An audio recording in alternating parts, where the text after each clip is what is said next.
Welcome to Fiction Audiobooks. If you enjoy the content, like and subscribing would be greatly appreciated.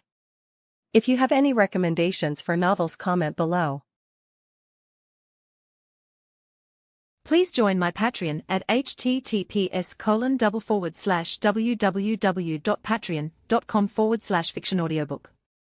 Chapter 258, Shall We Spar? Shin controlled the third Reikage puppet, sending it out of the Land of Whirlpools to gather intel. Although the Land of Whirlpools was peaceful, it was also isolated. Shin wanted to keep abreast of events in the shinobi world. The puppet would be his eyes and ears. It was controlled by Shin's will. What it saw and heard, Shin saw and heard. Distance wasn't an issue, unless the puppet went to the moon. It was a perfect, mobile spy, though not without drawbacks. Shin had to divert some of his attention to control it. This wasn't a problem for him, multitasking was easy. He could withdraw his control when the puppet wasn't needed, though it would become an inanimate corpse then. Therefore, when he withdrew the mind controlling the third Reikage in the future, he would also have to control the third Reikage to find a deserted place, so as not to be mistaken for a dead person and be buried. Having dispatched the puppet, Shin began teaching Kushina would release ninjutsu. In the original story, Hashirama Senju could seemingly use would release with a single hand seal, but in reality, it was more complex. Perhaps with mastery, a single seal would suffice, but Kushina wasn't there yet. Learning would release wasn't difficult, as long as you had the Kekkei Genkai.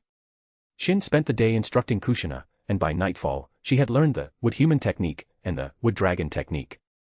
As for other ninjutsu such as wood style, advent of a world of flowering trees, Kushina had already learned them completely before. It's getting dark. Let's head back. Shin pulled Kushina away. She seemed a bit too engrossed in her training. As they returned, they heard Tsunade's laughter echoing from inside the house. What's with Tsunade? Did something good happen? Shin wondered. No idea. She's probably just being silly, Kushina replied, though Shin couldn't help but recall how Kushina herself had been radiating goofy energy earlier. What are you looking at? Kushina glared at him, sensing his amusement. Just thinking how beautiful you are. Really? Kushina's face lit up, her suspicion forgotten. Shin pushed the door open with a smile and walked in. As expected, Kushina was easily fooled. Just a compliment could solve everything. Tsunade, we heard you laughing all the way outside. What's so funny? Shin asked Tsunade after entering the house. Seeing Shin come in, Tsunade stood up excitedly, and then came to Shin's side, tightly grabbing Shin's shoulders.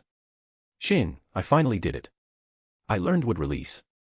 Her excitement was understandable. She had put in so much effort. Finally seeing results was exhilarating. Calm down. I wasn't that excited when I learned it, Kushina said, trying to act like a seasoned veteran, though inwardly, she wasn't sure whether to be happy or disappointed for Tsunade. Kushina been looking forward to using would release to get back at Tsunade for all the childhood bullying, but now. Kushina, do you want me to punch you? Tsunade glared at her, annoyed by Kushina's condescending attitude. What? Just because you learned would release, you think you're hot stuff now? Kushina retorted, bristling. You've just learned would release. How many ninjutsu do you even know? Do you want to go outside and have a spar?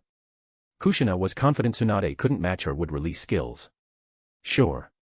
Why not? Tsunade wasn't backing down. Although she had learned it later than Kushina, she had spent years researching it. Except for the sage art techniques, she felt confident she could handle anything. Go spar outside. We're about to eat. Mikoto and Konan emerged from the kitchen, carrying dishes laden with food. Let's do it tomorrow. If you lose, you have to call me Tsunade Wani-sama, respectfully, Tsunade said, confident in her abilities. She'd always been able to suppress Kushina, she didn't think that had changed. Fine. I wouldn't want you to think I'm afraid of you. Kushina was equally confident. Hey. No stealing. Shin smacked Mei Terumi's hand with his chopsticks as she reached for a tempura. He then popped the tempura into his own mouth. You're one to talk, Mei Terumi said indignantly, slapping his arm lightly. Shin, unfazed by her slap, flicked her forehead in retaliation. Mei Terumi yelped, it actually hurt. She glared at him. How dare he hit a beautiful girl like her? You're about to cry from a flick. If I punched you, you'd probably bawl your eyes out, Shin teased with a smile. Mei Terumi fumed. He was a demon. If she could defeat him, she'd bite him to death. Shin chuckled. He enjoyed teasing Mei Terumi and watching her get angry. Her angry expression was really cute. If Mei Terumi knew Shin's evil thoughts, she would probably cry out loud. Chapter 259, Kushina vs Tsunade. The next morning, Shin and Konan emerged from the same room together. Mikoto and Mei Terumi, in the living room, exchanged knowing glances. Konan blushed and looked down, acutely aware of the implications. You two weren't exactly quiet last night, Mei Terumi teased, noticing Konan's embarrassment. Konan blushed even deeper but quickly schooled her expression into a mask of indifference. She knew Mei Terumi would continue teasing if she reacted. Where are Kushina and Tsunade? Still asleep? Shin asked Mikoto. They're already up. Didn't they say they were going to spar? They're probably at it already, Mikoto replied with a smile. And you didn't stop them? Shin looked at her, surprised. They wouldn't get hurt, and I couldn't stop them anyway, Mikoto said with a shrug. Is that so? Shin gave her a dubious look. Although Mikoto was gentle most of the time, she had a mischievous streak. Perhaps she was deliberately watching them fight. Shin, you don't trust me? Mikoto asked, pouting slightly. Looking at Mikoto's pouting and unhappy face, Shin found her a bit cute and couldn't help but walk over and give her a kiss. MNMNN. Mikoto blushed, playfully punching him lightly. It wasn't that she was shy, but she was self-conscious in front of Konan and Mei Terumi. Mei Terumi watched Shin and Mikoto, a strange feeling tightening in her chest. A pang of jealousy, perhaps. Could it be? I'm actually interested in this bully. She was shocked by the thought. No way, she definitely couldn't have feelings for this jerk who liked to bully her. She wasn't a masochist. Hey, what are you doing? Shin's voice startled her, pulling her out of her thoughts. Shin called out to Terumi Mei, who was immersed in her inner world. Looking at Shin, who was very close to her, Terumi Mei's face suddenly turned red, and she asked stammeringly, what? Why did your face suddenly turn red? Are you realizing how handsome I am? Shin asked with a smile. And no. Mei Terumi's denial was weak, even to her own ears. Though Shin was annoying, he was undeniably attractive. If only he'd stop teasing her. Let's go check on Kushina and Tsunade. Hopefully, they haven't sunk the Land of Whirlpools. Yet. Shin led Mikoto, Konan, and Mei Terumi towards Kushina and Tsunade. His concern wasn't entirely a joke. If Kushina and Tsunade went all out, they could potentially sink the small island nation. Although Shin didn't know where Kushina and Tsunade were, Shin had left a marker on them. They're really fighting. Shin stared at the two colossal wooden figures battling each other. Kushina and Tsunade were each controlling a 100-meter-tall, wood human. The destructive power was immense. Each blow could shatter mountains, the surrounding area had been transformed into a basin. Is that wood release? Mei Terumi's jaw dropped. She suddenly regretted giving up on learning it. Amazing. Konan also stared, though she was less surprised than Mei Terumi. Having traveled with Shin, she'd seen incredible things. Mikoto wasn't surprised either. Though she couldn't use wood release, she had the Susanoo, a worthy opponent for the wood human. With the Eternal Mangekyo Sharingan, she could manifest a perfect Susanoo, more than capable of handling the wood human. The reason why Madara Uchiha lost to Hashirama Senju's wood release was mainly that Hashirama Senju's Sage Art wood release was too abnormal. Shin, should we stop them? Mikoto asked. Nah, let them have their fun, Shin replied, shaking his head. Kushina, your wood human can't beat mine. I'm suppressing you, Tsunade taunted. You're lying. I'm clearly winning. Kushina retorted. In reality, neither was winning. The two wood humans were evenly matched. Wood style, wood dragon jutsu. Wood style, wood dragon jutsu. Perhaps it was because of tacit understanding, Kushina and Tsunade used wood dragon technique together. The wood dragon jutsu, capable of absorbing chakra, had played a key role in Hashirama Senju's victory against Madara Uchiha and the Nine Tails. However, with both of them using the same technique, Kushina's wood dragon coiled around Tsunade's wood human, absorbing its chakra, while Tsunade's wood dragon did the same to Kushina's wood human. Who's going to win? Mei Terumi asked. They'll be at it forever, Shin glanced at Mei Terumi and said. If they didn't get tired or hungry, they'd never reach a conclusion. They knew the same techniques, their chakra reserves were similar. There was no way to determine a victor. Unless they use other jutsu, wood release alone won't settle this. Mikoto had also realized the stalemate. Not just them, but Kushina and Tsunade had also come to the same conclusion. Still, neither was willing to admit defeat. Boom. The two wood humans' fists collided, then both figures staggered back, their fists splintering and scattering wood chips everywhere. The damage quickly regenerated, just like the Susanoo. That punch could shatter a mountain, couldn't it? Mei Terumi said, awestruck. It could. It's about as strong as a perfect Susanoo. Mikoto confirmed. The wood human's destructive power rivaled that of the perfect Susanoo. Mikoto, with her perfect Susanoo, could level a mountain. The wood human could do the same. I wish I had a jutsu that powerful. That's not even ninjutsu anymore, it's practically a god art. Mei Terumi looked at Kushina and Tsunade with envy. Chapter 260, would it kill you to compliment me? Shin looked at Mei Terumi's envious expression and patted her shoulder. Don't be too impressed. The wood human is powerful, but it has its weaknesses. Its massive size limited its mobility. The Susanoo shared the same weakness. Against a fast, agile opponent, landing a blow could be difficult. If you're fast enough, you can easily dodge its attacks. Shin said. How fast do I have to be? That punch could shatter a mountain. Can I even dodge that? Mei Terumi asked, a bit exasperated. That's a valid concern. But if you use Sage Mode and focused on evasion, you should be fine. Shin estimated that Mei Terumi, even with Sage Mode, would struggle to outrun the wood human, but escaping its attacks wouldn't be a problem. If you learned the Flying Thunder God technique, like Conan, you'd have no problem at all. Shin said. Mei Terumi glanced at Conan. I'm starting to think I'm the weakest here. Shin was in a league of his own. Mei Terumi didn't even know the extent of his power. According to Conan and the others' description, he was practically a god. Conan had the Flying Thunder God technique. Kushina and Tsunade had wood release. Mikoto had the Eternal Mangekyo Sharingan. Compared to them, her Kekkei Genkai seemed underwhelming. Her pride instantly shattered.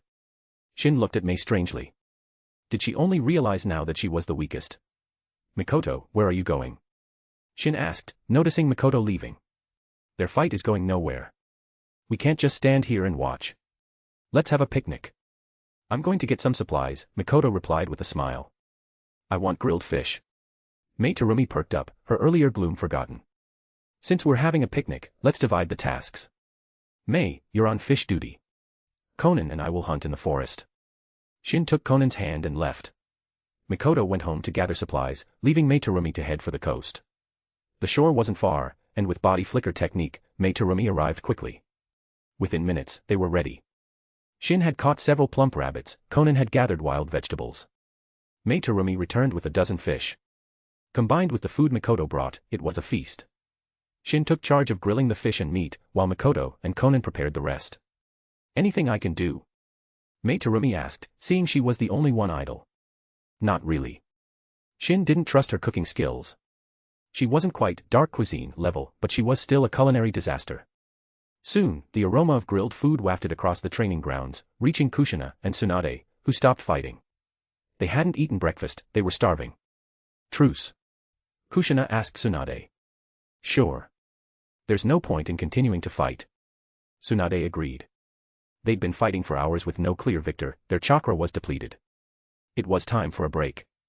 Why did you two stop? We were enjoying the show, Shin couldn't help but say when he saw Tsunade and Kushina come over. Why you were enjoying the show? I'll bite you to death. Kushina yelled, lunging at Shin. Stop, here's some grilled fish. Shin immediately handed the grilled fish he had just grilled to Kushina. For the sake of the grilled fish, I'll let you off the hook this time. Kushina took the grilled fish and started eating it happily. It was a familiar taste. It had been a long time since she had eaten the food made by Shin, especially the barbecue made by Shin. Shin, did you teach Tsunade the wood release ninjutsu? Kushina asked. Originally, Kushina thought that Tsunade still wouldn't know any wood release ninjutsu, so she thought her fight with Tsunade would be a sure win. No, she learned it herself. Tsunade has been researching wood release for so long, it's not easy to learn wood release ninjutsu. Shin replied. By the way, if you two want to spar in the future, do it somewhere else. Don't wreck the Land of Whirlpools. Shin looked at the massive crater they'd created. Yeah, you two practically caused an earthquake, Mikoto added. Did we? Kushina and Tsunade hadn't noticed, they'd been too focused on their fight. Look at that crater. Oops. Kushina stuck out her tongue sheepishly. I can't help it, I'm just too strong. Don't get cocky. You're not that strong yet. Shin said. Would it kill you to compliment me? Kushina glared at Shin, annoyed by his criticism. I'm not praising you because I don't want you to be too cocky, so you don't think you're invincible. You two chat slowly, we have eaten everything, Tsunade said to Shin and Kushina. Shin immediately turned his head and looked. Looking at the last meat skewer left, he was speechless. This is mine. Kushina snatched the last skewer. Guess I'll have to make my own. Shin sighed and grabbed some raw skewers, starting to grill them. It's so delicious. It feels even better than the grilled meat I ate at the restaurant in Konoha. If you open a barbecue restaurant, Shin, it will definitely be a hit, Materumi said. Chapter 261, When the Fourth Reikage Meets Dad. Konoha and Kumo's little spat is hardly worth watching. Shin, learning that Konoha and Kumo were at war again, felt a flicker of interest, until he saw the scale of their war, and his excitement fizzled into disappointment. This wasn't a war, it was a playground squabble. Nothing like a true shinobi world war. Each side had only sent a few hundred ninja. Not even their kage had bothered to show up. The commanders were just elite jonin. How underwhelming. Shin was currently in the Land of Whirlpools, observing the conflict through his third Reikage puppet. Unbeknownst to him, A, the fourth Reikage, and Killer B, the eight-tails Jinchuriki, had left Kumogakure. Their target, Shin's third Reikage puppet. Shin, controlling the puppet and traveling openly, had inadvertently revealed its existence to A. Upon hearing about his father's reappearance, A had initially been furious, assuming it was a hoax. But when presented with undeniable proof, he couldn't ignore it. He had to see for himself. "Brother, is the news true?" Killer B asked, his usual boisterous demeanor replaced by a rare seriousness. He didn't want to be on the receiving end of A's wrath. I had repeatedly warned him to drop the ridiculous rapping, especially the casual insults. B's raps often included words like fool and idiot, and A wasn't about to tolerate being called an idiot by his own brother. Besides, this involved his father. B wouldn't be flippant about such a matter. Not confirmed yet. I hope it's not Shin Uzumaki's doing. Lightning crackled around A, his anger palpable. He wanted revenge for his father's death, but he lacked the strength. Even after becoming Reikage, he hadn't acted rashly. As a Kage, he had to be responsible for the people in his village. Dodai, his advisor, had also helped him maintain his composure. This time, however, A had left without informing Dodai. If Dodai knew, he wouldn't have allowed it. As the village's Kage, whether for his own safety or for the village, he shouldn't leave the village without authorization. Intel suggests father was last seen in the land of rice paddies. We're close behind. A, enveloped in lightning chakra mode, vanished in a blur of speed. Brother, wait up. You, idiot. Bastard. Killer B yelled after him. After traveling for half a day, they reached the land of rice paddies. A, exhausted, collapsed to the ground. Phi, finally caught up. Almost lost him. Killer B also slumped down, his chakra and stamina depleted. And even borrowed Eight-Tails' chakra. Unlike other Jinchuriki, B had a perfect synergy with the Eight-Tails, who willingly lent him power. We'll rest tonight, then begin our search tomorrow. I want to see who's impersonating my father. A's anger hadn't subsided. He didn't believe his father was truly alive. His anger hadn't clouded his judgment, though. He wouldn't act rashly. He suspected this might be Shin Uzumaki's doing, and in his current state, confronting Shin would be suicide. After resting for the night, A, fully recovered, resumed the search with Killer B. He had already dispatched scouts. Soon, they had the puppet's location. Let's go. A, with Killer B at his side, headed towards the location, his fury simmering. Following the scouts' intel, they finally cornered the third Reikage puppet. Shin, observing them through the puppet, found the situation awkward. Son, call me Dad. Shin blurted out through the puppet, breaking the tense silence. The fourth Reikage's face turned red. It was the redness of anger. Who exactly are you? The fourth Reikage asked angrily. You ungrateful brat. You don't even recognize your own father. Shin said, channeling the third Reikage's gruff persona, though inwardly, he was struggling to contain his laughter. Lightning crackled around A, his hair standing on end like a super saiyan. Are you going to attack your own father? The third Reikage asked calmly. You're not my father. A roared, lunging forward with a punch. Despite the perfect disguise, even the voice, the tone was wrong. The puppet effortlessly caught A's punch. What? You're Shin Uzumaki. Impressive. You actually figured it out. Though, you'd be a disgrace as Reikage if you didn't. Why are you impersonating my father? A's eyes were bloodshot. He assumed Shin was using a transformation jutsu. You're mistaken. I'm not impersonating anyone. This is the third Reikage, your father. What do you mean? A's fists trembled, a sense of dread washing over him. You might be all muscle, but I hope your brain isn't made of it too. Can't you figure it out? You turned my father into a puppet. A's worst fears were confirmed, though he'd been unwilling to believe it. His father was dead, and now his body was being desecrated. He swore he'd kill Shin Uzumaki. Chapter 262, Father Beats Son. The fourth Reikage gritted his teeth, his eyes turning blood red from excessive anger. You bastard. Killer Bee was also very resentful. The third Reikage was his foster father. And he was also very good to him. Killer Bee couldn't tolerate Uzumaki Shin's behavior. Turning someone's father into a puppet was despicable, but did Shinobi even care about morality? Compared to Tobarama Senju's Edo Tensei, which manipulated even the souls of the dead, this was relatively tame. After all, the Edo Tensei didn't even spare the soul, making it so you couldn't even have peace after death. Uzumaki Shin, you better return my father's body, or I'll kill you, the fourth Reikage said, suppressing the anger in his heart. Return it. Sure. Come and get it. Shin appeared atop a nearby tree. Shin had placed a flying thunder god mark on the puppet, making teleportation easy. Though he could see and hear through the puppet, he preferred observing in person. Although he could also know everything that happened through the third Reikage's perspective, Shin still felt that it was more comfortable to see it in person. Seeing Shin appear, the fourth Reikage couldn't help but take a few steps back. You're afraid of me, yet you threaten to kill me. How amusing. Shin's mockery fueled A's rage and embarrassment. Why was he afraid of his father's killer? Brother, let's retrieve father's body, Killer Bee said. A nodded and rushed towards the puppet, intending to sever the chakra strings. He knew puppeteers controlled their puppets with chakra strings, so severing them was the most effective counter. However, he found no strings. While he was momentarily stunned, the puppet punched him, sending him flying like a cannonball. Brother. Killer Bee immediately caught the fourth Reikage, but he was also smashed away by the fourth Reikage's body, acting as a meat shield. Pooh. The fourth Reikage spat out a mouthful of blood, his chest caved in, and the imprint of a fist could be seen. Under my control, the third Reikage can unleash power far beyond his lifetime. Shin said to the fourth Reikage calmly.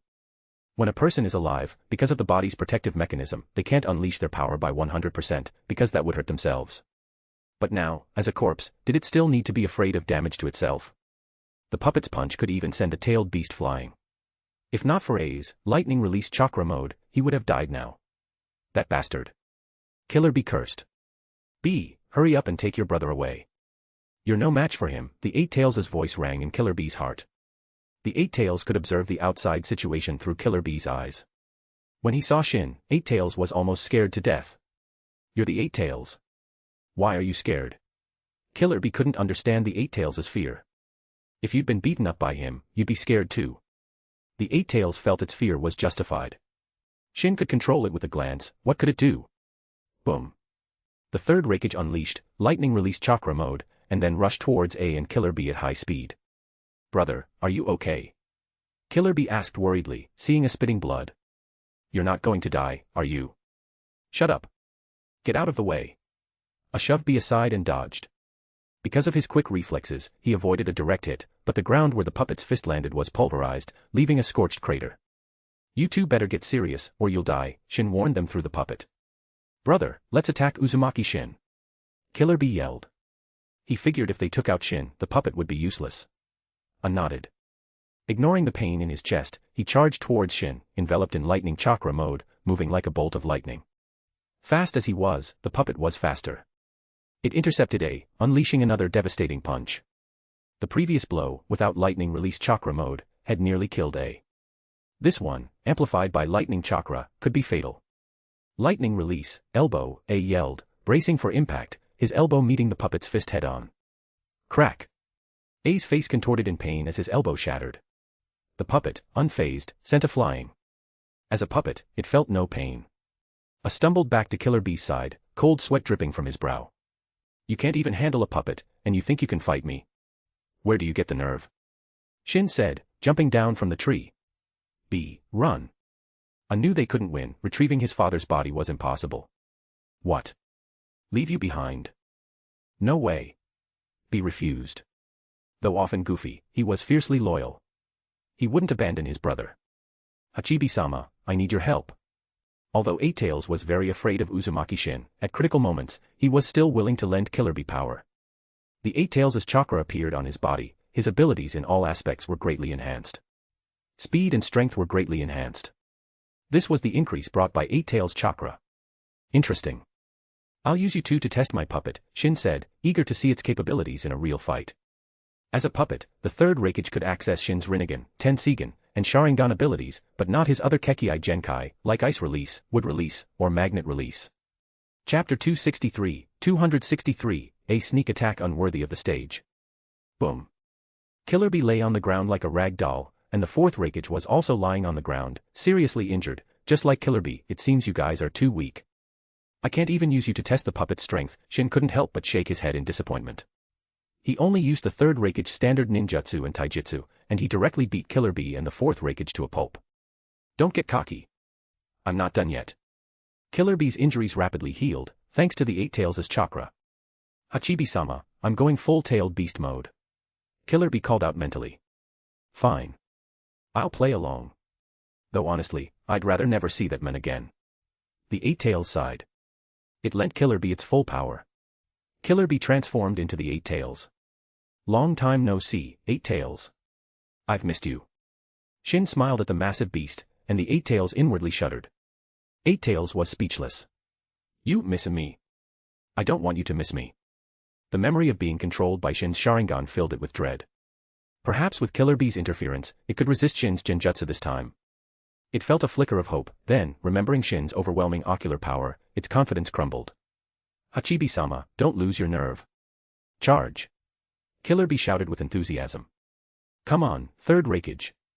Let's see if you can really brawl with a tailed beast.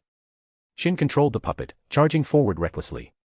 He didn't care if the puppet was damaged, it was expendable. The puppet, cloaked in lightning release chakra mode, unleashed its strongest attack, the Hell Stab One-Finger Nukite. The Eight Tails didn't have time to form a tailed beast ball, the puppet was too fast. Besides, a tailed beast bomb wouldn't be effective unless it landed a direct hit. And unless Shin deliberately made the puppet a target, that wasn't happening. The puppet's one-finger strike sent the Eight Tails, despite its massive size, flying hundreds of meters, leaving a deep gouge in the earth. Impressive. The rumors were true. Shin couldn't help but applaud, genuinely impressed.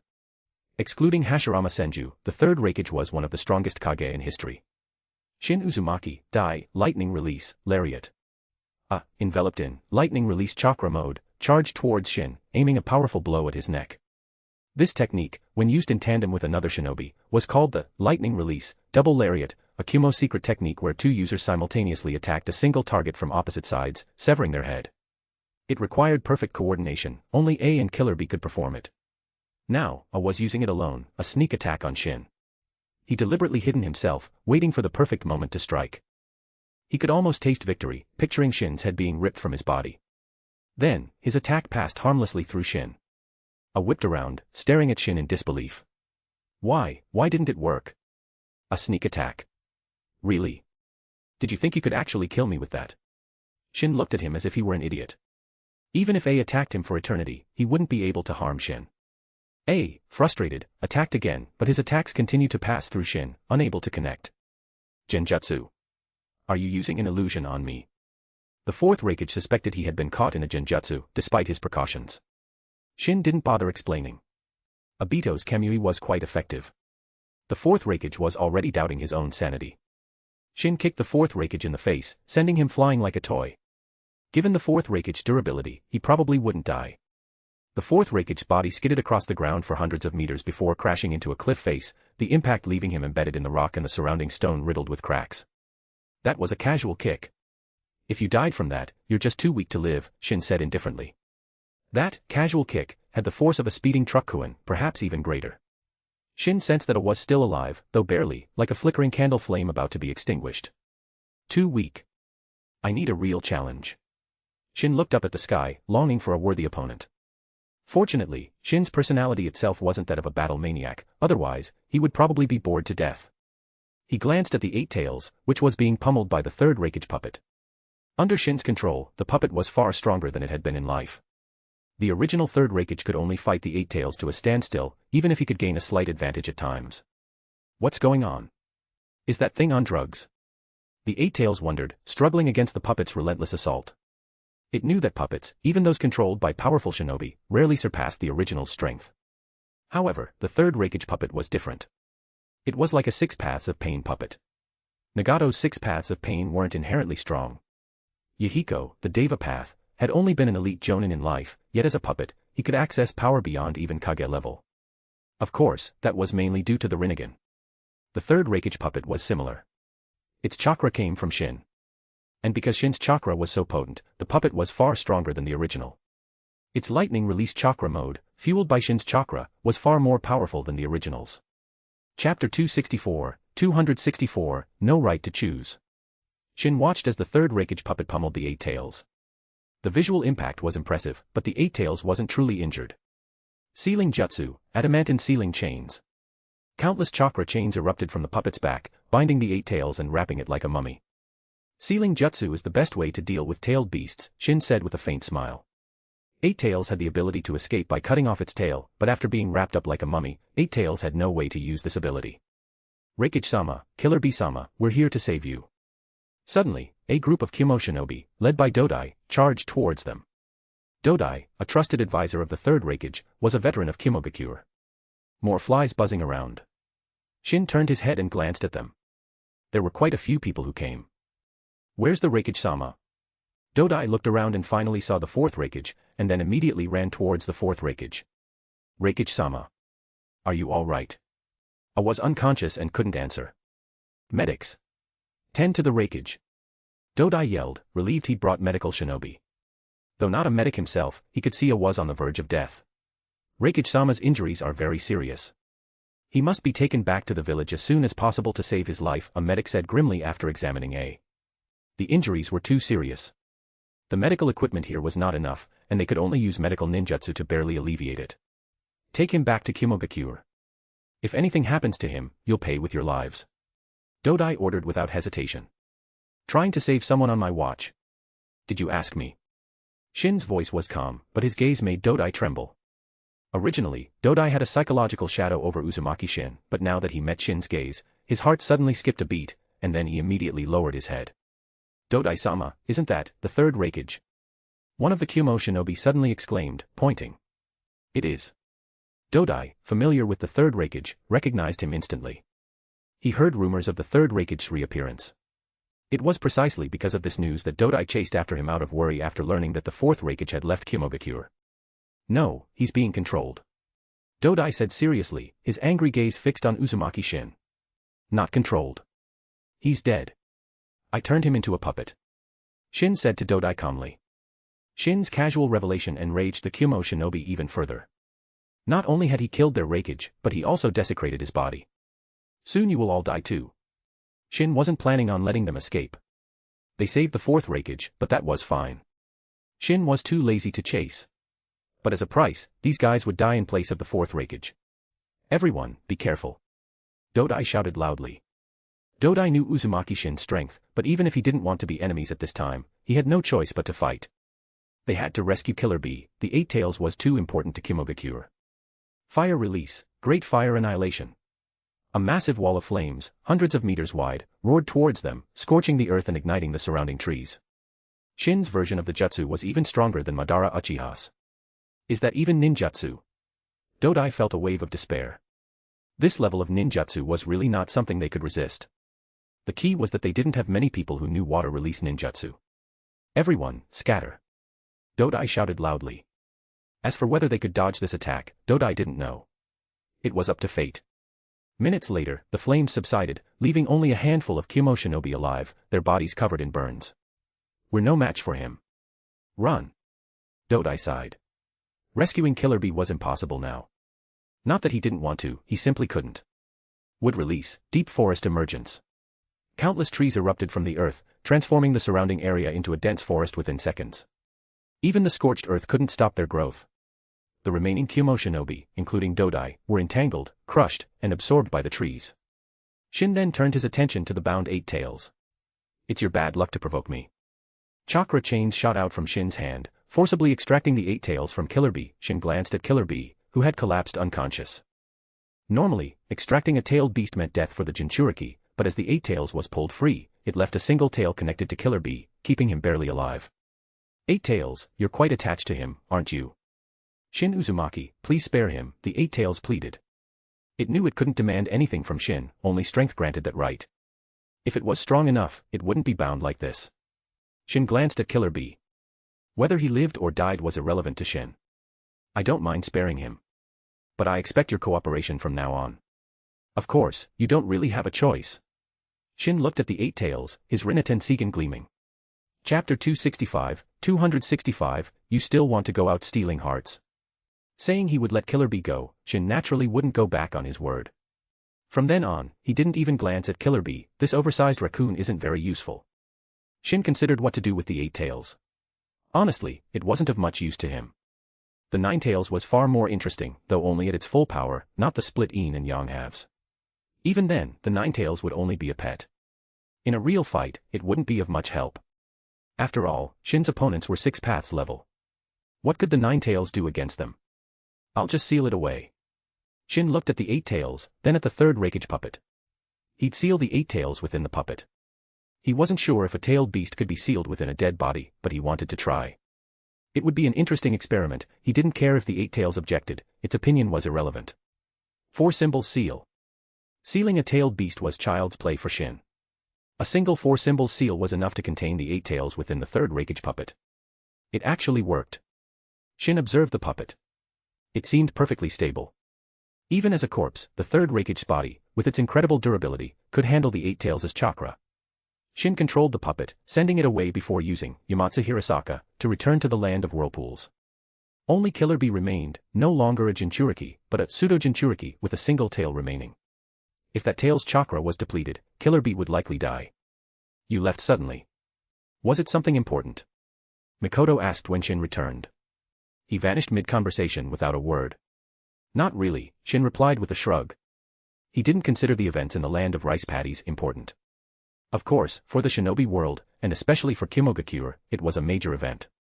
They lost their tailed beast, their Reikage was severely injured and on the verge of death. Dodai, a quasi-Kage-level shinobi, had been killed, along with numerous other jonin and elite jonin. The losses were devastating.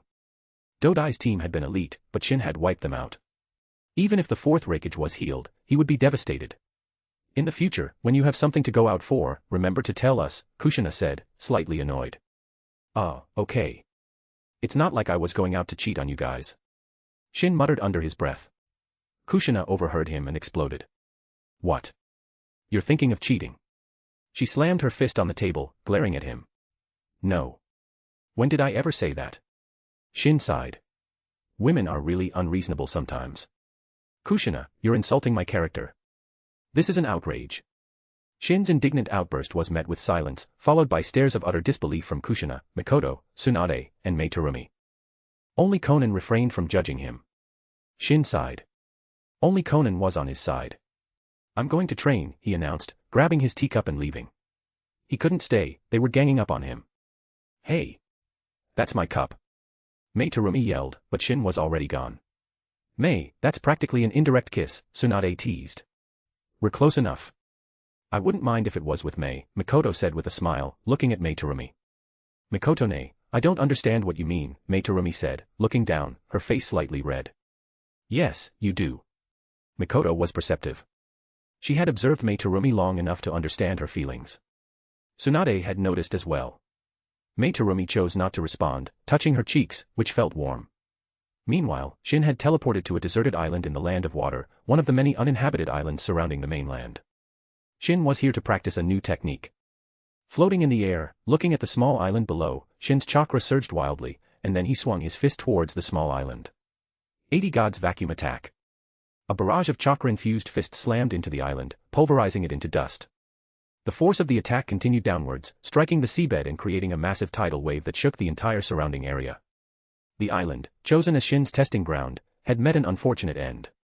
And not just the island, the shock wave reached the Land of Water's mainland, causing tremors and sending the tidal wave crashing towards the shore. As expected of the ultimate esoteric taijutsu. This attack is really exaggerated. Shin watched the approaching tsunami, then tossed a truth-seeking orb. The small black sphere expanded into a massive barrier, absorbing the wave and neutralizing it completely. He wouldn't allow his training to harm innocent people. If the tsunami reached the mainland, it could kill thousands. Chapter 266, The Kekkei Clan Rebels.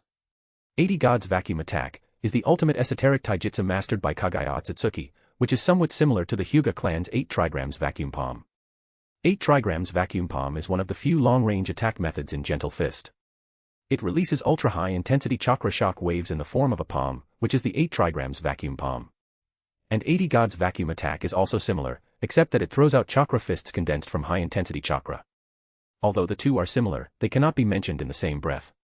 8 trigrams vacuum palm is completely incomparable to 80 gods vacuum attack. Officially, 80 gods vacuum attack is the fist that shakes the sky with senjutsu power, integrating offense and defense, and showing no mercy. Every punch is a sure kill blow, leaving no room for even a mouse to escape. The defense of a complete body Susanoo is as fragile as paper under the attack of 80 gods vacuum attack. When Shin used it just now, he directly wiped out an island, and even the seabed was revealed under the attack of this merciless fist. This taijutsu also belongs to the power of Kekkei Mora. In the original work, only Kagaya Otsutsuki would use this move. Now Shin has finally researched it through his own research. As for whether it will be different from Kagaya Otsutsuki's 80 gods vacuum attack, Shin is not sure about this. After all, Shin has never seen Kagaya Otsutsuki use it in person. Even if there is a difference, Shin doesn't think that the 80 gods vacuum attack he researched will be worse than Kagaya's.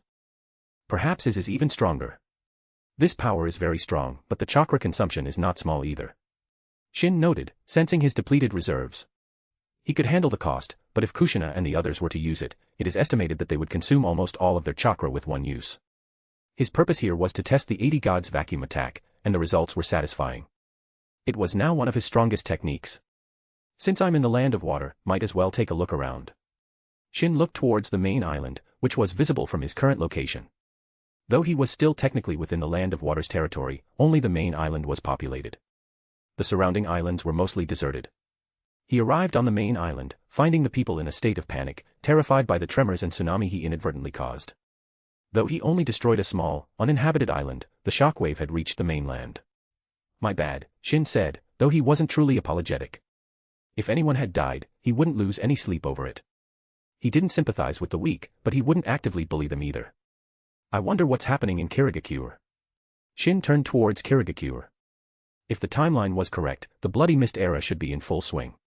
The Land of Water was the smallest of the 5 great nations, but Kirigakure had produced many powerful shinobi.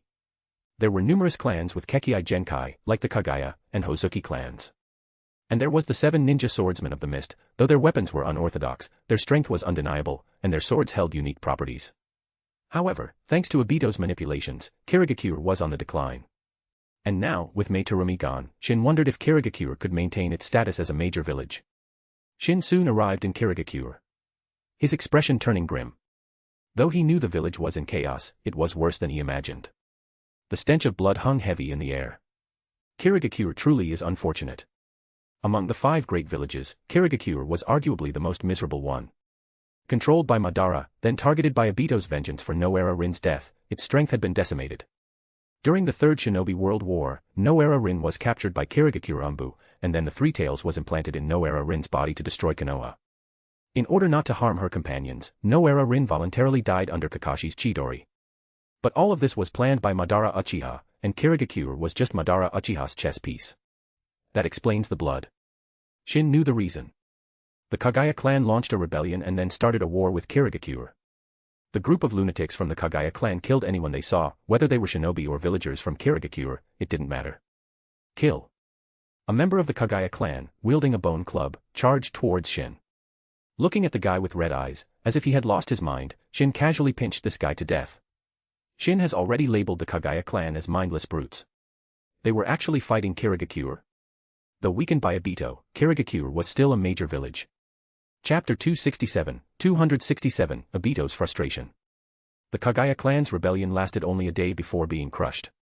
A clan couldn't stand against a village.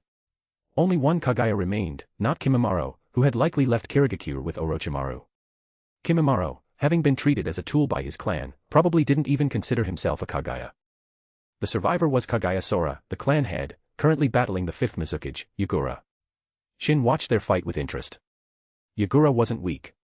Like Killer Bee, he could fully control his tailed beast's power. Shin didn't know how old Yagura was, but he was short, about the same height as Inoki, the 3rd Tsuchikage. He wielded a club adorned with green flowers, battling fiercely against Sora. Dance of the Willow. Sora attacked Yagura with his clan's signature technique. Is that Shikatsumiyaku? Shin was surprised.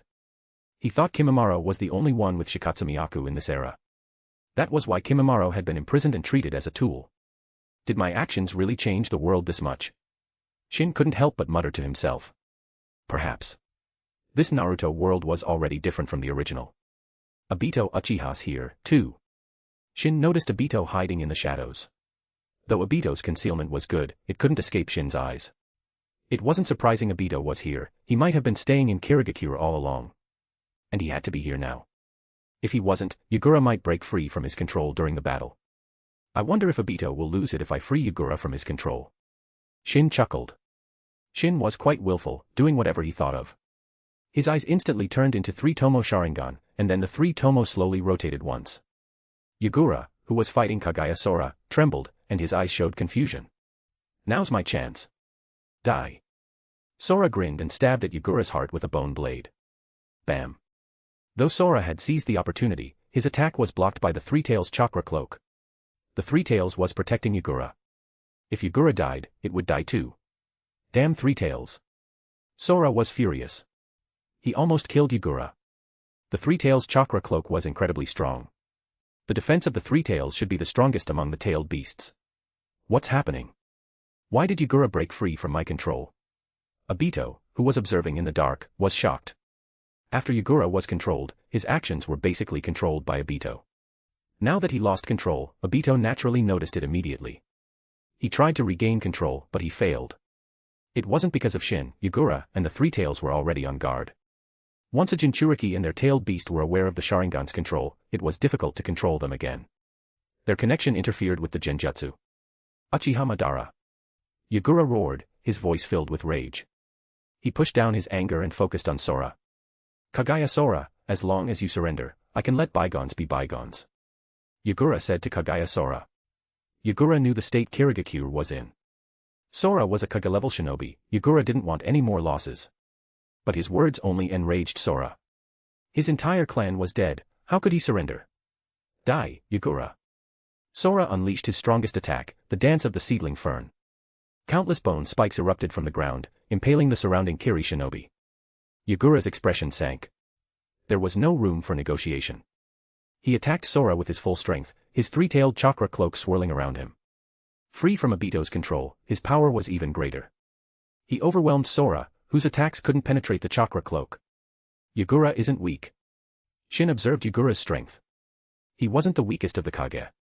If Shin had to choose the weakest, it would be Raza, the fourth Kazekage. The first and second Kazekage aside, the others all had embarrassing moments. The third Kazekage had been killed and turned into a puppet by Sasori. Raza had been assassinated by Orochimaru. And Gaara, the future fifth Kazekage, had almost been killed by Kimimaro before being captured by Sasori and Deidara, who extracted Shikaku. If Chiyo hadn't sacrificed herself to revive him, he'd be dead. The battle between Yagura and Sora lasted an entire day, ending with Sora's defeat and escape. Yagura didn't pursue him. Even a brute knows when to run. Shin glanced at Yagura, then at Obito, who was hiding in the shadows, and silently followed Sora. He wasn't after Shikatsumiyaku. He wanted the all-killing ash bones, a far more powerful ability. According to speculation, Shikatsumiyaku should be a degradation of all-killing ash bones, similar to the relationship between Sharingan and Rinnegan, but Shin wasn't confident that he could upgrade Shikatsumiyaku to the level of all-killing ash bones. He followed Kagaya Sora, wanting to capture him and study him. Maybe he could research all-killing ash bones based on Shikatsumiyaku. He could try, and it wouldn't matter if he failed. Chapter 268, Asking Orochimaru for Help. Who are you? Kagaya Sora held a bone blade in his hand, and his eyes released fierce killing intent. You don't even recognize me. I guess I'm not as famous as I thought. Shin shook his head with disappointment. As expected, he hadn't reached the point where the entire shinobi world recognized him. It was similar to Madara Uchiha, though his name was legendary, few would recognize him in person. Die. Kagaya Sora obviously didn't want to talk nonsense with Shin. Holding the bone blade, he slashed towards Shin, assuming he was a Kiri shinobi sent to kill him. I like your decisiveness. Shin didn't want to talk nonsense either. He wanted to achieve his objective and return to the Land of Whirlpools.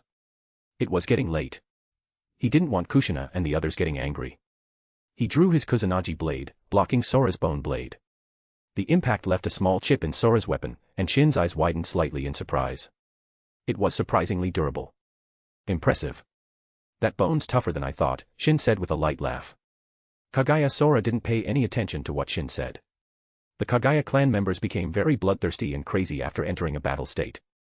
Kagaya Sora was in that state now, focused solely on killing Shin. Bone spikes erupted from his body, shooting towards Shin. In close combat, Few clans could match the Kagaya clan. Too slow. Shin's Kusanagi blade flashed, and then Kagaya Sora froze, a line of blood appearing on his neck. Before Sora even realized what had happened, his throat had been severed. He collapsed, dead. Shin sheathed his sword, storing both the blade and Sora's corpse in the Kamui dimension. Kamui was convenient for storage, this was equivalent to carrying a portable inventory. Time to leave. He used Yamatsu Hirasaka to return to the Land of Whirlpools, arriving just as Mikoto finished preparing dinner. After dinner, Shin retrieved Kagaya Sora's body from Kamui. His purpose was to study Shikatsumiyaku. As for why he killed Kagaya Sora instead of keeping him alive for research, Shin wasn't a pervert like Orochimaru. He wanted the all-killing ash bones, Kagaya Otsutsuki's signature technique, a Kekkei Mora ability where sharp bone projectiles erupted from the user's hand, causing anything they touched to disintegrate at a molecular level. It was a powerful technique. Even 6 paths of Beto had been disintegrated by it. A one-hit kill jutsu, arguably even more potent than truth-seeking orbs. If it had perfect accuracy, it would be unstoppable, second only to Shin's, Tenmamai, and Takamagara. Shin definitely wanted that ability, but he suspected he'd have to wait until Kagaya was revived and copy it from her. Shin, whose body is that? Kushina asked Shin. Because Shin threw Kagaya Sora's corpse out in the yard, Kushina and the others naturally saw it. If I had to guess, I'd say it's a Kagaya. Tsunade looked at Kagaya Sora and said. The Kagaya clan's characteristics were too obvious. The 2 red dots on the brow, and that hairstyle, were particularly easy to identify. That's right. It's Kagaya Sora, the Kagaya clan head. Meitarumi stared at Shin. So during his absence, Shin ran to Kirigakure and killed the Kagaya clan head. You know him. Shin looked at Terumi Mei with some surprise. Of course. He's the Kagaya clan head. I'm just surprised you killed him. Meitarumi knew the Kagaya clan head was very strong. It was precisely because of this powerful clan head that the Kagaya clan was relatively arrogant in Kirigakure. However, the Kagaya clan wasn't well liked. Their arrogance and bloodlust made them unpopular. The Kagaya clan's been wiped out, Shin said. Did you do it? Kushina blinked at Shin. No. They weren't my enemies. Why would I bother? They rebelled against Kirigakure and got themselves killed.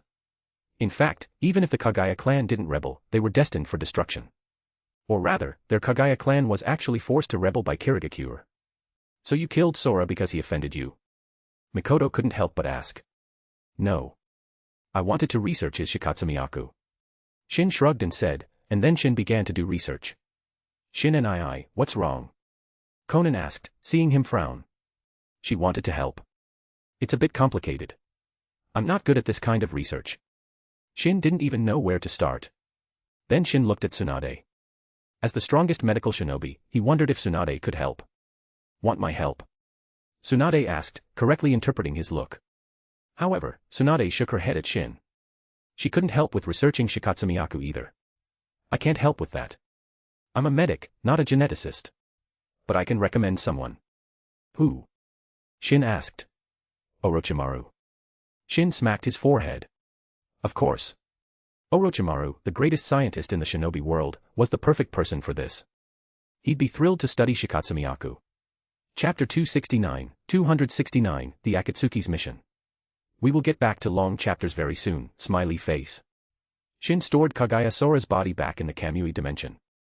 Since he couldn't research it himself, he could only wait until tomorrow to find Orochimaru. It was already evening, and Shin wasn't that proactive.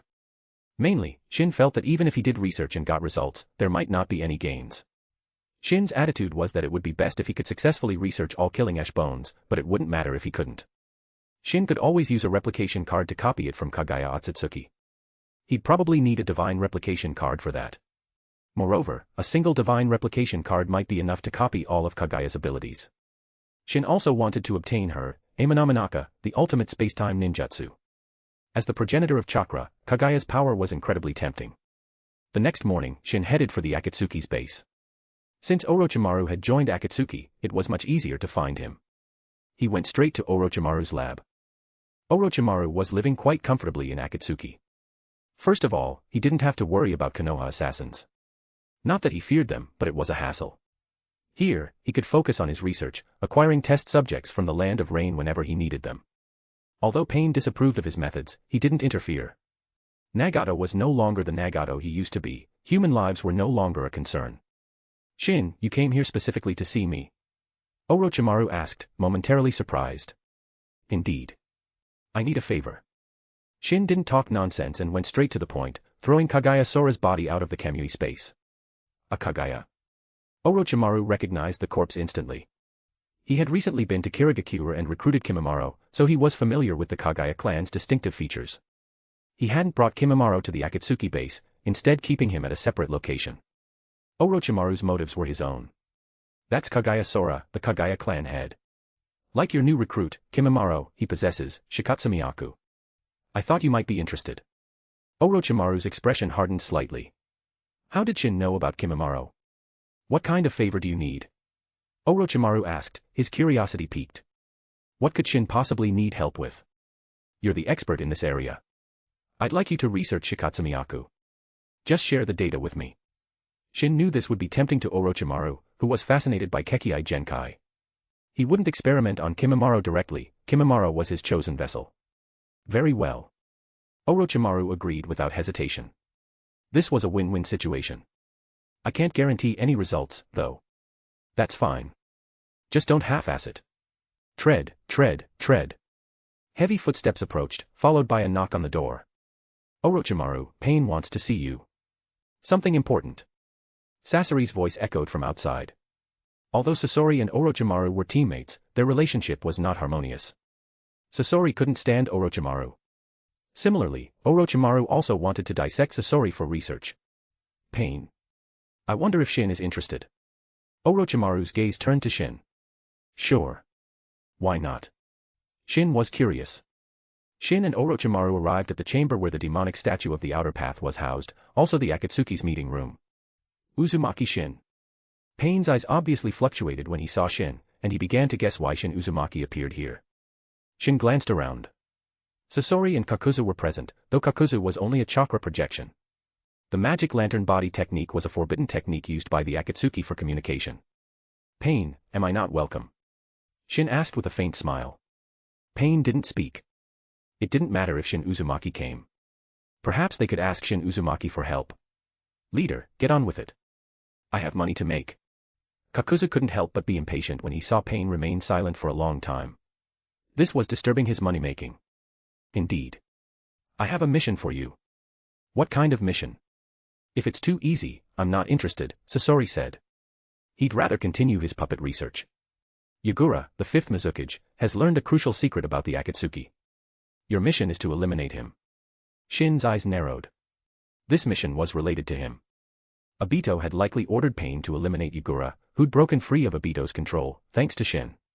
While under Obito's control, Yagura had learned things he shouldn't have. Though not much, it was enough to jeopardize Obito's plans. Eliminating Yagura was the safest course of action.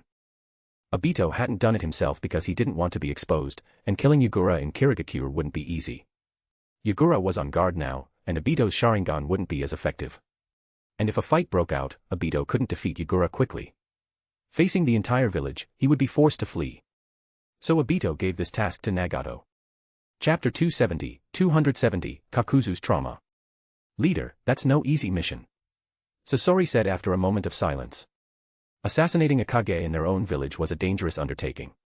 Although arrogant and confident, Sasori wasn't foolish enough to think he could take on an entire hidden village. This time, the entire Akatsuki will participate. The fifth Mizukage Yagura must die. Pain said in an unquestionable tone. The masked man, Uchiha Madara, had stressed Yagura's threat. If Yagura lived, it could jeopardize his plan for world peace. Yahiko's dream had to be realized. Go prepare. Pain dismissed them. Kakuzu's projection vanished, abandoning his money-making endeavors to prepare for the mission. Everyone left, and only Shin and Pain were left here. Oh, along with a hidden observer. Come out. There's no point hiding. Shin said, standing atop the demonic statue. Not far from Shin, space warped, and Obito Uchiha emerged. Pain remained impassive, though he was wary of the masked man's spacetime ninjutsu, regardless of whether he was truly Madara Uchiha. Uzumaki Shin, what are you doing here? Obito asked, his tone unfriendly. He couldn't see Obito's expression through the mask, but his tone was hostile. Are you questioning me? Shin turned his head and glanced at Obito. Uchiha Obito had become bolder. Had he forgotten the previous lesson? Obito's face sank. How should he respond? He couldn't lose face. Even though Obito felt that his strength had improved a lot now, he still had no confidence. He didn't know the extent of Uzumaki Shin's power. Zetsu had warned him that even Madara Uchiha was wary of Uzumaki Shin, so Obito chose to remain silent. Nagato, observing through the Deva path, found this interesting. It seemed Shin and the masked man weren't allies after all. The masked man was clearly wary of Shin, even afraid. Nagato's suspicion about the masked man's true identity grew. He wasn't Uchiha Madara. Since meeting the masked man, Nagato had been investigating Madara. The masked man's behavior didn't match the intel he'd gathered. Regardless, Nagato didn't care. As long as he could fulfill Yahiko's dream and achieve world peace, it didn't matter if the masked man was Madara or not. Madara, are you joining us in Kirigakure to eliminate Yugura? Pain asked Obito. My identity must remain hidden. That's why I'm having you do this. Do you think Amir Mizukage is a threat to me? Obito glanced at Pain indifferently, saying it quite arrogantly. Puffed. Shin's derisive snort made Obito's facade crumble. Obito wasn't sure he could handle Yugura. If he attacked directly, unless he could kill Yugura instantly, he'd be facing the entire village. He could escape, but he wouldn't be able to kill Yugura. Obito only had one Sharingan. If he had both Mangekyo Sharingan, his power would be far greater. Speaking of the Mangekyo Sharingan, Shin still had Ryota's Mangekyo Sharingan stored away. It had been too long, and Shin had forgotten about it. Obito was annoyed by Shin's mocking laughter, but he held his tongue, fuming inwardly. I have other matters to attend to. He used that as an excuse and vanished with Kamui. If he continued to stay, he was afraid he would lose all face. Orochimaru and Sasori quickly prepared for the mission. Soon the Akatsuki members set off for the Land of Water. Orochimaru had just returned from the Land of Water and was now going back. This time, Pain was joining them, which meant Nagato was coming too. The 6 paths of Pain couldn't operate too far from Nagato. Shin also tagged along to join in the fun. There was no need for Shin to take action. Nagato, as the leader of the Akatsuki, could handle it. At this time, Nagato's strength was likely at the low end of Super Kage level, far exceeding a typical Kage. He was stronger than Obito, but Obito's Kamui was tricky. If they fought, Nagato wouldn't be able to defeat Obito. And Nagato's frail body made him vulnerable. If Obito found an opening, he could kill Nagato. They soon arrived in the Land of Water. Kakuzu also joined them. And Kakuzu, upon seeing Uzumaki Shin, immediately backed away. He still had nightmares about Shin casually destroying 4 of his hearts. He was terrified. Looking at Kakuzu, who looked like he had seen a ferocious beast, Shin couldn't help but want to complain. Was he that scary? Leader, how do you plan to infiltrate Kirigakure? Orochimaru looked at Pain. Looking at the purple Rinnegan, Orochimaru's eyes were full of endless greed, and he didn't hide it at all. Umph. Pain snorted coldly. His icy Rinnegan glared at Orochimaru. He knew Orochimaru was after the Rinnegan, but he wasn't concerned. He was confident Orochimaru couldn't take them. Orochimaru looked away, a predatory glint in his snake-like eyes. All along, he hadn't given up on obtaining the Rinnegan, he just needed the right opportunity. Chapter 271, The Akatsuki vs. Kirigakure. Pain stood before Kirigakure, contemplating his strategy. He would prefer to keep the Akatsuki's existence under wraps for now. A powerful organization, if it drew too much attention, could become a target for the other hidden villages. Although the villages weren't exactly allies, they would unite against a common threat, just like in the original story, where they joined forces against Obito and the White Zetsu army during the 4th Shinobi World War. However, after some thought, Pain realized the Akatsuki couldn't stay hidden any longer. Assassinating a Kage was a high-profile act, there was no way to keep it quiet. We attacked directly. Pain said. Subtlety was out the window.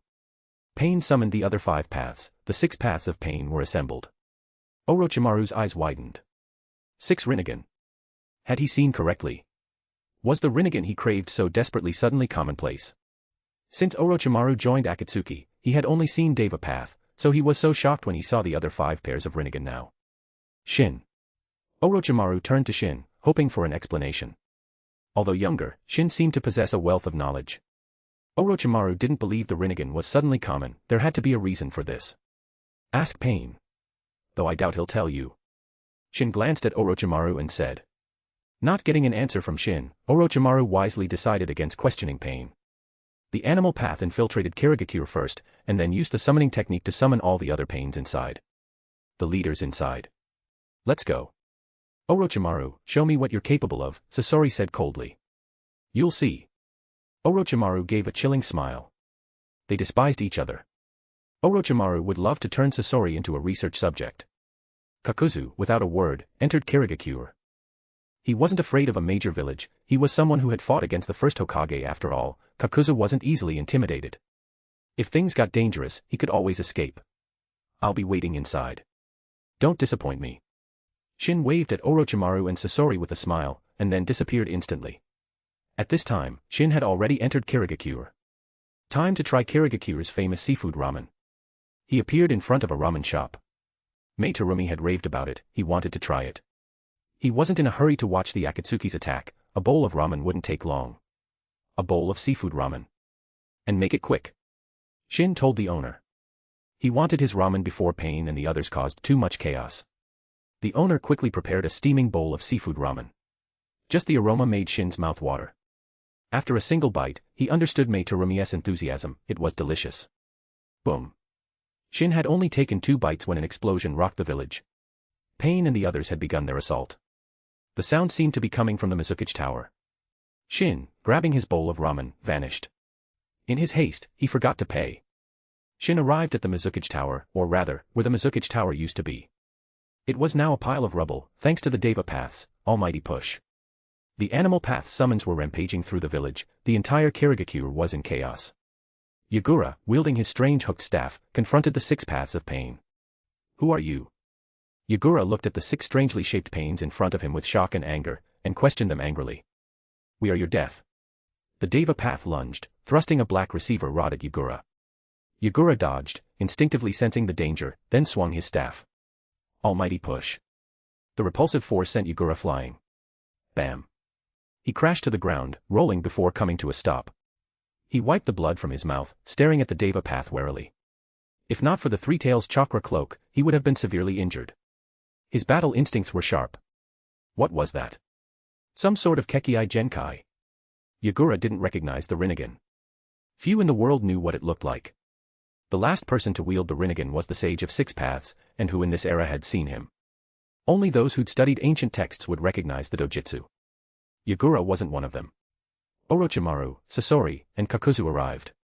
Orochimaru, seeing the Deva Path easily suppressing Yagura, felt a flicker of greed, then quickly suppressed it. Hold back the other Kiri ninja, Pain ordered. He could level the entire village with a super almighty push, but that would consume Nagato's life force. Besides, annihilating Kirigakure wasn't his objective.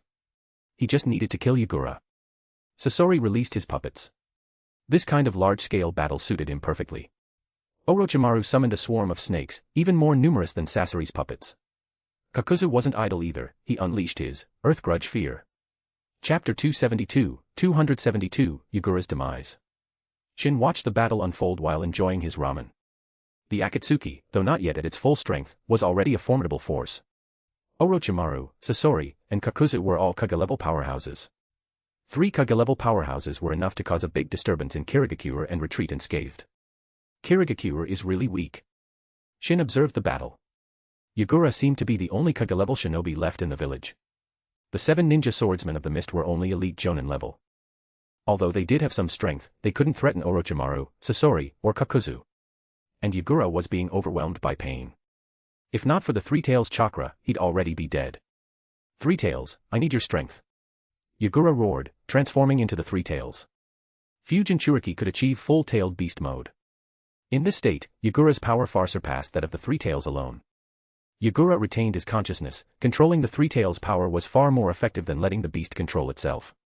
A Jinchuriki in perfect sync with their tailed beast was far stronger than the tailed beast alone. Your strength is commendable, but facing a god is foolish, Pain said, looking at the transformed Yagura. I am the Mizukage. Protecting this village is my duty. Yagura's voice echoed from within the 3 Tails, which then opened its maw and began charging a tailed beast bomb. Every tailed beast, even the one tail with its limited chakra, could use the tailed beast bomb. The Deva Path didn't flinch as the tailed beast bomb hurtled towards him. The Preta Path stepped forward. Blocking technique absorption seal. The tailed beast bomb was absorbed, and Shin raised an eyebrow, impressed. Nagato's 6 paths of pain were quite capable, absorbing even a tailed beast bomb. Of course, Shin wasn't very impressed. It was decent, but nothing special. However, Yagura was very shocked. He was running out of options. Almighty push.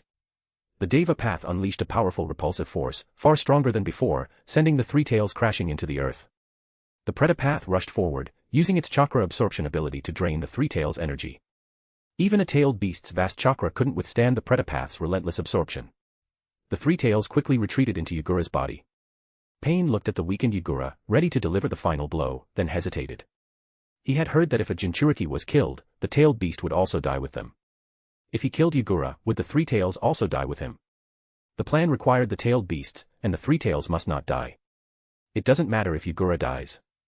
The tailed beast can be revived, though it takes time. Shin appeared in front of Pain and said calmly. A tailed beast was essentially a mass of chakra. As long as its chakra wasn't completely annihilated, it would eventually reform. Whether it retained its memories was another matter. Hearing Shin's words, Pain still didn't make a move, because Pain didn't trust Shin. What if Shin was lying? Their plan to collect the tailed beasts and revive the 10 tails couldn't be jeopardized. Pain decided to extract the 3 tails from Yagura, which would also kill him. Extracting a tailed beast was a death sentence for the Jinchuriki. The Deva path personally took action and extracted the 3 tails from Yagura's body. The 3 tails, weakened by the Preta path's chakra absorption, was severely diminished in size. The 3 tails fled in a hurry. Pain didn't pursue it. Though the Akatsuki's goal was to gather the tailed beasts, it wasn't time yet. He didn't want to openly antagonize the 5 great villages. The Akatsuki wasn't ready for that kind of conflict. Looking at Yagura's lifeless body, Pain, to be safe, thrust a black receiver rod into his heart. Not even letting the corpse rest in peace, huh? Shin commented, then realized he was in no position to judge. Just like Kaguya Sora, who was killed before, not only was he killed, but his body was also taken back by Shin for research. The mission's complete. Let's go. Pain looked at the increasingly large number of Kiri shinobi gathering in the distance, and obviously didn't plan to continue to entangle with them. They hadn't come to annihilate Kirigakure. Killing the Mizukage was one thing, destroying the entire village was another matter. Pain, with the other paths, quickly left. Seeing Pain withdraw, Orochimaru, Sasori, and Kakuzu naturally wouldn't be like fools and continue to engage with Kirigakure's shinobi here. Soon, all the Akatsuki members withdrew, including Shin. Yagura's death didn't cause much grief in Kirigakure. He hadn't been a popular leader. His brutality, which had turned Kirigakure into the Bloody Mist village, had made him many enemies. Though Yagura's actions had been a result of Obito's control, no one knew that. Yagura had taken the blame, and now, dead, he couldn't even defend himself. Shin returned to the Land of Whirlpools, and the death of this Mizukage didn't cause a sensation in the shinobi world. The Land of Water was an overseas island country, so it was relatively closed off. It was also difficult for news to spread. Besides, Kirigakure didn't want this news to spread either. After all, a Kage assassinated in their own village was a humiliating disgrace. Chapter 273, Let's see who punishes the other. I'm back. Where is everyone? Shin returned home to find the house empty. Kushina, Tsunade, Mikoto, Konan, and Mei Terumi were nowhere to be found. Did they go train? Have they all become so diligent? That's actually good news. Shin stepped out of the house and headed towards their usual training spot. Sure enough, they were all there. Konan and Mei Terumi were training diligently, while Kushina, Mikoto, and Tsunade watched from the sidelines. It wasn't that Kushina, Mikoto, and Tsunade weren't working hard, they simply felt they had hit a ceiling in their strength and couldn't improve much further. They had reached the peak of Super Kage level. The next step was 6 Paths level, but achieving that was incredibly difficult. Looking back at the Naruto world, how many actually reached 6 Paths level through their own power? Almost everyone relied on some external boost or cheat. Kaguya Otsutsuki had the God Tree fruit. Shin didn't know the full details about the Sage of 6 Paths and his brother, but their lineage already placed them far above others. Then there was 6 Paths Madara, 6 Paths Obito, Naruto, and Sasuke, all relied on external power. Madara and Obito became the 10 Tails Jinchuriki. Naruto and Sasuke received power directly from Hagoromo Otsutsuki. Even Shin himself had reached 6 Paths level with the help of his system. Without it, Kage level would likely have been his limit, maybe not even Super Kage. So, Shin was also a cheater. This world ran on cheats. Want to get stronger without one? Keep dreaming. In the later stages of Naruto, characters without cheats became practically irrelevant. Seems I got a bit sidetracked. You're back. Kushina turned her head, looking at Shin who stood behind them. You sensed me? You're improving, Shin said, ruffling Kushina's vibrant red hair. Stop it. You're messing up my hair. Kushina glared at Shin, slightly annoyed. You three are just watching Konan and Mei train. Not working hard yourselves. Shin sat down between Kushina and Mikoto, casually putting an arm around each of them. It's not that we don't want to, it feels like we can't get any stronger, Mikoto said, shaking her head. We've maxed out our ninjutsu and Sharingan abilities. Our chakra feels like it's hit its limit. There's not much else we can do to improve. You could train your taijutsu, Shin suggested, looking at Mikoto. No way. I don't want to become a muscle-bound behemoth. Would you still like me then? Mikoto shuddered slightly at the mental image. Shin looked at Mikoto, speechless. Did training taijutsu automatically mean bulging muscles?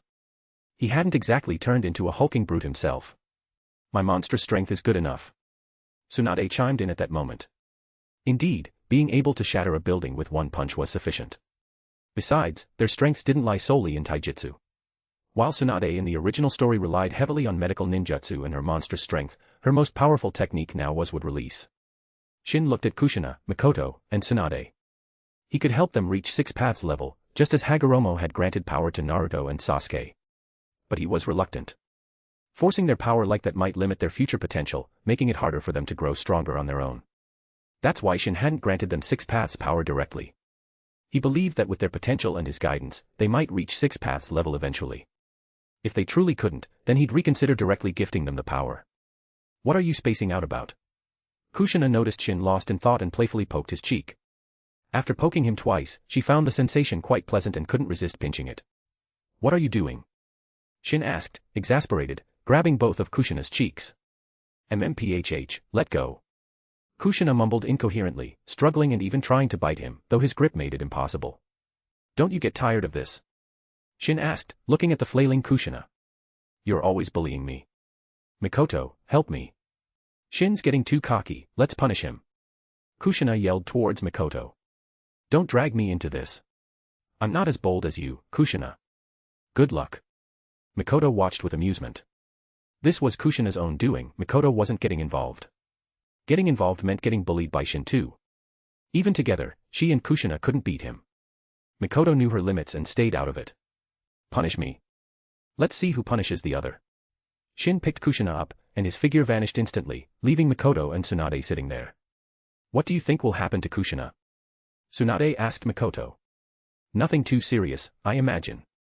She'll probably just be too weak to move for a few days, Mikoto replied with a smile. Tsunade looked at Mikoto, speechless. That wasn't serious. Although, with Kushina's constitution, it wouldn't take her days to recover, but she wouldn't bounce back instantly either. The memory of that particular weakness made Tsunade's own face flush slightly. Tsunade-ne, you're blushing. Feeling like joining them. If you go now, Kushina might even be grateful, Mikoto teased. Mikoto, you've gotten awfully bold, teasing me like that. Tsunade glared playfully at Mikoto, moving to grab her, but Mikoto, anticipating the move, used the body flicker technique to quickly put distance between them. Just then, Konan and Mei-Terumi finished their training and walked over. Where are Shin and II and Kushina-nichin? I saw Shin and II come back earlier, Konan asked curiously. She'd noticed Shin's arrival despite being focused on her training. They went off to do good deeds. Maybe you should go check on them, Konan, Tsunade said with a subtle, mischievous smile. Konan, seeing that smile, immediately became wary. She'd been tricked by Tsunade before and knew that expression meant trouble. Tsunade-ne, you seem mischievous. Konan took a few steps back, keeping her distance. Tsunade sighed dramatically, feigning hurt. Did Konan really distrust her that much? It stung a little, even though she had intended to tease her. Chapter 274, Is there anything wrong with taking my last name? Tsunade, Mikoto, and Konan returned home, but Shin and Kushina weren't in the living room, which Tsunade and Mikoto had expected. Did Shin go out with Kushina? Mei-Terumi couldn't help but ask. No. Go listen at his door, and you'll know, Tsunade said to Mei-Terumi. Mei-Terumi did as she was told, and as she reached the door, she could faintly hear certain sounds. Pa pa pa. Immediately, Mei-Terumi's face turned bright red. She stammered indignantly, it's still daytime. Although it was evening, the sun hadn't completely set yet. To be doing that kind of shameless thing at this hour. Mei-Terumi, completely flustered, ran away. Konan, who had been curious, decided against going over. Seeing Mei-Terumi's reaction, she cleverly guessed what was happening. Mikoto-ne, let's go prepare dinner, Konan said, her own cheeks slightly pink, pulling Mikoto towards the kitchen. After Mikoto finished cooking, Shin finally emerged from the room, supporting Kushina alongside him. As for why he needed to support Kushina, naturally, it was because she was completely drained and her legs were weak. She couldn't even stand steadily without his help. Seeing Kushina in this state, Tsunade and the others shot them strange looks, making even the normally thick-skinned Kushina feel embarrassed. While Kushina had a straightforward personality, some things were still embarrassing, and this was definitely one of them. What are you looking at? Kushina put on a fierce expression, glaring cutely at Mikoto and the others. Well, acting all tough now, are we? Tsunade approached Kushina with a mischievous smile, playfully poking her cheek with a slender finger. Damn it. You're going too far. Kushina, seeing Tsunade taking advantage of her weakness, became furious and tried to bite Tsunade's finger. However, being too weak, her movements were slow, and she couldn't reach Tsunade. She could only glare helplessly. Just wait until I recover. I'll make you pay. Kushina declared loudly. After you recover. You have to recover first.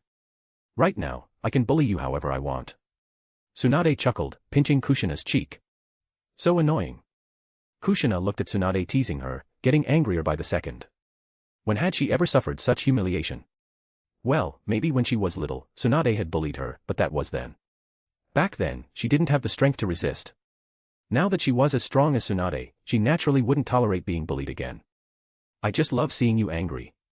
Tsunade thought this was a perfect opportunity to tease Kushina properly, to stop her from constantly opposing her. Kushina took a deep breath, calming herself.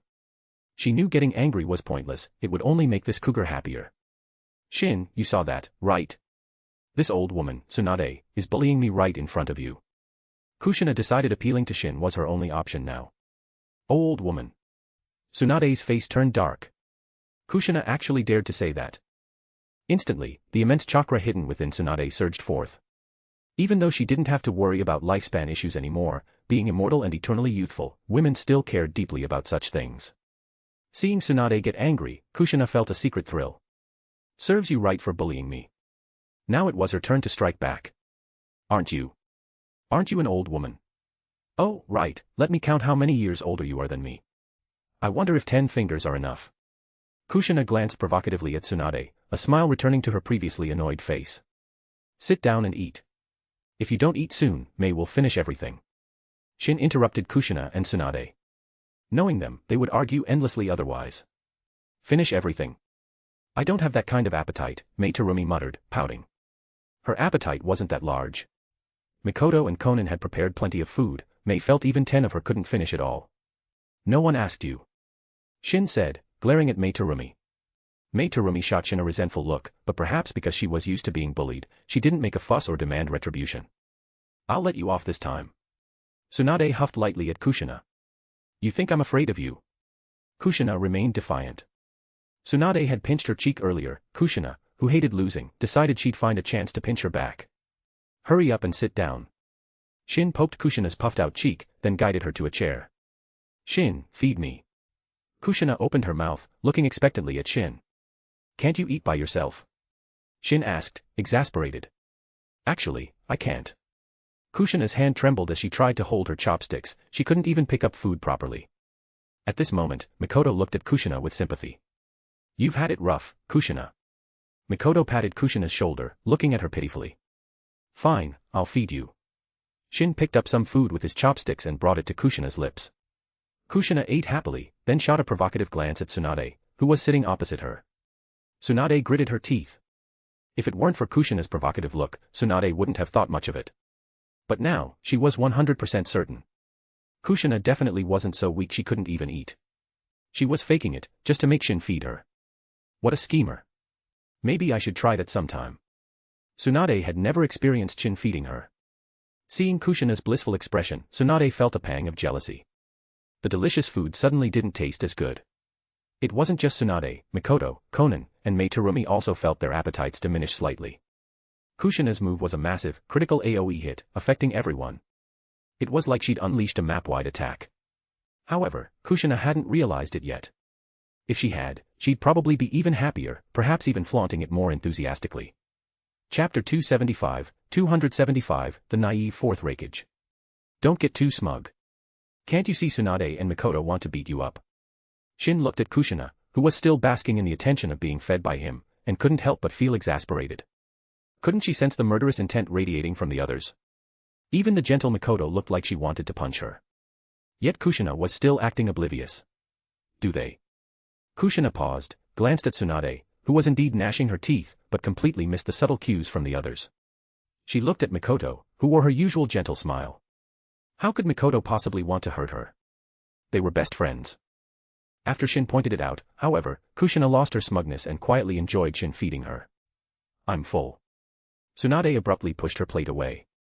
Being subjected to this public display of affection had killed her appetite. Me too. Mikoto, Konan, and Mei Terumi quickly followed suit, leaving only Shin and Kushina at the table. Did they eat that little? Kushina asked, confused, after taking a bite of chicken from Shin. Shin gave her a look. Are you really asking why they didn't eat much? Are you seriously that clueless? Following the principle of not wasting food, Shin and Kushina finished everything. Perhaps due to her earlier exertion, Kushina ate quite a bit today. Let's go back to the room, Shin said, putting his arm around Kushina and helping her up. Wait, again. Kushina's face fell.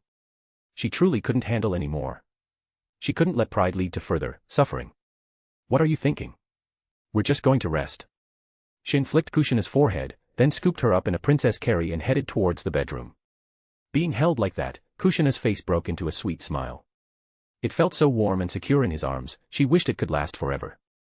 Shin's life was peaceful, but the shinobi world was anything but.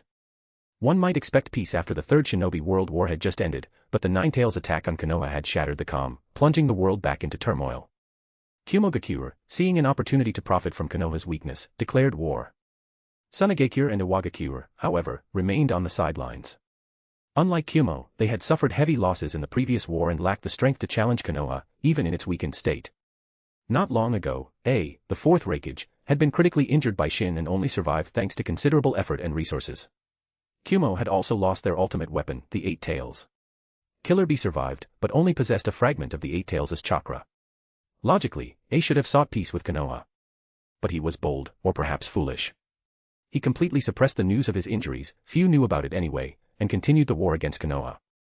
He had his reasons. He needed resources from Konoha to strengthen Kumogakure.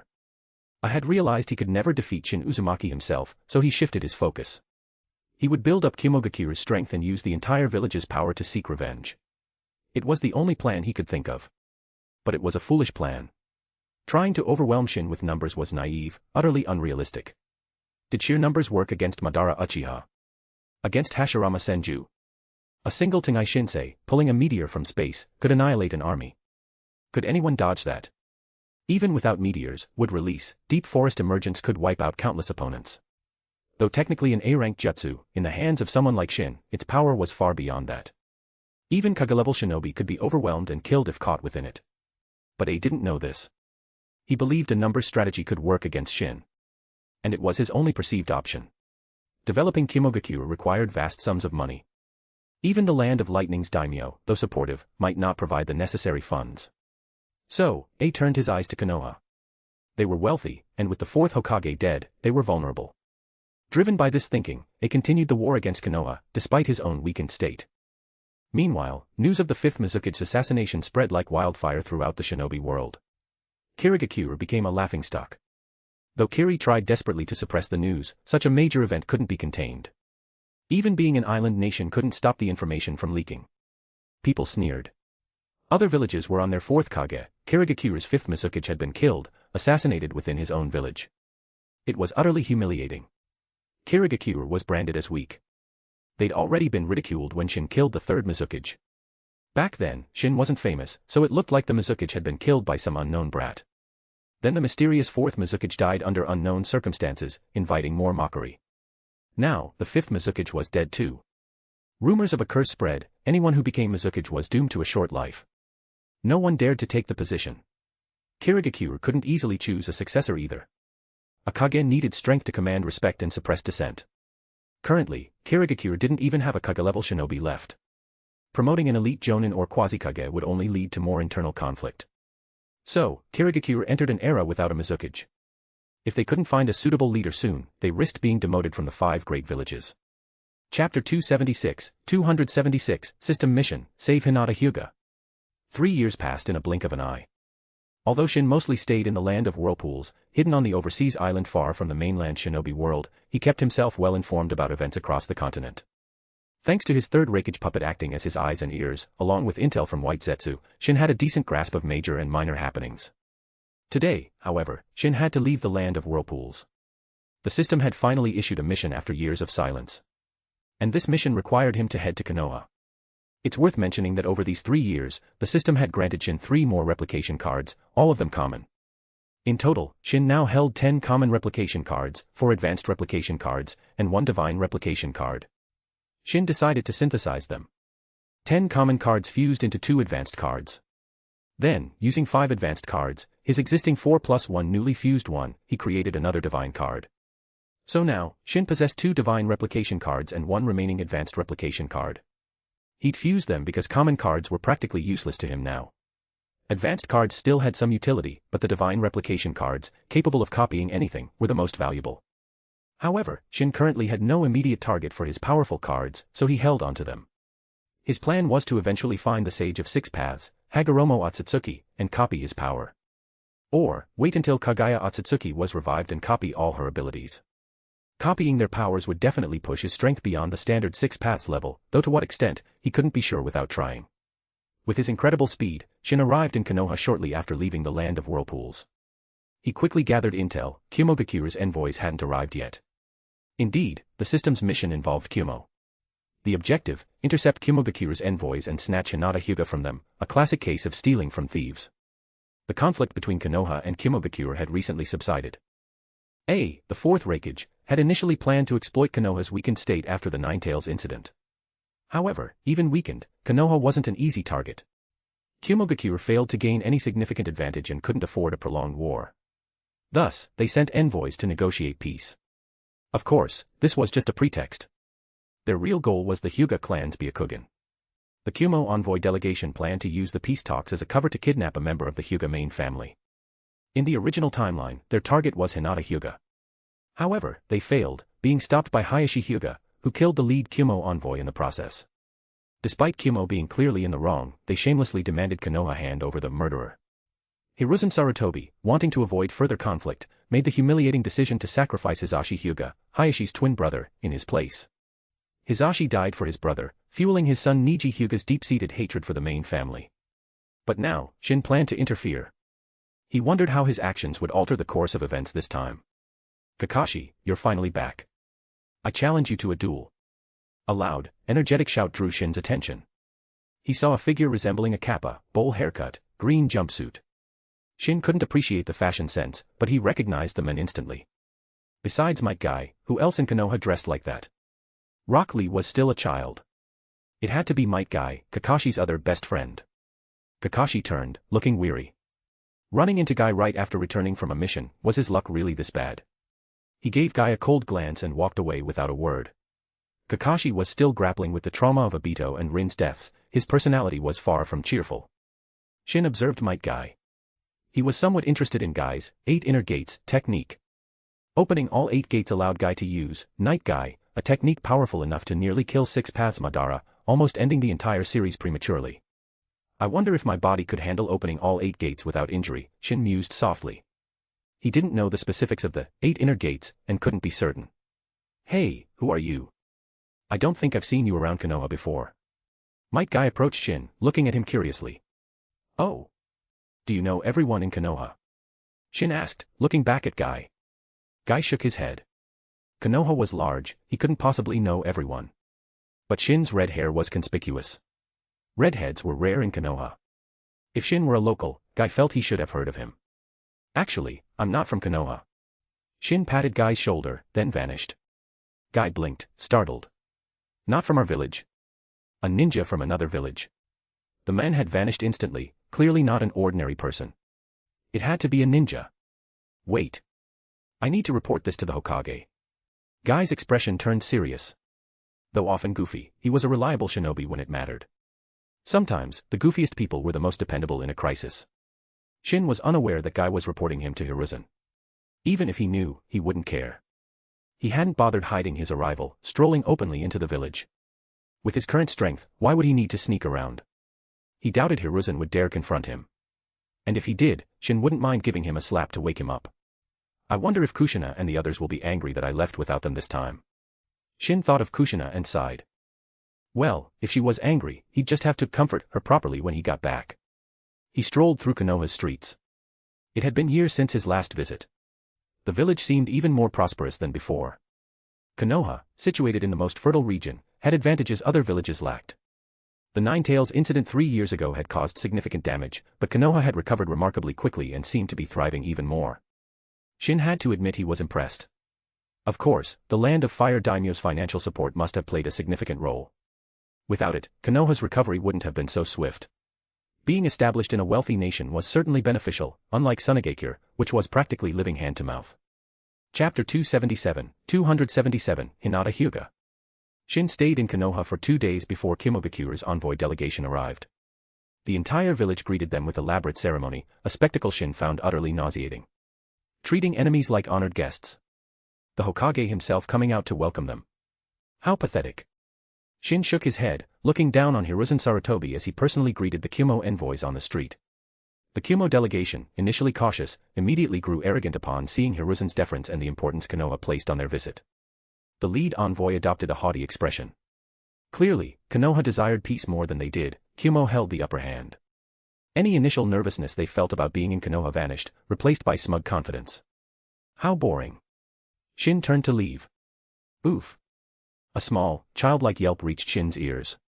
He looked down to see a little girl with short, lavender hair sprawled on the ground, rubbing her head. She had bumped into Shin as he turned and fallen. Hinata Hyuga? Shin asked, noticing the girl's distinctive white eyes. Hinata looked up, her misty eyes filled with confusion. Does he know me? Shin hadn't expected to run into Hinata here. He reached down and helped her up. Watch where you're going next time. I almost thought you were trying to scam me. Shin crouched down and gently patted Hinata's head. I'm sorry. Hinata looked up at Shin fearfully, tears welling in her eyes, threatening to spill over. Shin sighed internally. Do I really look that scary? He might not be universally beloved, but he didn't think he was terrifying. Do I look frightening? Shin couldn't help but ask. Hinata lowered her head timidly, her small hands fidgeting nervously. Tears streamed down her face. Shin felt a headache coming on, especially as he noticed the strange looks from passers-by. Now they probably thought he was some bully picking on a little girl. He scooped Hinata up and vanished. Shin swore he'd never felt so awkward. He reappeared with Hinata on the rooftop of a tall building. Setting her down, he watched her quiet sobs, feeling increasingly exasperated. Stop crying. I didn't even bully you. Hinata immediately stopped crying, looking at Shin with wide, fearful eyes, glancing around nervously. Shin knew Hinata was naturally timid, but this was beyond what he'd expected. She seemed deeply insecure and lacking in confidence. It was partly her nature, but also likely due to Hayashi Hyuga's harsh parenting. Hayashi was too strict. Though a clan heiress, Hinata clearly lacked self-assurance. Shin sat down on the roof, saying nothing. Hinata stood there hesitantly, not daring to speak. Aren't you going to ask who I am? Shin finally asked, turning to look at her. I'm sorry. Hinata bowed again, apologizing, which only frustrated Shin further. You don't need to apologize. I wasn't blaming you. Seeing her fragile state, Shin couldn't help but feel a pang of sympathy. Come on, I'll take you home. Shin took Hinata's hand and leaped off the rooftop. Hinata, terrified, clung to him tightly, squeezing her eyes shut, certain she was about to die. It's okay, Shin patted her head gently, prompting her to open her eyes. Don't be so timid. You can't become a proper shinobi like this, Shin said. He knew she possessed inner strength, but her current demeanor wasn't suited for the shinobi life. And my father says the same thing. Hinata looked down. Her father often told her she wasn't cut out to be a shinobi. And do you believe that? Shin asked, ruffling her hair. It felt surprisingly soft. Hinata seemed to relax under his touch, enjoying the gentle gesture. She had never been treated so kindly. Her father was always strict, reprimanding her for every mistake. He rarely showed affection, hiding his love behind a stern facade. I feel like I can't do anything right. Father says I have no talent, Hinata confessed, her voice filled with self-doubt. Nonsense. You're only 3 years old, you haven't even started training yet. How would he know? Shin believed Hinata had potential. Hinata's early weakness stemmed from her lack of confidence, not a lack of talent. She was the Byakugan princess, after all. Let's go. I'll take you home. And I need to talk to your father about something. Big brother, do you know my father? Hinata asked, looking up at him. Of course. We were classmates. We weren't exactly close, but we weren't enemies either. Hinata looked at Shin with surprise. He didn't seem like he was the same age as her father. Chapter 278, Hayashi Hyuga is quite tough. Seeing his clansmen trying to send Shin away, little Hinata became anxious. Big brother is father's classmate, she protested, her face flushed. Young miss, don't tell me you were deceived. One of the Hyuga clansmen interrupted, his gaze turning hostile towards Shin. Claiming to be the clan head's classmate. What a joke. They refused to believe it. How dare he try to scam them? Get lost. Shin had no patience for these clowns. The two Hyuga blocking his path were sent flying, smashing two large holes into the Hyuga compound wall. Be big brother. Hinata looked nervously at Shin. Let's go inside. Shin smiled down at Hinata, then took her hand and entered the Hyuga compound. It wasn't his first time here, though the clan head back then had been Hayashi's father. The commotion attracted more Hyuga clansmen. Shin, uninterested in arguing, simply used Genjutsu to control them and continued towards the core of the compound, where Hayashi Hyuga resided.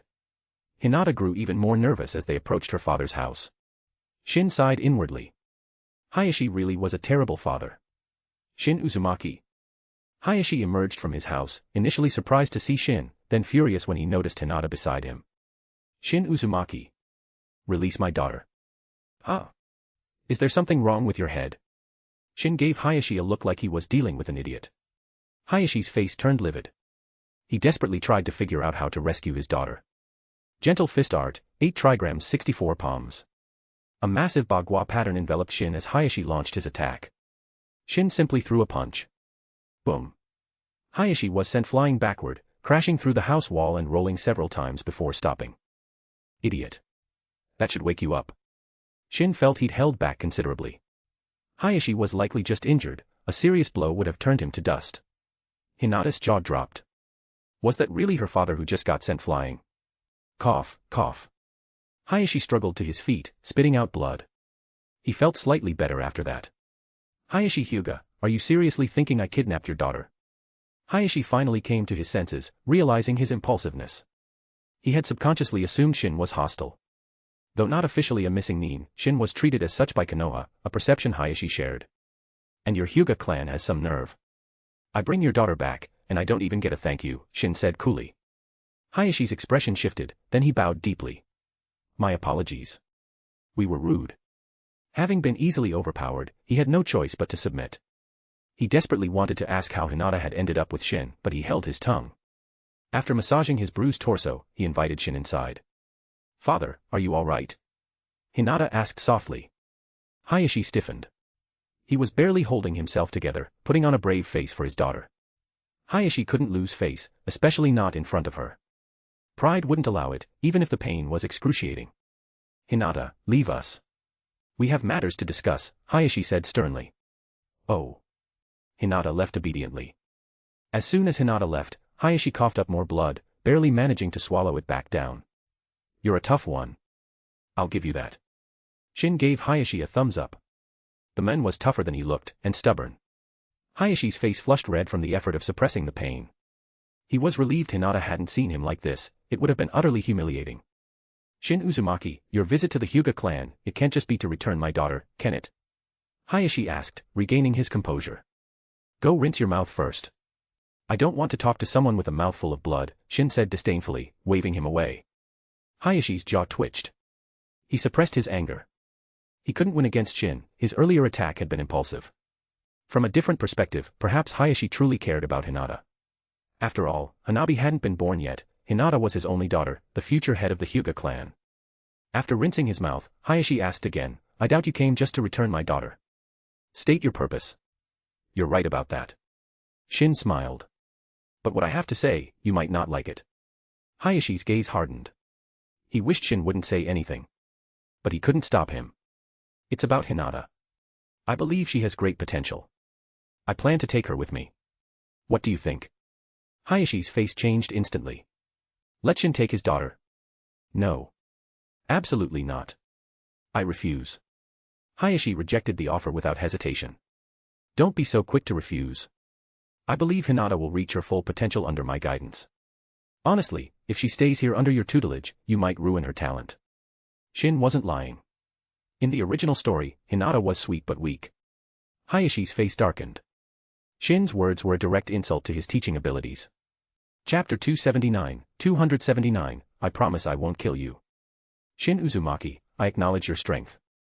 Perhaps no one in the entire shinobi world is stronger than you. But you are not suitable to teach Hinata.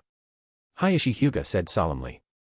Hinata needed to learn the Hyuga clan's traditional gentle fist style, something Shin Uzumaki couldn't teach her. Furthermore, Hinata was destined to become the head of the Hyuga clan. How could her training be entrusted to an outsider like Shin Uzumaki? It's rare for you to praise me. But tell me, why am I supposedly unsuitable to teach Hinata? Shin smiled and asked Hayashi. The gentle fist. You may be powerful, but you cannot teach. I know it. Your Hyuga clan's gentle fist is quite simple. Shin interrupted Hayashi. He naturally knew how to use the gentle fist. He had obtained the secret techniques of various Konoha clans from Danzo, including the gentle fist. He had specifically studied it. In fact, his mastery of the gentle fist surpassed Hayashi's. Honestly, Hayashi Hyuga was rather weak. His strength was barely at the level of an elite jonin, maybe quasi-kage at best. He hadn't even reached kage level. Even the Kagaya clan head had kage level strength. How could the Hyuga clan, with such limited power, call themselves a prominent Konoha clan? It was laughable. Especially after the Uchiha clan massacre, they even claimed to be Konoha's #1 clan. The gap was enormous. The Uchiha clan, before their downfall, had numerous powerful members. If Itachi and Shisui hadn't become traitors, the Uchiha might have actually overthrown Konoha. Fugaku Uchiha and Shisui Uchiha were at least quasi-kage level. Yet the Hyuga clan, supposedly their equals, couldn't even produce one kage-level shinobi. Shin didn't understand what the Hyuga clan had to be proud of. The Uchiha at least had the strength to back up their arrogance. The Hyuga truly didn't. You say you know the Hyuga clan's gentle fist? Hayashi frowned. Claiming to know their clan's secret technique and calling it simple. This was intolerable. Indeed. Did you think I'd lie to you? Hayashi remained silent. With Shin Uzumaki's strength, there was no need for him to lie. But Hayashi still didn't believe Shin knew the gentle fist. The gentle fist required the Byakugan to be used effectively. Without the Byakugan, even if one knew the forms, it would be like having the shell without the spirit. Want to try it? I promise I won't kill you. Seeing Hayashi's disbelief, Shin offered the challenge. Hayashi's expression remained stern, but inwardly, he was reeling. Try it. And he promises not to kill me. Was this guy serious? Hayashi clenched his fists, growing angrier the more he thought about it. Why didn't I beat him up back when he was weaker? He remembered Shin from the academy, he hadn't seemed particularly strong then. How had he become so powerful? Hayashi didn't know Shin had been hiding his strength even back then. If Hayashi had attacked him, he still would have lost. I may not have the Byakugan, but I possess its evolved form. Is it so strange that I know the gentle fist? The Byakugan evolved into the Tenseigan. Shin's 9-tomo Rinnegan Seigan was even more advanced, possessing all the Tenseigan's abilities. The Byakugan can evolve. Hayashi's breath hitched. He'd heard Shin mention the Byakugan's evolution before. Could it really evolve? Indeed. If the Sharingan can evolve, why can't the Byakugan? Shin actually thought the Byakugan wasn't as weak as commonly perceived. Kagaya Otsutsuki's Byakugan, for instance, was incredibly powerful. Can you tell me about the Byakugan's evolution? Hayashi didn't know how Shin knew, but he believed him. With Shin's strength, he wouldn't waste time teasing him. Evolving the Byakugan is extremely difficult. You wouldn't be able to do it. So I won't trouble you with the details. Shin didn't elaborate. Hayashi certainly couldn't achieve it. The Otsutsuki evolved the Tenseigan by transplanting a pure Hyuga Byakugan. What the Hyuga needed to evolve their Byakugan, Shin wasn't sure. Perhaps they needed cells from the Otsutsuki clan on the moon, similar to how Madara Uchiha used Hashirama Senju's cells to awaken the Rinnegan. But Shin had wiped out the Otsutsuki clan on the moon, there was nothing left. Where would they get the cells? Hayashi's face darkened. Shin had piqued his interest, only to shut him down. It was frustrating. If you entrust Hinata to my training, perhaps I can help her, Byakugan, evolve. Shin couldn't guarantee it, hence the perhaps. Mikoto's eternal Mangekyo Sharingan hadn't evolved into the Rinnegan even with his help.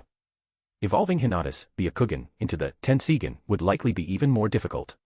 Hayashi remained silent, still undecided. I'm taking Hinata with me regardless. I'm just informing you. Your decision is irrelevant. Hinata was related to his mission, and Shin genuinely liked her. Taking her was non-negotiable.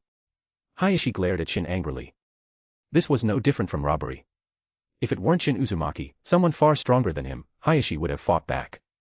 I'll be staying at the Hyuga compound for a while. Make the necessary arrangements. Shin said with a smile. Hayashi's face turned black. He wanted to punch Shin. This was outrageous. But considering Shin's strength, the frustrated Hayashi chose to endure it. He couldn't afford to fight back. That first punch had nearly killed him. He didn't want another one.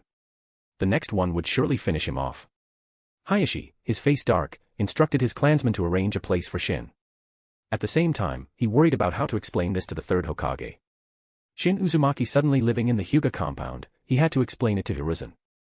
Though Shin wasn't officially a missing nin, he was treated like one. The only reason he wasn't officially designated as such was because Konoha didn't want to anger him. Now, with Shin staying in the Hyuga clan grounds, if Hayashi didn't explain things clearly to Hiruzen, it could arouse suspicion. Hayashi didn't want to be ostracized by the third Hokage. Look at the Uchiha clan, they were being pushed to the village outskirts. Chapter 280, Task Change. System, why did the mission change? Shin was currently in the quarters Hayashi Hyuga had arranged for him. Shortly after arriving, he'd received a notification from the system, his mission had been altered. The original objective was to intercept Kumogakure's envoys and snatch Hinata Hyuga from them. Now, the mission was simply to take Hinata, with no mention of Kumo. The reward remained the same, X1 Advanced Replication card. While the change didn't significantly impact Shin, he was curious about the reason. This was the first time something like this had happened, it would be strange not to be curious. Master, you are currently within the Hyuga clan compound. Based on system calculations, the probability of Kumogakure successfully abducting Hinata Hyuga is 0. The steal from thieves objective is no longer viable. Therefore, the mission parameters have been updated. Ah, I see. Shin nodded, understanding now. If Kumo envoys showed up, Shin would likely obliterate them instantly, making the abduction impossible. Thus, the system adjusted the mission. This told Shin that system missions could indeed change based on real-world circumstances. 2 days passed. Shin remained in the Hyuga compound, mostly amusing himself by teasing Hinata. He'd actually grown quite fond of her. That evening, Shin was sitting by the courtyard pond with Hinata, feeding the fish. The pond was stocked with quite a few fish, Hinata mentioned Hayashi raised them.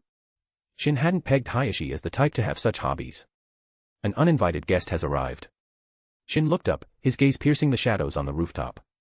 The leader of the Kumo envoy delegation. He'd decided to make his move tonight, targeting Hinata as planned. Kidnapping a young, defenseless child seemed the easiest route. But Hinata wasn't alone. Shin, a massive obstacle, was right beside her. The Kumo leader showing up now was practically suicide. There's someone else here. The Kumo leader, hidden by the moonlight, spotted Shin next to Hinata and frowned heavily. This complicated things. He needed to eliminate the bystander silently, without alerting the Hyuga clan. The Kumo leader was confident, but not arrogant enough to think he could take on the entire Hyuga clan. Your bad luck. The Kumo leader's eyes turned ruthless. He stealthily approached Shin, intending to dispatch the interference quickly before snatching the Hyuga clan head's daughter. Aren't you tired of sneaking around? Shin watched the Kumo shinobi's clumsy approach with amusement. His stealth skills were amateurish. Even White Setsu couldn't hide from Shin, this Kumo shinobi stood no chance. He spotted me. The Kumo leader froze. He prided himself on his infiltration skills, how had he been discovered? Since he was exposed, hiding was pointless. The Kumo leader stepped out of the shadows. Shin looked him over, the idiot was practically wearing a neon sign advertising his affiliation with Kumogakure. No mask, forehead protector proudly displayed, was he afraid people wouldn't know he was from Kumogakure? Then again, Shin mused, if he failed, hiding his identity wouldn't matter anyway. Big brother. Hinata nervously hid behind Shin, peeking fearfully at the menacing Kumo leader. Seeing his fierce expression only frightened her more. Don't worry, Hinata. Just a minor Kumo shinobi. Even if the fourth Reikage himself showed up, he'd be bowing before me. Shin gently patted Hinata's head, reassuring her. Arrogant fool. Your biggest mistake was not calling for help immediately. The Kumo leader drew his sword, emanating icy killing intent. Kumo shinobi deeply respected their Reikage. Shin's dismissive remark about the fourth Reikage bowing before him ignited the leader's fury. His hatred for Shin instantly peaked. Hey, your biggest mistake was not running away the moment you saw me. Shin chuckled coldly. Even if the men had fled, Shin wouldn't have let him escape. Gentle fist art, 8 trigrams 64 palms. In an instant, Shin struck the Kumo leader's chakra points. It wasn't a chakra-sealing attack, but a fatal blow delivered directly. Since Shin had decided to act, he wouldn't leave the men alive. He turned Hinata away, shielding her from the gruesome sight. Despite controlling his strength, the Kumo leader's body was twisted grotesquely, unrecognizable even to those who knew him best. At least Shin hadn't turned him into a bloody mist, that was something. Let's go, Hinata. We'll leave, then notify Hayashi to clean this up. Shin took Hinata's hand and used the body flicker technique to leave, reappearing before Hayashi, who was busy with clan affairs. Being the head of a major clan meant Hayashi had many responsibilities. What brings you here? Hayashi felt a headache coming on just seeing Shin. He desperately wished Shin would just leave already. Just came to ask you to handle a small matter. You know the leader of the Kumo delegation, right? Hayashi, though puzzled, nodded. He'd been keeping an eye on the Kumo leader. Though seemingly unrelated to the Hyuga, it was a major village event, Hayashi naturally paid attention. But he had a bad feeling about why Shin was bringing this up. Now, don't overreact. Shin warned Hayashi, anticipating his reaction. Hearing Shin say that only increased Hayashi's sense of foreboding. A moment ago, I killed him. In your courtyard. The body's still there. You should probably take care of it before it starts to stink. What? Hayashi, who had been relatively calm, shot to his feet, eyes wide, staring at Shin in disbelief. He thought he must have misheard. Did Shin really kill the Kumo delegation? Why are you panicking? You weren't the one who killed him, Shin said, looking at Hayashi with exasperation. He'd expected Hayashi to be shocked, but not this shocked. With this little nerve, he really wasn't suited to be the Hyuga clan head. Hayashi's face turned dark. While he hadn't killed the men, the death occurred within the Hyuga compound. The Hyuga clan would undoubtedly be held responsible. He knew it. Shin staying with the Hyuga clan would only bring trouble. Now it had happened. This was a huge mess for the Hyuga. Hayashi worriedly considered how to handle the situation, most importantly, how to extricate the Hyuga clan from responsibility. Chapter 281, Waiting for the Day You Regret This. Shin looked at Hayashi Hyuga's grim face, which looked like someone had just died in his family, and felt rather speechless. I killed him. Just tell the third Hokage. Do you really think Hiruzen Sarutobi can demand an explanation from me? Besides, Hayashi Hyuga, aren't you even a little concerned about why the Kumo delegation leader was here? Shin's words snapped Hayashi back to reality. He realized that was the more important question, why was the Kumo delegation leader in the Hyuga compound? Why? Hayashi asked Shin. As the only witness, Shin was the only one he could ask. The Kumo delegation leader came for Hinata. He wanted to kidnap her. Then he ran into me and, well, met his glorious end. Shin told Hayashi the whole story directly. Hearing this, Hayashi erupted in fury. The audacity of Kumogakure. Sneaking into the Hyuga compound to commit a crime. Did they think the Hyuga clan was easy prey? Are you thinking, Kumo thinks the Hyuga clan is easy prey? Shin asked, watching Hayashi's expression flicker between anger and calculation. How did you know? Hayashi was momentarily stunned. How did Shin know his thoughts? Just a guess. Anyone would think that in this situation. Shin shrugged. He couldn't actually read minds. But you're right. Kumo does think the Hyuga clan is easy prey. Otherwise, they wouldn't have targeted you. Kumo clearly covets your clan's Kekkei Genkai. Don't they also covet the Uchiha's Sharingan? Of course they do. But they didn't target the Uchiha. Clearly, they think the Hyuga are an easier target. Shin's tone was flat, but Hayashi sensed the underlying disdain. The Hyuga clan is definitely not weaker than the Uchiha clan. Hayashi retorted defensively, his pride stung. Don't kid yourself. The Uchiha are leagues ahead of the Hyuga. In Shin's eyes, the gap between the Hyuga and Uchiha was immense. He didn't know about the Warring States period, but currently, the Hyuga were completely outclassed. Even after the Uchiha massacre, the surviving Itachi Uchiha could still wipe the floor with the entire Hyuga clan. Being looked down upon like this should have infuriated Hayashi, who valued his clan's honor above all else.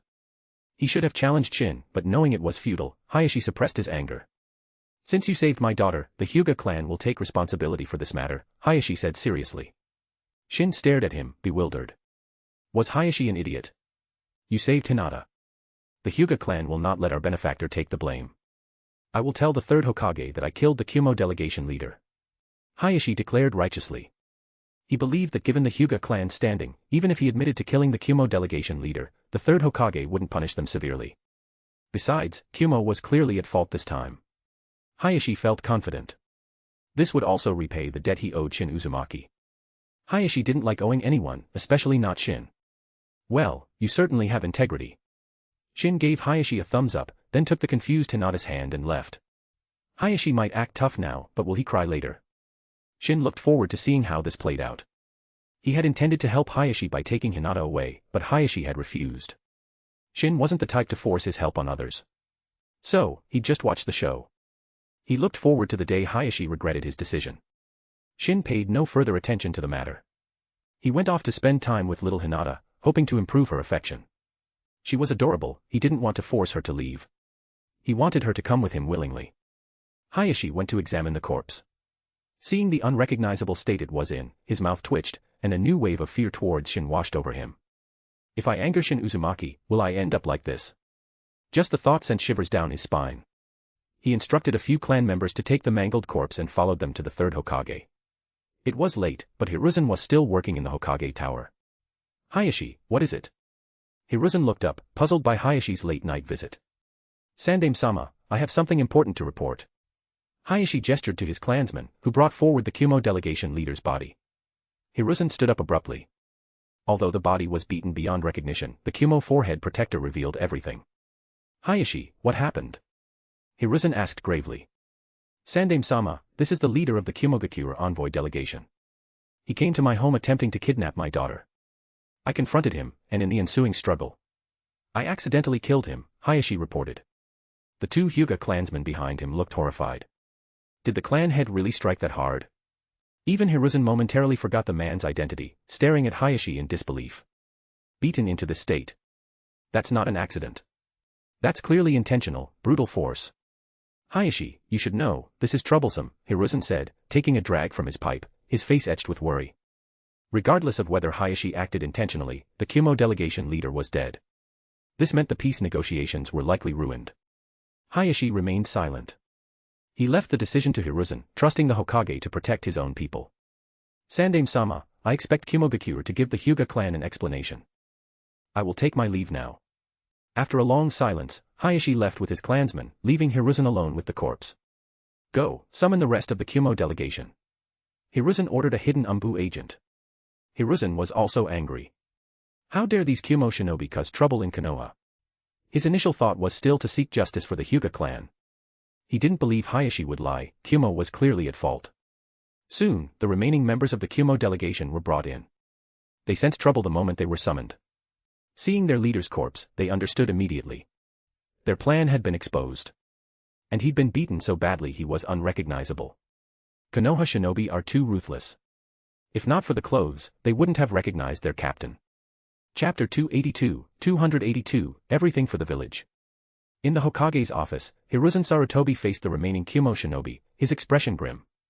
Gentlemen, I believe an explanation is in order. Hiruzen's imposing aura pressed down on the Kumo shinobi. As a veteran of countless battles, his presence alone was intimidating, causing the shinobi to flinch. They exchanged glances. They had come here prepared to die, what was there to fear now? Thinking this, they shed their fear of Hiruzen. One of the Kumo shinobi sneered at him. Third Hokage, you owe us an explanation. Why did our captain die in Konoha? Are you trying to provoke a war with Kumogakure? The Kumo shinobi's sharp accusation made Hiruzen want to scream. These bastards were twisting the truth. Your captain broke into the Hyuga compound, attempting to kidnap the clan head's daughter. He was killed by the clan head in self-defense. Are you denying this? Hiruzen slammed his fist on the desk in anger. Ridiculous. It was clearly you who killed our captain. Hand over the murderer, or prepare for war. The Kumo shinobi remained defiant, threatening Hiruzen with war. Hiruzen's face turned ashen. The Hokage of Konoha, being threatened by a few Kumo shinobi. Handing over the Hyuga clan head is impossible. I will represent him and drop the matter. Let this be the end of it. Hiruzen compromised, taking a step back. Seeing this, the Kumo shinobi's eyes brightened. The third Hokage doesn't want war. No. You must hand over the murderer, or we declare war on Konoha. Hiruzen's face turned livid. They were pushing their luck. Just as he was about to lose his temper, Danzo suddenly opened the door and walked in. We agree to your terms, Danzo said emotionlessly. Danzo, what are you saying? Hiruzen glared at Danzo angrily. We can agree, but you must sign a peace treaty with Konoha immediately. No war. Danzo ignored Hiruzen and addressed the Kumo shinobi.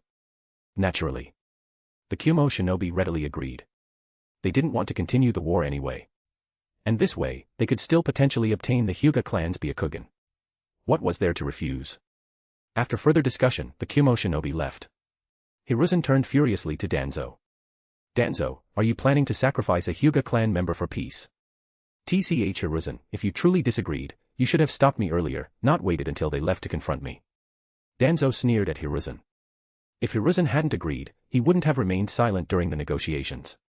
Aside from a weak initial protest, he hadn't voiced any objection. This meant Hiruzen had tacitly approved. Complaining now was just hypocrisy. Danzo turned and left, leaving Hiruzen sitting alone in silence in the Hokage office. Hayashi, I apologize. For the sake of the village's peace, you must be sacrificed. Konoha cannot withstand another conflict right now. A flicker of guilt crossed Hiruzen's eyes, but whether it was genuine or feigned, only he knew. The next morning, Hayashi Hyuga was summoned. He had been eagerly awaiting Hiruzen's explanation. Instead, Hiruzen demanded an explanation from him. Hayashi, I know this is unfair to you, but there's no other way. Konoha truly cannot afford a war with Kimogakure. Please endure this hardship. Everything is for the village. Hiruzen patted Hayashi's shoulder, delivering the verdict. Everything for the village. With those words, Hiruzen intended for Hayashi to sacrifice himself for peace. If it were Shin Uzumaki, he would have slapped Hiruzen and told him to shove his village, where the sun doesn't shine. But Hayashi Hyuga was a useless coward. He didn't even dare to show his anger towards Hiruzen.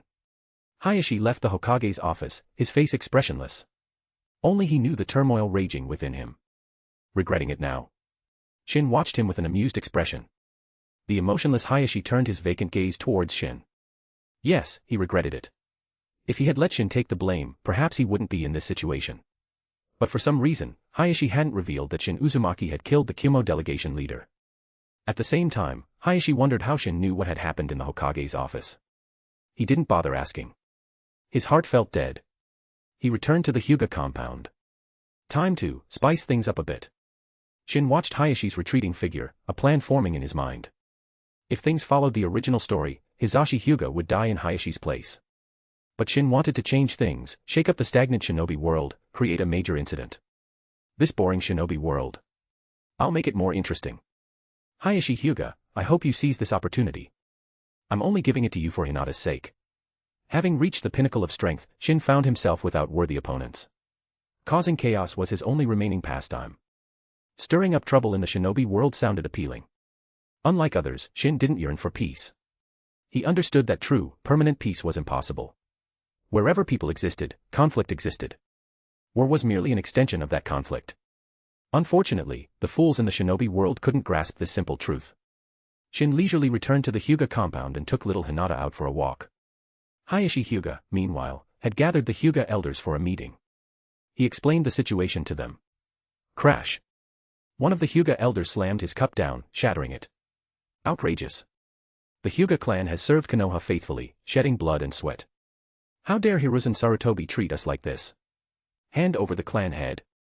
If they did that, how could the Hyuga clan ever hold their heads high in the shinobi world again? We will not accept this humiliation, the Hyuga Great Elder declared. I have a proposal.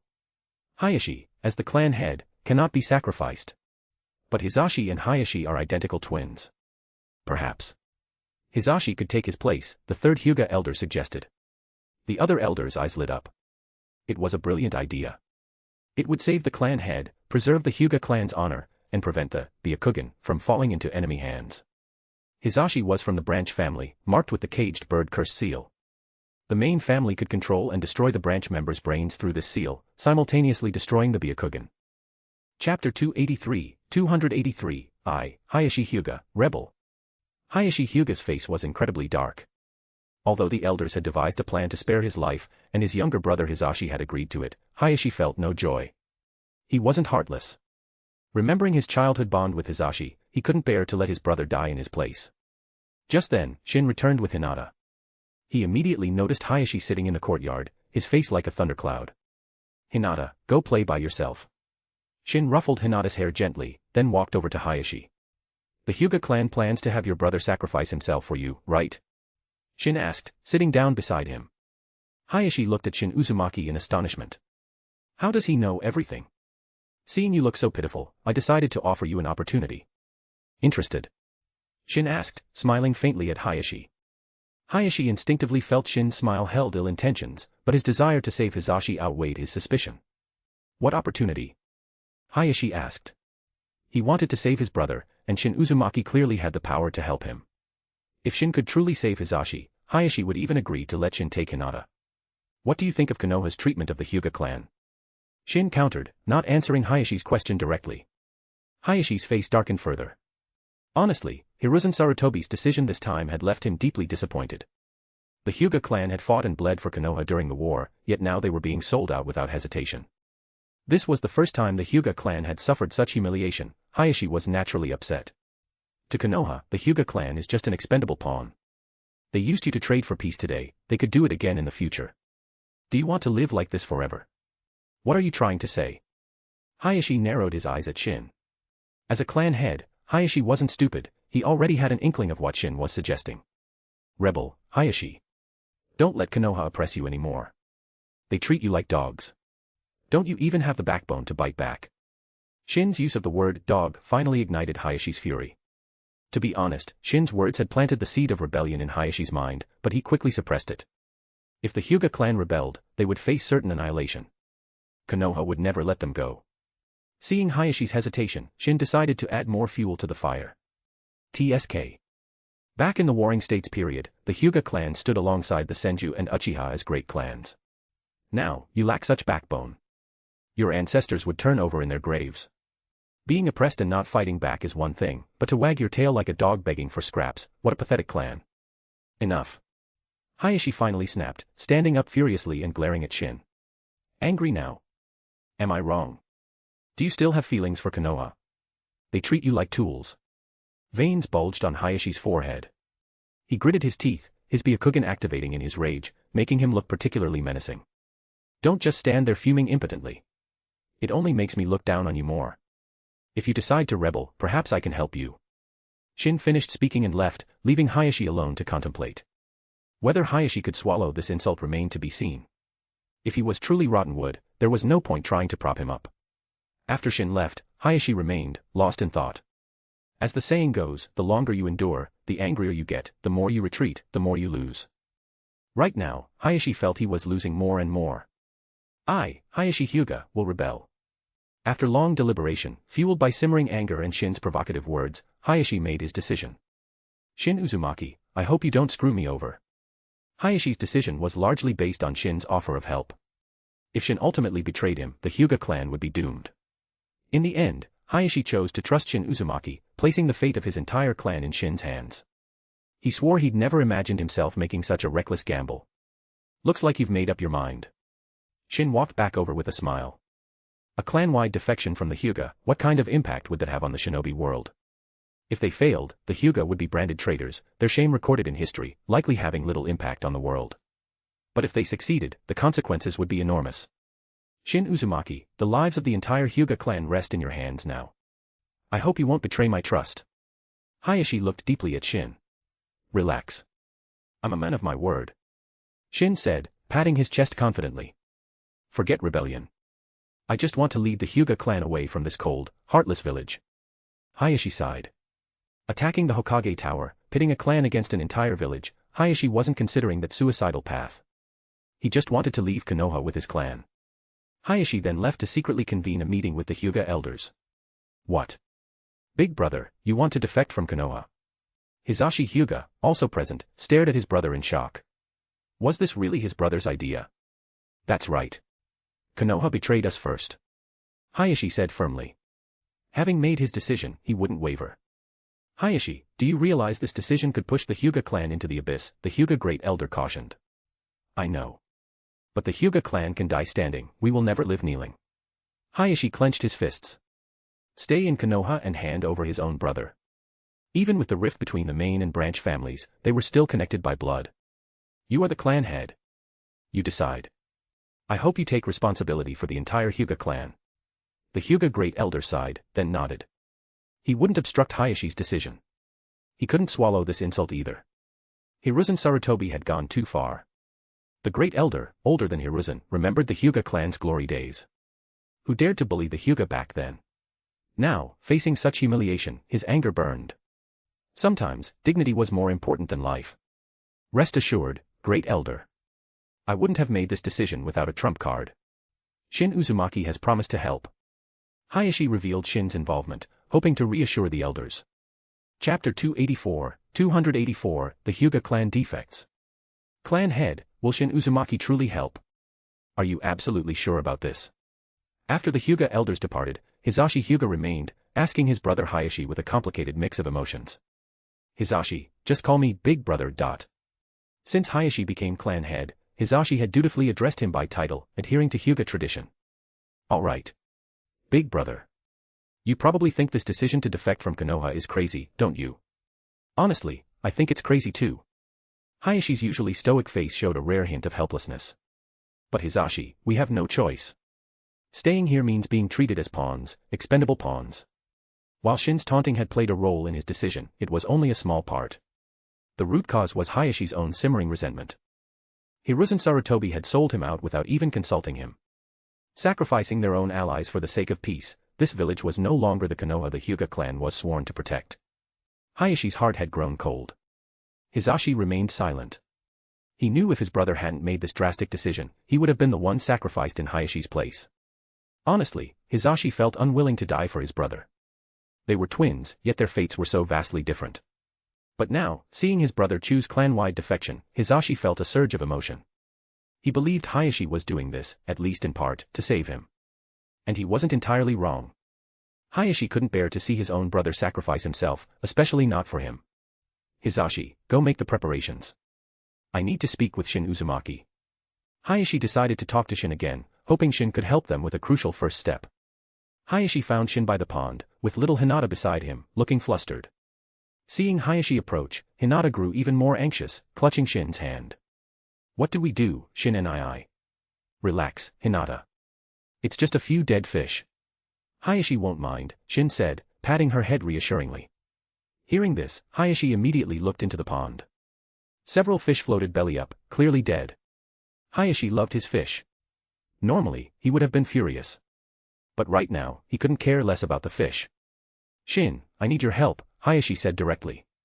Speak. Helping you isn't a problem, since I already promised. Shin was waiting for Hayashi to make his move. Helping him was no issue, as long as Hayashi didn't back out now. I need you to get the women, children, and elderly of the Hyuga clan out of Konoha. Can you do that? Hayashi understood the consequences of defection. Konoha would never allow it. A battle was inevitable. He needed to ensure the safety of the non-combatants first. No problem. That's simple for me. Gather them. Shin nodded to Hayashi. Relieved, Hayashi immediately went to make arrangements. He didn't care how Shin would do it, only that he could. Shin and is father okay? Hinata asked, tugging at Shin's clothes. Hinata, little kids shouldn't worry about adult matters. Oh. Hinata nodded, though she didn't fully understand. Hayashi acted swiftly. Soon, he gathered the clan's women, children, and elderly, over 100 people, and brought them to Shin. Shin directly transported them all into the Kamui dimension. It was spacious enough. They had brought food and water, enough to last for a month, though they wouldn't be staying that long. Hayashi, initially worried, entered the Kamui dimension himself to check. Seeing everyone settled, he finally felt at ease. Take care of Hinata, Hayashi said solemnly to Shin. What's with the final words? Relax, I won't abandon you.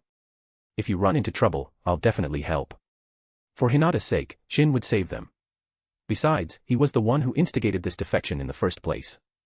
Hayashi said nothing more and left the courtyard, heading towards the Hyuga training grounds. The training ground was large, and all the Hyuga clan shinobi were gathered there. They already knew Hayashi's decision, Hisashi had informed them. They were defecting from Konoha. As members of the branch family, they had no choice but to follow the main family's decision, even if it led to ruin.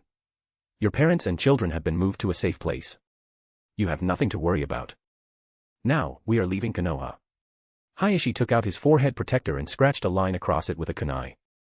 The other Hyuga ninja hesitated for a moment, then followed suit, marking their headbands with the symbol of a missing nin. Let's go.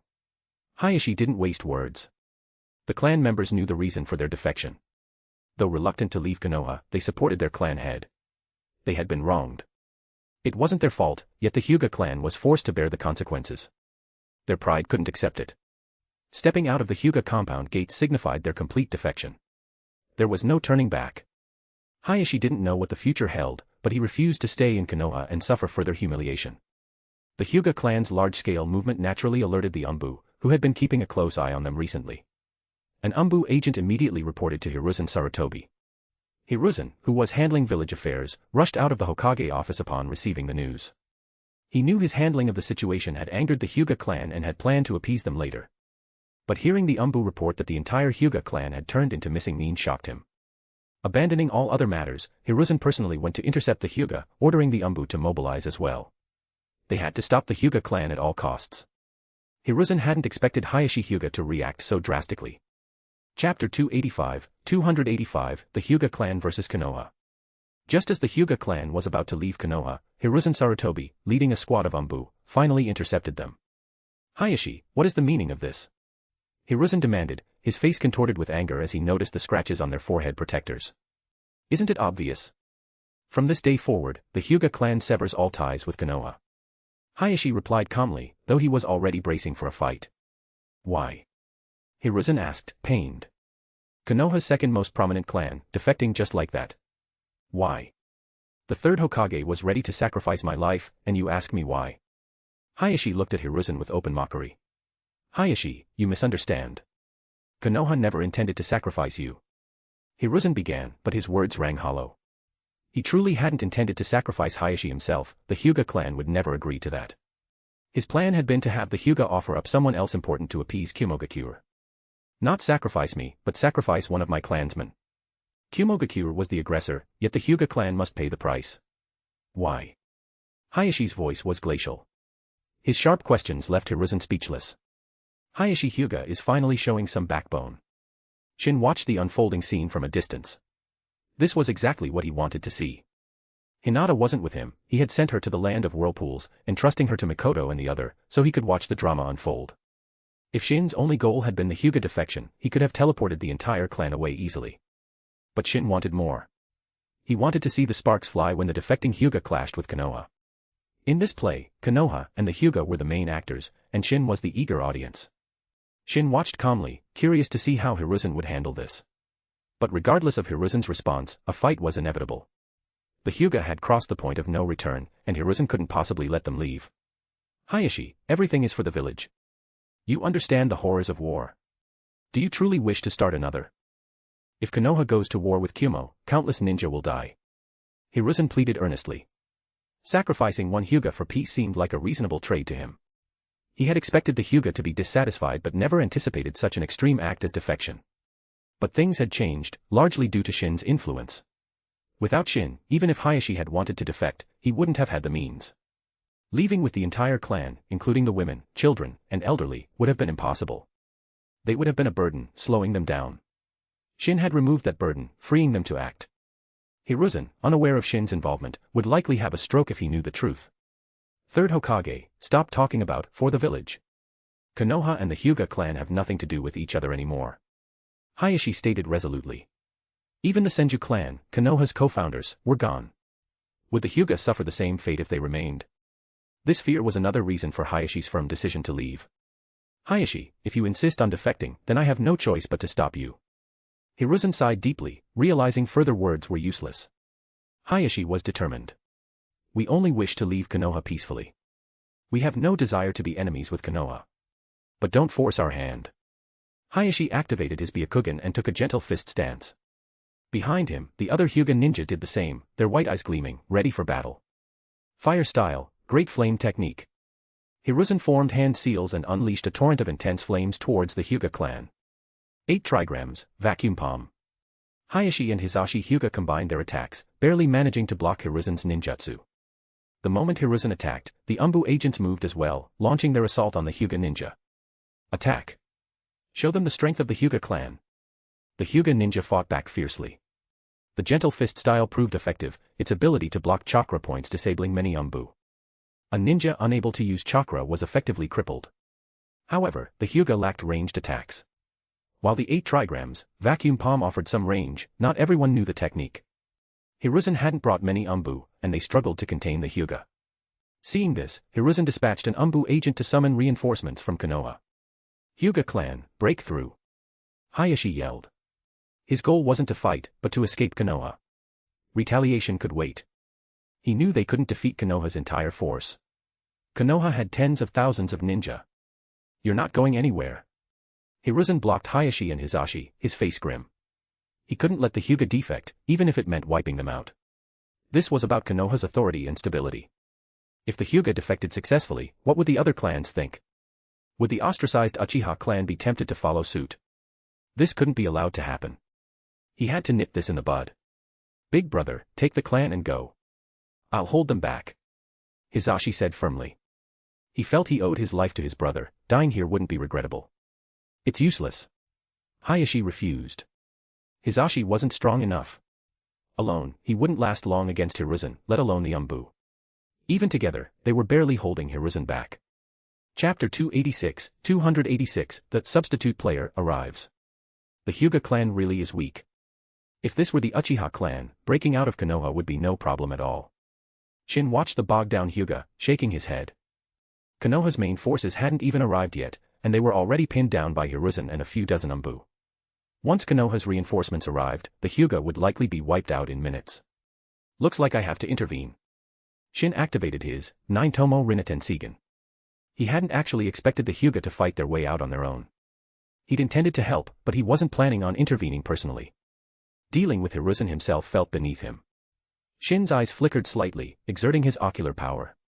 Hayashi Hyuga, currently blocking Hiruzen's attacks, suddenly felt his body move on its own. What's happening? Hayashi panicked internally. Losing control of his own body was terrifying.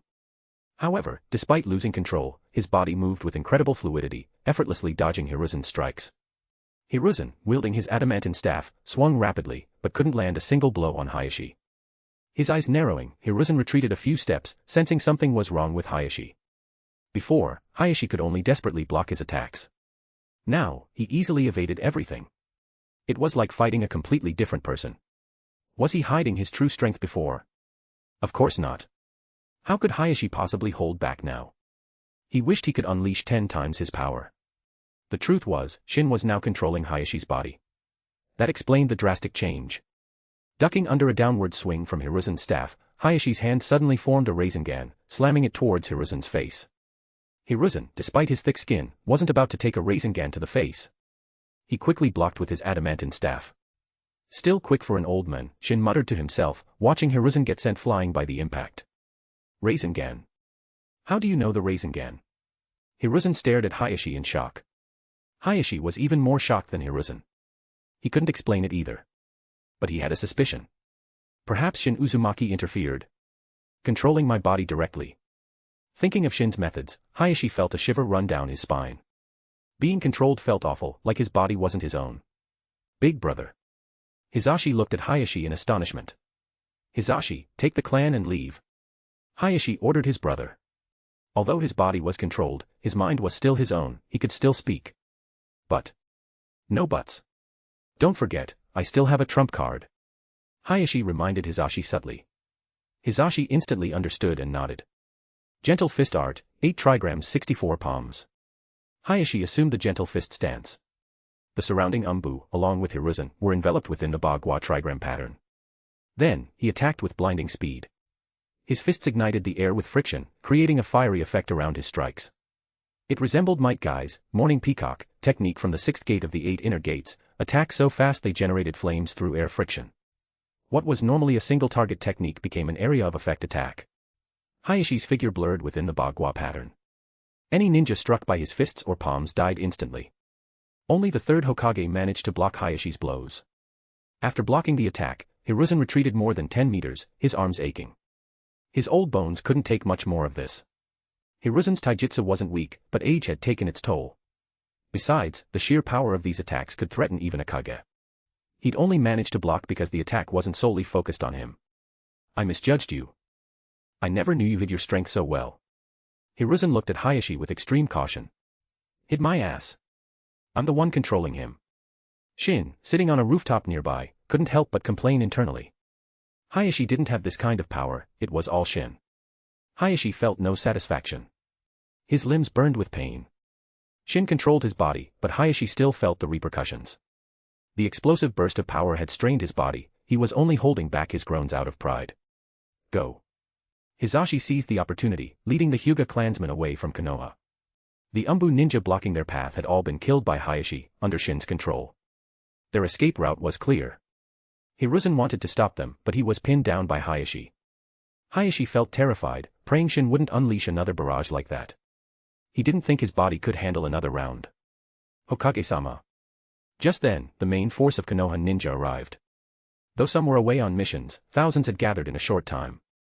Hiruzen's spirit lifted. He immediately ordered, the Hyuga clan has defected. Apprehend them. Among the arriving ninja were members of Konoha's major clans. Hearing the order, the Uchiha, Nara, Yamanaka, Akimichi, Aburame, and other clan members stared in shock. Is this real? The Hyuga clan defected. Not just one person, but the entire clan had defected, becoming missing mean. Looking at Hayashi Hyuga, seeing the scratch across his forehead protector, they finally believed it. The Hyuga clan defected. Fugaku Uchiha looked at Hayashi, his thoughts unreadable. He knew about the Hyuga's recent misfortune and had even felt a bit of delight. But now, seeing them defect, Fugaku couldn't laugh. A sense of unease washed over him. The other clans felt similarly. They understood the Hyuga's situation. Their defection, though extreme, was understandable. At the same time, they admired the Hyuga's courage.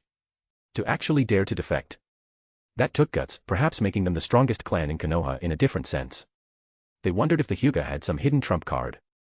Chapter 287, The Third Reikage Puppet vs Hiruzen Sarutobi.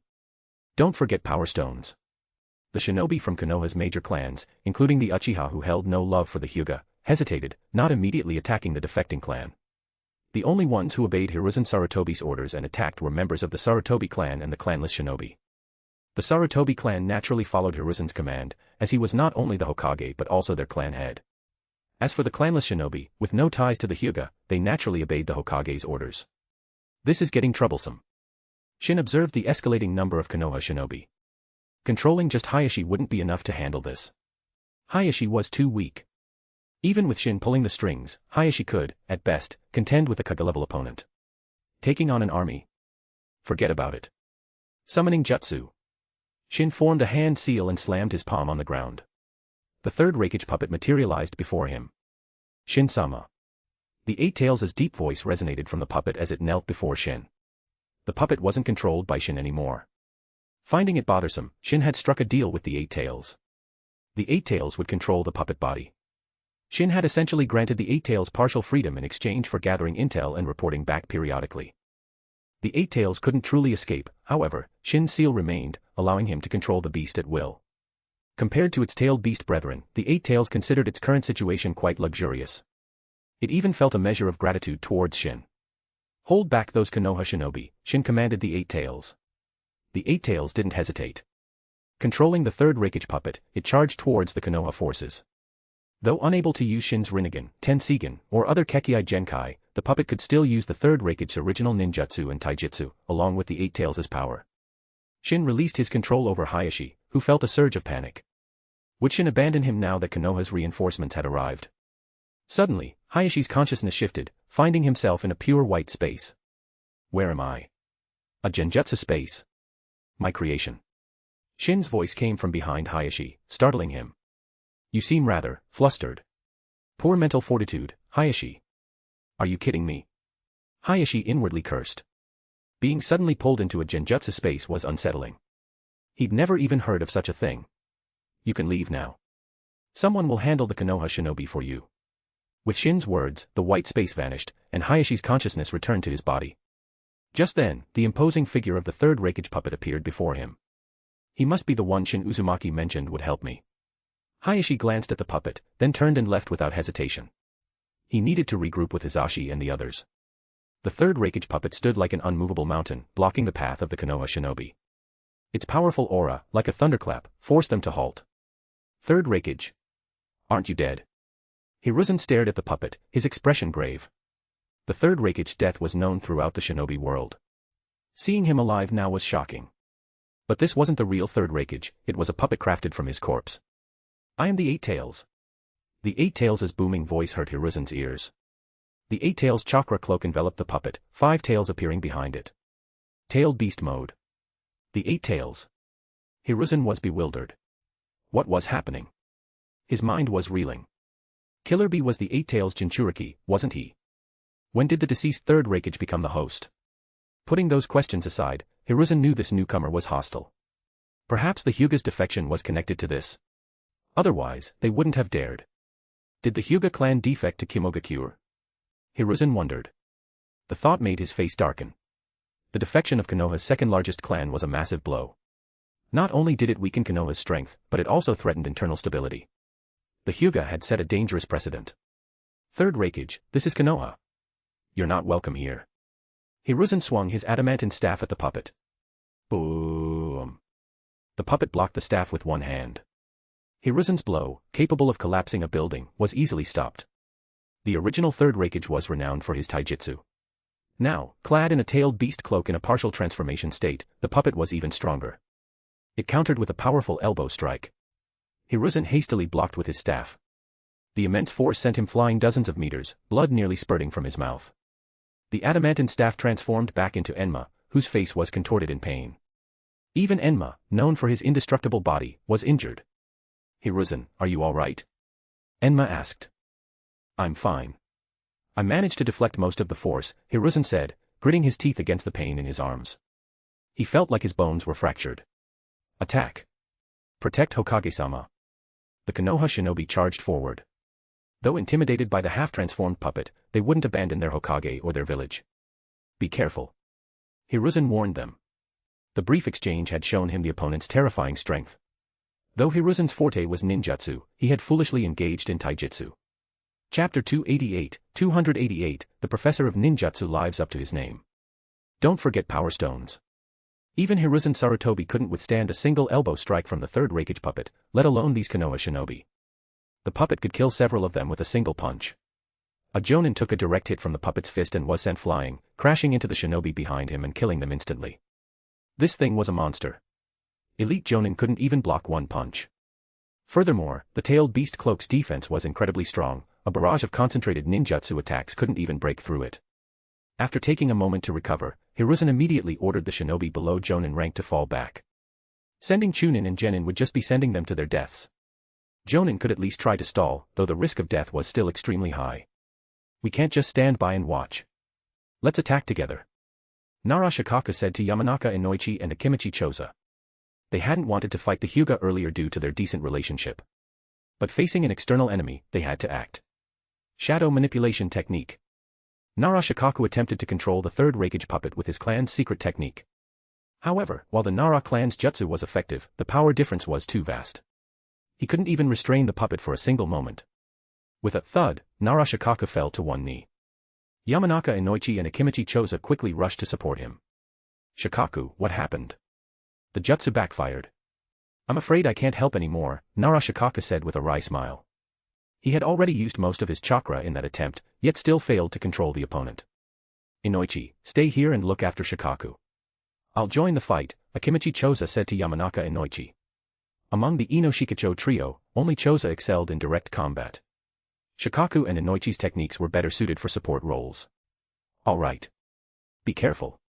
Don't get hurt, Yamanaka Inoichi said, patting Choza's shoulder.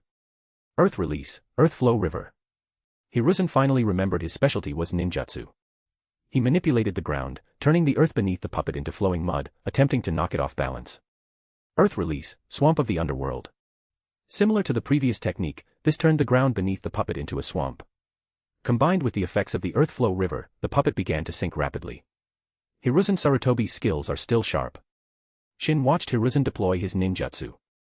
Putting aside Kekkei Genkai, which Hiruzen lacked, his mastery of ninjutsu truly earned him the title of professor, a genuine master, not just someone with the title.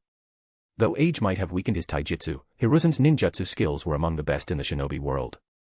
Fire release, fire dragon flame bullet. Having trapped the puppet in the swamp, Hiruzen followed up with a powerful fire release technique, aiming to solidify the mud with intense heat and completely immobilize the puppet. Hokage-sama is incredible. Some Konoha shinobi watched Hiruzen with awe and reverence. They had felt despair when Hiruzen seemed to be easily overpowered earlier.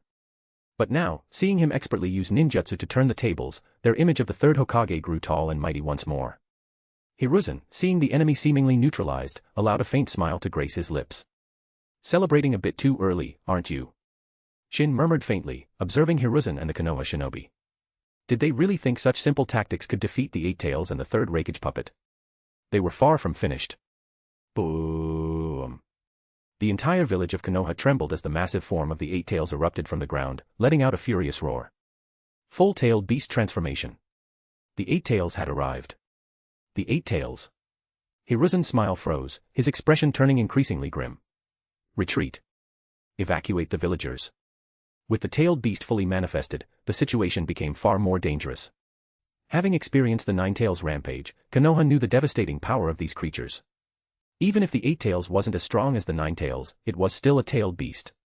The difference wouldn't be that significant. They'd sacrificed the fourth Hokage to stop Kurama, would they need to sacrifice another Kage this time? The Eight Tails immediately began forming a tailed beast ball, wasting no time on pointless chatter. To avoid interruption, the Eight Tails formed the tailed beast ball quickly, which slightly reduced its potential power. But even a smaller tailed beast ball could easily level a small mountain. I wonder if Konoha has any more tricks up its sleeve. Shin watched the Eight Tails prepare its attack but didn't intervene. He was curious to see if Konoha had any hidden defenses. Of course, even if Konoha couldn't block it, Shin didn't particularly care. His relationship with the village wasn't good. There weren't many people in Konoha he cared about. He might step in to save Shikaku and his friends, given their past connection, but that was it. Everyone, fall back. Hiruzen yelled as the Eight Tails prepared to fire. As the Konoha shinobi retreated, Hiruzen used the shadow clone technique, creating 4 clones. Then, the main body and the 4 clones simultaneously performed ninjutsu, unleashing techniques spanning all 5 basic nature transformation: wind, earth, lightning, water, and fire. 5 release great combo technique. The 5 different elemental jutsu combined, striking the Eight Tails and colliding with the incoming tailed beast ball. This was likely Hiruzen's strongest combination jutsu, a technique that had shone brightly in the original story. Even Shin couldn't help but pay attention. This combination jutsu is quite good, I'll copy it. Shin said with satisfaction. He didn't need a replication card, his 9-tomo Rinnegan Seigen could copy any ninjutsu instantly. The collision between Hiruzen's great combo technique and the Eight Tails' tailed beast ball shattered every window in Konoha. Looking at the 100-meter-wide crater before him, Hiruzen sighed in relief. He had managed to block the attack. However, the cost was significant. Hiruzen had expended more than a third of his chakra. He could maybe use the great combo technique twice more. The third Hokage's strength is truly unfathomable. Fugaku Uchiha clenched his fists, watching Hiruzen's display of power. Any rebellious thoughts Fugaku might have harbored were significantly dampened. Seeing Hiruzen's strength, those ambitions suddenly seemed less achievable.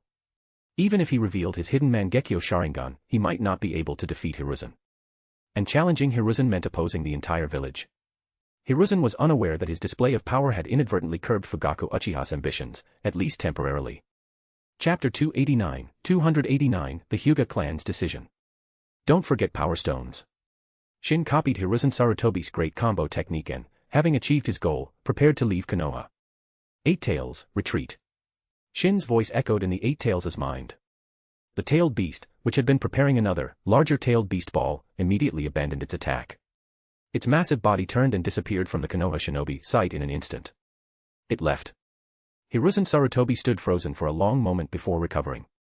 He didn't know why the Eight Tails had suddenly left, but its departure was the best possible news for him.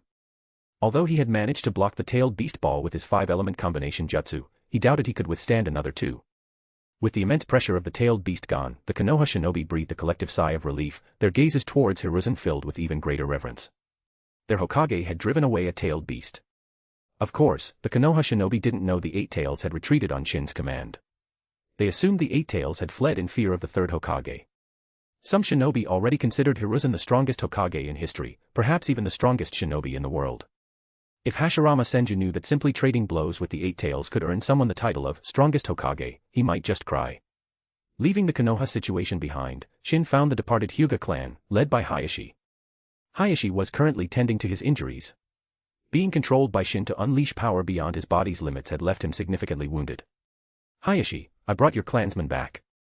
Shin released the Hyuga women, children, and elderly from the Kamui dimension, along with their supplies. Thank you, Shin Uzumaki. Hayashi formally thanked Shin. Thank me? I thought you'd hate me. If it weren't for Shin, the Hyuga clan would still be living peacefully in Konoha, not embarking on this path of exile.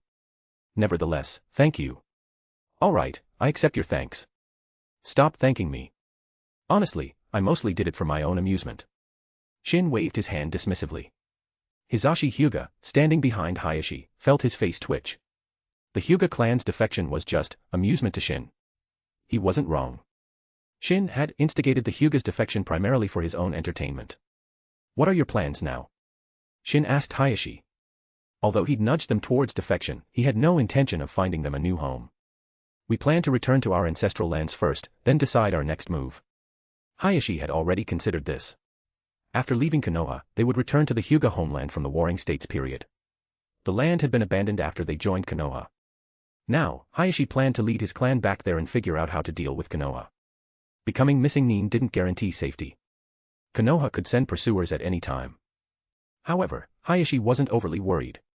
He believed the Hyuga clan could handle any pursuers Konoha might send. As Hokage, Hiruzen wouldn't likely come himself.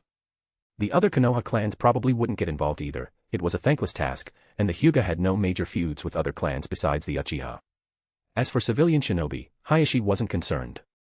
Like most members of prominent clans, he looked down on them. Civilian shinobi struggled to even learn powerful jutsu. Rising stars like Orochimaru, Jiraiya, and Minato Namikaze were rare exceptions in any village. And even they had relied on connections. Orochimaru and Jiraiya were Hiruzen's students. Minato was Jiraiya's student, Hiruzen's grand student. That was how Minato gained access to the Flying Thunder God technique. Without such opportunities, even with immense talent, Minato might have peaked as an elite jonin. Since you have a destination, I won't concern myself further. I'm leaving. Wait. Hayashi stopped Shin as he turned to leave. What else? Shin turned back. It's about Hinata. I hope you will take good care of her. Please. Hayashi requested earnestly. Don't worry about that. Hinata will be much better off with me than with you. If she misses you someday, I'll bring her to visit. Hayashi didn't argue. In the current situation, Hinata was indeed safer with Shin Uzumaki. The Hyuga clan faced constant danger, with Shin, at least her safety was assured. Take this. For Hinata's sake, if you face a problem you can't solve, you can call me once. Shin tossed a Flying Thunder God kunai to Hayashi, who caught it. This is a Flying Thunder God kunai. Channel chakra into it to trigger the formula, and I'll sense it. You know the Flying Thunder God technique too. Hayashi held the kunai, astonishment plain on his usually stoic face. He couldn't help but be surprised. This was the signature jutsu of the fourth Hokage, though developed by the second. It was the technique that earned Minato the title Yellow Flash. I know many things. Is the Flying Thunder God technique really that difficult? Hayashi was speechless. Difficult. It's nigh impossible. He couldn't even get access to the technique, let alone learn it. After giving Hayashi the kunai, Shin departed without further ceremony. Hayashi didn't try to stop him this time. Let's move. We're too close to Konoha here, it's not safe, Hayashi addressed his clansmen. He then led them towards their ancestral homeland. Shin returned to the Land of Whirlpools. Hinata immediately ran up to him, tightly gripping his hand. She was scared here. Although she knew the women weren't bad people, Hinata was naturally timid and shy around strangers. Even the gentle Mikoto and Konan couldn't put her completely at ease. Seeing Shin return, Hinata finally relaxed. Chapter 290, These antics are hilarious. Hinata is adorable, but she doesn't let anyone touch her. Kushina grumbled, watching Hinata sit obediently beside Shin. I'm not that scary, am I? Why is Hinata so afraid of me? Every time she tried to pat Hinata's head, the little girl would flinch away in panic. That just means you lack charm, Shin said with a smile. Shin, are you saying I'm not charming? Kushina gritted her teeth, clenching her fists and glaring threateningly at Shin. However, Shin didn't feel threatened in the slightest. Is Hinata going to live with us from now on? Mikoto asked Shin. Yes, Hinata will be living with us from now on. Shin had already spoken to Hinata about it, and she had agreed to stay with him. That means we'll see Hinata every day. Konan smiled faintly at Hinata, who immediately lowered her head, tightly gripping Shin's clothes. The Hyuga defected. You actually pulled it off. That's impressive. Tsunade was still amazed that Shin had managed to convince the entire Hyuga clan to defect. Shin had already told them about the Hyuga defection. I only played a small part. The Hyuga decided to defect mainly because of their dissatisfaction with Konoha and Hiruzen Sarutobi. Shin's few words were enough to push Hayashi over the edge, primarily because Hayashi was already resentful towards Konoha and Hiruzen. Sigh. I feel like Konoha might completely decline in the future. Tsunade sighed. Konoha was founded jointly by the Senju and Uchiha clans. The Hyuga were the most prominent clan after them. Now, the Senju clan only consisted of her and Nawaki, and they had severed ties with Konoha. The Hyuga clan had defected entirely. As for the remaining Uchiha clan, Tsunade knew about their strained relationship with Konoha. They would likely follow the same path eventually. They brought it upon themselves. If Hiruzen Sarutobi hadn't pulled his stunts, I might still be in Konoha. Shin hadn't initially planned to leave Konoha either, but Hiruzen's actions had been too repulsive. Shin couldn't be bothered to stay. Enough about that. I suddenly feel so wronged, Mei Terumi said glumly. During the Third Shinobi World War, she had only intended to rest temporarily in the Land of Whirlpools, but ended up staying and later becoming a caricature missing meme. Why do you feel wronged? Have you been mistreated here? Shin habitually flicked Mei Terumi's forehead, making the already dejected girl feel even more wronged. You bully me every day. Mei Terumi felt like she'd become their punching bag. She'd lost count of how many times her forehead had been flicked. Ahem, sorry, it's become a habit, Shin coughed lightly, apologizing awkwardly to the teary-eyed Mei Terumi. Mei Terumi looked at Shin indignantly. A habit. She told herself she was a strong girl, she wouldn't cry. Absolutely not. All right, I swear I won't randomly flick your forehead anymore. Shin patted Mei Terumi's head comfortingly, causing her to blush slightly. Oh. Mei, you're blushing, Kushina pointed out. No, I'm not. Don't be ridiculous. Mei Terumi wasn't the bold, alluring Mizuki she would become in the future, she was still easily embarrassed. If it were the future Mei Terumi, she probably would have teased Kushina right back. News of the Hyuga clan's defection had spread throughout the shinobi world. The Hyuga clan defected. The fourth Kazekage, Raza, sneered. This was good news for Tsunade. Suna had lost the Third Shinobi World War and was forced into an alliance with Konoha. However, Raza, though not particularly strong, was ambitious. He had never given up on attacking Konoha. As for the alliance treaty, it was just a piece of worthless paper, easily discarded when convenient. In Iwagakure, Inoki laughed uncontrollably upon hearing the news, much to his son Kitsuchi's concern. Had his father finally lost it? Lord Tsuchikage, are you all right? Kitsuchi asked cautiously. I'm fine. Better than ever. Inoki laughed. Good news from Konoha. The Hyuga clan defected. Inoki handed the intelligence report to Kitsuchi. Honestly, Inoki found Konoha's constant internal turmoil hilarious. First, Shin Uzumaki left for unknown reasons, likely related to Konoha's leadership. Inoki was grateful for that, a Konoha with Shin Uzumaki could have conquered the world. Then, Hataki Sakumo, a Kage-level powerhouse, was driven to suicide by his own village. Inoki had rejoiced at that news too. Shortly after the Third Shinobi World War, Konoha suffered the Nine-Tails incident, losing their fourth Hokage, Minato Namikaze. And now, the Hyuga clan had defected. What did Konoha have left? Only the old man Hiruzen Sarutobi holding things together. Inoki was eagerly awaiting the inevitable conflict between Konoha and the Uchiha clan. Though he didn't know all the details, he was aware of the friction between Konoha's leadership and the Uchiha. That conflict was bound to erupt eventually. When it did, it would be a fight to the death. Regardless of the outcome, it would only benefit Iwagakure. The Hyuga clan defected, and succeeded. Is Konoha that weak? Kitsuchi asked Inoki, puzzled. Inoki stopped laughing and fell into thought. He'd been so caught up in his gloating that he hadn't considered that point.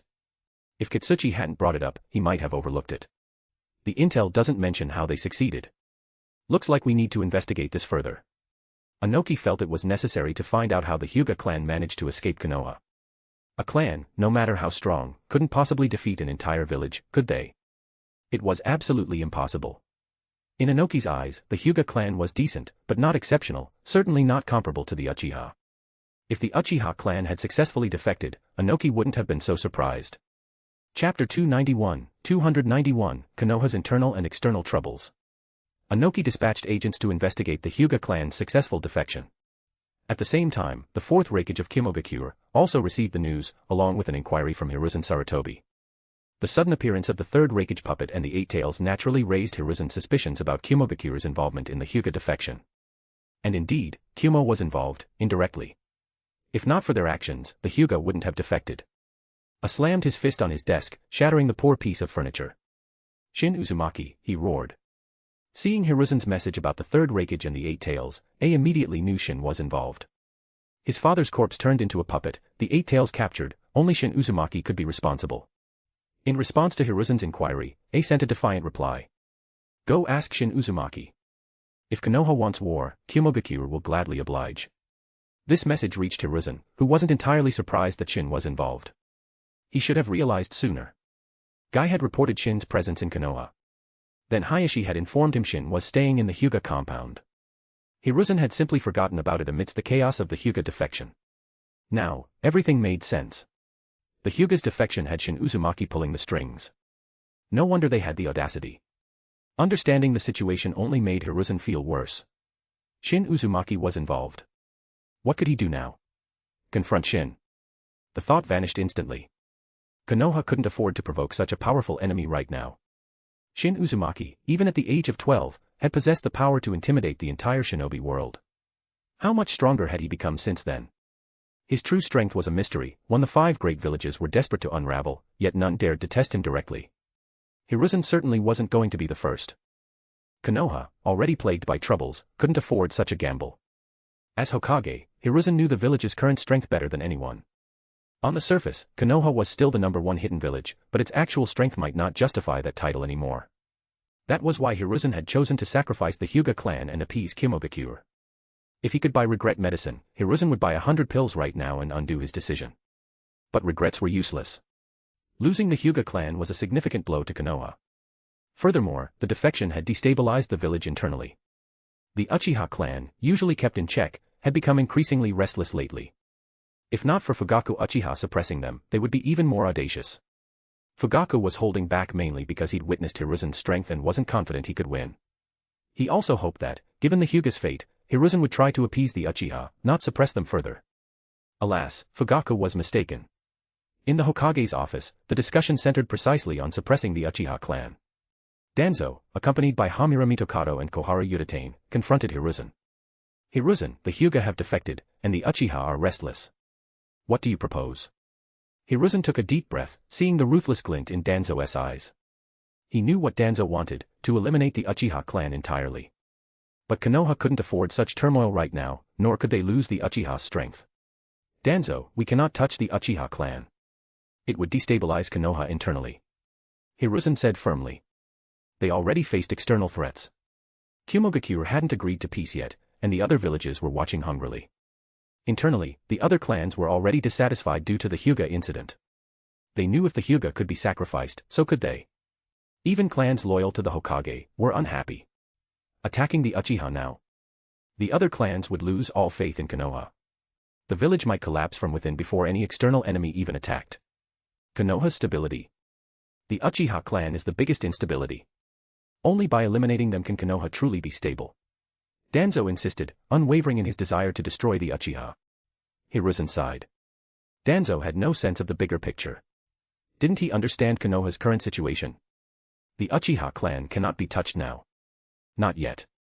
Danzo, do not act recklessly. Remember, I am the Hokage. For once, Hiruzen asserted his authority forcefully to restrain Danzo. You'll regret this, Hiruzen. Just wait until the Uchiha rebel. Danzo snorted angrily. Danzo hated it when Hiruzen used his Hokage status to pressure him, but he couldn't challenge it. Hiruzen held the true power in the village. Hiruzen, we came to tell you, regardless of how you handle the Uchiha, do not allow them into the inner circle. Hamura Mitokado stated their condition. He wasn't as extreme as Danzo, but he didn't want the Uchiha gaining access to Konoha's decision-making core. That would diminish their own power, something Hamura and Koharu wouldn't tolerate. That was why they had accompanied Danzo. Fine. I agree. Hiruzen knew this was their final compromise, but it aligned with his own intentions anyway. He never planned to let the Uchiha into the upper echelons of power. He didn't want to annihilate the Uchiha clan now for the sake of the village, but he still considered them a threat, especially after the Hyuga incident. Appeasing the Uchiha was no longer an option. He didn't trust them. Suppressing them remained the long-term plan. Chapter 292, Mei Terumi, you have to take responsibility. Why'd you bring back another little girl? Tsunade gave Shin a strange look, then glanced at the red-haired, bespectacled girl trailing behind him. This one looked slightly older than Hinata, but not by much. Where did Shin keep finding these kids? Don't tell me he's developed some kind of special fetish. Like a lolicon. Mei Terumi stared at Shin like he was some kind of creep. Mei, come over here. I'll give you a gift. Shin beckoned to Mei Terumi with a wave of his hand. Mei Terumi wasn't stupid. Seeing Shin's dark expression, she knew it wasn't a good gift. Shin and is Mei telling the truth? Do you really have a thing for little girls? Conan looked at Shin strangely. After all, he had brought back 2 little girls one after the other. It was suspicious. Even Conan was looking at him like that now. Shin felt his carefully crafted image crumble. Red hair, could she be one of our Uzumaki clan? Kushina asked Shin. That's right. Her name is Karen Uzumaki. Shin had specifically asked White Zetsu to find Karen Uzumaki. With White Zetsu's intel network, locating her hadn't taken long. So she's an Uzumaki too. A wide smile spread across Kushina's face. She knelt down and gently patted Karen's head. Unlike Hinata, who was shy and only clung to Shin, Karen seemed more outgoing, or at least less timid around strangers. Although, after spending a few days with them, Hinata was also becoming more comfortable around Mikoto, Kushina, and the others. Why the sad face? Kushina noticed the sorrow in Karen's expression and couldn't help but ask. Shin then explained Karen's situation. Her mother had just passed away, which was why Karen was so grief-stricken. Karen's mother possessed a unique ability, a constitution that allowed others to heal by biting her skin and absorbing her chakra. This was likely a manifestation of her mother's sage body. After the Uzumaki clan's destruction, Karen's mother, a survivor who escaped, was taken in by Kuzugakure. However, the price for refuge was constantly healing Kuzugakure ninja. Karen's mother eventually died from chakra exhaustion. Is that so? Mikoto listened to Shin's explanation, looking at Karen with pity. Damn Kuzugakure. I'm going to. Don't bother. I already wiped them out, Shin said, stopping the enraged Kushina. A single Shinra Tensei had obliterated the village, leaving nothing but a giant crater. Kuzugakure no longer existed. So ruthless. Come here, I'll show you even more ruthless. Shin looked at Mei Terumi, who was muttering under her breath. I'm not falling for that. Mei Terumi quickly shook her head and backed away from Shin. If you won't come to me, then I'll come to you. Shin's figure vanished instantly. Just as Mei Terumi turned to run, Shin appeared behind her and grabbed her. Mei's being a bit jumpy. I'll go discipline her. You guys look after Karen. Shin dragged Mei Terumi away. Mei Terumi yelled for help towards Mikoto and the others, but they ignored her pleas. Seeing Shin was determined to punish her, they didn't want to get involved and risk getting caught in the crossfire themselves. Inside Shin's room, Mei Terumi watched Shin warily. What are you going to do? Take a guess. If you guess correctly, I'll let you go. Shin crossed his arms, looking like he had her completely cornered. How am I supposed to know? Mei Terumi looked utterly miserable. Who knew what he was planning? Whatever it was, it definitely wouldn't be good for her. Don't say I didn't give you a chance. You just didn't take it. Shin shrugged. When did you ever give me a chance? Mei Terumi muttered, then closed her eyes, resigned to her fate. She couldn't resist him anyway. Hey, what's with closing your eyes? Shin asked, pinching Mei Terumi's cheek. Mei Terumi's body stiffened slightly at his touch, but she quickly relaxed. It wasn't the first time Shin had pinched her cheek anyway. Getting nervous and shy, huh? Your face is all red. Shin looked at Mei Terumi's flushed cheeks and chuckled softly. Finding her current expression particularly adorable, he leaned down and kissed her lips lightly. MHM. MHM. Mei Terumi, whose eyes had been shut tight, suddenly snapped them open, staring at Shin in a daze. Uh-oh, did you break? Shin waved a hand in front of Mei Terumi's face, but she didn't react at all. Why, you idiot. I am not pure anymore. You're responsible for me now. Mei Terumi snapped indignantly at Shin. On the surface, she was angry and annoyed, but deep down, she felt a strange sense of thrill. That was my first kiss. You thief who stole my first kiss. You have to take responsibility. Otherwise, I'll tell Kushina and the others. Mei Terumi grabbed Shin's clothes and refused to let go. Go ahead. Tell them. Shin wasn't worried. Damn it. I'll bite you. Mei Terumi glared at him, frustrated by his nonchalance, then, remembering her lost kiss, felt another surge of anger. Relax. Of course I'll take responsibility. But, are you really sure you want me to be responsible? Shin looked directly into Mei Terumi's eyes. Of course. I've already entrusted my life to you. What other choice do I have? Mei Terumi leaned into Shin's embrace. In that case, shouldn't we take the next step? Shin asked suddenly, a mischievous smile playing on his lips. At first, Mei Terumi didn't understand, but then it dawned on her, and her face flushed bright pink. I am not ready yet. Mei Terumi said quickly. Although Mei Terumi claimed she wasn't ready, when Shin actually made his move, she didn't resist. So, when a girl says that, it doesn't necessarily mean she's truly unprepared, often, it's just shyness and embarrassment. Thus, amidst a gentle push and pull, Mei Terumi successfully transitioned from a young woman into a woman. Don't forget Power Stones. Chapter 293, Kushina's over-the-top reaction. Kushina pressed her ear against Shin's door, straining to hear what was going on inside, but the house Shin had built with wood release was soundproof, she couldn't hear a thing. Tsunade walked over and tapped Kushina's shoulder. Ah. Kushina jumped, startled, then glared at Tsunade. Why'd you scare me like that? Who scared you? What are you eavesdropping on? I wasn't eavesdropping. I was listening openly.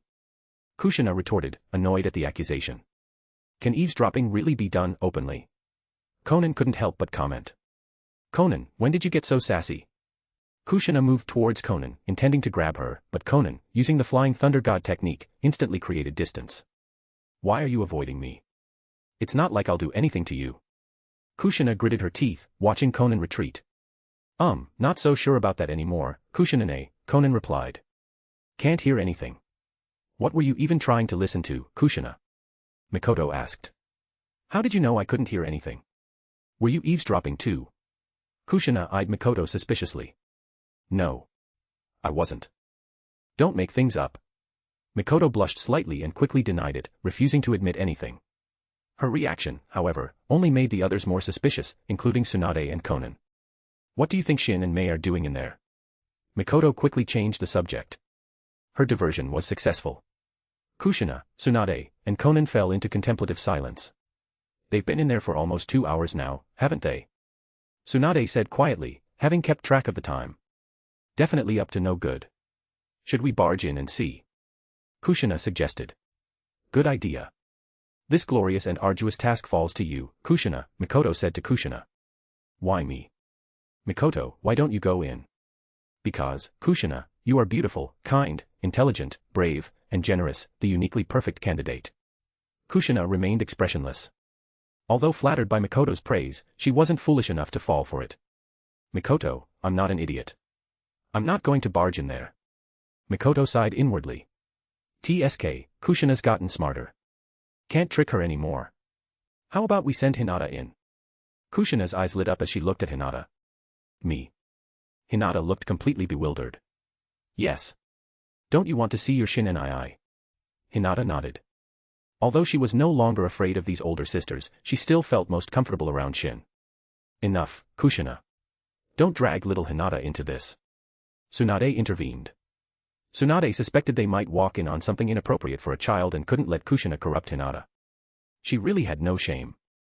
Just then, Shin's door opened, and he emerged. As Shin stepped out, Kushina, Tsunade, Mikoto, and Conan all turned to look at him. Shin's heart skipped a beat, but he quickly composed himself. Why are you all staring at me? Though Shin appeared calm, inwardly he was panicking. He had just done something he shouldn't have with Mei Terumi, he couldn't help but feel nervous. Where's Mei? Kushina approached Shin, her nose twitching slightly as she sniffed the air. Her expression slowly darkened. Shin, you really are becoming more and more of a scumbag. Kushina's fist flew towards Shin's face. Shin quickly blocked it. Ahem, let's talk this out calmly. No need for violence, Shin said, restraining Kushina. Damn it. Did you or did you not do that with Mei? Don't deny it. I can smell it. My nose is very sensitive. Kushina was so angry she wanted to bite Shin. Forget talking. Let's just kill him. Tsunade stood up, her face expressionless. Mikoto silently drew a kunai. Even Conan glared angrily at Shin. Though Shin had anticipated their anger, he hadn't expected them to resort to violence so quickly. Everyone, calm down. Violence solves nothing. Shin pleaded loudly. Hey, Shin, don't you often use violence to solve problems? Tsunade sneered coldly. In the end, Shin received a thorough lesson from Tsunade and the others. His hair was messy, his clothes torn to shreds, he looked like a beggar. That felt much better. Kushina felt somewhat relieved after venting her anger.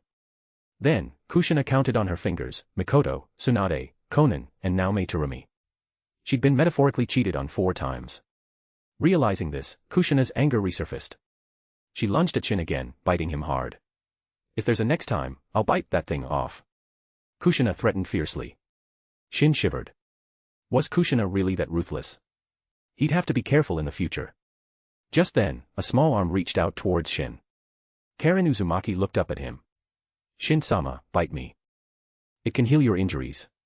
Karen then closed her eyes tightly. Although Karen had never been bitten before, she knew from her mother that it hurt. But for Shin, who had saved her from Kusagakure and avenged her mother, she would endure anything. The expected pain didn't come. Instead, a warm hand rested on her head, gently stroking her hair. Thank you, Karen. But I'm not injured. Shin smiled down at her. Though he looked disheveled, Shin wasn't actually hurt. Kushina and the others wouldn't really harm him seriously. Shin and are you really okay? Hinata asked worriedly.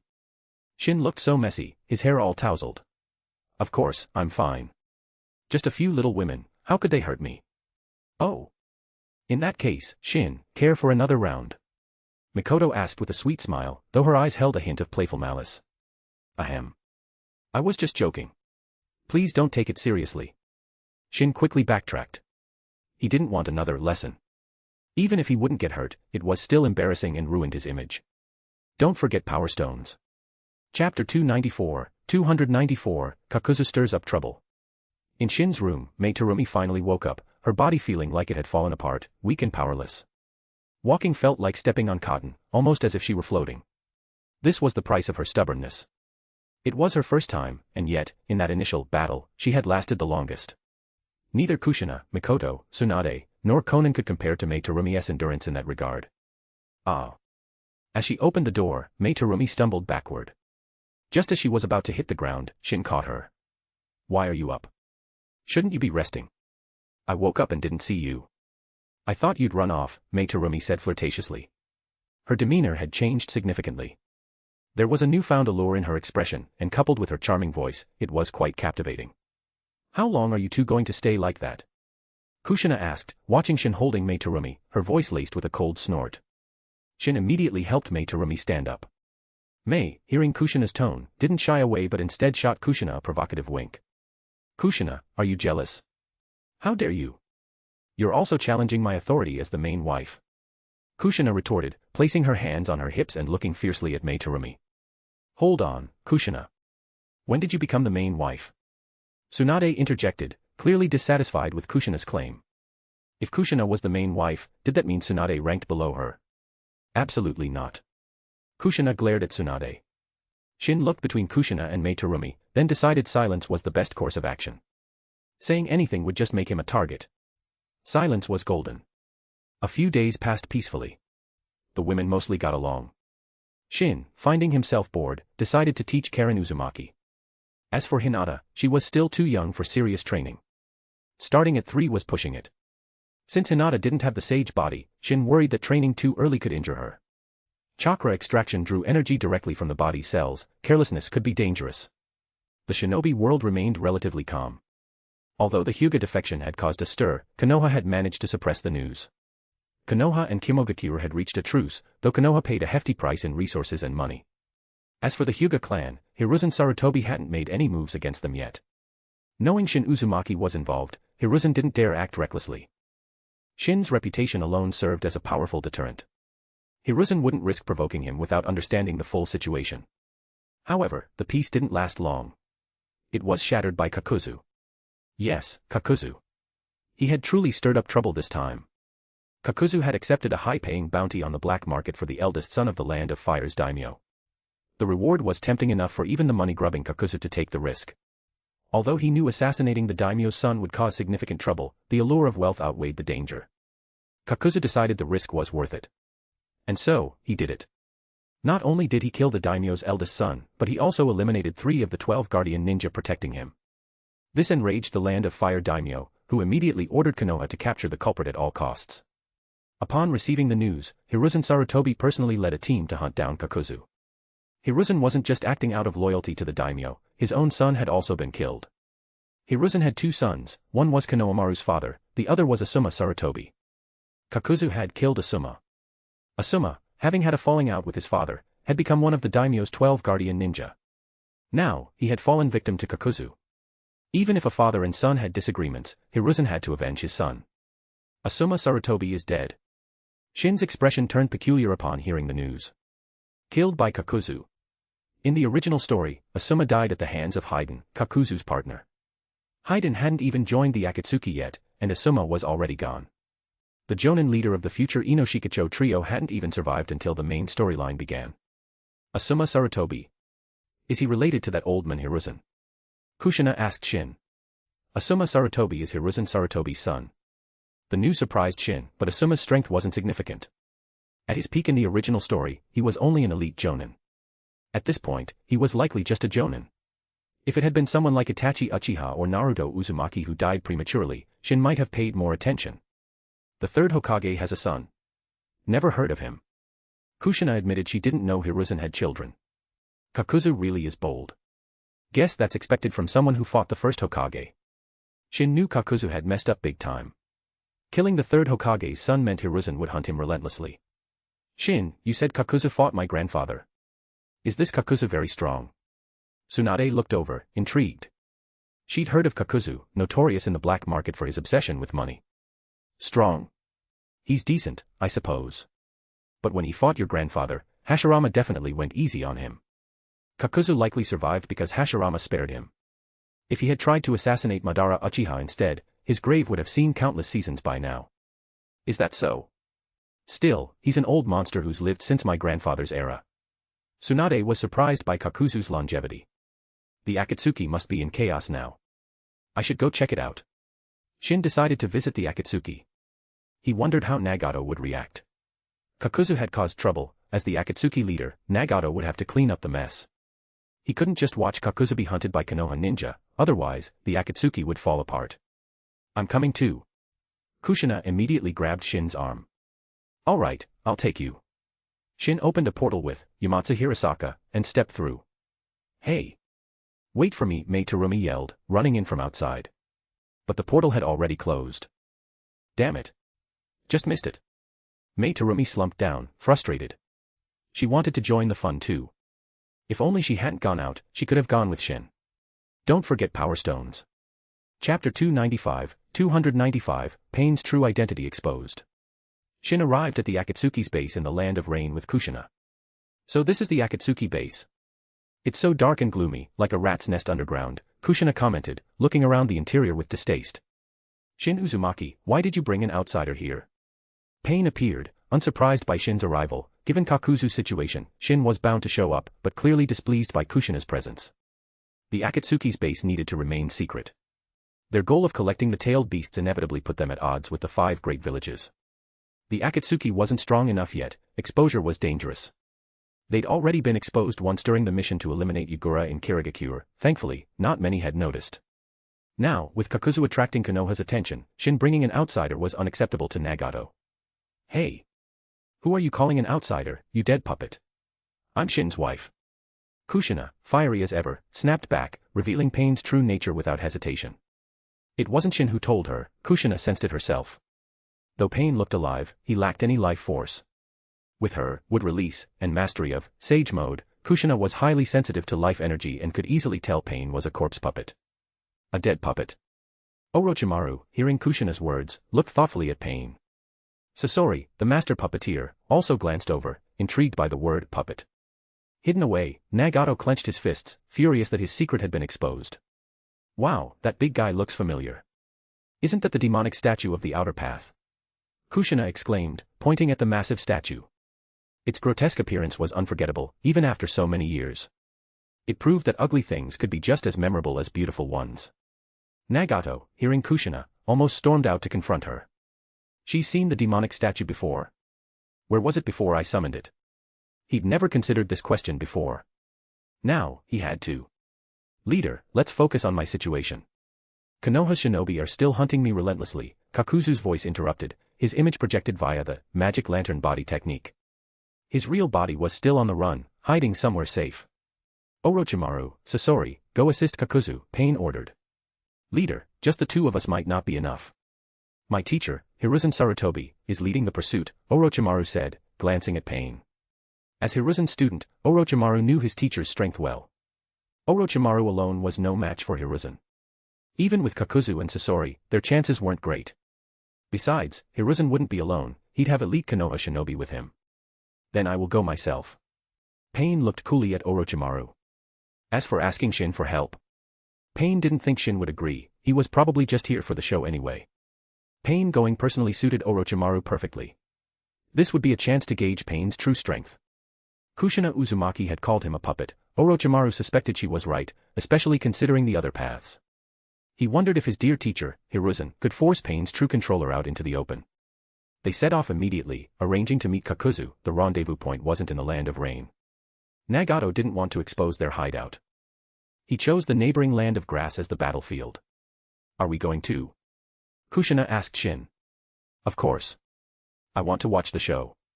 If you don't want to come, I can send you back. Of course I'm coming. It's rare for just the two of us to be alone. I'm not giving up this chance. Kushina hugged Shin's arm tightly, afraid he'd leave her behind. Shin chuckled but didn't push her away. He enjoyed the closeness too. The Land of Grass wasn't far. Within an hour, Pain and the others rendezvoused with Kakuzu. Leader, I apologize for causing trouble for the Akatsuki. Kakuzu said to Pain. He needed the Akatsuki's help, he couldn't evade Konoha's pursuit alone. Hiruzen was personally leading the chase, along with Konoha's best trackers. Kakuzu couldn't hide. You dared to kill the third Hokage's son, yet you're afraid to fight the third Hokage. Kushina scoffed, looking at Kakuzu. Kakuzu remained silent. Do you think I didn't try? If I could beat him, I wouldn't be running. He acknowledged that his mastery of ninjutsu was inferior to Hiruzen's. Whether it was taijutsu, ninjutsu, or genjutsu, Hiruzen surpassed him. Running was his only option. And you fought the first Hokage. I really wonder how you managed to escape alive, Kushina continued her sharp-tongued remarks. Shin looked at Kushina. Her toxic tongue skills are at least an 80 out of 100, he thought. Watch your mouth, little girl. Words can kill, Kakuzu growled, a flash of killing intent in his eyes. He couldn't stand being mocked. Are you threatening me? Think I'm scared? Sounds like you're asking for a beating. Kushina wasn't intimidated. In fact, itching for a fight after being stuck in the Land of Whirlpools for so long, she almost welcomed the challenge. Kakuzu bristled with anger, but seeing Shin standing beside Kushina, he held back. Fortunately for Kakuzu, he didn't attack. Kushina would have likely killed him, she wouldn't hold back against him.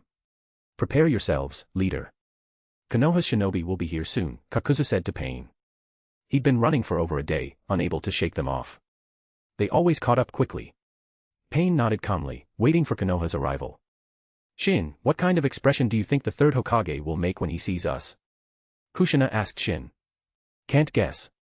But it will definitely be interesting. Shin was also looking forward to seeing Hiruzen's reaction. Don't forget Power Stones. Chapter 296, Third Hokage, give me some face. It hadn't been long since they rendezvoused with Kakuzu, maybe 15 minutes, when Hiruzen Sarutobi arrived with his pursuers. Seeing Kakuzu wasn't alone, the enraged Hiruzen faltered for a moment. Of course, the main reason for his pause was seeing Shin Uzumaki, Kushina, and Orochimaru. Hiruzen's expression flickered through several emotions, putting on quite the face-changing performance for Shin and the others. The third Hokage's expression is hard to describe, Kushina whispered to Shin. Hiruzen looked worse than if he'd eaten spoiled liver. Sensei, long time no see. Orochimaru greeted Hiruzen, then glanced at Pain. He still needed Hiruzen to help him force out Pain's true controller. He needed Hiruzen to draw out Pain's true form. Orochimaru, why are you here? Hiruzen questioned Orochimaru, while also glancing at Shin. He was implicitly asking Shin the same question. Hiruzen instinctively felt something was wrong. Were they all working with Kakuzu? The thought made his expression even heavier. If that was the case, this situation would be difficult to handle. Third Hokage, give me some face. Let Kakuzu's matter drop. Pain, dissatisfied with being ignored by Hiruzen, who had been focused on Orochimaru and Shin, spoke up, trying to assert his presence. Being ignored by the Hokage of Konoha bruised Pain's ego. As a self-proclaimed god, Nagato felt all eyes should be on him. Hiruzen completely ignored him and unleashed an Earth Release, Earth Dragon bullet towards Kakuzu. He didn't even know who this guy was, let alone care about giving him face. Shinra Tensei. Hiruzen's attack was completely repelled by the repulsive force. Shinra Tensei was a versatile technique, useful for both offense and defense. So you won't give me face? Pain looked coldly at Hiruzen, killing intent radiating from his eyes. Nagato actually harbored deep hatred for Konoha. His parents had been killed by Konoha ninja. Although Jiraiya's tutelage had complicated those feelings, even leading him to temporarily let go of his hatred, Yahiko's death, a result of Hanzo and Konoha's collusion, had reignited his animosity. Who are you? Hiruzen finally turned his attention to Pain, whom he hadn't paid much mind to earlier. You may call me Pain. Or you may call me God, Pain stated flatly, his arrogance palpable. He doesn't seem that strong, yet he calls himself a god. Kushina muttered, annoyed by Pain's pretentious display. To average shinobi, he is, Shin explained to Kushina. Even peak Kage-level shinobi were no match for Pain. At full power, he could likely kill a Kage instantly. So he's really strong. Then I want to spar with him. Kushina said eagerly. He can't beat you. Kushina's strength was at the peak of Super Kage level, comparable to Madara Uchiha during the Valley of the End battle. Nagato wouldn't stand a chance against Kushina. His Rinnegan wasn't his own, using its powerful abilities consumed his life force. Even better. If he was stronger than me, I wouldn't want to fight. Kushina laughed. Everyone prefers dominating others rather than being dominated. Shin glanced at Kushina. Her personality was quite similar to his own. He also disliked fighting opponents stronger than him. Who enjoyed getting beaten up. Only a masochist. While Shin and Kushina chatted, Pain had already engaged Hiruzen in battle. Taking advantage of Hiruzen's unfamiliarity with the Rinnegan's abilities, Pain quickly gained the upper hand, forcing Hiruzen onto the defensive. Your eyes, are they the legendary Rinnegan? Hiruzen asked Pain. He had noticed the resemblance earlier but hadn't been sure. Now, witnessing Pain's power, he had to ask. Impressive, third Hokage. Pain said, floating in the air, looking down on Hiruzen. The legendary Rinnegan. Hiruzen's expression became extremely grave. He couldn't afford not to be. This was the Rinnegan, the eyes of the Sage of Six Paths, said to possess the power of creation and destruction, the power of a god. When Pain had called himself a god earlier, Hiruzen had been dismissive. Now, he thought Pain might actually deserve the title. Is Kakuzu working with you? Hiruzen asked Pain. Indeed. I am Kakuzu's leader. He just answers whatever they ask, huh? Shin couldn't help but comment. Just fight already. Why are you two chatting? If not for the fight, Shin wouldn't have bothered coming all the way from the Land of Whirlpools. Hokage-sama, I'll hold him back. You go kill Kakuzu. A young ninja accompanying Hiruzen stepped forward. Shin, not far away, overheard their conversation and glanced at the young man in surprise. An Uchiha. Could it be Uchiha Shursui? Shin guessed, noticing the clan symbol on his clothes. Shursui, are you sure? Hiruzen asked Uchiha Shursui. Shin's guess was correct. It was indeed Uchiha Shursui. It made sense, besides Shursui, which other Uchiha would willingly help Hiruzen? I'm not entirely confident, but I'll do my best. Shursui couldn't guarantee success. He had witnessed Pain's fight with the third Hokage, even Hiruzen had struggled. Shursui knew he wouldn't have an easy time either. Be careful. Kakashi, assist Shursui. Hiruzen ordered another ninja nearby. Hatake Kakashi was also present. He was now an Umbu member, tasked with protecting the Hokage, hence why he accompanied Hiruzen on this mission to hunt down Kakuzu. Don't forget Power Stones. Chapter 297, Shursui's Mangekyo. Hiruzen Sarutobi laid out the plan. He would deal with Kakuzu, while the others would focus on stalling Pain. They didn't need to defeat Pain. Hiruzen didn't expect Shursui Uchiha and the others to accomplish that anyway, just keep him occupied. Mangekyo Sharingan, activate. Shursui Uchiha declared softly, his eyes transforming. Hiruzen was stunned. He hadn't known Shursui had awakened the Mangekyo Sharingan. Such youth, yet possessing such power. Hiruzen's thoughts grew complex. Besides Shursui, the Uchiha clan boasted another prodigy, Itachi Uchiha, Fugaku's son. The Uchiha clan seemed almost too powerful. A clan with excessive strength could threaten the village's stability. But Hiruzen pushed those thoughts aside for now. Seizing the moment Shursui engaged Pain, Hiruzen moved towards Kakuzu. Regardless of anything else, Kakuzu had to die. Not just to appease the daimyo, but also to avenge his son, Asuma. That was his primary motivation. Hiruzen had his own personal reasons. Mangekyo Sharingan. Orochimaru's eyes lit up. He immediately turned his attention towards Shursui Uchiha. Although Orochimaru's ultimate goal was the Rinnegan, obtaining the Mangekyo Sharingan wouldn't be bad either. He remembered Shin Uzumaki Susanoo, its terrifying destructive power rivaling the Rinnegan. However, Orochimaru knew only the eternal Mangekyo Sharingan could unleash such might. A regular Mangekyo couldn't compare. Still, Orochimaru coveted the Mangekyo Sharingan. If an opportunity arose, he wouldn't pass it up. This was his chance. Lightning release, lightning blade.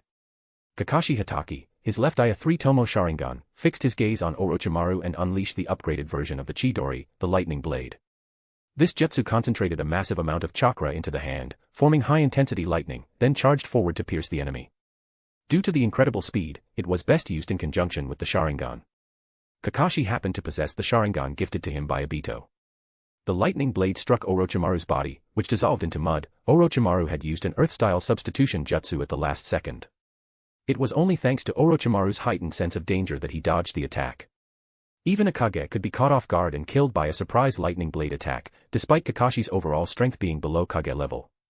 What a dangerous jutsu. Orochimaru looked at Kakashi expressionlessly, though inwardly furious. That jutsu looks pretty good. Kushina's eyes brightened. She found Kakashi's lightning blade impressive. While the lightning blade lacked wide area destruction, its piercing power was second only to the hell stab, one finger no kite. However, hitting an opponent was difficult. Without the Sharingan's visual prowess to compensate for the speed, missing was common. Even with the Sharingan, if the opponent anticipated the attack, dodging was relatively easy because it was a linear strike. Regardless, it was still an S-rank jutsu, quite powerful. Shin casually copied it. Honestly, Shin could probably develop the Chidori and lightning blade himself if he put his mind to it. But he felt they lacked the development potential of the Rasengan, so he hadn't bothered. Better to spend time refining the Rasengan. After all, the protagonist, Naruto Uzumaki, had basically spammed variations of the Rasengan all the way to the end of the series. The battlefield descended into chaos. Hiruzen faced off against Kakuzu and Sasori. Orochimaru was temporarily held up by Kakashi Hatake. Although Kakashi wasn't Orochimaru's match, he could stall him for a while. Meanwhile, Shisui Uchiha led the other elite Konoha ninja, engaging Pain in a tactical battle. Are we just going to watch? Kushina asked Shin. Yes. I'm here for the show anyway. If you feel like joining in, Kushina, go ahead. Shin had no interest in intervening. The opponents were too weak. If it were 6 paths level opponents, he might participate. But these guys weren't even challenging. It felt like stepping on ants. Shin preferred watching the ants fight amongst themselves. Nah, I'll just watch with you. Kushina snuggled up beside Shin. She had initially felt the urge to fight, but realizing she could spend quality time alone with Shin, she decided against wasting it. Susanoo. Shisui Uchiha activated his Susanoo. A green Susanoo materialized, blocking the Shinra Tensei attack. That Susanoo is way too green. Not a good color, Shin couldn't help but comment, looking at Shisui's Susanoo. Activating Susanoo took a heavy toll on Shisui. His face contorted in pain, blood streaming from his eyes, a frightening sight. This was the price of using Susanoo. Its power was immense, but so was the cost. Shisui felt an excruciating, bone-deep pain, forcing guttural roars from his throat. It required incredible willpower to endure such agony. Shisui's green Susanoo wielded a rapidly rotating spiral sword, like a drill, and thrust it towards Pain. I've found your weakness. That jutsu that repels everything, it has a 5-second interval, Shisui said to Pain. Though the fight hadn't lasted long, Shisui had already identified a weakness in Pain's Rinnegan. In terms of combat talent, Shisui Uchiha was definitely on par with Itachi Uchiha, if not superior in some aspects. Itachi's genjutsu skills were taught by Shisui. Shisui's death was truly a loss. So what if you know? Can you even hit me? Pain remained confident, unfazed by the Susanoo's attack. Just as the spiral sword was about to strike Pain, the Deva path vanished, summoned away by the animal path. Besides summoning beasts, the animal path could also summon the other paths. Shisui's attack hit nothing but air. Azura attack. The Azura path launched its fist and forearm like a rocket, striking the Susanoo and forcing it back. The Azura path's attacks were akin to modern weaponry. Though the Deva path often overshadowed the other paths, their individual abilities were still quite formidable. Don't forget Power Stones. Chapter 298, Copying Shisui Uchiha's Dojutsu. Explosions echoed continuously.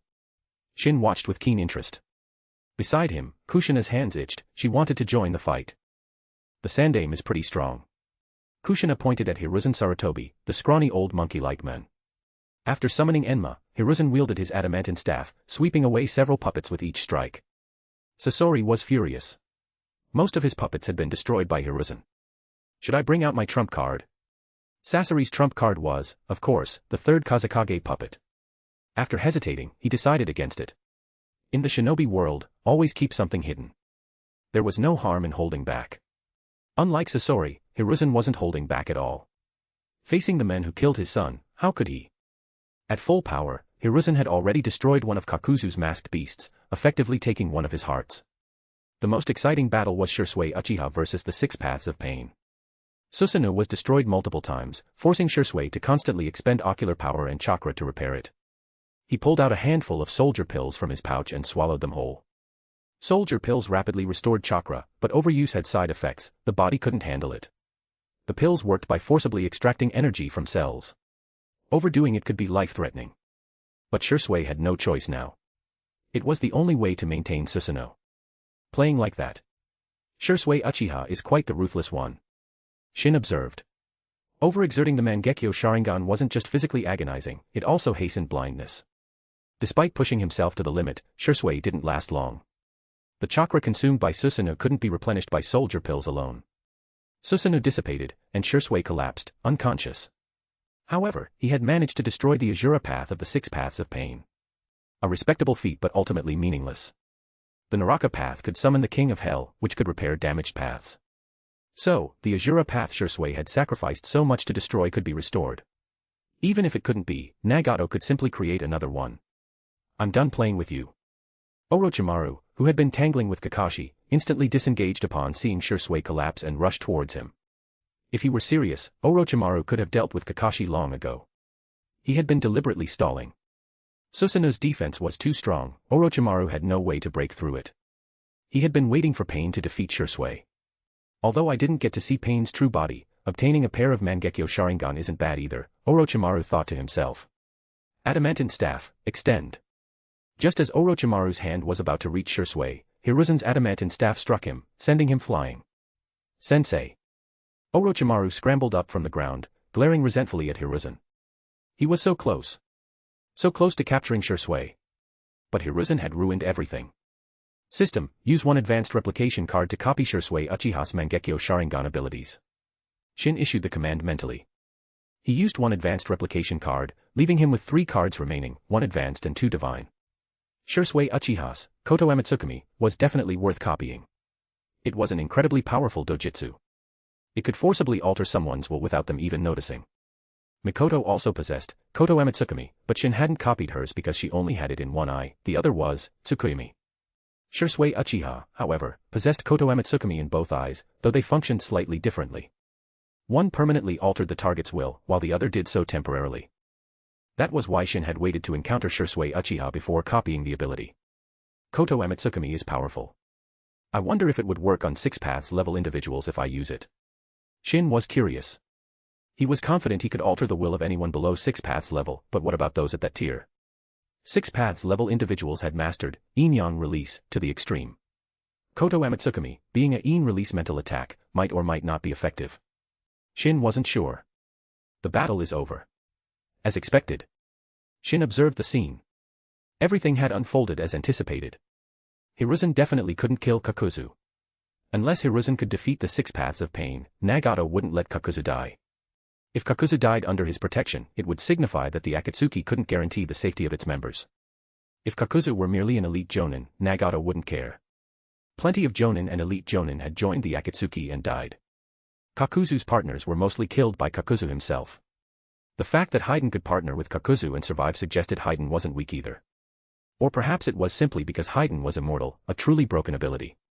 Kakashi, retreat. Hiruzen ordered Kakashi to take the unconscious Shisui Uchiha and withdraw. Hiruzen hadn't gained any advantage against Sasori and Kakuzu. Killing Kakuzu wasn't easy. He was Kage level himself, with bizarre abilities. Hiruzen couldn't defeat him quickly. Now, with Shisui out of commission and the other elite ninja injured, continuing the fight would be disastrous. Hiruzen led the Konoha ninja in retreat. Leader, aren't you going to pursue them? Orochimaru asked, his eyes narrowed. A pair of Mangekyo Sharingan had just slipped through his fingers, he was unwilling to let them go. If you wish to pursue them, feel free, Pain said, glancing at Orochimaru. Pain could have stopped Hiruzen, but he chose not to. Killing Hiruzen, the Hokage, would mean all-out war with Konoha. Even though Konoha was weakened, it was still powerful. And Hiruzen wasn't the only threat. Jiraiya was still out there somewhere. Nagato didn't want to fight Jiraiya. Kakuzu, don't go out on missions for a while, Pain instructed Kakuzu. He didn't want Kakuzu getting caught by Konoha ninja again. If he couldn't reach Kakuzu in time to rescue him, Kakuzu would die. It wasn't that Pain cared about Kakuzu's life, but Kakuzu was still useful. He couldn't die yet. Don't forget Power Stones. Chapter 299, Thinking about other women at a time like this. Where's Shin Uzumaki? After everything concluded, Pain surveyed the area, noticing Shin Uzumaki was gone. He left. Just a moment ago, Sasori replied. Pain hadn't noticed, but Sasori had seen Shin's departure. Pain nodded without further comment and led the others back to the Akatsuki base. Shin and Kushina didn't return to the Land of Whirlpools immediately. Kushina clung to Shin's arm, wanting to spend more time alone with him. Shin, naturally, didn't refuse her request. I miss the old days, when it was just the two of us. Kushina reminisced about their time before the Uzumaki clan's destruction, when no one else competed for Shin's attention. Now you're a two-timing scoundrel. Recalling the present, Kushina's expression soured, her tone laced with resentment. Just moments ago, she was complaining about Hiruzen's quick changes of face, yet she's doing the exact same thing, Shin muttered under his breath. He didn't let Kushina hear, otherwise, she'd likely bite him in embarrassment and anger. Do you think Mikoto and the others will be angry if we stay out for a few days? Shin asked Kushina. Thinking about other women at a time like this. Kushina glared at Shin, her explosive temper instantly ignited. Her small fists rained down on Shin like machine gun fire. Can't catch a break, can I? Shin sighed, dodging her attacks. The entire street descended into chaos thanks to their antics. Stop running. I won't hit you anymore. Kushina yelled after Shin. She'd been chasing him for a while but couldn't catch him. If Shin didn't want to be caught, she could chase him forever and still fail. How do I know you're not tricking me? I am a woman of my word. If I'm lying, I'm a puppy. Don't you trust me, Shin? Kushina asked pitifully. A puppy? You bite me all the time, you already are a puppy, Shin retorted with a grin, turning back to face her. Don't move. I promise I won't kill you. Kushina's hair whipped around as her chakra flared. She charged at Shin, fists raised. Oh, is she really mad? Shin felt a shiver seeing her genuine anger and quickly dodged her attack. Boom. The unfortunate wall beside Shin crumbled under the force of her punch. Ahem, I was just joking. Don't be so serious. I prefer gentle women, Kushina. You're too violent, Shin coughed lightly. So you're saying you like Mikoto and Konan more, is that it? Kushina asked unhappily. No. I swear. Kushina is the one I love the most, among others. The last two words, Shin thought silently. His emotional intelligence wasn't that low, he wasn't suicidal. That's more like it. Kushina's face broke into a radiant smile, looking particularly captivating. What are you staring at? Kushina asked, noticing Shin's dazed expression. You're just too beautiful. I got lost looking at you. Shin swore he wasn't lying, he truly had been captivated by her smile. Saying things like that. Kushina blushed slightly, quickly masking her embarrassment. She wouldn't admit she was shy. Shin noticed her blush but didn't tease her further. Annoying Kushina when she was genuinely flustered could be troublesome. He wasn't looking for that kind of excitement right now. I'm hungry, Kushina announced. After chasing Shin for so long, she was genuinely famished. Hungry? Let's see if there's anything good to eat around here. They were currently in a town within the Land of Fire, a place Shin hadn't visited before. Though he traveled extensively, he hadn't explored every corner of every nation. I'd rather have you cook for me, Kushina said, looking at Shin expectantly. Kushina, you know we don't have any ingredients or cooking tools. I can't possibly cook right now. Shin spread his hands helplessly. Heh, I think you're just being lazy and don't want to cook. Kushina saw right through his excuse. And she was right. Back when he lived with Kushina in Uzushiogakure, or later with Tsunade in Konoha, Shin had been quite diligent in cooking. Tsunade and Kushina were lazy, if he hadn't cooked, they might have starved. But after Mikoto joined them, she took over most household chores, freeing up Shin's time. Over time, he had grown accustomed to the leisure. Now, he avoided it whenever possible. Laziness was indeed a habit formed by indulgence. Look, there's a popular sushi restaurant over there. Let's check it out. Shin pointed. The restaurant was bustling with a long queue. The sushi must be good to attract such a crowd. Kushina looked over, her curiosity piqued. So many people lining up. The aroma drifting from the shop was enticing, even from a distance. All right, let's go try it. But you have to promise, next time I ask you to cook, you can't refuse. Phew. Shin breathed a sigh of relief inwardly. As long as Kushina agreed now. Next time was a problem for next time. Even if Kushina remembered and brought it up again, Shin was confident he could find another way to distract her. He had used this tactic countless times, and it always worked on Kushina. Don't forget Power Stones. Chapter 300, Inappropriate Thoughts. Kakuzu actually has a bounty on his head. And it's so high. Kushina held up a bounty poster. Kakuzu's bounty was currently the highest, surpassing even the Kage in the underground black market. Not surprising. After all, he killed the daimyo's son and the Hokage's son. It'd be strange if his bounty wasn't high. Shin wasn't surprised. Kakuzu would likely find it difficult to move freely in the shinobi world from now on. Given Kakuzu's greedy nature, I wonder if he'd cut off his own head to collect the reward if he knew how much it was worth. Shin joked. Of course, Shin was just kidding. Kakuzu wasn't stupid. No matter how much he loved money, he wouldn't decapitate himself for it. Actually, I'm curious. Who would pay to have the Land of Fire daimyo's eldest son killed? Kushina asked Shin, puzzled. It's easy to guess. Who benefits the most? It has to be one of the daimyo's other sons. The Land of Fire daimyo had more than one son, but only one heir. Internal struggles and schemes were inevitable among them. But Kakuzu was truly audacious to accept such a mission. And the black market was even more audacious for issuing such a bounty. The black market had existed since the Warring States period, even before the 5 great villages were established. Its longevity wasn't due to its own strength, but because it filled a need, handling shady business that couldn't be done openly. However, the black market was likely facing trouble now. Konoha and the Land of Fire wouldn't let this slide. Even if the black market wasn't completely destroyed, it would suffer a major blow. We've been out for 5 days. Shouldn't we head back? Shin asked Kushina. Are you tired of being with me, Shin? Kushina asked, blinking innocently. Of course not. I'd get tired of myself before I got tired of you. Liar. Though Kushina called him a liar, the undeniable smile on her face revealed her true feelings. His words made her heart flutter. No need to rush back. Let's play for a few more days. Once they returned, she wouldn't have Shin all to herself anymore. Kushina admitted to herself she was being a bit selfish, but women often felt that way about their men. If she didn't truly love him, why would she be willing to share him with other women? Kushina decided she would be selfish just this once. Even if Tsunade and Mikoto criticized her when they got back, she'd accept it. Kushina clung to Shin's arm, pleading sweetly. Shin ultimately couldn't resist her charm offensive. Kushina's sweet attack is very strong. Shin nodded, agreeing to stay out with her for a few more days. Kushina immediately flashed a victory sign. More alone time with Shin. She felt utterly content. Kushina was easily satisfied. After spending a few more days traveling and enjoying themselves, Shin and Kushina finally prepared to return to the Land of Whirlpools. Otherwise, Tsunade and the others might storm out looking for him. But before heading back, Shin had one more thing to do. Why are we in this deserted place? Kushina asked Shin, looking around the deserted wilderness. Had he brought her here for some private time?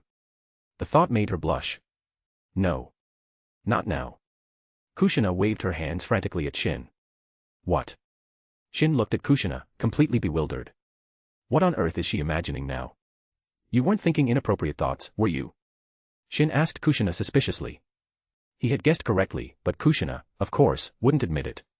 No. I absolutely wasn't thinking anything inappropriate. I swear. Though Kushina denied it, her blushing face betrayed her completely. Kushina, if you were thinking of something naughty, tell me. Maybe I can make your dreams come true. Shin continued to tease her. No. I already said no. If you say that again, I'll hit you. Kushina threatened, shaking her fist at Shin. Whenever Kushina got flustered and angry, she resorted to threats. And right now, she was definitely flustered and angry. Based on experience, Shin knew not to push her further. Besides, he had business to attend to.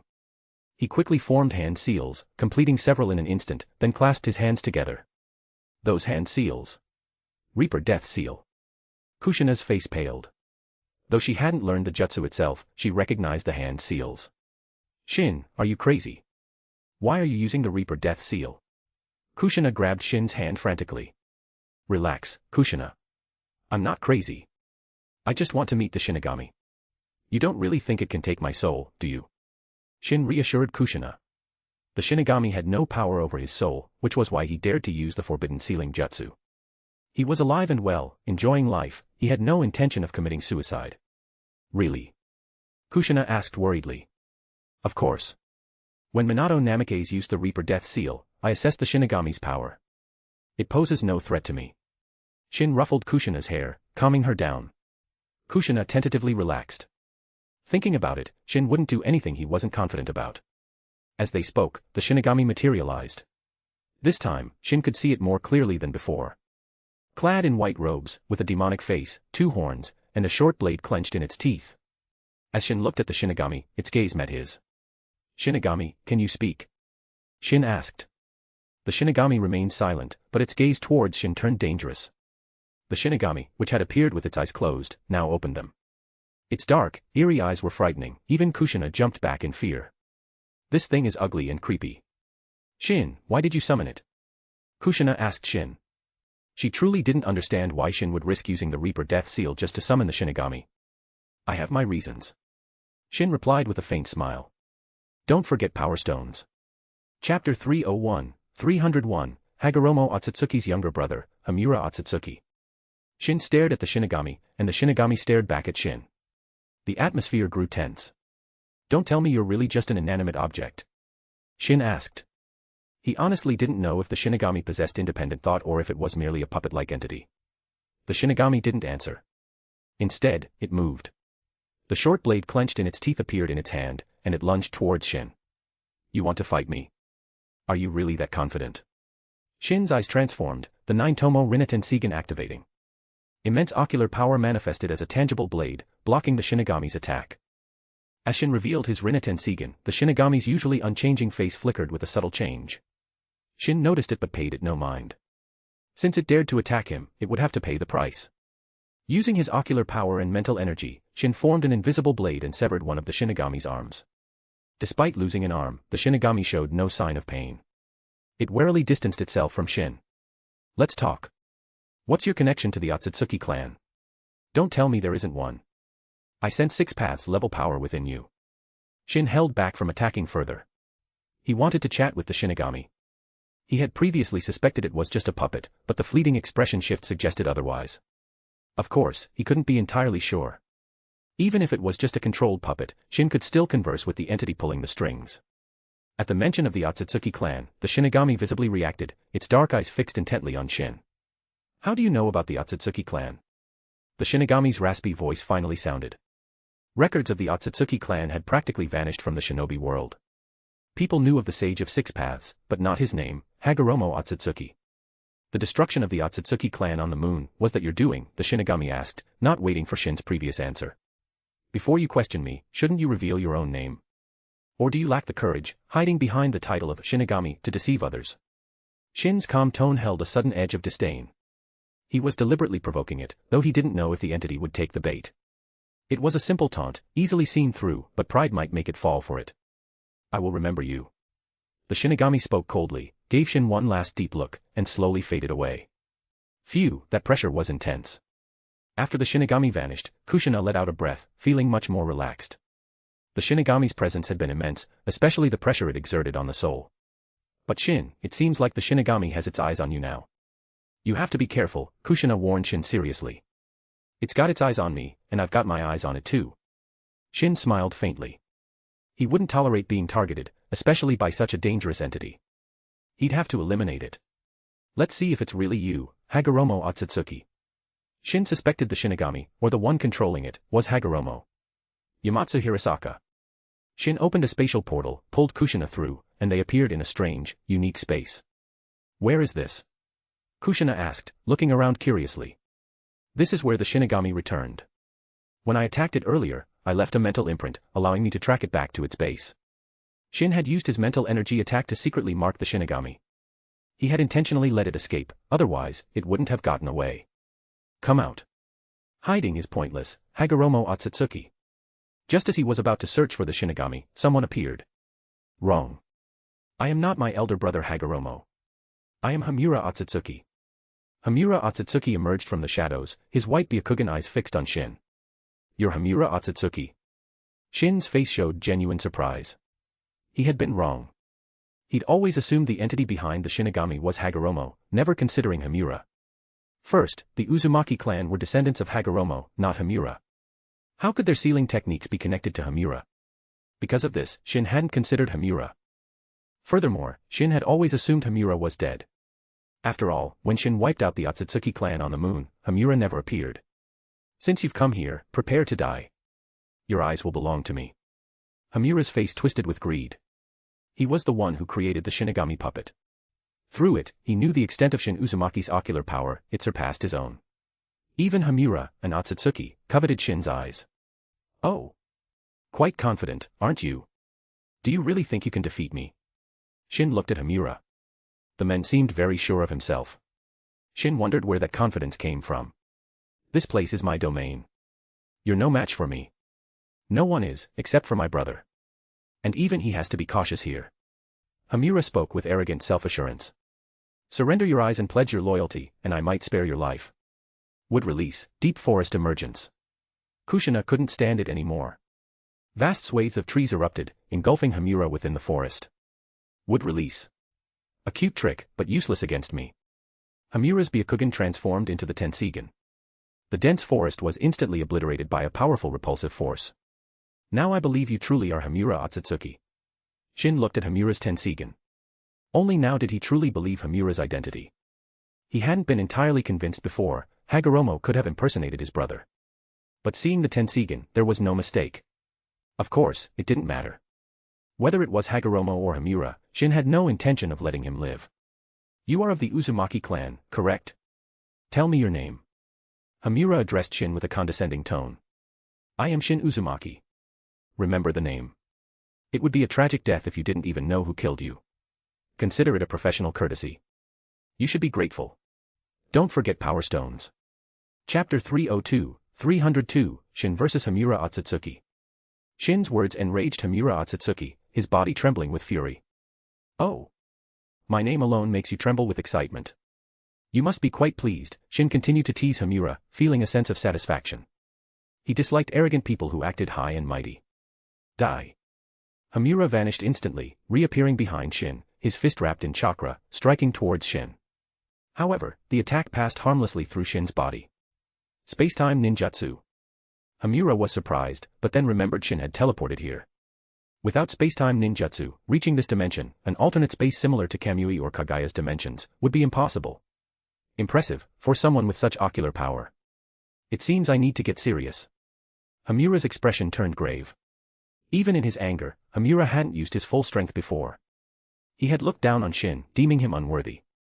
After Kagaya Otsutsuki was sealed, the only ones Hamura truly feared were his brother, Hagoromo, and the Otsutsuki clan even his mother had dreaded. This Otsutsuki clan wasn't the deluded bloodline Shin had wiped out on the moon. The true Otsutsuki clan members were mostly 6 paths level.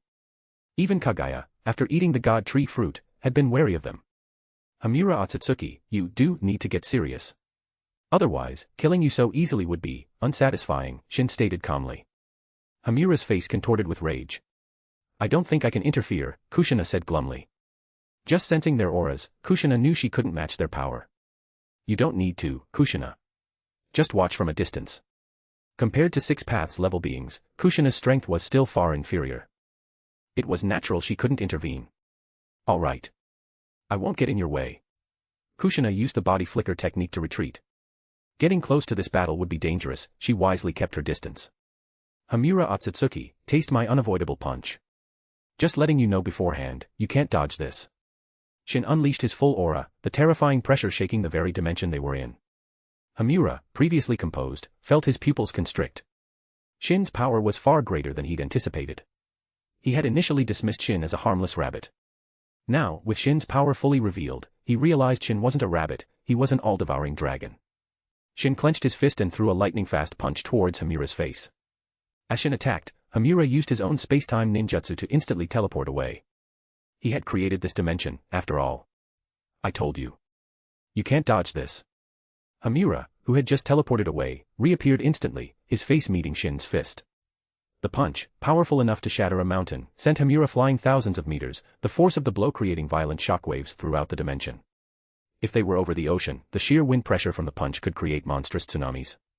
Haven't used Tenmamai in a while. Still as broken as ever, Shin muttered to himself. Tenmamai and Yamatsu Hirasaka were the two dojutsu he gained upon awakening the Mangekyo Sharingan. He used Yamatsu Hirasaka frequently, but Tenmamai rarely, as it was usually unnecessary. Tenmamai allowed him to rewind time. It was the perfect counter to space-time ninjutsu. No matter how fast you teleported, Shin could simply rewind time to before you activated the technique. That was why Shin had said Hamura couldn't dodge. Honestly, with this dojutsu, Shin was practically unbeatable. Impressive durability for a 6 paths level being. Shin appeared instantly before the battered Hamura, looking down at him dispassionately. Hamura looked pathetic. Shin's punch had distorted his face, knocking out half his teeth. His features were completely twisted. Hitting someone in the face was generally frowned upon, but Shin felt it was warranted this time. With that level of strength, you think you can fight me? You want my eyes? You're not worthy. Shin looked down on Hamura, his voice filled with contempt. Shin Uzumaki, let me show you my true power. 9 truth-seeking orbs materialized behind Hamura Otsutsuki. His aura surged to its peak, even his injuries healing instantly. Though not a Ten-Tails Jinchuriki, 6 paths level beings possessed incredible vitality and regenerative abilities, rivaling those of the Ten-Tails Jinchuriki. Don't bother showing off. Anything you have, I have too. 12 truth-seeking orbs appeared behind Shin, more than Hamura possessed, making Hamura feel even more frustrated. 80 Gods Vacuum Attack. Hamura gathered his ultimate 6 paths chakra into his palms and unleashed it in a barrage of countless fists. You know the 80 Gods Vacuum Attack too. Shin was surprised for a moment, then figured it made sense. Hamura was Kagaya's son, knowing her ultimate taijutsu technique wasn't entirely unexpected. Taste your own attack, Takamagara. This was the ultimate dojutsu born from the fusion of the Rinnegan and Tensigan. It granted immunity to all attacks and reflected them back at the attacker. Even the ultimate taijutsu technique, the 80 Gods Vacuum Attack, was no exception. It had no effect on Shin and was reflected back towards Hamura. The sky filled with massive chakra fists raining down on Hamura. He was utterly devastated. He couldn't believe his own attack was being turned against him. What kind of absurd ability is this? First, he'd been inexplicably punched in the face. If not for his 6 paths level durability, that punch would have killed him. Now, his ultimate taijutsu technique was being reflected back at him. This was unbelievably unfair. Hamura almost cursed out loud. But reality reminded him this wasn't the time for cursing. He had to deal with the incoming 80 Gods Vacuum Attack. He knew the power of his own attack better than anyone. If it hit him, he wouldn't die, but it would definitely hurt. Hamura immediately used his truth-seeking orbs, forming them into a massive black shield to block the attack. Don't forget Power Stones. Chapter 303, 303, The Death of Hamura Otsutsuki. Truth-seeking orbs were incredibly versatile, capable of offense, defense, and support, excelling in all aspects. Just now, Hamura Otsutsuki had used them to block the reflected 80 Gods Vacuum Attack. However, while the orbs successfully defended against the onslaught, the shield they formed shattered in the process. Truth-seeking orbs could nullify ninjutsu, but this was a taijutsu attack. Though the orbs were destroyed, it wasn't a significant loss. Hamura himself possessed Kekkei Mora. Even if the orbs were completely obliterated, he could recreate them. Sage Art, Super Great Ball Raisin Shuriken. Just as Hamura blocked the reflected attack, Shin hurled a massive Raisin Shuriken at him. This was Sage Art, even truth-seeking orbs couldn't completely nullify it. Sage Art was one of the few powers capable of countering truth-seeking orbs. With no other option, Hamura channeled all his power into a repulsive force, attempting to counteract Shin's incoming attack. Shin didn't remain idle. With a wave of his hand, the truth-seeking orbs behind him transformed into the shape of a katana. Truth-seeking orbs could take various forms, turning into weapons was certainly possible. Sword Art Secret Technique, Starfall Slash. With a single slash, the blade tore through Hamura's defenses, splitting both Hamura and the very dimension in two. That attack is insane. Kushina, watching from afar, felt her mouth twitch. The destructive power was staggering. Even though she had mastered would release Sage Art, Shin's single strike seemed unbelievably powerful. Is that even humanly possible? Kushina thought Shin was no longer human. No ordinary human could possess such strength. Starfall Slash, a technique capable of shattering stars. It was Shin's ultimate sword art secret technique, honed over 20 years, capable of cleaving worlds apart. What a terrifying attack. But it's not enough to kill me. Hamura Otsutsuki reappeared, looking at Shin with extreme caution. Shin wasn't surprised that Hamura wasn't dead. More accurately, Hamura's physical body was dead, but he continued to exist in another form, similar to how Hagoromo Otsutsuki appeared in the original story, as a being of pure chakra. If Hamura had possessed a physical body before, he was now purely chakra energy. You're hard to kill. Shin scratched his head, feigning annoyance, though he wasn't genuinely troubled. Hamura Otsutsuki, if I strike you again like that, do you think you'll survive? Shin asked. You should know it's useless against me, Hamura replied calmly. He was composed now. Although he admitted he wasn't Shin's match, he believed Shin couldn't truly kill him either. Just like the tailed beasts, as long as their chakra existed in the world, they essentially couldn't die, they would eventually revive. Hamura was in a similar state. As long as his chakra remained, even if killed, he could revive after some time. Yes, the Starfall Slash is powerful, but truly killing you seems impossible. However, if I were to obliterate your will, do you think you could still revive? Shin asked Hamura with a sudden smile. Instantly, Hamura's expression changed. If his will was destroyed, he would be truly dead. It was similar to the relationship between Naruto Uzumaki and Azura Otsutsuki. Though Naruto was a reincarnation of Azura's chakra, they weren't the same person. Azura himself was long dead, his chakra didn't contain his will. Can you do that? Hamura didn't believe Shin could. He doubted even his brother or mother could achieve such a feat. Why don't you see for yourself? Shin said with a confident smile, making Hamura uneasy. He immediately tried to flee. Don't even think about running. I've sealed this space with Fuinjutsu. Honestly, even if I don't kill you, I can trap you here forever. Hamura trying to escape. How naive. Since Shin had decided to eliminate him, he wouldn't let him get away. If Hamura escaped, Shin might be fine, but Mikoto, Kushina, and the others wouldn't be safe. Therefore, Hamura Otsutsuki had to die. Ding. System mission issued, eliminate Hamura Otsutsuki. Reward, 1 divine replication card. As Shin resolved to kill him, the system issued a mission. Shin accepted it readily. Looks like you have another reason you absolutely must die. He was going to kill Hamura anyway, now there was an added incentive. Wait. Perhaps we can cooperate. There's no need for a fight to the death. Hamura started to panic, unable to escape.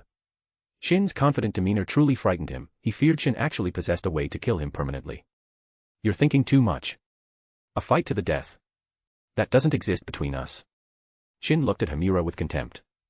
You want a life or death struggle with me? You overestimate yourself. Koto Amitsukami, Radiance. Shin pulled Hamura's consciousness into a genjutsu space, then completely annihilated his spirit. Hamura tried to resist, but his mental power was vastly inferior to Shin's. In the end, his spirit was effortlessly extinguished without any resistance. With the spirit, the soul, gone, he was truly dead. This genjutsu technique is truly broken. Shin couldn't help but remark. This technique was inspired by Shirsue's ultimate move in the games, a different application of Koto Amitsukami, amplified by Shin's immense mental energy. The real Shirsue couldn't perform this version. Congratulations, Master.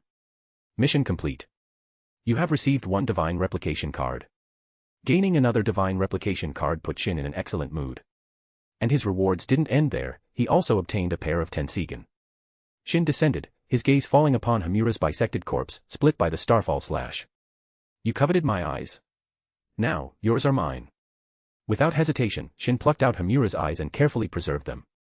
During his battle on the moon with Otsutsuki Ryusuke's Tensigen had been destroyed in the fight, much to Shin's disappointment at the time. So this time, Shin had deliberately avoided destroying Hamura's corpse entirely, precisely to obtain these Tensigen. Honestly, these eyes were useless to Shin himself. However, just because he couldn't use them didn't mean others couldn't. He could potentially extract the Tensigen's ocular power and use it to help Hinata awaken her own Tensigen, or perhaps even help Mikoto evolve her eyes into the Rinnegan. Don't forget Power Stones. Chapter 304, Getting Away with It. The fight's over. Are you hurt? Kushina rushed over as soon as the battle concluded, asking Shin anxiously. Do I look hurt? Shin asked Kushina with a smile. Not only was he unscathed, but his clothes were also completely spotless. Now I have a better understanding of my own combat strength. I can completely dominate 6 paths level opponents. Although Shin had been confident in his abilities before, he hadn't known exactly how strong he was, lacking a proper benchmark. Easily dispatching Hamura Otsutsuki confirmed his power, he had likely surpassed the standard 6 paths level. During the fight with Hamura, Shin hadn't even used his full strength, let alone gotten serious. Honestly, I was hoping for a more intense battle. But my strength just doesn't allow for it. Shin wore a look of helplessness. I think you're just showing off, Kushina said, giving him an I see right through you look. Although Shin looked helpless, Kushina saw it as pure showing off. How could that be? I'm a modest person, I'm genuinely looking for a worthy opponent, but alas, there are none. Let's get out of this creepy dimension. By the way, what about the Shinigami? Kushina suddenly remembered the Shinigami. Don't worry about the Shinigami. It's just a tool now, Shin said, shaking his head. Hamura Otsutsuki had controlled the Shinigami, it was essentially his puppet. With Hamura dead, the Shinigami was just a masterless tool. Of course, Shin had his own reasons for not eliminating the Shinigami. He'd leave it as bait. Perhaps it could lure out Hagoromo Otsutsuki. The chances were slim, but not zero. So, he'd let the Shinigami remain. Let's go. Shin used Yamatsu Hirasaka, taking Kushina away from Hamura's dimension. They reappeared directly in the Land of Whirlpools. Well, look who decided to come back. We thought you two might never return. Tsunade greeted Shin and Kushina sarcastically. Getting chewed out by Tsunade was expected. Both Shin and Kushina had anticipated this upon their return. After all, they had been gone for quite some time, it would be strange if Tsunade and the others weren't resentful. Mikoto wasn't even acknowledging Shin and Kushina. Even Konan turned her head away, clearly upset. Mei Terumi was also full of resentment. She also regretted not being able to go with Shin and Kushina. It would have been nice to travel freely with them for a few days. Actually, we had some important business. I encountered a powerful enemy and fought for 7 days and 7 nights before finally defeating him. Shin decided to use the Hamura Otsutsuki he'd killed as an excuse, exaggerating Hamura's strength to get himself off the hook. Kushina's mouth twitched slightly hearing Shin's explanation. But Kushina wasn't foolish enough to expose Shin's lie. Really? Tsunade looked at Shin skeptically. Of course. Kushina can vouch for me. If you don't believe me, ask her, Shin said, pointing at Kushina beside him. Kushina vouching doesn't count. You two are probably in cahoots, Mei Terumi interjected. Tsunade and Mikoto nodded in agreement. If Kushina was the witness, they wouldn't believe it. Alright, if Kushina can't vouch, then these eyes should be proof enough. Shin took out his spoils of war, Hamura's Tensigen, and showed them to Mikoto, Tsunade, and the others. Such powerful ocular energy. Mikoto stared at the Tensigen floating in the saline bottle. Even through the glass, she could feel its immense power. Her own eternal Mangekyo Sharingan paled in comparison. Shin, you really encountered a strong enemy. Are you alright? Mikoto asked Shin with concern. Shin and are you injured? Konan immediately ran over, examining Shin closely. Hinata grabbed Shin's hand, looking at him worriedly. Shin-sama, would you like a bite? It can heal you, Karen Uzumaki offered her arm earnestly. Ahem, thank you, Karen. But I'm not injured. Even if Shin was injured, he could use Tenmamai to rewind time to before he was hurt. Shin, those eyes are. Tsunade asked Shin, puzzled. Don't you recognize them? Remember Otsutsuki Ryusuke on the moon? They're the same as his eyes. These are the Tensigen. Shin explained to Tsunade. Don't tell me you've already forgotten what the Tensigen looks like. We didn't get a good look last time, Tsunade said, rolling her eyes at Shin. Last time, Tsunade and the others hadn't paid much attention. However, Tsunade did notice a slight resemblance to Shin's eyes. That was normal. Shin's eyes were a fusion of the Tensigen and Rinnegan. They had just evolved further later, gaining Tomo. Tensigen. Who was the strong enemy you fought? Mikoto asked Shin curiously. Wait, what's the Tensigen? Mei Terumi raised her hand, looking completely lost. She knew about the 3 great dojutsu. Sharingan, Byakugan, and Rinnegan, but nothing else. The Tensigen is the evolution of the Byakugan, on the same level as the Rinnegan. As for who Shin fought, it was Hamura Otsutsuki, the Sage of 6 Paths brother. Before Shin could answer, Kushina jumped in and explained for him. Shin was happy to let her. At the same time, Shin breathed a sigh of relief internally.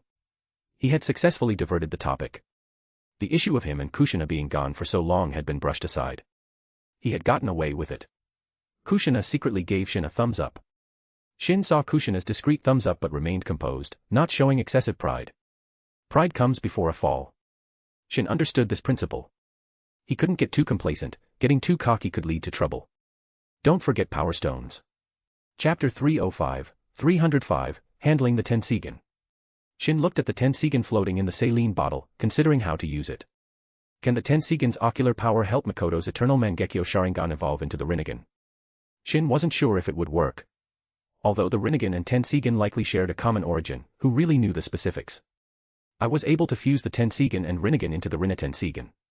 So, using the Tensigen's power to help Mikoto awaken the Rinnegan, it should be possible. Shin felt the probability was high. Whether it was the Byakugan, Sharingan, Rinnegan, or Tensigan, their ocular powers were fundamentally the same, just differing in quality and strength. Since it seemed feasible, he decided to try it. Even if it failed, with him around, nothing could go wrong. Having made his decision, Shin went to find Mikoto. She wasn't at home but at the training ground, currently guiding Karen's training. Karen was fortunate, having Kushina, Mikoto, Tsunade, and Konan all instructing her. Her starting point was leagues above most. Mikoto, come here for a second. Shin called out to Mikoto upon arriving at the training ground. Mikoto, who had been sitting and observing Karen's practice, stood up and walked over to Shin. Shin, what is it? Mikoto asked curiously. Something important. Something very important.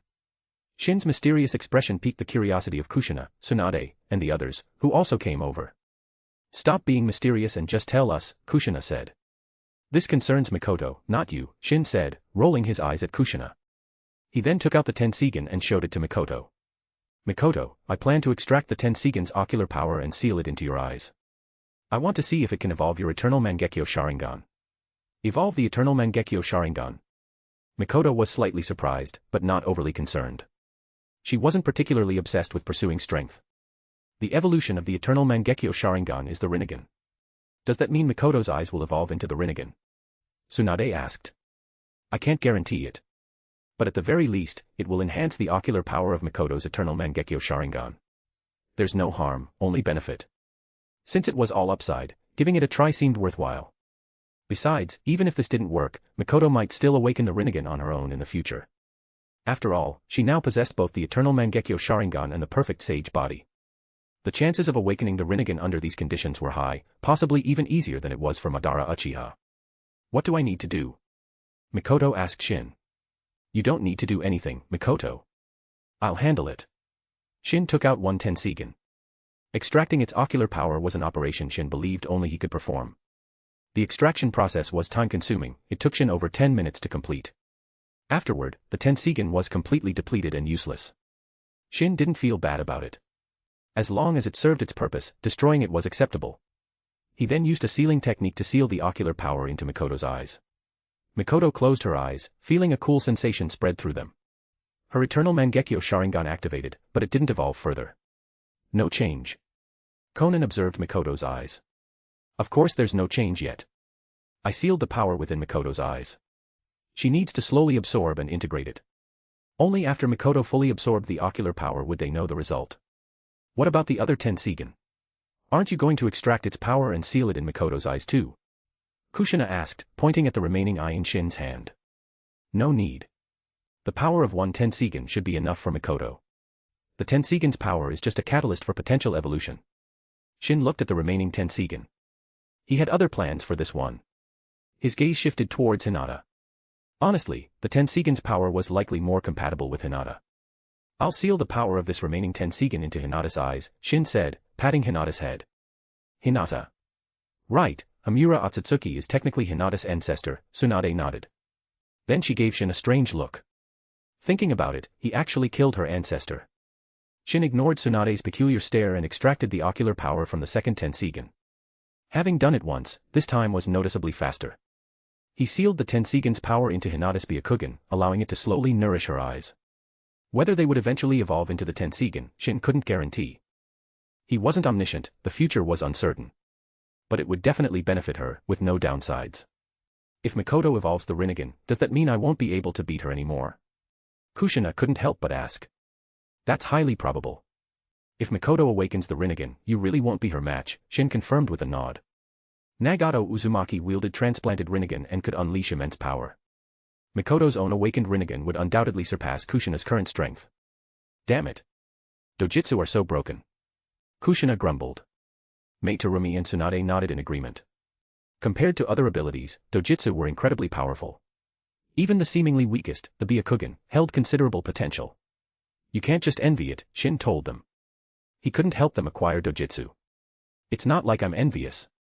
I'm strong enough as I am, Kushina said confidently. You say you're not weak, but I can practically feel the envy radiating off you, Shin teased Kushina. Ah. Shin, you're asking for a beating. Kushina, flustered and angry, started chasing Shin. The others were already used to this, they almost felt something was missing if Shin and Kushina didn't chase each other around for a bit. Let's go continue guiding Karen's training, Mikoto suggested. With so many instructors, Karen was progressing rapidly. Driven by her goal to repay Shin by being helpful, she trained diligently. Though she didn't yet know how she could possibly assist Shin, he seemed to need nothing, she dedicated herself to getting stronger. Don't forget Power Stones. Chapter 306, 306, This child must not be allowed to live. 3 years passed in the blink of an eye. In Konoha, Hiruzen Sarutobi and Danzo Shimura were holding a meeting. Besides Danzo, Kohara Utatane and Hamura Mitokado were also present. It was a private meeting involving only the 4 of them, other Konoha higher-ups were not invited. These 4 were the true core of Konoha's leadership. Decisions made by them held absolute authority, no one else could override them. The topic of this meeting was the Uchiha clan. 3 years had passed since the Hyuga clan's defection. Konoha hadn't taken any significant action against the defected Hyuga, mainly because Hiruzen was wary of Shin Uzumaki's involvement. The fact that the Hyuga clan had successfully defected and faced no repercussions for 3 years had unsettled the Uchiha clan. Fugaku Uchiha had initially hoped that the Hyuga incident would prompt Hiruzen to appease the Uchiha and treat them better. Instead, the suppression continued. The Uchiha clan felt increasingly marginalized, their resentment towards Konoha reaching a boiling point. Subtle movements and unrest were brewing within the clan. As the Uchiha clan resided within Konoha, their actions, no matter how secretive, couldn't escape Hiruzen's notice, especially since he was already monitoring them closely. Let's hear your thoughts. How should we handle the Uchiha clan? Hiruzen took a deep breath and asked Danzo and the 2 elders. Hiruzen, is there even a choice? Annihilating the Uchiha clan is the only path forward now, Danzo said, a ruthless glint in his eye. I agree with Danzo. The Uchiha clan is a cancer. Leaving them be will only endanger Konoha, Hamura Mitokado immediately concurred, with Kohara Utatane nodding in agreement. Hiruzen remained silent, deep in thought, weighing the pros and cons. The Uchiha clan was indeed a threat, but they were also a crucial asset to Konoha. Annihilating them wouldn't be easy. Hiruzen, what are you hesitating for? The Uchiha are practically plotting open rebellion. What concerns could you possibly have now? Danzo slammed his hand on the table and stood up angrily. This was the perfect opportunity to eliminate the Uchiha, something Danzo had long desired but lacked justification for. Now, the justification had practically fallen into his lap. How could he let this chance slip by? Danzo, have you considered the consequences? Hiruzen looked up, his gaze serious. It wasn't that Hiruzen didn't want to eliminate the Uchiha. He couldn't tolerate any threat to Konoha, except, perhaps, for Danzo himself. However, the cost of destroying the Uchiha clan was too high. They were powerful, far stronger than the Hyuga. During the Third Shinobi World War, though the Uchiha had suffered losses fighting against Kirigakure, the survivors were all elites. The Uchiha grew stronger through battle, the life-and-death struggle was the ultimate catalyst for awakening the Sharingan. Even though their numbers were diminished, their combat strength was immense. In terms of pure clan power, who in the current Shinobi world could compare to the Uchiha? Unlike Danzo, Hiruzen had to consider the bigger picture. Danzo was solely focused on destroying the Uchiha. Knock, knock, knock. Lord Hokage, Shisui Uchiha requests an audience. Shisui Uchiha stood outside the door, waiting for Hiruzen's response. Danzo's face instantly darkened. This is a closed-door meeting. What is he doing here? Danzo, I asked Shisui Uchiha to come, Hiruzen informed Danzo. What? Danzo, Hamura, and Koharu were all taken aback. Shisui, come in. Hiruzen didn't explain further, simply allowing Shisui to enter. Greetings, Lord Hokage, Lord Danzo, elders. Shisui entered and bowed respectfully. His etiquette was flawless, leaving Danzo with no room for criticism, though he still snorted coldly. Hiruzen, what is the meaning of bringing an Uchiha to this meeting? Danzo questioned Hiruzen bluntly. Shisui will resolve the conflict between Konoha and the Uchiha clan. If possible, I don't want conflict. After all, the Uchiha clan is part of Konoha. Hiruzen stated. Danzo sneered. Resolve the conflict. Does he even have that kind of power? Danzo looked contemptuously at Shisui Uchiha. Although Shisui was the Uchiha clan's strongest, he wasn't the clan head. His reputation within the clan was high, but he couldn't command the entire clan. Yes. With these eyes. Shisui Uchiha activated his Mangekyo Sharingan. My Mangekyo Sharingan dojutsu is called Koto Amatsukami. It can permanently and completely alter a person's thoughts and will. I can use Koto Amatsukami to change the clan head's mind. Was Shisui Uchiha naive? Revealing his Mangekyo Sharingan ability so openly. After Shisui spoke, everyone, including Hiruzen, drew a sharp breath. This was the first time Hiruzen had learned of Shirsue's specific ability. This child must not be allowed to live. Hiruzen thought grimly. Even knowing Shirsue was loyal to Konoha, his dojutsu was too dangerous. Hiruzen himself felt threatened. What if he uses Koto Amatsukami to alter their thoughts and will? Especially since Shirsue hadn't mentioned any drawbacks to the technique. Shirsue Uchiha was unaware that revealing his ability had just signed his death warrant. Even Hiruzen wanted him dead now, let alone Danzo, Hamura, and Koharu. However, they were all cunning old foxes. Even if they wanted Shirsue dead, they didn't show it. I have faith in Shirsue. He can change Fugaku's mind, Hiruzen said, expressing his confidence in Shirsue. Let's see what you can do. Danzo stood up, giving Shirsue Uchiha a deep look, a greedy glint hidden in the depths of his eyes. Shirsue Uchiha's Mangekyo Sharingan was very powerful, how could Danzo not covet it? Danzo even dreamed of using this Mangekyo Sharingan to seize the Hokage position. If the ability was truly as potent as Shirsue claimed, becoming Hokage wouldn't be impossible. He just needed to control Hiruzen and make him relinquish the Hokage position. Don't forget Power Stones. Chapter 307, 307, Danzo attacks Shirsue Uchiha. Shirsue Uchiha left the meeting room, his expression troubled. As an Uchiha, he was acutely aware of the escalating tension between his clan and Konoha. It seems only my eyes can resolve this conflict, Shirsue sighed inwardly. But doing so meant betraying his clan head.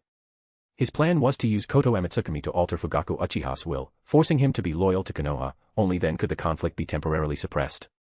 If the clan had abandoned his rebellious thoughts and remained loyal, the rest of the clan wouldn't dare stir up trouble, the clan head could keep them in line. I need to talk to Itachi. Shirsue decided to find Itachi Uchiha. Shirsue was like a mentor and friend to Itachi. Honestly, having decided to use his power on Itachi's father, Shirsue felt a pang of guilt towards his friend.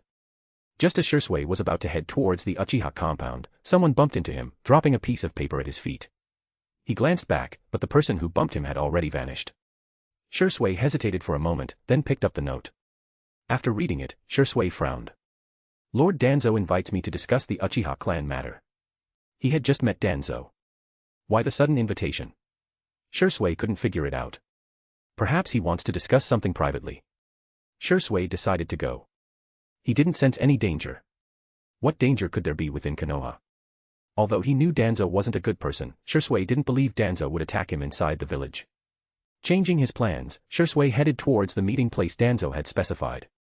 The location was an abandoned training ground in a remote part of Konoha. Shirsue didn't find anything unusual about it. It wasn't that Shirsue wasn't smart, he simply hadn't considered the possibility of foul play. Strange, why is no one here? Shirsue arrived at the designated spot but found it empty. He decided to wait. After waiting for about half an hour, Danzo finally arrived, accompanied by several root ninja. Lord Danzo, you wanted to discuss the Uchiha clan matter with me. Indeed. I don't think you can resolve the Uchiha clan issue, Danzo stated flatly. Shirsue immediately became anxious. Lord Danzo, please trust me. I definitely have the ability, he pleaded. Danzo slowly walked closer to Shirsue.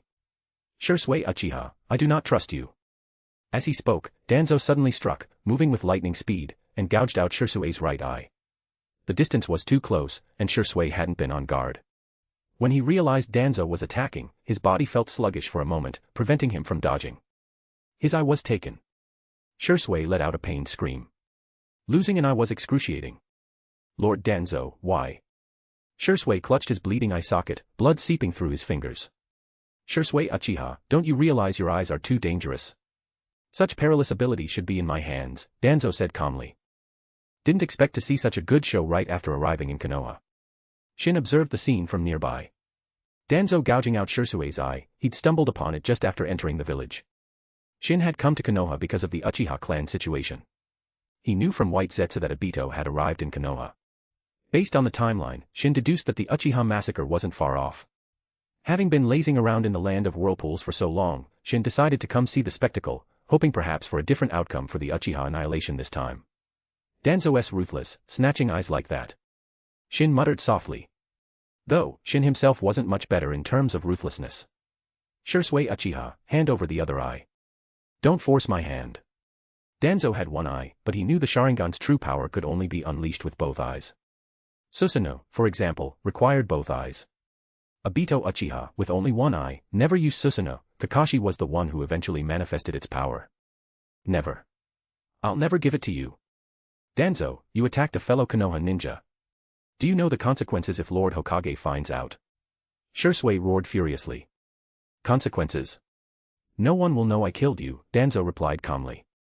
Since he dared to attack Shursui, he had naturally made thorough preparations. He had poisoned the area beforehand with a colorless, odorless gas. That was why he had made Shursui wait for so long, to ensure he absorbed enough poison. The reason Shursui felt sluggish and couldn't dodge earlier was because he had been poisoned. Attack. Danzo ordered the root ninja behind him. Shursui Uchiha had to die. Don't damage his Sharingan, Danzo added. If the Sharingan was destroyed, this operation would be a huge loss. Danzo's subordinates attacked. Shursui wouldn't just stand there and wait to die. He drew his ninja sword from his back and blocked one of the root members' attacks. Shursui, wielding his sword, was pushed back by an opponent using only a kunai. His body felt weak, unable to exert its full strength, and even mobilizing chakra was difficult. Danzo, you poisoned me. Shursui realized what had happened. Danzo must have poisoned him, otherwise, his condition wouldn't be like this. Danzo ignored Shursui, secretly looking for an opportunity to strike and finish him off quickly. Although this place was remote, it was still within Konoha. If Hiruzen Sarutobi discovered this, it would be troublesome. Danzo wasn't afraid of facing Hiruzen after Shursui was dead, but he feared Hiruzen intervening before Shursui was dead. Wind style, vacuum wave. Shursui, surrounded by root ninja, reacted quickly. As Danzo launched a ninjutsu attack, Shursui instantly blocked it, using the force of the impact to propel himself backward. Shursui intended to use this opportunity to escape. He absolutely could not let his other eye fall into Danzo's hands. Danzo was ambitious. If his eyes fell into Danzo's possession, who knew what terrible things Danzo might do? Shursui Uchiha lived up to his title, Shursui of the Body Flicker. His speed was incredible, in an instant, his figure vanished. After him. Kill Shursui Uchiha at all costs. Danzo ordered, his face grim. He hadn't expected Shursui to escape under these circumstances. Don't forget Power Stones. Chapter 308, 308, Shursui's Death. Shursui fled desperately. Poisoned, he couldn't fight Danzo's subordinates effectively, making even escape difficult. Shin watched but didn't intervene. It wasn't his nature to interfere in matters that didn't concern him, unless the person involved was someone he found interesting. Shursui Uchiha didn't qualify. Despite the poison and pursuit by Danzo and elite root ninja, Shursui managed to escape. He was severely injured, covered in dozens of cuts and bruises from the brief exchange. Danzo. I never thought you'd attack a fellow villager. Shursui clenched his fist, enraged. Even a saint would be furious in this situation. He waited quietly. Soon, Itachi Uchiha arrived. Shursui, what happened? Itachi rushed over, alarmed by Shursui's condition and the missing eye. Itachi had been training when Shursui's crow delivered a message summoning him here. It was Danzo. Shursui didn't hide the truth from Itachi. I'll go find him, Itachi said coldly. Shursui was his mentor and friend, their bond was stronger than the one Itachi shared with his own parents. Aside from his younger brother, Shursui was the person Itachi cared about most. Seeing Shursui like this, Itachi couldn't control his anger. Don't go after Danzo. It's useless. Shursui shook his head. Even if Itachi confronted Danzo, Danzo would deny everything. Telling the Hokage wouldn't help either. Itachi, I called you here to give you something. Shursui reached up and plucked out his remaining eye. Danzo took my right eye. Take this one. I hope you'll use it to protect the peace of Konoha. Shursui, what are you planning? Itachi asked, a sense of foreboding washing over him as Shursui handed him the eye. I hope my death will awaken the Uchiha clan. I hope they'll abandon their plans for a coup. Shursui planned to commit suicide, hoping that losing him, one of their strongest members, would make the Uchiha realize the disparity in strength between their clan and Konoha and give up their plans for rebellion. Itachi, one last gift for you. Shursui walked to the edge of the cliff, gave Itachi a faint smile, and then leaped into the river below. Itachi stood frozen, clutching the Mangekyo Shursui had given him, staring blankly at the spot where Shursui had disappeared. His own Sharingan unknowingly activated. The three tomo spun rapidly, merging together, evolving into the Mangekyo Sharingan. This was Shursui's final gift to Itachi, helping him awaken the Mangekyo Sharingan. Shursui. Itachi bowed his head in anguish. His best friend, his mentor, had killed himself right before his eyes. Like a walking corpse, Itachi numbly made his way back to the Uchiha compound. After Itachi left, Shin suddenly appeared, his gaze fixed on the river where Shursui had jumped. Universal pull. An invisible gravitational force erupted from Shin's hand, pulling Shirsue's body from the river. This corpse still has some use. I'll borrow it for a while. Shin took Shirsue's body and vanished. Obito, long time no see. Hidden within Konoha, Obito startled and spun around, looking behind him. Shin Uzumaki. Obito frowned. How did he find him? Was it White Zetsu? Obito had long suspected White Zetsu was a double agent, frequently leaking information. Perhaps Shin knew his whereabouts because of White Zetsu. Indeed, White Zetsu had told Shin that Obito was in Konoha. But finding Obito now was Shin's own doing. You don't seem very happy to see me, Shin said with a faint smile. Obito refocused his thoughts. He resolved that any future actions would be kept secret from White Zetsu. What is your purpose in Konoha? You didn't come just to find me, did you? Obito asked Shin. Honestly, if possible, Obito preferred not to interact with Shin. Shin's power exceeded his own, facing Shin made Obito feel insecure. Thus, Obito felt a strong aversion towards Shin. Anyone would be wary of someone stronger than them, especially when their intentions were unknown. I came to watch the upcoming show. And you? Shin looked at Obito. Shin already knew Obito's purpose. I saw someone suitable to join the Akatsuki. Obito's goal was to recruit Itachi Uchiha into the Akatsuki. Oh. Make sure you don't recruit a backstabber. Shin glanced at Obito. Itachi Uchiha was a double agent. Obito probably knew this, but Shin wondered what Obito was truly planning. Actually, I wasn't looking for you. I was looking for White Zetsu. Shin hadn't come here specifically for Obito, but for a White Zetsu clone. Coincidentally, one happened to be following Obito. Shin-sama, you were looking for me? White Zetsu asked respectfully, bowing and scraping. Seeing White Zetsu's subservient behavior, Obito felt a surge of anger. Why isn't White Zetsu ever like this with him? But considering the power difference between himself and Shin, he suppressed his feelings. Yes, White Zetsu, I was looking for you. But this time. I need you to make a small sacrifice, Shin said, smiling at White Zetsu. For some reason, seeing Shin's smile made White Zetsu feel uneasy, a sense of foreboding creeping into its core. Come with me, White Zetsu. Shin turned and walked away, ignoring Obito. White Zetsu, though apprehensive, didn't dare disobey Shin's command.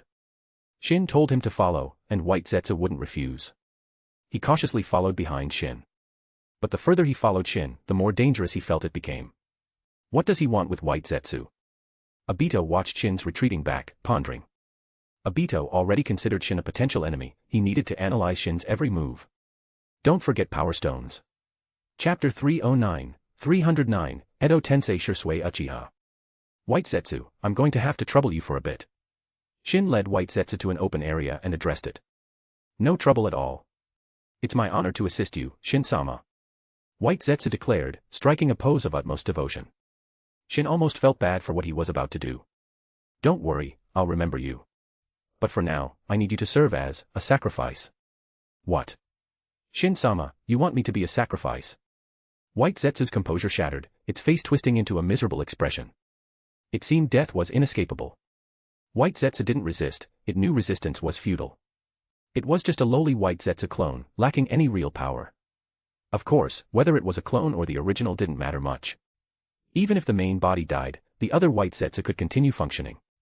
Shin retrieved Shirsuei Uchiha's corpse from the Kamui dimension and instructed White Zetsu to possess it. White Zetsu had the ability to possess others, even corpses.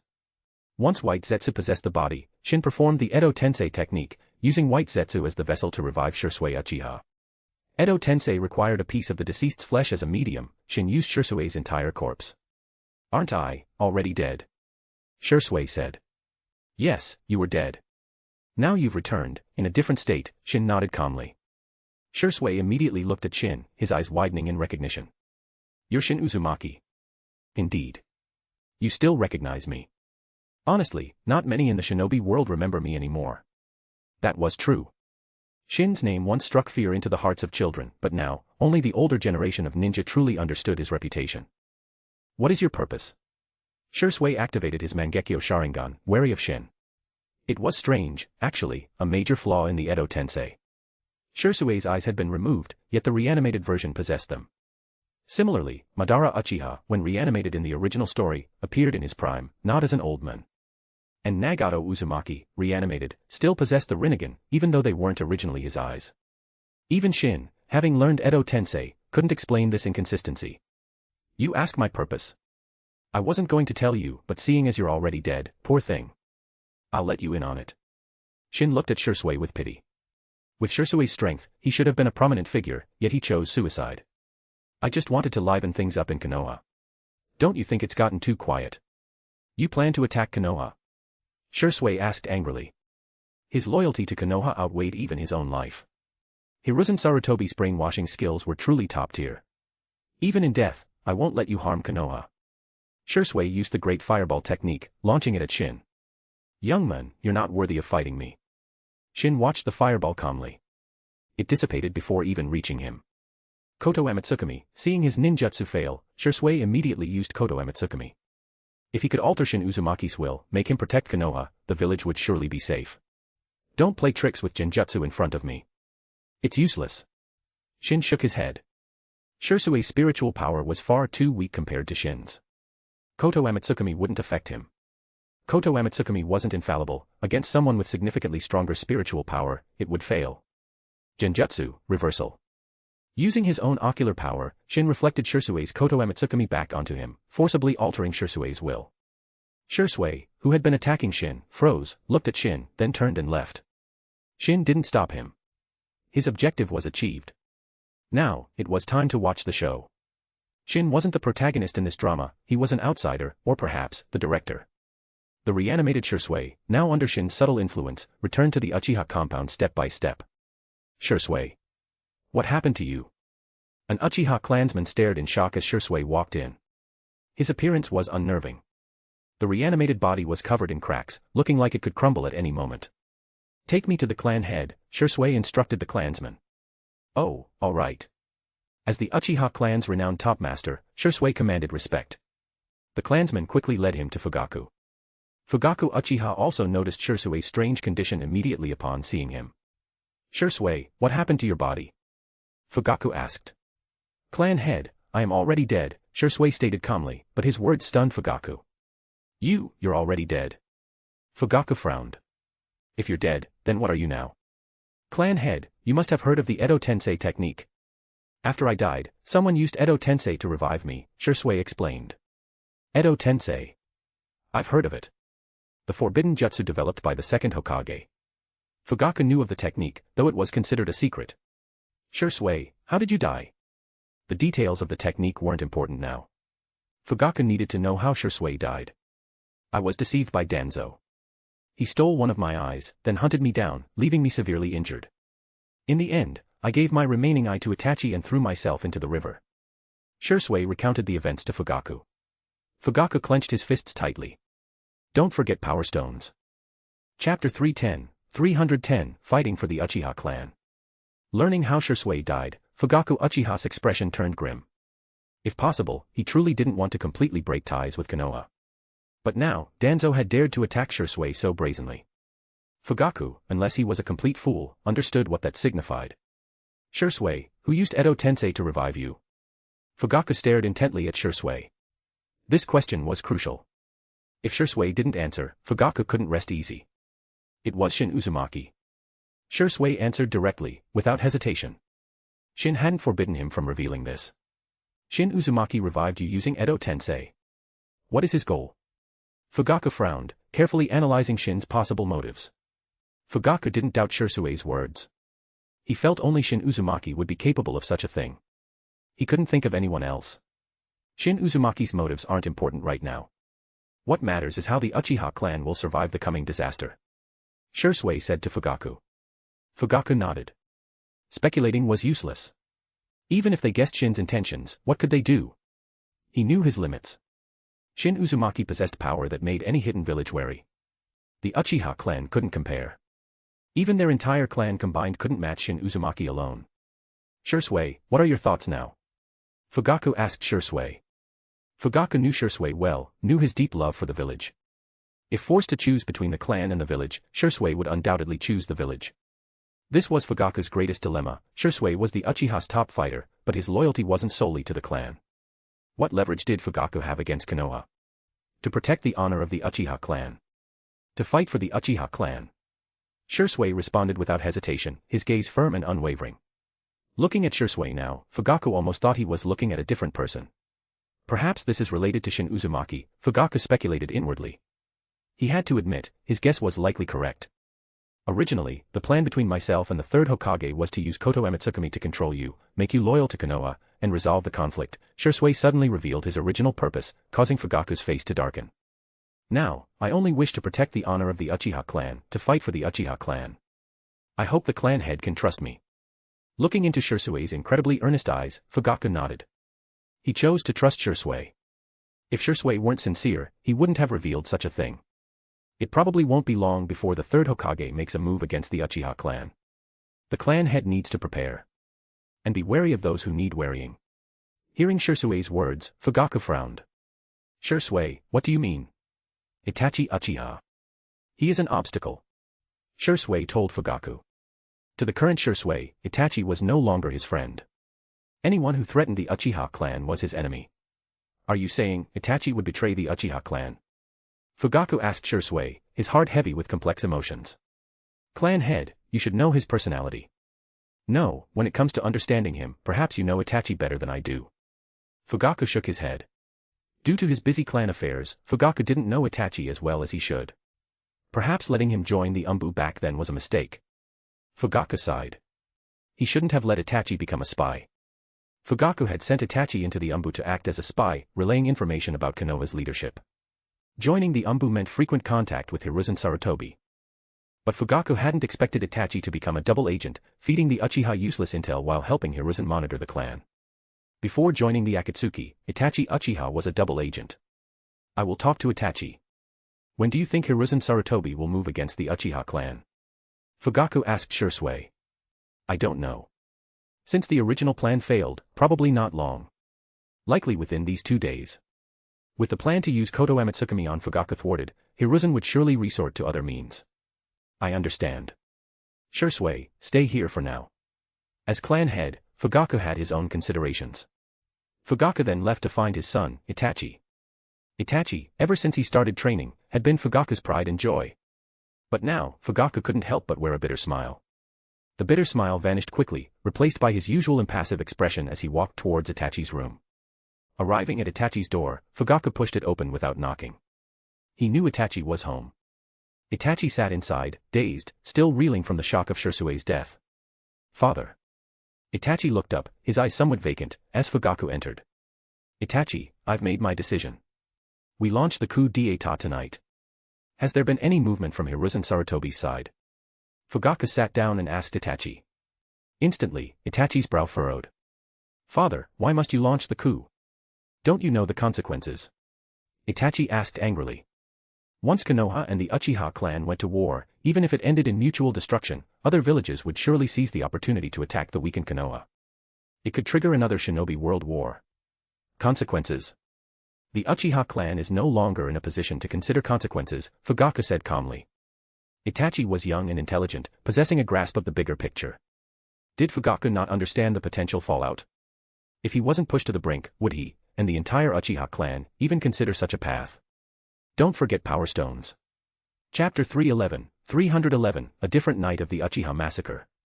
Fugaku Uchiha and Itachi Uchiha ended their conversation in disagreement. Itachi stormed out of the room. Fugaku sighed, watching his son leave. In the end, he couldn't bring himself to kill his own kin. He had steeled himself for it when he came, but ultimately, he couldn't go through with it. Itachi, the next time we meet, we will be enemies. I will show no mercy to a traitor of the Uchiha clan, Fugaku resolved grimly. Meanwhile, Itachi, having left the Uchiha compound, went straight to the Hokage Tower and revealed the Uchiha clan's plan to launch a coup d'état that very night to Hiruzen Sarutobi. Lord Hokage, I will personally annihilate the Uchiha clan. But I have one condition, Sasuke must survive. Itachi was also prepared to kill his own kin, but his younger brother, Sasuke, was everything to him. He would protect Sasuke even with his own life. I will bear the burden of the massacre and join an S-rank missing nin organization afterward. An S-rank missing nin organization? You mean the Akatsuki? Hiruzen stood up. Unlike the relatively unknown Akatsuki of the original story, the current Akatsuki had already caused significant trouble. Especially with Kakuzu killing Hiruzen's son, Hiruzen had naturally investigated them. Itachi nodded. In return, I will provide Konoha with intelligence about that organization. But I need you to guarantee my brother's safety. Hiruzen pondered for a moment, then nodded. Agreeing to Itachi's terms wasn't a bad deal. Sparing Sasuke Uchiha was insignificant in the grand scheme of things. What makes you think you can annihilate the Uchiha clan? Danzo Shimura asked flatly. Yes, Danzo was also present. Itachi glanced at Danzo, activating his Mangekyo Sharingan, his eyes filled with chilling killing intent. Are these eyes enough? Itachi stared at Danzo, looking as if he wanted to kill him. If not for his rationality, Itachi would have attacked Danzo right then and there to avenge Shursui. But his rationality prevailed, and Itachi held back. Itachi's personality was the complete opposite of Shin's. His overly rational nature made his life unnecessarily difficult. Shin, on the other hand, followed his heart, living freely and unrestrained, unlike Itachi, who burdened himself with such heavy pressures. Mangekyo Sharingan. Danzo looked at Itachi warily, but also greedily. If he had the chance, he would definitely take Itachi's Mangekyo Sharingan. After some discussion, Itachi left the Hokage Tower. Hiruzen sighed heavily. Hiruzen, mobilize the Umbu. I don't think Itachi Uchiha can wipe out the entire Uchiha clan alone, Danzo advised Hiruzen. This time, Hiruzen didn't reject Danzo's suggestion. He needed a contingency plan. If Itachi failed to eliminate the Uchiha, Konoha would have to step in. They needed to be fully prepared. An oppressive atmosphere settled over Konoha, a feeling of impending doom. Even the ordinary villagers felt uneasy, sensing something major was about to happen. Shin, however, was completely different from the tense villagers. He sat leisurely in a tavern, drinking sake. Looks like it's about to begin. Though sitting in the tavern, Shin had already noticed the unusual activity in Konoha, particularly the increased movement of Umbu Ninja. He bought 2 more jugs of sake from the tavern, then left, waiting for the show to start. This Uchiha massacre would definitely be different from the original story. Firstly, Shursui Uchiha, who should have been dead, had been revived by Shin using Edo Tensei. Reanimated individuals had significant advantages. Infinite chakra, regeneration even from complete destruction, the only way to deal with an Edo Tensei summon was through sealing techniques. Furthermore, unlike the original story, the current Fugaku Uchiha wasn't passively waiting for death. He wouldn't just stand by and let his son kill him. Night fell. Shin arrived at the Uchiha compound. No one detected his presence. Unless Shin intentionally revealed himself, no one could find him. The clan head's residence. This is a good spot to watch the show. Shin stood on the roof of Fugaku Uchiha's house. The Uchiha compound was quiet, but the training grounds were bustling with activity. The Uchiha clan ninja had gathered there. Itachi alone can't defeat the Uchiha clan. Even with Obito Uchiha's help, it's impossible. Shin believed that even if Itachi enlisted Obito's aid, they couldn't annihilate the Uchiha clan. In the original story, Itachi succeeded for several reasons. It was largely a surprise attack, many Uchiha were asleep, Obito helped, and Fugaku didn't resist. Now, Itachi would have to face the Uchiha clan head-on. Even though the Uchiha clan had weakened, they were still the strongest clan, their strength not to be underestimated. Especially their Jonin and elite Jonin, the Uchiha had many, and most were elites. Since Shin had already intervened, he wouldn't let the Uchiha massacre follow the original script. Even if Konoha managed to destroy the Uchiha clan now, they would pay a heavy price, unlike the effortless annihilation in the original story. Konoha truly is plagued by disasters. Shin sighed dramatically. Then he touched his nose, realizing he probably shouldn't be the one sighing, considering some of Konoha's disasters were his fault. Has Itachi Uchiha returned? Shin looked towards the outskirts of the Uchiha compound. Even in the darkness, across such a distance, Shin could clearly see Itachi. Should I copy Itachi Uchiha's Mangekyo Sharingan? Shin considered it. Honestly, he wasn't interested in Itachi's specific Mangekyo abilities. What Shin was interested in were Itachi's 3 sacred treasures. Itachi Susanoo possessed the Tatsuka blade, the Yata mirror, and the Yasaka Magatama. While the Yasaka Magatama could be used by any Susanoo, the Tatsuka blade and Yata mirror were exclusive to Itachi. They might not be that useful, but I might as well copy them. Shin didn't think these treasures would be particularly useful to him, but driven by his collector's instinct, he decided to copy them anyway. It would only cost 1 advanced replication card, Shin could afford it. He immediately used an advanced replication card to copy Itachi Uchiha's Mangekyo Sharingan. Chapter 312, Fatherly Love and Filial Piety. Having copied Itachi Uchiha's Mangekyo Sharingan, Shin settled in to watch the unfolding drama. He knew it was going to be spectacular. He shifted his gaze from Itachi back to Fugaku Uchiha, who had gathered all the clan's ninja. No words were needed, they understood the situation. They had already held their council meeting. Tonight's battle determines the fate of the Uchiha clan. Fugaku Uchiha, clad in battle armor, addressed his clansmen. This truly was a fight for their survival. Failure meant the end of the Uchiha clan. Success meant taking control of Konoha. Driven by ambition and pushed to the brink, Fugaku had no other choice. Fight to the death for the Uchiha. Their thunderous roar echoed through the compound, reaching Itachi Uchiha as he stepped onto Uchiha grounds. His expression hardened. "Itachi, looks like there's some trouble," Obito Uchiha said, appearing beside Itachi. Without turning, Itachi knew who it was, the masked man claiming to be Madara Uchiha, who had approached him earlier. Whether he was truly Madara didn't matter to Itachi, what mattered was whether he could help. For the legendary Madara Uchiha, is this truly considered trouble? Itachi asked. Hehe, while I agreed to help you, I also expect you to demonstrate strength worthy of my attention. Otherwise, I have no use for a worthless pawn. Obito chuckled coldly, then his form distorted and vanished. Itachi placed his hand on the katana strapped to his back, slowly drawing the blade as he walked resolutely towards the assembled clan. They're about to clash. I wonder what expression Itachi will make when he sees Shursui, Shin mused, a rare look of anticipation in his eyes. He was eager to see if Itachi could maintain his usual composure. Fugaku led his men forward, Itachi advanced towards them. Soon, father and son met. Father. Itachi looked at his father, his eyes filled with complex emotions, but he activated his three-tomo Sharingan without hesitation. Itachi, you still chose this path. To stand against your family? Does the Uchiha clan hold nothing worth cherishing for you? Fugaku's disappointment was palpable. Though he had suspected this outcome, seeing Itachi truly choose to oppose them was still hard to accept. I apologize, father. This is for the village. Though young, Itachi's resolve was firm. Fugaku's words didn't sway him. Itachi. Just then, Shursui stepped out from the crowd, his gaze fixed on Itachi. Shursui. Impossible. Aren't you dead? Itachi finally lost his composure upon seeing Shursui. I did die. Now, I exist in a different form, Shursui said calmly, looking at Itachi. Now, we are enemies. I will show you no mercy. Itachi frowned. Enemies. He knew Shursui should be loyal to the village. Now, I fight only for the Uchiha clan, Shursui stated, unwilling to elaborate further. Why? Itachi desperately wanted a reason. He had never imagined facing Shursui like this. And how was Shursui alive? Itachi sensed a conspiracy. This is definitely not Shursui's true intention, Itachi thought. Shursui would never oppose Konoha. There is no why. We are enemies, either you die, or I do. Shursui slowly drew his katana. Shursui, leave Itachi to me. Fugaku stopped Shursui.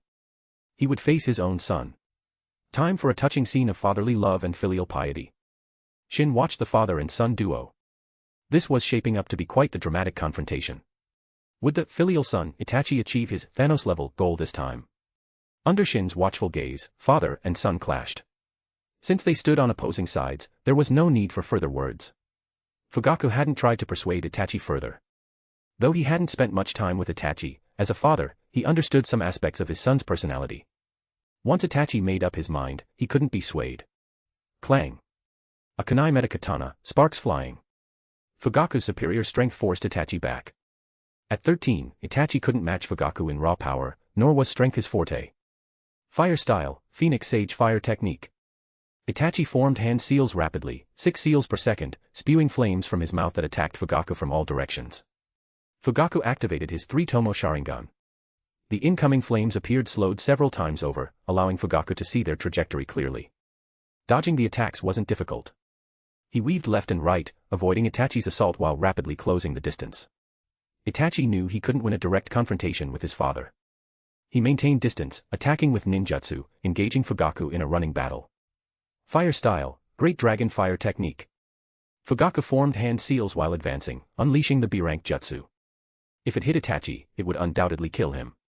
Unless one reached 6 paths level, a ninja's body was fragile. A single kunai could be fatal, let alone a direct hit from a ninjutsu. Itachi channeled chakra to his right foot, stomped hard, and burst forward with incredible speed, twisting his body to evade the attack. The fire dragon slammed into the ground, leaving a large, scorched crater. Fugaku hadn't held back at all. Truly fatherly love and filial piety. I thought they might hold back a little. Shin observed the battle. Neither father nor son showed any mercy, every attack was aimed to kill. But it made sense. Itachi was determined to wipe out the Uchiha clan, so he wouldn't hold back.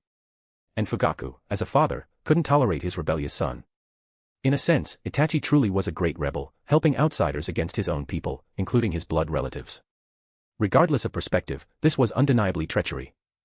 Chapter 313, Beyond Hiruzen Sarutobi's Control. Father, I'm sorry. Itachi Uchiha, after dodging another of Fugaku's attacks, activated his Mangekyo Sharingan. Tsukuyomi. Ordinary techniques were useless against Fugaku. Itachi had no choice but to use his Mangekyo Sharingan's power. He pulled Fugaku into the Tsukuyomi's illusionary realm, a space where time, mass, and reality itself were under Itachi's complete control. Within the Tsukuyomi world, Itachi was ruthless. He showed no mercy, binding Fugaku and repeatedly stabbing him with a sword. After enduring prolonged mental torture, Fugaku finally managed to break free using the power of his own Mangekyo Sharingan. As Fugaku escaped, Itachi suffered the backlash of the Genjutsu, blood tears streaming from his left eye.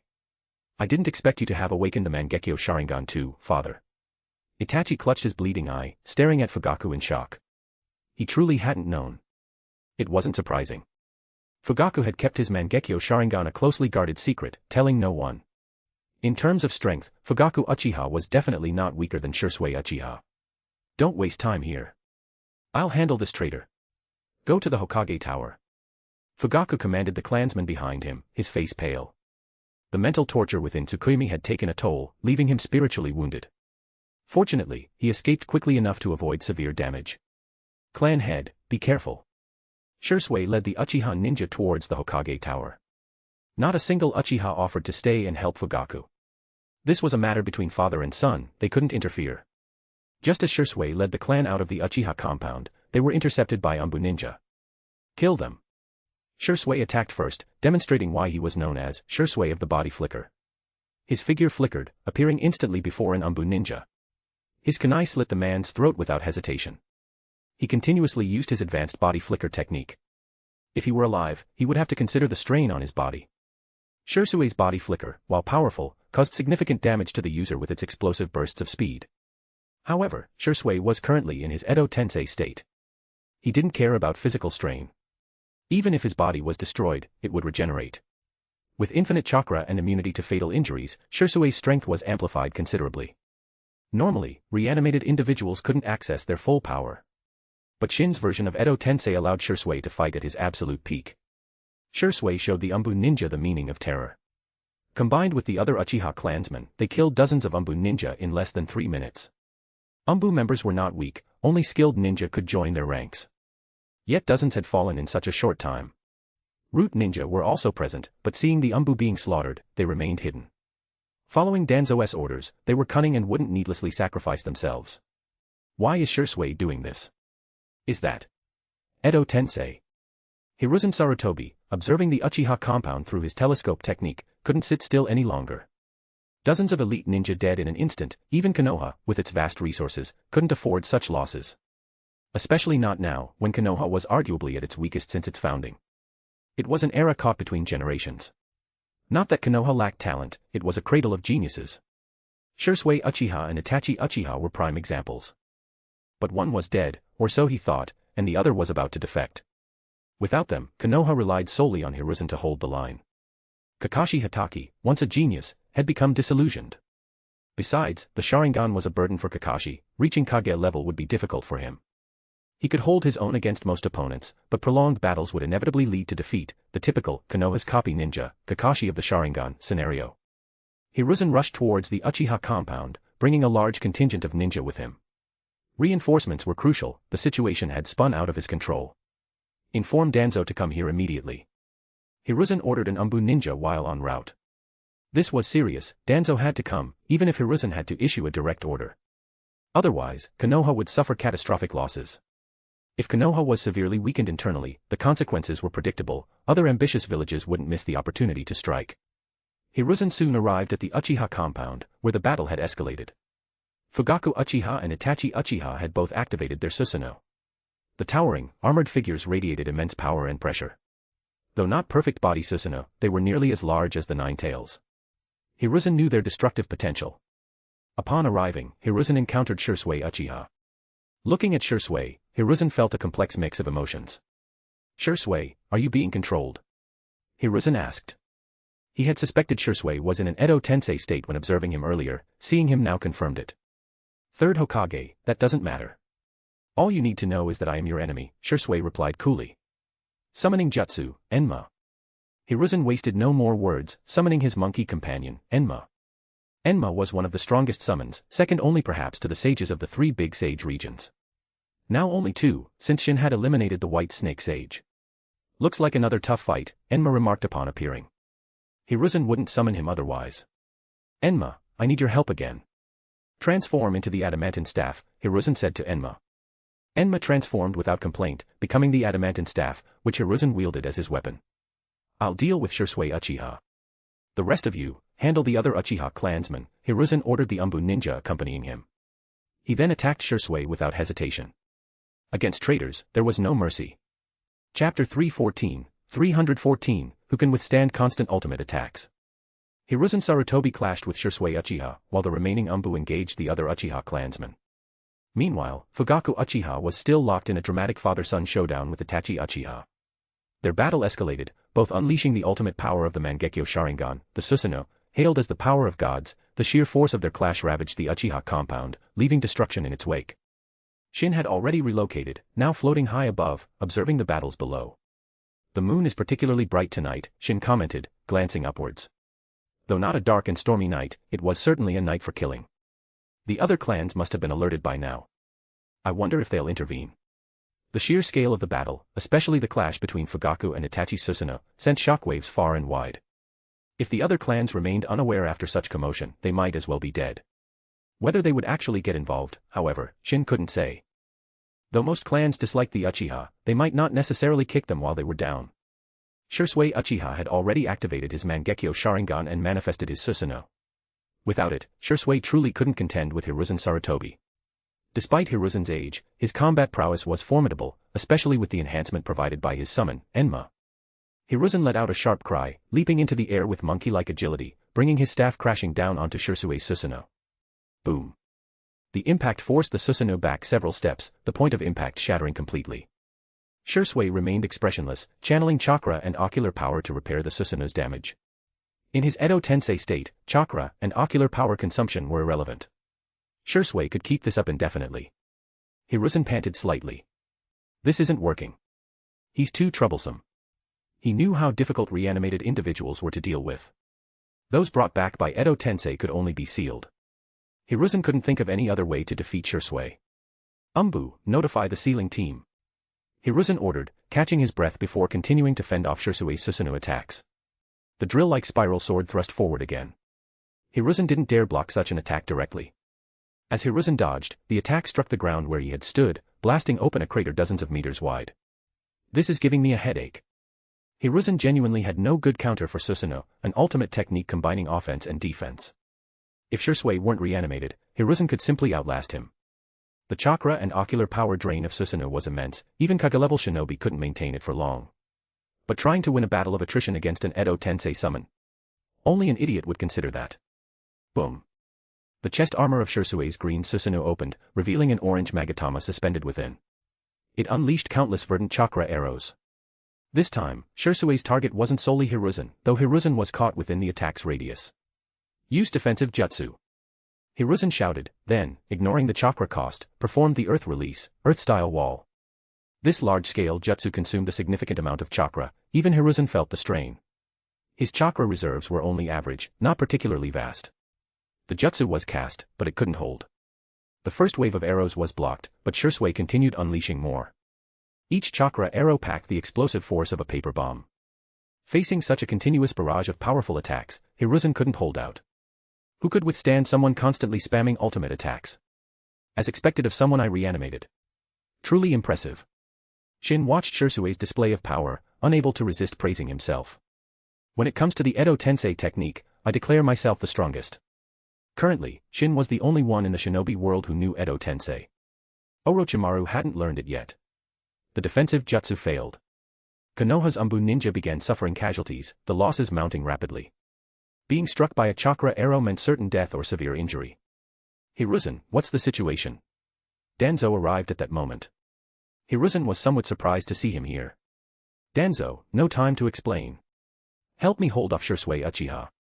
Hiruzen yelled to Danzo. Shisui Uchiha. Danzo looked towards Shisui in shock. His eyes are intact. Danzo, surprised to see me. Shisui looked at Danzo with hatred. Although Shin had altered Shisui's will, his memories remained untouched. It wasn't strange for Shisui to hate Danzo, it would be strange if he didn't. Danzo had stolen his eye and was the reason he committed suicide. Die. Yasaka Magatama. Shisui launched the Magatama, shaped like the Sharingan pattern, towards Danzo. This was one of Susanoo's true ultimate techniques. Its power surpassed S-rank ninjutsu. A direct hit would undoubtedly kill Danzo. However, Danzo wasn't just fodder. He had earned his reputation as the darkness of the shinobi through strength. Having been on guard, Danzo used the body flicker technique to dodge. As for Hiruzen standing beside him, Danzo didn't care about his fate. In fact, Danzo wouldn't mind if Hiruzen died. If Hiruzen died, the Hokage position would surely be his. Hiruzen, of course, wouldn't be killed so easily. Even Danzo could dodge in time, the stronger Hiruzen certainly could. Danzo, we have to hold off Shisui Uchiha together. Let the sealing team handle him. He's in an Edo Tensei state. You should know what that means. Hiruzen said to Danzo.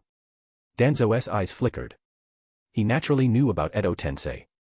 He even coveted the technique greatly, but unfortunately, he couldn't learn it. Meaning, Shisui Uchiha is already dead. Someone revived him. Who used Edo Tensei to bring back Shisui Uchiha? Danzo asked Hiruzen. Hiruzen shook his head. He didn't know. But it definitely wasn't someone from the Uchiha clan, they didn't have access to this forbidden jutsu. Chapter 315, The Death of Fugaku Uchiha. Still chatting at a time like this? Do you really not take Shisui Uchiha seriously? Shin commented, watching Hiruzen and Danzo converse. Are they that confident in their strength? Shin mused. Looks like Shisui isn't posing enough of a threat. Should he raise the difficulty for them? Shin stroked his chin, considering whether to add more chaos to Konoha's situation. Fortunately, Hiruzen didn't know Shin's thoughts, otherwise, he might have coughed up blood from sheer frustration. Konoha was already barely holding on, increasing the difficulty would be disastrous. Perhaps sensing Hiruzen and Danzo's lack of focus, Shisui Uchiha couldn't stand it anymore and unleashed another ultimate attack. The Magatama in his Susanoo's chest pulsed again, releasing an even denser barrage of green chakra arrows than before. As the battle raged, Shisui became increasingly proficient with his Susanoo's power. Although he possessed the Mangekyo Sharingan, he hadn't used Susanoo often before. Aside from his fight with pain, he had always tried to avoid it due to the immense cost, blindness and extreme physical strain. Danzo, stop discussing who revived Shisui. The most important thing now is to block his attacks. Hiruzen yelled, trying his best to protect the Konoha ninja. If he had time, Hiruzen would have liked to ask about the history between Shisui and Danzo. Shisui's earlier hateful roar towards Danzo clearly indicated a hidden story. And how did Shisui really die? There were too many unanswered questions. But Hiruzen had no time to interrogate Danzo now. Shisui's relentless assault gave him no reprieve. Even with Hiruzen and Danzo working together, they were still being overwhelmed by Shisui. However, their combined efforts did alleviate much of the pressure. Meanwhile, the battle between Fugaku Uchiha and Itachi Uchiha was far more brutal. Itachi knelt on the ground, his Susanoo flickering, barely holding together. His vision blurred, his body racked with bone-deep pain and exhaustion. Itachi gritted his teeth, pushing through the agony. Fugaku, in comparison, was in slightly better shape. Your father is still your father. The current Itachi was still too inexperienced compared to Fugaku. In the original story, Itachi succeeded in the massacre because Fugaku didn't resist, essentially waiting to be killed by his son. Now, Fugaku was fighting back, showing Itachi that his position as clan head wasn't just due to connections, it was earned through strength. However, better shape was relative. The cost of using Susanoo was immense, evident from the blood streaming from Fugaku's eyes. Itachi, if you turn back now and help the Uchiha clan, I can forgive you. Fugaku's heart softened. Itachi was his greatest pride, he loved his son dearly. Father, I should be saying that to you. Think about the consequences. Even if the Uchiha clan succeeds in the coup, it will ultimately lead to war. Itachi replied painfully. It seems your will won't waver. Fine. Consider me without a son then. Fugaku's face was expressionless, but his sorrow was palpable. Father fighting son, it was too cruel. I'm sorry, father. After apologizing, Itachi Susanoo wielded the Tatsuka blade, a spirit weapon formed from chakra with no physical form, and thrust it towards Fugaku. Anyone pierced by the Tatsuka blade would be sealed away forever in a genjutsu world of drunken dreams. The Tatsuka blade pierced through Fugaku's Susanoo, heading towards Fugaku himself, who stood within the construct. If struck, Fugaku would inevitably be sealed. Sensing the imminent danger, Fugaku abandoned his Susanoo, narrowly dodging his son's attack. From now on, I will show no mercy, Fugaku said, suppressing his inner rage. Yasaka Magatama. Yasaka Magatama. Father and son unleashed the same technique simultaneously. The collision resulted in a deafening explosion. The Uchiha compound was completely leveled. Itachi coughed up blood, unable to maintain his Susanoo any longer. It dissipated. He quickly swallowed a handful of soldier pills, replenishing some of his depleted chakra. Fugaku also deactivated his Susanoo. He couldn't maintain it either. The drain was too great. It wasn't a lack of chakra that forced Fugaku to stop, but insufficient ocular power.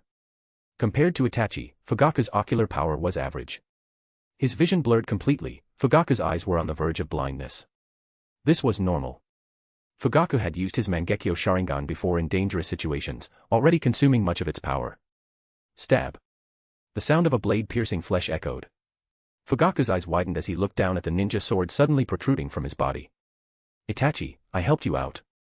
You don't mind, do you? Obito asked Itachi. Yes, it was Obito who had stabbed Fugaku. He had been observing their fight the entire time. When Fugaku deactivated his Susanoo, his attention focused entirely on Itachi. Obito seized the opportunity to launch a surprise attack. No one had expected Obito's sudden intervention, not even Itachi. Die. Fugaku wasn't dead yet, the stab hadn't hit a vital point. He quickly swung his kunai backward, but it passed harmlessly through Obito's intangible form. Father, rest in peace. Itachi suppressed his inner turmoil, appeared instantly before Fugaku using body flicker, and thrust his katana through Fugaku's heart. Fugaku's eyes widened, filled with intense unwillingness as he died. Just like this. Dying so unjustly. Fugaku couldn't accept it. Amaterasu. Just then, Itachi suddenly unleashed Amaterasu. Black flames instantly engulfed Fugaku's body, reducing it to ashes within the dark inferno. Itachi hadn't intended to desecrate his father's corpse. He had done it because he noticed the masked man eyeing his father's Mangekyo Sharingan. To prevent the eyes from falling into the hands of this self-proclaimed Madara Uchiha, Itachi used Amaterasu to destroy them. Chapter 316, Family and Greater Good. Gazing sadly at his father's ashes, Itachi Uchiha eventually suppressed his grief and looked up towards the masked man claiming to be Madara Uchiha. Suddenly, Itachi's pupils constricted, his eyes fixed tightly on the space behind Obito. What's wrong? Obito asked, noticing Itachi's strange reaction, puzzled. Not bad, Madara. You found a good seedling. Ruthless enough to kill his own father, exactly what the Akatsuki needs. Shin, standing behind Obito, patted his shoulder. Obito's hair stood on end. Hearing Shin's voice, he finally relaxed. If it was Shin Uzumaki behind him, worrying about safety was pointless. If Shin wanted him dead, he wouldn't be safe anywhere. However, Obito still felt annoyed by Shin's unpredictable appearances, though he didn't dare show it. Maintaining a composed facade, Obito said coolly, naturally. Anyone I deem worthy is suitable for the Akatsuki. Itachi remained silent, his gaze locked onto Shin. He recognized Shin now. Though fewer and fewer people recognized Shin these days, Itachi was interested in the major events of the shinobi world's past and knew who Shin was. The Reaper of the shinobi world, Shin Uzumaki, is he also part of the Akatsuki? Itachi wondered silently. If so, the Akatsuki's threat level rose significantly in Itachi's mind. That reanimated Shursui Uchiha, that was your doing, wasn't it? Obito asked Shin. What do you think? Shin didn't answer directly, but Obito knew. The reanimated Shursui was indeed Shin Uzumaki's handiwork. Obito wasn't interested in Shin's motives. But with Shin still here, Obito didn't want to linger either. Itachi Uchiha, let's go, Obito said, glancing sideways at Itachi. You go first. I still have unfinished business. Itachi looked towards the ongoing battle between the Uchiha clansmen and the Konoha ninja. His unfinished business was helping Konoha completely annihilate the Uchiha clan, while minimizing Konoha's casualties. If Konoha suffered heavy losses, it could trigger another shinobi world war. Itachi had experienced war. Though young during the Third Shinobi World War, he had witnessed its horrors firsthand. Mature beyond his years, Itachi didn't want to see rivers of blood flow again, didn't want to see countless deaths. This was why Itachi chose the village over his clan. His rational mind told him to sacrifice the few for the many. The Uchiha clan couldn't be saved, it was better to sacrifice them to prevent a larger war. If a shinobi world war erupted, the casualties would be 100 times worse. Itachi's patricide was treacherous, yet arguably justifiable from the perspective of the greater good. From a moral standpoint, Itachi's actions might seem noble, but he wasn't the kind of person suitable for friendship. You could never know if he might sacrifice you one day for the greater good. Even his beloved younger brother, Sasuke Uchiha, wasn't exempt from his schemes. He had planned to use Koto Amatsukami on Sasuke to ensure he would forever protect Konoha. It seemed that in the face of the village's interests, even his brother took second place. These were just speculations, of course. Only Itachi himself knew who truly held more importance in his heart, the village or his brother. Obito frowned. Itachi refusing to leave was troublesome. Are you planning to break our agreement? Obito's eyes flashed with cold light. He wasn't easily fooled. Itachi Uchiha's strength was indeed valuable, recruiting him would strengthen the Akatsuki. But Obito didn't need him. There were countless geniuses in the world, Itachi wasn't indispensable. No, our agreement was that you would help me annihilate the Uchiha clan. Obito fell silent. That was their agreement. Though Fugaku was dead, many Uchiha clansmen remained. However, Obito didn't want to get involved now. Shursui Uchiha had been revived by Shin Uzumaki. This might be part of Shin's scheme, and Obito didn't want to get entangled. When I've finished here, I will naturally go to the Akatsuki, Itachi said. He did intend to join. He had already promised Hiruzen he would infiltrate the Akatsuki as a spy. But before joining, Itachi had to resolve the Uchiha clan problem. After speaking, Itachi used body flicker and rushed towards the distant battlefield. Obito didn't stop Itachi. If Itachi survived, he would recruit him into the Akatsuki. If not, then it didn't matter. Aren't you going to stop him? He seems likely to disrupt your plans, Obito said to Shin. Plans? When did I ever have plans? Shin asked Obito with a faint smile.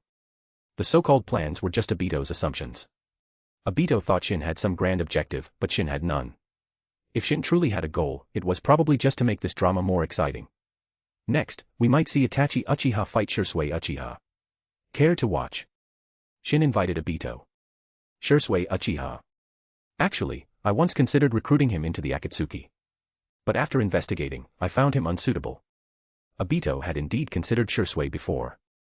But after having White Zetsu investigate him, Obito realized it was impossible. Shursui Uchiha would likely choose death over joining the Akatsuki. That was why Obito eventually set his sights on Itachi. Obito didn't leave. He also wanted to see how Konoha would deal with the Edo Tensei. He knew about the Edo Tensei technique. Over the years, with White Zetsu gathering intelligence, the shinobi world held few secrets from Obito. He understood how troublesome Edo Tensei was. Even Obito himself had no easy counter against it. Shin looked over. After Itachi arrived, he didn't immediately engage Shursui. Instead, he cooperated with Konoha's Umbu ninja, beginning to slaughter the Uchiha clansmen. Quite ruthless towards his own clan, Shin commented, watching Itachi kill without mercy. Then Shin glanced at Obito. Those dying were all Uchiha. As an Uchiha himself, Obito showed no reaction. But that made sense. Obito only cared about Rin no Era, the lives of others were irrelevant to him. Chapter 317, Traitors deserve a terrible death. Itachi Uchiha. You traitor. May you die a horrible death. An Uchiha Jonin, on the brink of death, roared furiously at Itachi. Itachi's hand trembled slightly, then his resolve hardened. He continued reaping the lives of his clansmen. Even his father, Fugaku Uchiha, couldn't sway him. The curses of others meant even less, they couldn't shake his determination. Kill the traitor Itachi Uchiha. Cleanse the Uchiha clan. Some Uchiha clansmen gathered, charging towards Itachi together. In that moment, even their enemies, the Konoha ninja, became secondary. Itachi Uchiha was their primary target. No one tolerates a traitor. Enemies might be forgiven, but betrayal never is. Itachi Uchiha was undeniably a traitor, one who betrayed his own family. And earlier, to break their spirit, Itachi had already told them he had killed Fugaku Uchiha. This fueled their hatred even further. A patricial traitor, worse than an animal. Such a traitor had to be eliminated, he was a stain on the Uchiha clan's honor. Always obsessed with the clan. Shackled by narrow-minded thinking. It's time for you, along with the Uchiha clan's ambitions, to sleep eternally. Itachi spoke, his voice devoid of emotion. Such words, coming from a mere 13-year-old, seemed jarring. Could someone who spoke like this truly be just a boy? Itachi Uchiha, you still don't understand that human nature is inherently selfish, Shin thought, shaking his head as he heard Itachi's words. This Uchiha coup wasn't necessarily narrow-mindedness. They were fighting for their own future. For the Uchiha clan, it was kill or be killed. Rather than die meekly, they chose to fight back. The battle raged on, but it was nearing its end. Konoha ninja reinforcements continued to arrive, vastly outnumbering the Uchiha. Combined with Itachi's ruthless slaughter, only a few Uchiha clansmen were left fighting. The rest had fallen. Not a single one surrendered. The Uchiha clan had backbone, fueled by their innate pride. They would rather die than surrender. Danzo, are you all right? Hiruzen Sarutobi caught Danzo as he was sent flying, asking with concern. Danzo closed his eyes, silent. Do I look all right? I just got punched by Susanoo. If Danzo hadn't reacted instantly, he might already be dead. Cough. Hiruzen, I'll leave the rest to you. Danzo refused to fight anymore. He couldn't afford to. Continuing would force him to use his trump card, Izanagi. He avoided using the trump card unless absolutely necessary. It was a troublesome technique, usable only with the Sharingan. Izanagi was a forbidden dojutsu, requiring at least a 3-tomo Sharingan to activate. Hailed as the perfect dojutsu, it was a forbidden technique used on oneself. At the moment of activation, it recorded the user's state with the Sharingan. Within the jutsu's effective time, any damage suffered by the user, including death, would be physically reverted to the recorded state. Essentially, all negative effects, including death, were converted into illusions, while all beneficial actions, like the user's attacks, became reality. A jutsu that freely manipulated reality and illusion, that was Izanagi. This dojutsu was incredibly broken, but the cost was immense. The Sharingan used to activate Izanagi would be permanently blinded. Danzo had plenty of Sharingan implanted on his body, but he dared not use Izanagi recklessly. Hiruzen wouldn't easily let it slide. Danzo understood the stakes. Unless his life was truly in danger, he wouldn't use it. All right, Danzo, rest. Hiruzen allowed Danzo to withdraw. He would face Shisui Uchiha alone. Shisui, having fought for so long against 2 opponents, showed no signs of fatigue. An Edo Tensei summon wouldn't tire. Unless Shin released the jutsu or Shisui was sealed, he could fight indefinitely. There were other ways to defeat Edo Tensei, such as Yin-Yang release or truth-seeking orbs. Reanimated bodies stood no chance against those. Another method was destroying the soul. If the soul was annihilated, the Edo Tensei would be broken. However, besides sealing, Konoha lacked the means to deal with Shisui.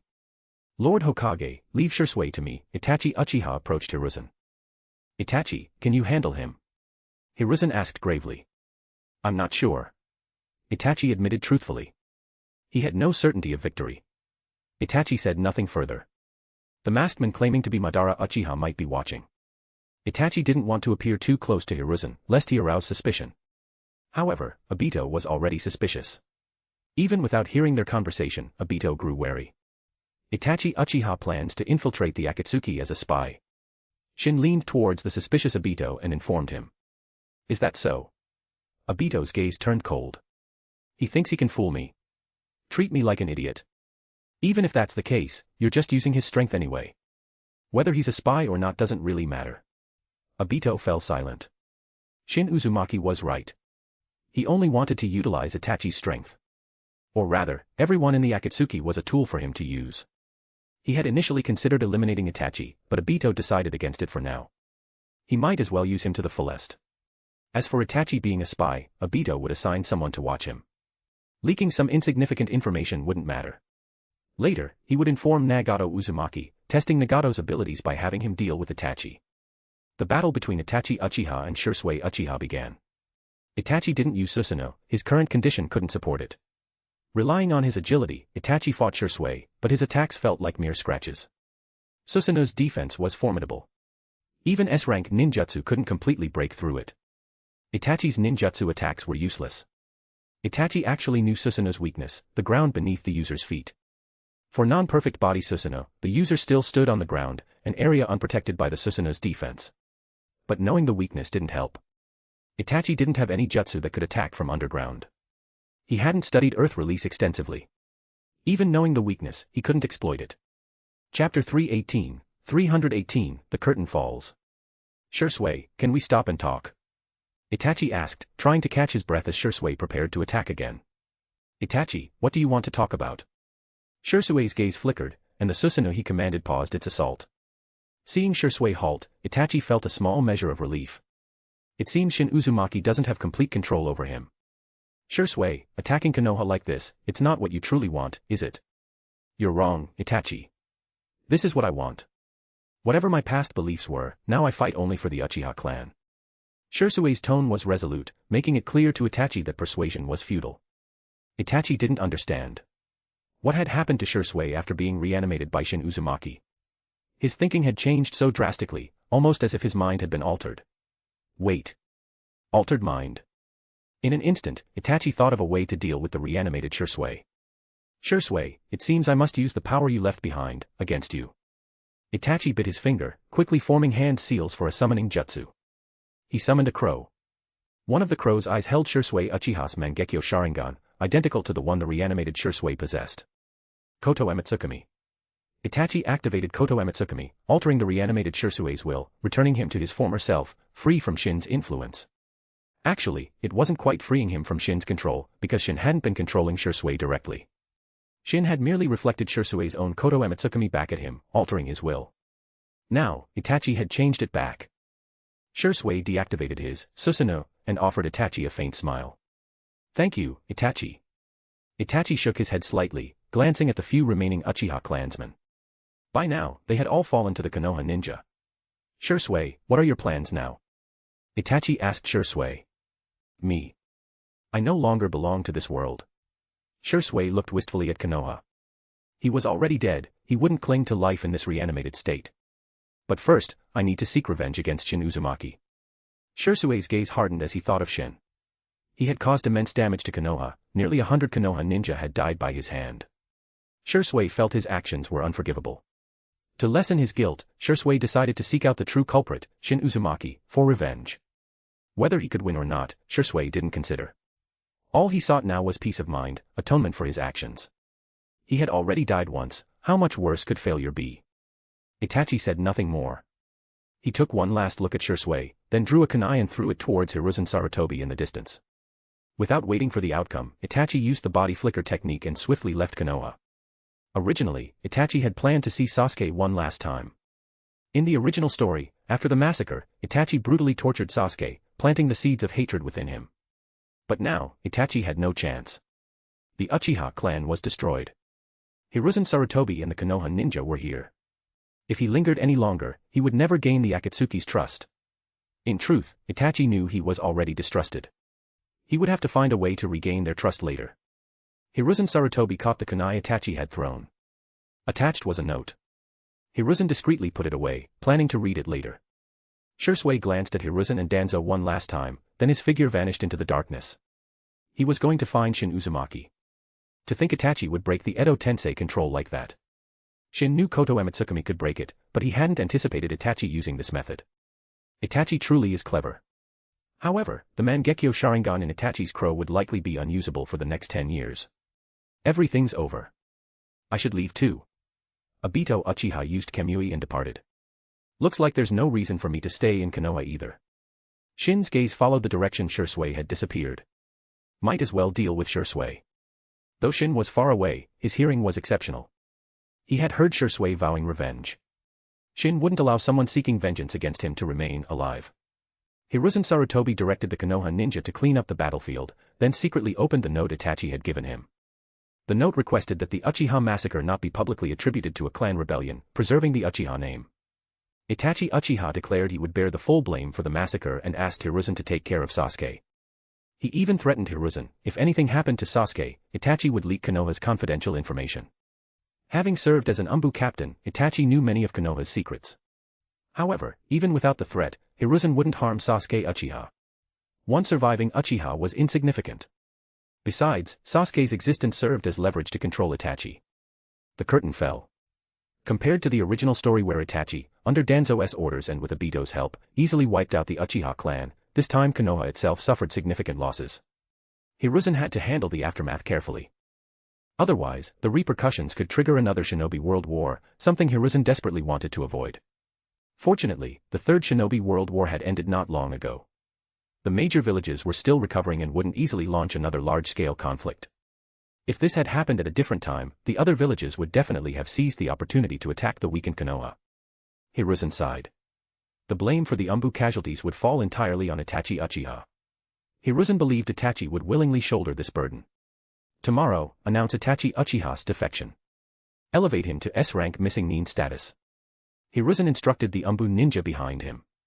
For Hiruzen, this was the best way to handle the situation. By blaming Itachi, the pressure on himself would be lessened considerably.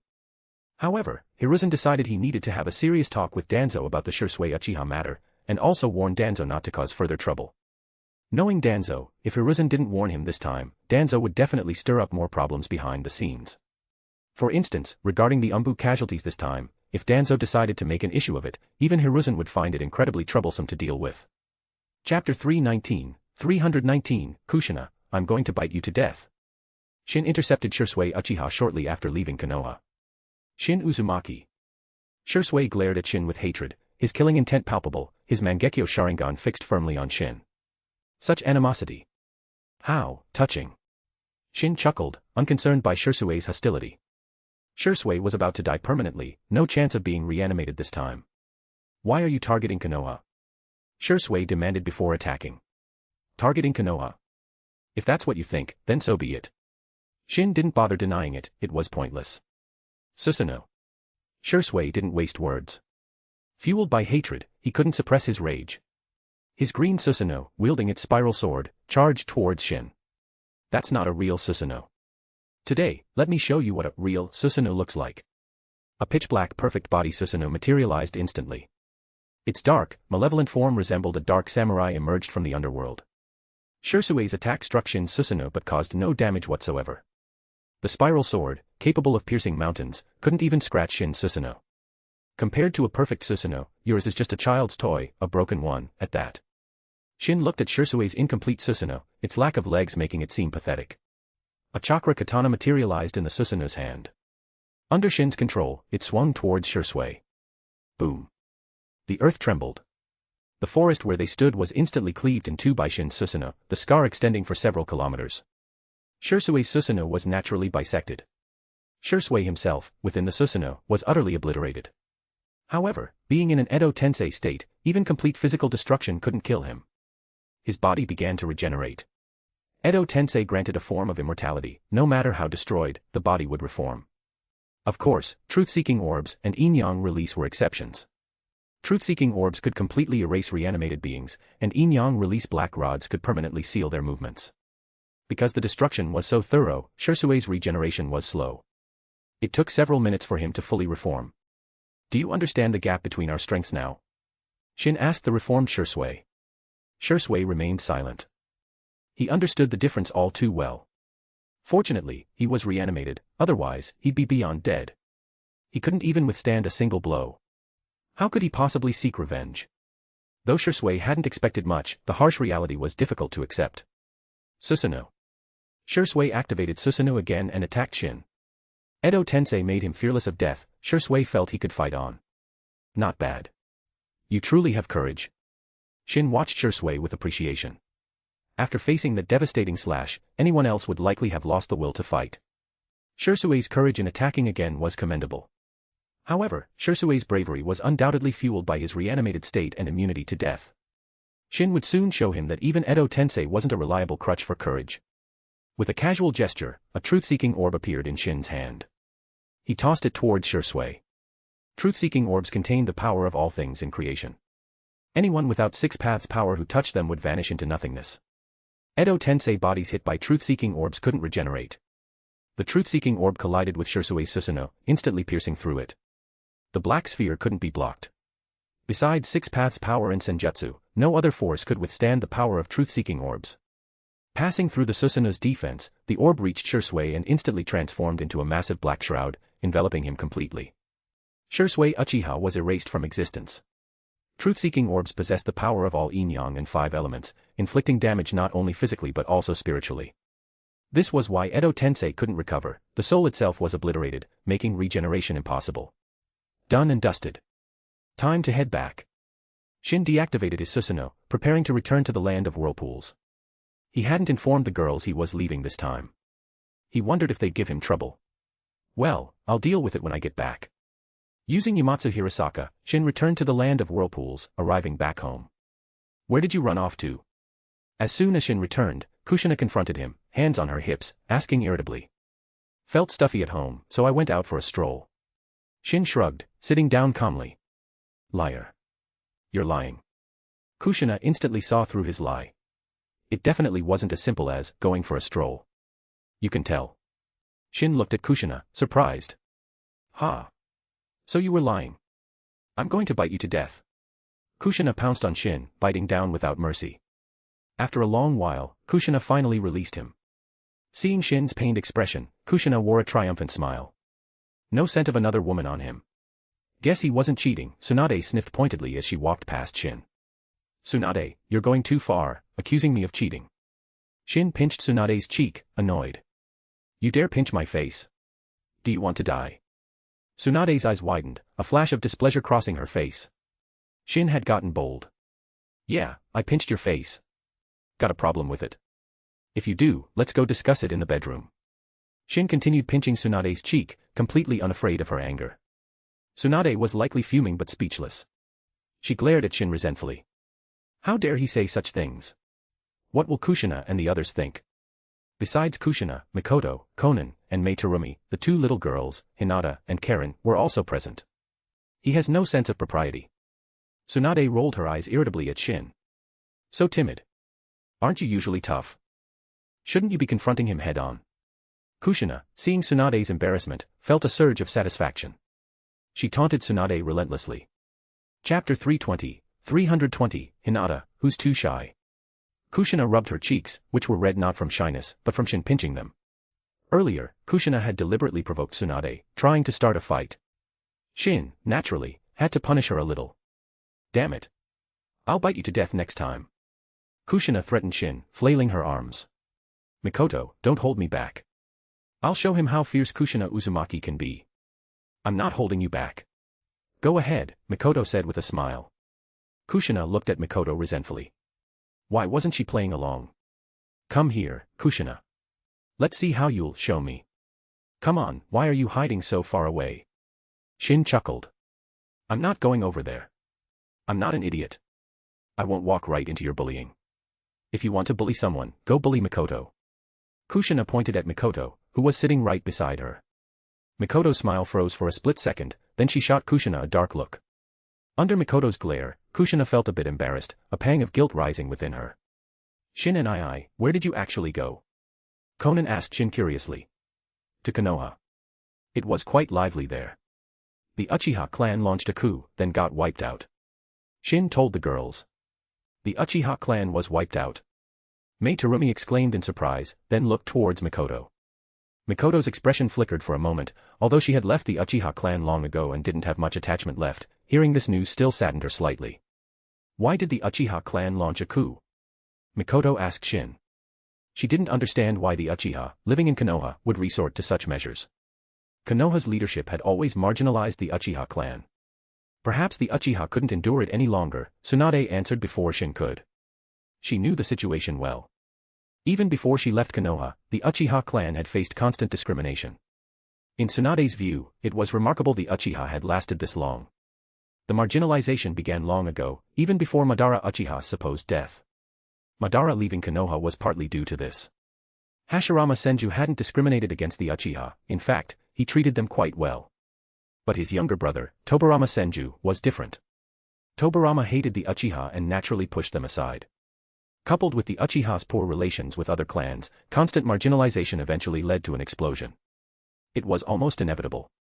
But it was unexpected that the Uchiha clan ended up destroying themselves like this. Sigh, two great clans, both gone now, Tsunade sighed. She was referring to the Senju and Uchiha, the two rival founding clans. Didn't expect you to be so sentimental. Shin looked at Tsunade strangely. Can't I feel a little nostalgic? Tsunade rolled her eyes at Shin. Sure, I didn't say you couldn't. I'm taking Karen and Hinata to train. Shin stood up, taking the two little girls with him to the training grounds.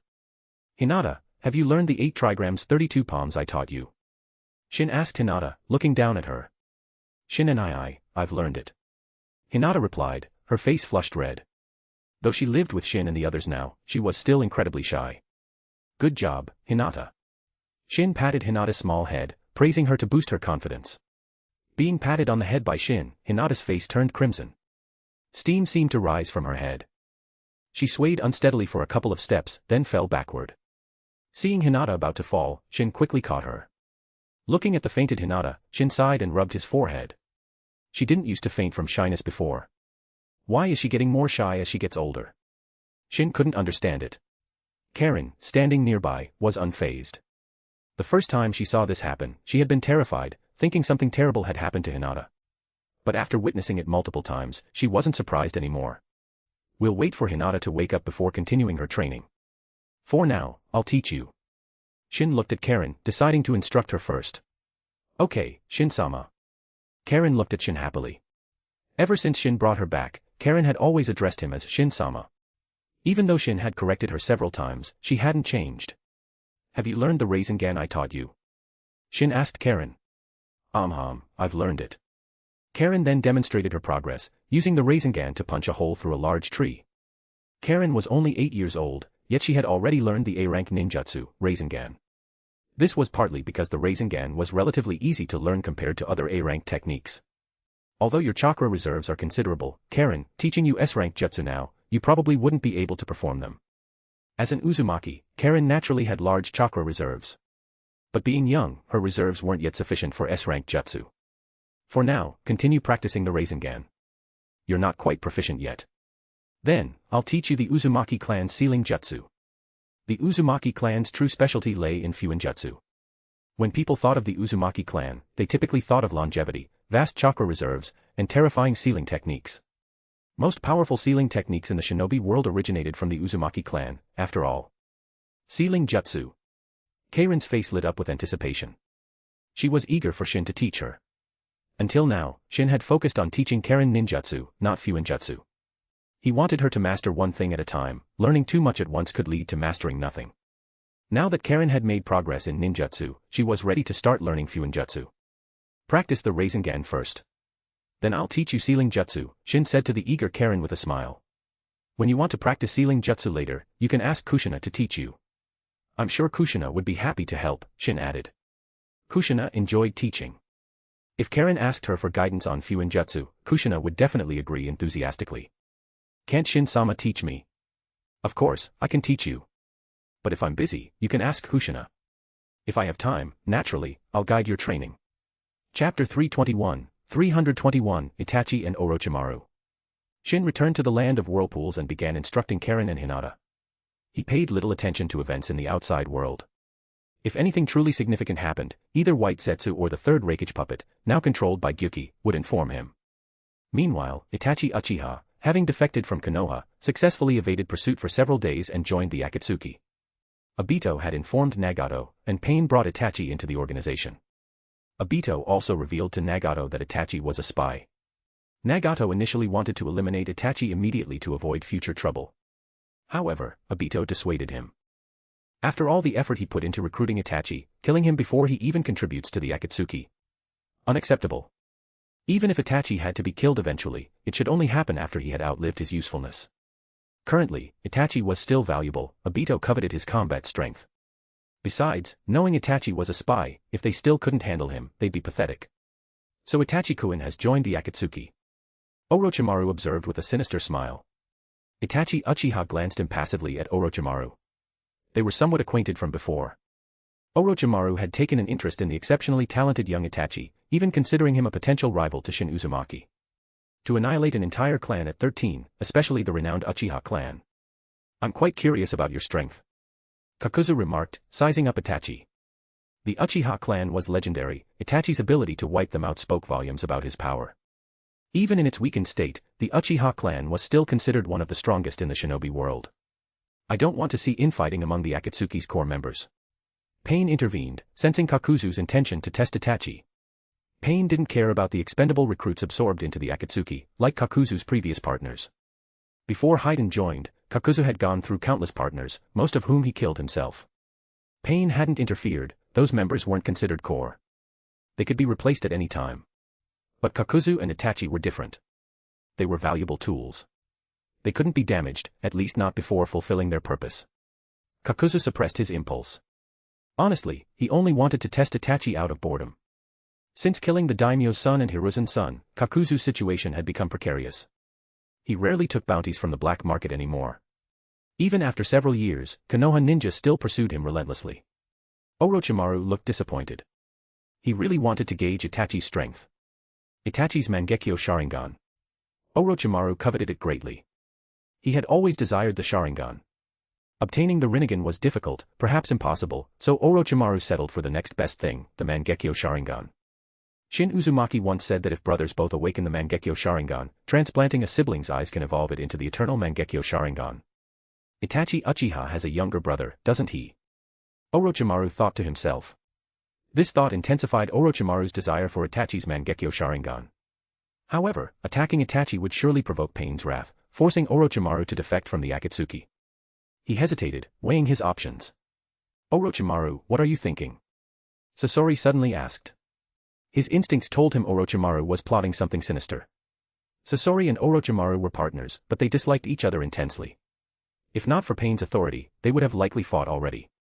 What I'm thinking is none of your concern. Orochimaru turned and left. He had made his decision. After Orochimaru departed, Sasori looked at Itachi. You'd best be careful around Orochimaru. My instincts tell me he means you harm. Itachi was momentarily taken aback. He hadn't expected Sasori to warn him. However, Itachi had already sensed Orochimaru's ill intentions. Thank you. Although Itachi appeared indifferent, he still thanked Sasori for the well-intentioned warning. Don't thank me. I just despise that damned snake. Sasori's warning wasn't out of goodwill towards Itachi, but purely out of his hatred for Orochimaru. If he could thwart Orochimaru's schemes, Sasori would gladly do so. It seems the Akatsuki isn't exactly harmonious internally, Itachi thought, watching Sasori leave. He wasn't wrong. An organization composed mostly of missing nin, how could it be harmonious? Only Pain's immense strength kept the unruly members in check. If Pain weren't strong enough, the Akatsuki would have disbanded long ago. You'll stay here for now.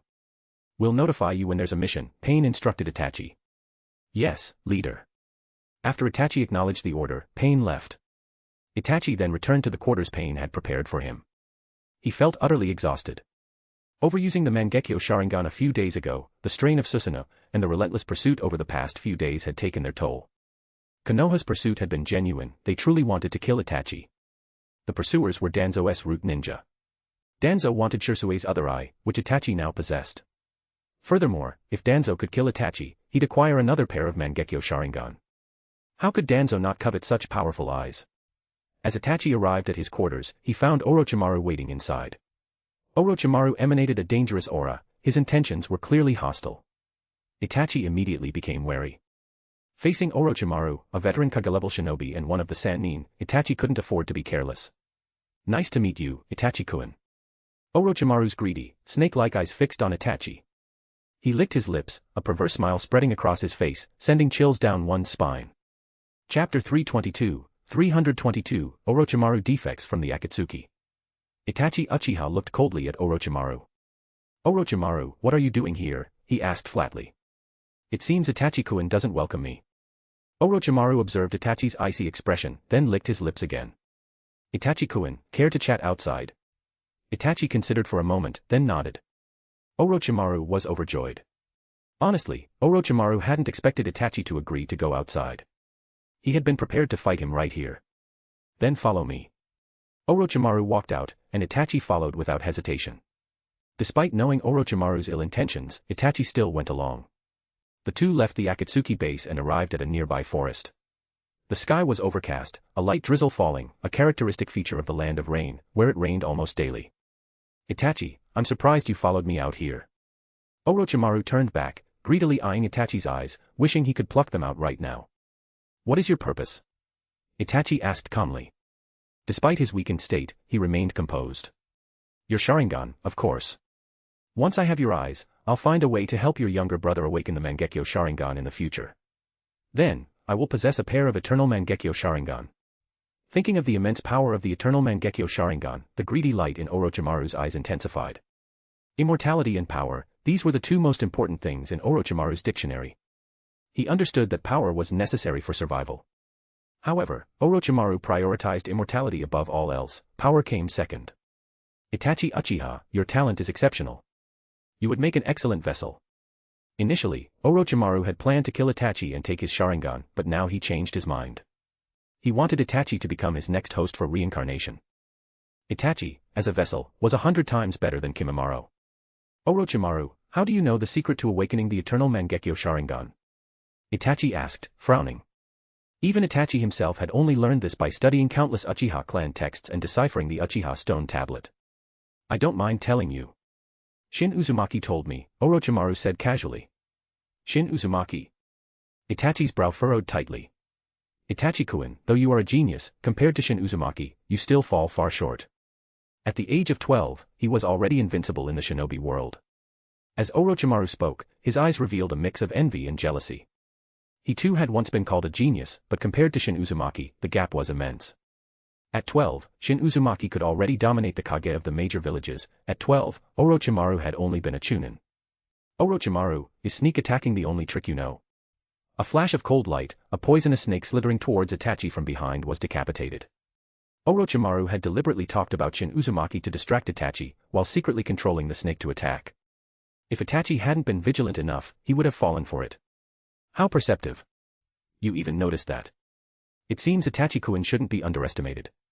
A flicker of disappointment crossed Orochimaru's eyes. He hadn't truly underestimated Itachi, otherwise, he wouldn't have resorted to a sneak attack during their conversation. Since that's the case, let's fight for real. Orochimaru's neck suddenly elongated like a snake's, his mouth opening wide as he lunged to bite Itachi's neck. Seeing Orochimaru's grotesque transformation, Itachi felt a moment of unease but quickly reacted, blocking the attack with his sword. At this point, Orochimaru had already modified his body to the extent that he barely resembled a human anymore. Demonic illusion, shackling stakes technique. Itachi activated his 3-tomo Sharingan. The moment their eyes met, Orochimaru's froze. The scene in Orochimaru's vision changed. Everything turned blood red. Giant stakes pierced his limbs, causing excruciating pain and rendering him immobile. A Sharingan Genjutsu. Pulling me into an illusionary mental world so easily. Your Genjutsu mastery is truly high. Realizing he was caught in a Genjutsu, Orochimaru immediately began trying to break free.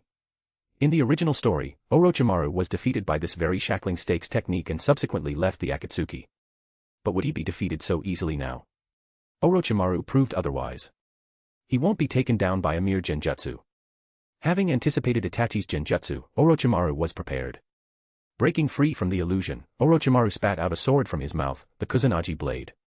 The incredibly sharp Kusanagi blade sliced through Itachi's sword instantly, then extended towards Itachi.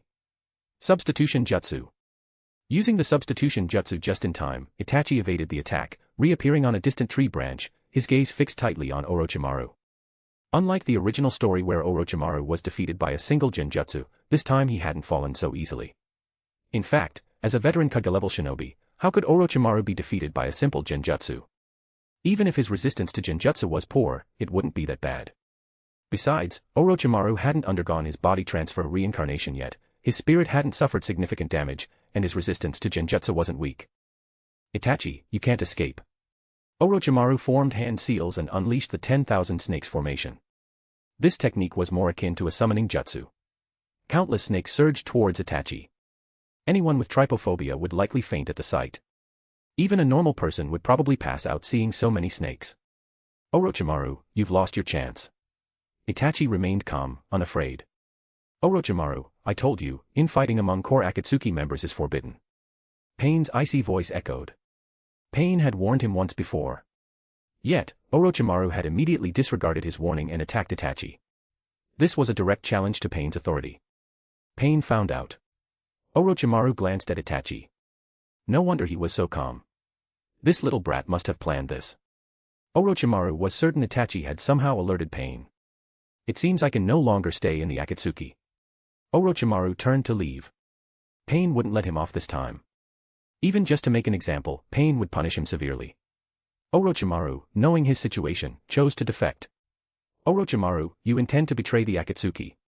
Pain's eyes flashed with murderous intent. Pain, I possess research results that Shin Uzumaki needs. If something happens to me, I can't guarantee Shin Uzumaki won't come looking for you. Facing Pain's overwhelming killing intent, Orochimaru remained calm. Though he wasn't Pain's match, Orochimaru was confident he could escape. He used Shin as a shield. If Shin knew Orochimaru was using his name like this, who knows what he'd do. However, Orochimaru did possess research results Shin wanted, specifically, research on the Kagaya clan's Shikatsumiyaku. Chapter 323, A Warning from Shin. Despite facing Pain, Kakuzu, Sasori, and Itachi Uchiha, Orochimaru managed to leave unscathed. Pain remained expressionless, not ordering a pursuit. However, Orochimaru using Shin Uzumaki's name as a threat. Pain wouldn't forget that. Orochimaru had successfully earned Pain's enmity. Orochimaru himself was surprised he'd left so easily. Seems Shin Uzumaki's name carries some weight.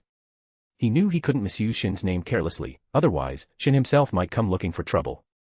But even if Shin did confront him, Orochimaru wasn't afraid. He was highly confident in his survival abilities. And rightfully so. If there was one cockroach in the Naruto world who simply wouldn't die, it was Orochimaru. Shin learned about Orochimaru's defection from the Akatsuki, including how he'd used Shin's name to threaten Pain. White Zetsu delivered the intel. It considered this a major event and proactively reported it to Shin to avoid trouble. Orochimaru defecting isn't surprising. But using my name? Isn't that just making enemies for me? Though Shin didn't particularly care about making enemies, it was still annoying. I should pay Orochimaru a visit. Shin decided to find Orochimaru, not to settle scores over the name-dropping incident, but to check on the Shikatsumiyaku research. It had been 5 or 6 years since he gave Kagaya Sora's body to Orochimaru. He wondered what results Orochimaru had achieved. Hinata, Karen, keep up your training. I need to leave the Land of Whirlpools for a bit. Let Kushina and the others know I'll be back soon. Shin informed the 2 girls, who were currently training, then vanished instantly. Shin-sama left so quickly. He didn't even give us a chance to speak. Karen exclaimed. She had wanted to say something, but Shin was already gone. Karen Nichin, should we go back and tell Kushina Nichin and the others? Hinata asked Karen. Okay, let's head back. Karen nodded and took Hinata's hand, walking towards home. Shin left the Land of Whirlpools. Finding Orochimaru wasn't difficult. He had placed a spatial marker on Orochimaru during their last meeting. Unless Orochimaru used his living corpse reincarnation to switch bodies, Shin could find him anytime. Orochimaru, where are you headed? The voice from behind made Orochimaru, who had just left the Land of Rain, stop in his tracks. Shin-kun. Are you here to settle accounts? Orochimaru turned around and asked Shin. He appeared calm, but inwardly he was panicking. Unlike facing Pain and the others, where Orochimaru felt danger but was confident he could escape, facing Shin filled him with a sense of inescapable dread. Settle accounts. Perhaps. But that's not important right now. I want to know about the Shikatsumiyaku research I asked you to do. Ah, so it's about that. Orochimaru secretly breathed a sigh of relief. He handed all the research data to Shin. I found quite a few things, but I haven't figured out the origin of Shikatsumiyaku. Kekkei Genkai are difficult to research. Shin looked through the data Orochimaru had gathered. While Orochimaru might have found useful information, it wasn't what Shin needed. He had asked Orochimaru to research Shikatsumiyaku primarily to see if the data could help him develop the all-killing ash bones. It seemed he would be disappointed. Though, Shin hadn't held high hopes to begin with. Unfortunately, this isn't what I need. Although Orochimaru's data was detailed, it wasn't the information Shin was looking for. Orochimaru, I hope you won't use my name again in the future, Shin said, tossing the data back to Orochimaru. I won't. Orochimaru immediately agreed. He wasn't stupid, he understood this was a warning from Shin, just a verbal one for now. Next time, Shin might resort to action. Where are you going now? Shin asked. To the Land of Rice Paddies. I established a small hidden village there before. I'm heading back now. Orochimaru didn't hide his destination. It wasn't a secret anyway, the Akatsuki likely knew as well. Shin glanced at Orochimaru. He knew that a small hidden village Orochimaru mentioned was likely Otogekure, village hidden in sound. Orochimaru, continue your Shikatsumiyaku research. If you achieve any breakthroughs, I'll reward you handsomely. Shin hadn't given up yet. He wanted Orochimaru to continue the research. After all, he wasn't the one putting in the effort. All right. If I have any results, I will inform Shin-kun. Orochimaru naturally wouldn't refuse. Firstly, he intended to continue researching Shikatsumiyaku anyway. Secondly, cooperating with Shin offered some protection. With this connection, the Akatsuki wouldn't dare cause him trouble. Shin then left, returning to the Land of Whirlpools. Back home, before the others could ask, Shin explained, I went to see Orochimaru about the Shikatsumiyaku research. Did Orochimaru find anything? Tsunade asked Shin curiously. He did find some things, but they're useless to me. I asked him to continue researching. I also warned him not to use my name again. He's just creating enemies for me. Tsunade and the others didn't inquire further. Shin, I have something to discuss. How about I take over teaching Karen and Hinata from now on? Kushina asked, sitting down beside Shin. You teach them? Alright, you can teach Karen. But not Hinata, Shin said after thinking for a moment. Why not? Kushina pressed. Kushina, do you know the gentle fist? Mikoto asked Kushina. Kushina shook her head. Of course, she didn't know the gentle fist. It required the Byakugan, which she lacked. Exactly. So, what could you teach Hinata? You certainly can't teach her the gentle fist, Mikoto said, sipping her tea. Fine. Then I'll focus on teaching Karen. I'm very good at sealing jutsu, Kushina said confidently. She had been learning Fuinjutsu since childhood and was incredibly proficient. Kushina believed that in terms of sealing jutsu, besides Shin, no one could surpass her. Her confidence comes from not having seen the 6 paths, Chibaku Tensei. Once she sees that, she'll know what a truly god-level sealing technique looks like. Actually, I want to train with Shin-sama, Karen muttered under her breath, careful not to let Kushina hear. Chapter 324, Control Kirigakure. Shin arrived at the Hyuga clan ancestral lands with Hinata. The buildings here, remnants from the Warring States period, looked somewhat dilapidated. Although the Hyuga clansmen had made repairs after returning, they hadn't rebuilt everything from scratch. Southwest the place still appeared a bit worn down. Shin had brought Hinata here for a visit, something he'd done several times already. Notably, Hinata now had a younger sister. Hanabi Hyuga had been born. What's happening with Hinata's eyes? Hayashi Hyuga asked Shin. He had noticed something unusual about Hinata's eyes. Within the pure white, there was a faint hint of blue. Though subtle, Hayashi's keen observation hadn't missed it. You have your Hyuga ancestors to thank for that. The change in Hinata's eyes was due to the ocular power of Hamura Otsutsuki's Tenseigan. The Tenseigan's power was helping Hinata's Byakugan evolve. Barring any unforeseen circumstances, Hinata's eyes would eventually evolve into the Tenseigan. The contribution of my Hyuga ancestors? Hayashi looked puzzled, not understanding Shin's words. In short, it's a positive change.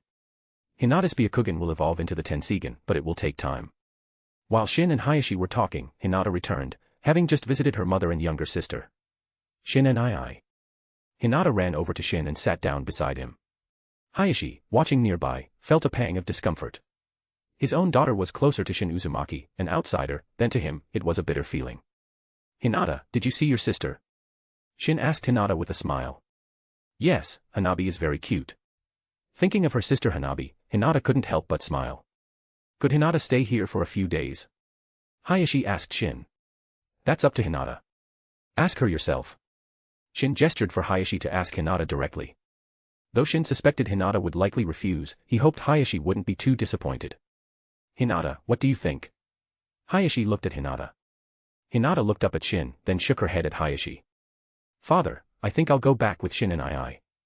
Just as Shin predicted, Hinata refused Hayashi. Shin couldn't read Hayashi's expression behind his usual stoic mask, but he wondered how Hayashi felt. Hayashi always looked like someone owed him money. Shin, there's something I need to ask of you. Hayashi suddenly stood up, bowed deeply to Shin, and spoke seriously. Bowing first. Are you afraid I'll refuse? Shin asked. Hayashi remained silent. Shin knew he wasn't the most talkative person. Go ahead, tell me what it is. Then I'll consider whether to agree. The Hyuga clan has left Konoha. Although things are okay for now, we can't continue like this indefinitely, Hayashi said gravely. He wanted to discuss the future development of the Hyuga clan. Having left Konoha, they hadn't faced any trouble yet. But Hayashi knew this was because Konoha was preoccupied with its own issues and wary of Shin Uzumaki. This situation wouldn't last forever. The Hyuga clan needed security. What if Konoha decided to attack the Hyuga clan one day? Would they ask Shin Uzumaki for help? Shin might agree the first time, for Hinata's sake, but what about the second or third time? Get to the point. What is the Hyuga clan's objective? Shin interrupted, seeing Hayashi was about to launch into a long speech. Shin wasn't interested in the intricacies of the Hyuga clan's development plans. I plan to lead the Hyuga clan to the Land of Water, to Kirigakure, and take action against them. Hayashi revealed his goal, stunning Shin. Attack Kirigakure? You've got guts. Ambitious plan. Too bad you lack the strength to achieve it. Shin didn't mince words, disregarding Hayashi's pride. In Shin's view, Hayashi was being unrealistic. Even a weakened Kirigakure wasn't something the Hyuga clan could take on alone. Hayashi didn't get angry. He knew they lacked the strength. That was precisely why he was asking Shin for help. I know the Hyuga clan's strength alone is insufficient. That's why I want to ask for your help. Saying this, Hayashi felt his face burn, making such a request felt somewhat shameless. But for the sake of the Hyuga clan, Hayashi could swallow his pride. His ambition was for the Hyuga clan to prosper forever. Help! I don't work for free, Shin told Hayashi. He wouldn't help for free, he wasn't a tool. Of course. Shin, if you can help the Hyuga clan establish a foothold in Kirigakure, the entire village will be at your disposal, Hayashi promised. He had made up his mind, if relying on Shin Uzumaki could ensure the Hyuga clan's development, so be it. Shin Uzumaki was certainly stronger than Hiruzen Sarutobi. In Konoha, the Hyuga had relied on Hiruzen, practically licking his boots, yet they were ultimately betrayed. Shin stroked his chin. Hayashi's objective was clear. Become the Mizukage and control Kirigakure. And the deal essentially involved Hayashi pledging allegiance, becoming Shin's subordinate. All right. I don't mind lending you a hand. Shin finally nodded. Helping Hayashi offered benefits with no real drawbacks. Most importantly, it required minimal effort from him. Though Kirigakure was a major hidden village, Shin could handle it easily. Thank you, Shin. I won't forget this. Hayashi said solemnly. Shin Uzumaki helping the Hyuga clan made him their benefactor. Hayashi would forever be grateful. I see why you're so ambitious. Your strength has increased. Shin looked at Hayashi, sensing his chakra was much stronger than before. He should be Kage level now. No wonder Hayashi suddenly had such ambition. Without increased strength, Hayashi probably wouldn't have dared. Strength breeds ambition. Chapter 325, do you even hear yourself talk? When do you plan to move against Kirigakure? Shin asked Hayashi Hyuga. Since Hayashi had brought this up, he must have already formulated a plan. We can depart for Kirigakure at any time. The Hyuga clansmen are prepared, Hayashi replied. I have to ask, why target Kirigakure? Why not another village? Faced with Shin's question, Hayashi was momentarily speechless. Isn't the reason obvious? Because Kirigakure is the weakest. Among the 5 great villages, Kirigakure was currently the weakest. Other villages might not be aware of Kirigakure's internal situation due to its isolation overseas, but the Hyuga clan, having investigated thoroughly, knew. Shortly after defecting from Konoha, Hayashi had begun planning.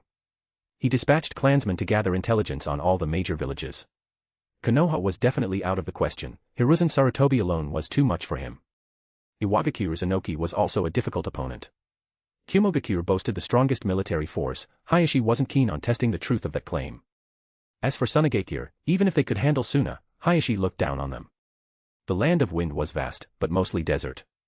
Sunagakure was so poor they were practically tightening their belts to survive. Hayashi naturally held them in contempt. That left only Kirigakure. They currently lacked a Mizukage. Since Yugura's death, the position had remained vacant. It wasn't that no one wanted the title, but Kirigakure simply couldn't elect someone strong enough to command respect. The village was in turmoil, with factions constantly vying for power. Even the 7 ninja swordsmen of the mist were fighting amongst themselves for the Mizukage position. Internal strife, no leader, Kirigakure was a mess. That was why Hayashi chose to target them. So, Shin asking why he chose Kirigakure. Hayashi found the question rather pointless. Of course, their perspectives differed. To Hayashi, Kirigakure was the easiest target. To Shin, all the villages were equally weak, whichever he chose, he could crush them effortlessly. Kirigakure is the weakest. Even against the weakest, I have no confidence without your help. Hayashi admitted helplessly. The Hyuga clan was small, how could they face thousands, even tens of thousands, of ninja?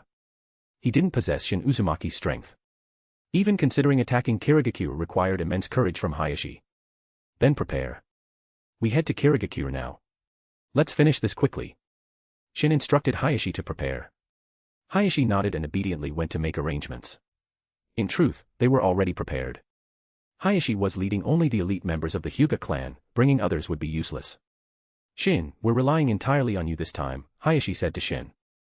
Although he led the Hyuga elite, everything depended on Shin. Hayashi didn't believe his 100+ ninja could face thousands alone. Relax. Don't worry about me screwing you over. There's no benefit for me in doing that. Even if I did screw you over, don't worry too much, I'll take care of your wife and daughter. Shin patted Hayashi's shoulder. Instantly, Hayashi's face turned black. Was that supposed to be reassuring? Considering he couldn't beat Shin, Hayashi swallowed his anger and endured it. Shin then left with Hinata, telling Hayashi to meet him in Kirigakure. Hayashi departed with his clansmen. Returning to Uzushiogakure, Shin dropped Hinata off and briefly explained the situation to Kushina and the others. The Hyuga clan's ambition is impressive, Konan remarked. Is Kirigakure's Mizukage going to be an outsider now? Mei Terumi's expression was complicated. Mei had once dreamed of becoming Mizukage, but she had given up on that dream. She was happy with her current life, the Mizukage title held no appeal. Shin and do you want me to go with you? Conan asked Shin. Of course. You're welcome to join. Shin nodded. He was actually looking for someone to accompany him. He hadn't even asked, and Conan had already volunteered.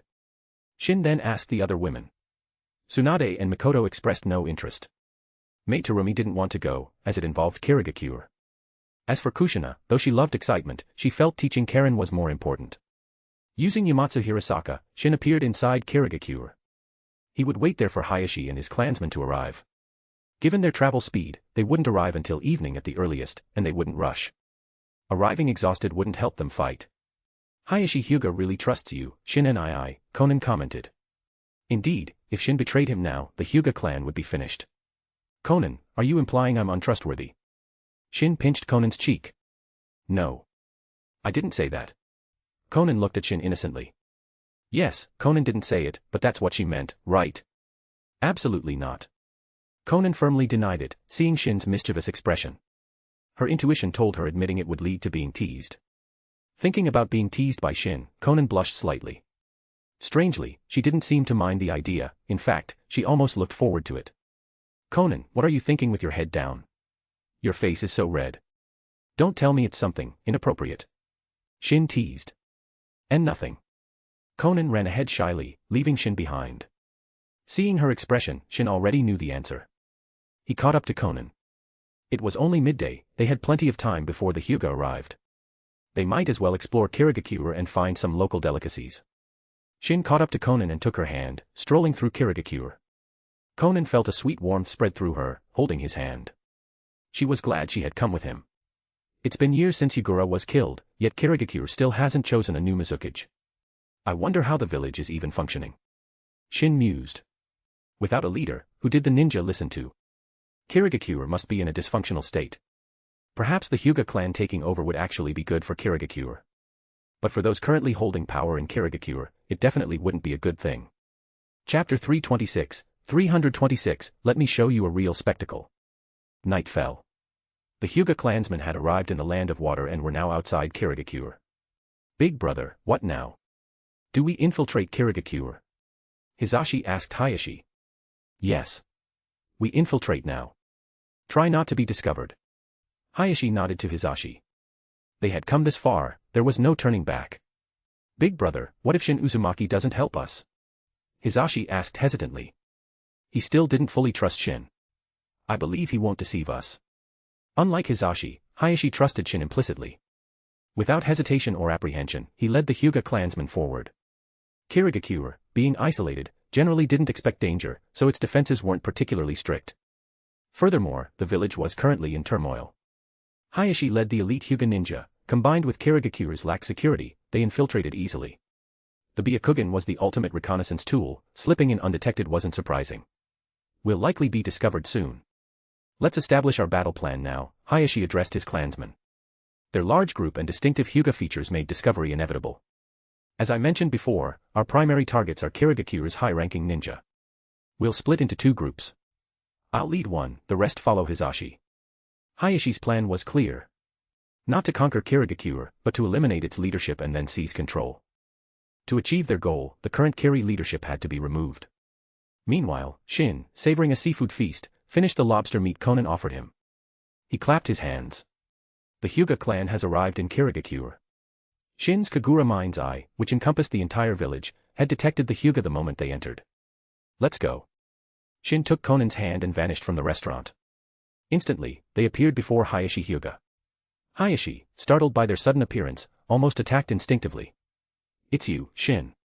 Hayashi relaxed his gentle fist stance, feeling a wave of relief wash over him. Though he'd appeared calm during the infiltration, he had actually been incredibly nervous. They were facing one of the 5 great villages. Even knowing Kirigakure was weakened, Hayashi hadn't been confident. A great village, no matter how weak, still possessed significant underlying strength. It wasn't something a single clan could challenge lightly. Hayashi, sneaking around like this won't work. If you want to control Kirigakure, why be so secretive? Shin asked Hayashi. My plan was to assassinate Kirigakure's high-ranking officials first, then take control, Hayashi briefly explained his plan. Will that work? Kirigakuru's leaders are protected by numerous ninja, assassinating them won't be easy. Even if you succeed, new leaders will emerge. Shin shook his head. Killing the current leaders and taking control wouldn't work. The Hyuga were outsiders, entering Kirigakure would face resistance from all Kiri ninja. Even if they killed the current leaders, new ones would be chosen. It was pointless. Then what should we do? Hayashi humbly asked Shin for guidance. Naturally, use the simplest method, fight. Beat them all into submission. Shin disliked scheming now, a direct, forceful approach was better. If he can't be straightforward and overwhelming, what's the point of all this power he's worked so hard to gain? Hayashi blinked, stunned. Shin's suggestion seemed completely unreliable. The Hyuga clan's strength is no match for all the ninja in Kirigakure, Hayashi reminded Shin. I know the Hyuga clan can't take on Kirigakure alone. But you have me.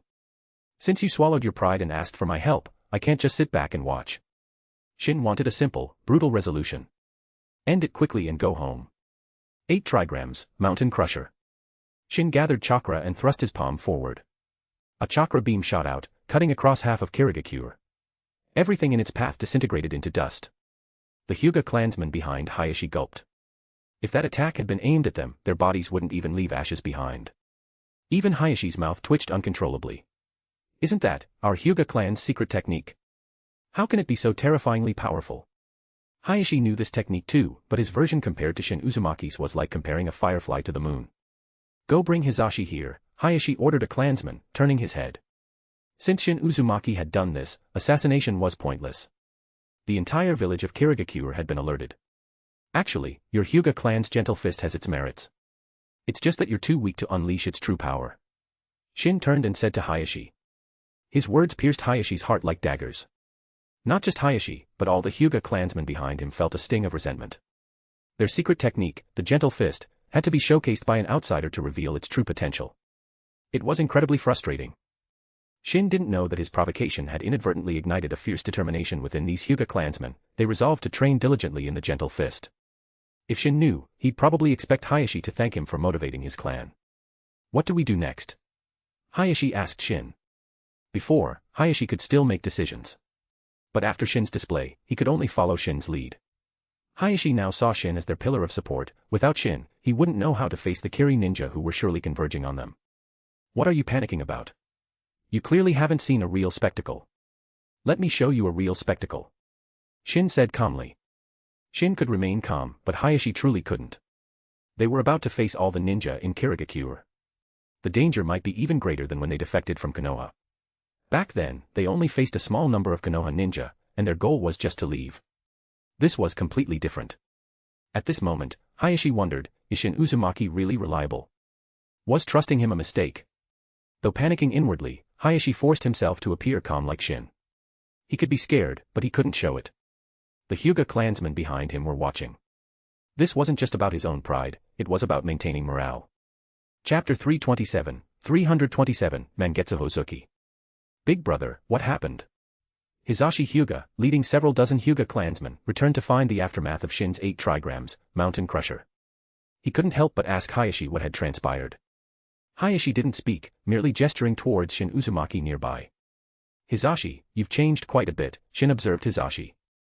The most noticeable change was the absence of the caged bird curse seal. Hayashi must have removed it. Perhaps because of this, Hizashi seemed less somber than before. Have I? I think your changes are even greater, Hizashi replied with a wry smile. They had been classmates once. Hizashi never imagined Shin Uzumaki would grow strong enough to command fear throughout the shinobi world. We've likely been discovered by Kirigakure. What's your plan? Hizashi asked Shin, probing for his intentions. I know you're worried. But your brother trusted me, asked for my help. I won't disappoint you. Shin's gaze drifted towards the distance. Kirigakure ninja were rapidly approaching. Honestly, their reaction speed was rather slow. If this were any other hidden village, the commotion would have drawn attention much sooner. Who are you? The arriving Kiri ninja demanded upon seeing Shin and the others. Shin almost wanted to ask if they were blind. Even at night, under the bright moonlight, couldn't they see the obvious Byakugan? Such intense killing intent. Hayashi Hyuga's expression turned grave. He could sense the ferocious bloodlust radiating from the arriving Kiri ninja. It was normal. Most ninja in Kirigakure at this time had lived through the Bloody Mist era, it was natural for them to possess intense killing intent. Compared to Shin's, however, theirs was negligible. Paper release, paper rain. Without needing Shin to act, Konan unleashed her secret paper ninjutsu, instantly reaping the lives of the incoming ninja. These Kiri ninja were weak, unable to withstand the paper rain attack. But they were just cannon fodder. The truly powerful Kirigakure ninja were yet to arrive.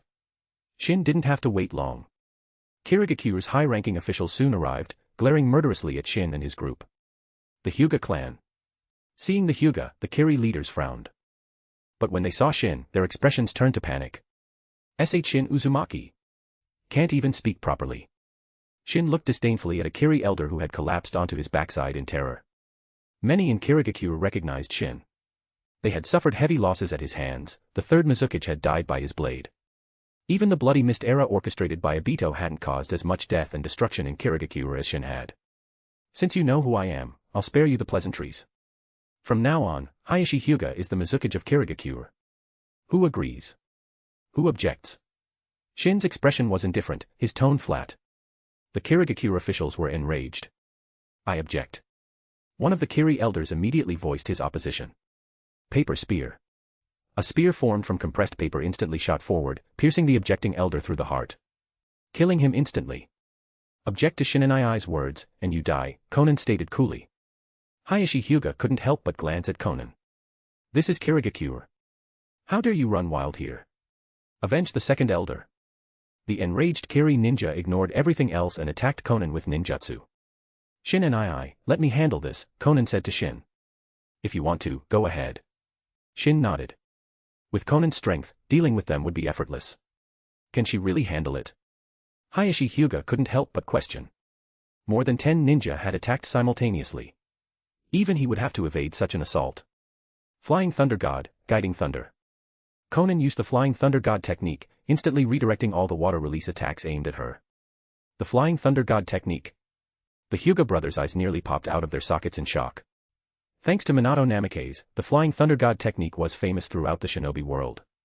Minato had used it to strike fear into the hearts of ninja from every village. Water release, Water Dragon Bite Explosion. As Konan formed hand seals, a water vortex appeared on the ground. Countless streams of water shot into the sky like bullets, capable of piercing human bodies. After killing several unlucky ninja, the water streams converged in the sky, forming a giant dragon that roared and dove downwards. Boom. The resulting wave surged 10 meters high. Dozens of Kiri ninja perished in this single water release attack. Is that an S-rank water release jutsu? Hayashi Hyuga couldn't help but ask, stunned by its power. Yes, it was indeed an S-rank water release ninjutsu, a technique left behind by Tobarama Senju. Among S-rank techniques, its power was considered quite high. Tobarama Senju's character aside, the numerous jutsu he created were undeniably powerful. Besides his world-renowned water release techniques, the Flying Thunder God technique, Edo Tensei, and Shadow Clone technique were all his creations. Hiramakarei, release. A white-haired ninja, looking quite young, wielded the released twin swords Hiramakarei and charged towards Konan. The twin swords, Hiramakarei was one of the 7 ninja swordsman's blades. Each of the 7 swords had unique abilities, and Hiramakarei likely possessed the greatest offensive power. The entire Hiramakarei glowed with blue light, the color of chakra. The chakra gathered, forming a hammer-like shape that swung towards Konan. However, Konan possessed the Flying Thunder God technique. The attack struck empty air. Are you Mangetsu Hozuki? Shin asked the ninja. The legendary reaper of the shinobi world knows my name. I'm honored. Mangetsu Hozuki looked up at Shin. Legendary. Legends were usually dead. Shin had no desire to become one. In the original story, Mangetsu Hozuki was a mysterious genius capable of skillfully wielding all 7 ninja swords. No one knew his true strength or how he died. Shin and do you know him? Should I kill him? Konan asked Shin. Since Shin seemed to know this person, Konan hesitated to attack. Yes, kill him. Shin wasn't concerned. Since Mangetsu had attacked, he was an enemy. In the original story, Mangetsu Hozuki's death was unknown. Now, it was clear, he would be killed by Konan. Though Mangetsu Hozuki was rumored to be a genius of immense strength, facing Konan, he stood no chance of survival. Chapter 328, ending it with 1/. Konan looked coldly at Mangetsu Hozuki. Since Shin had ordered his death, she would carry it out. Konan was typically cold towards outsiders, only showing her gentle side to Shin. Die. Countless pieces of paper converged, forming a massive shuriken in Konan's hand. Using the Flying Thunder God technique, she instantly appeared behind Mangetsu Hozuki, the paper shuriken slashing through him. It could cut through steel, let alone a human body. However, Mangetsu wasn't afraid of such attacks. As a member of the Uzumaki clan, he possessed their secret technique, the hydrification technique. This jutsu allowed him to liquefy his body at will, rendering physical attacks ineffective, much like a Logia devil fruit user's elemental transformation in One Piece. But it had weaknesses. Lightning release was its bane, it could turn the user into a jelly-like sculpture. Fire release, if strong enough, could evaporate the water. Mangetsu used the technique to narrowly escape death. Konan was momentarily surprised. Everyone, attack. Don't tell me the combined strength of Kirigakure can't defeat Shin Uzumaki. His power is just a rumor. Attack together. One of the Kiri elders rallied the ninja, urging them to attack Shin collectively. Still refusing to see the truth even when faced with death. Shin observed them. If they had simply accepted his terms earlier, they might have survived. Susanoo. While Susanoo wasn't Shin's strongest technique, it was one of the most intimidating. Only Tengai Shinsei and would release Sage Art, true several thousand hands surpassed its visual impact. Other techniques, like the truth-seeking orbs, were powerful but appeared unassuming, lacking deterrent effect against those unaware of their true power. The 100-meter-tall black Susanoo materialized, its mere presence, its overwhelming pressure, froze the Kiri ninja in their tracks. For the older Kiri ninja, this wasn't their first time seeing Susanoo. The memory of its terrifying, world-destroying power instantly resurfaced. Fear gripped them before the battle even began. Seeing Susanoo, some wanted to drop their weapons and surrender. Such a terrifying thing, a single stomp could probably cause mountains to crumble and the earth to split, no wonder Shin Uzumaki became the strongest in the shinobi world. Hisashi Hyuga's eyes filled with envy. He yearned for such power, though he knew it was unattainable for him. Konan glanced at Shin Susanoo, then refocused on Mangetsu Hozuki. She had to finish him off, otherwise, she wouldn't be able to face herself.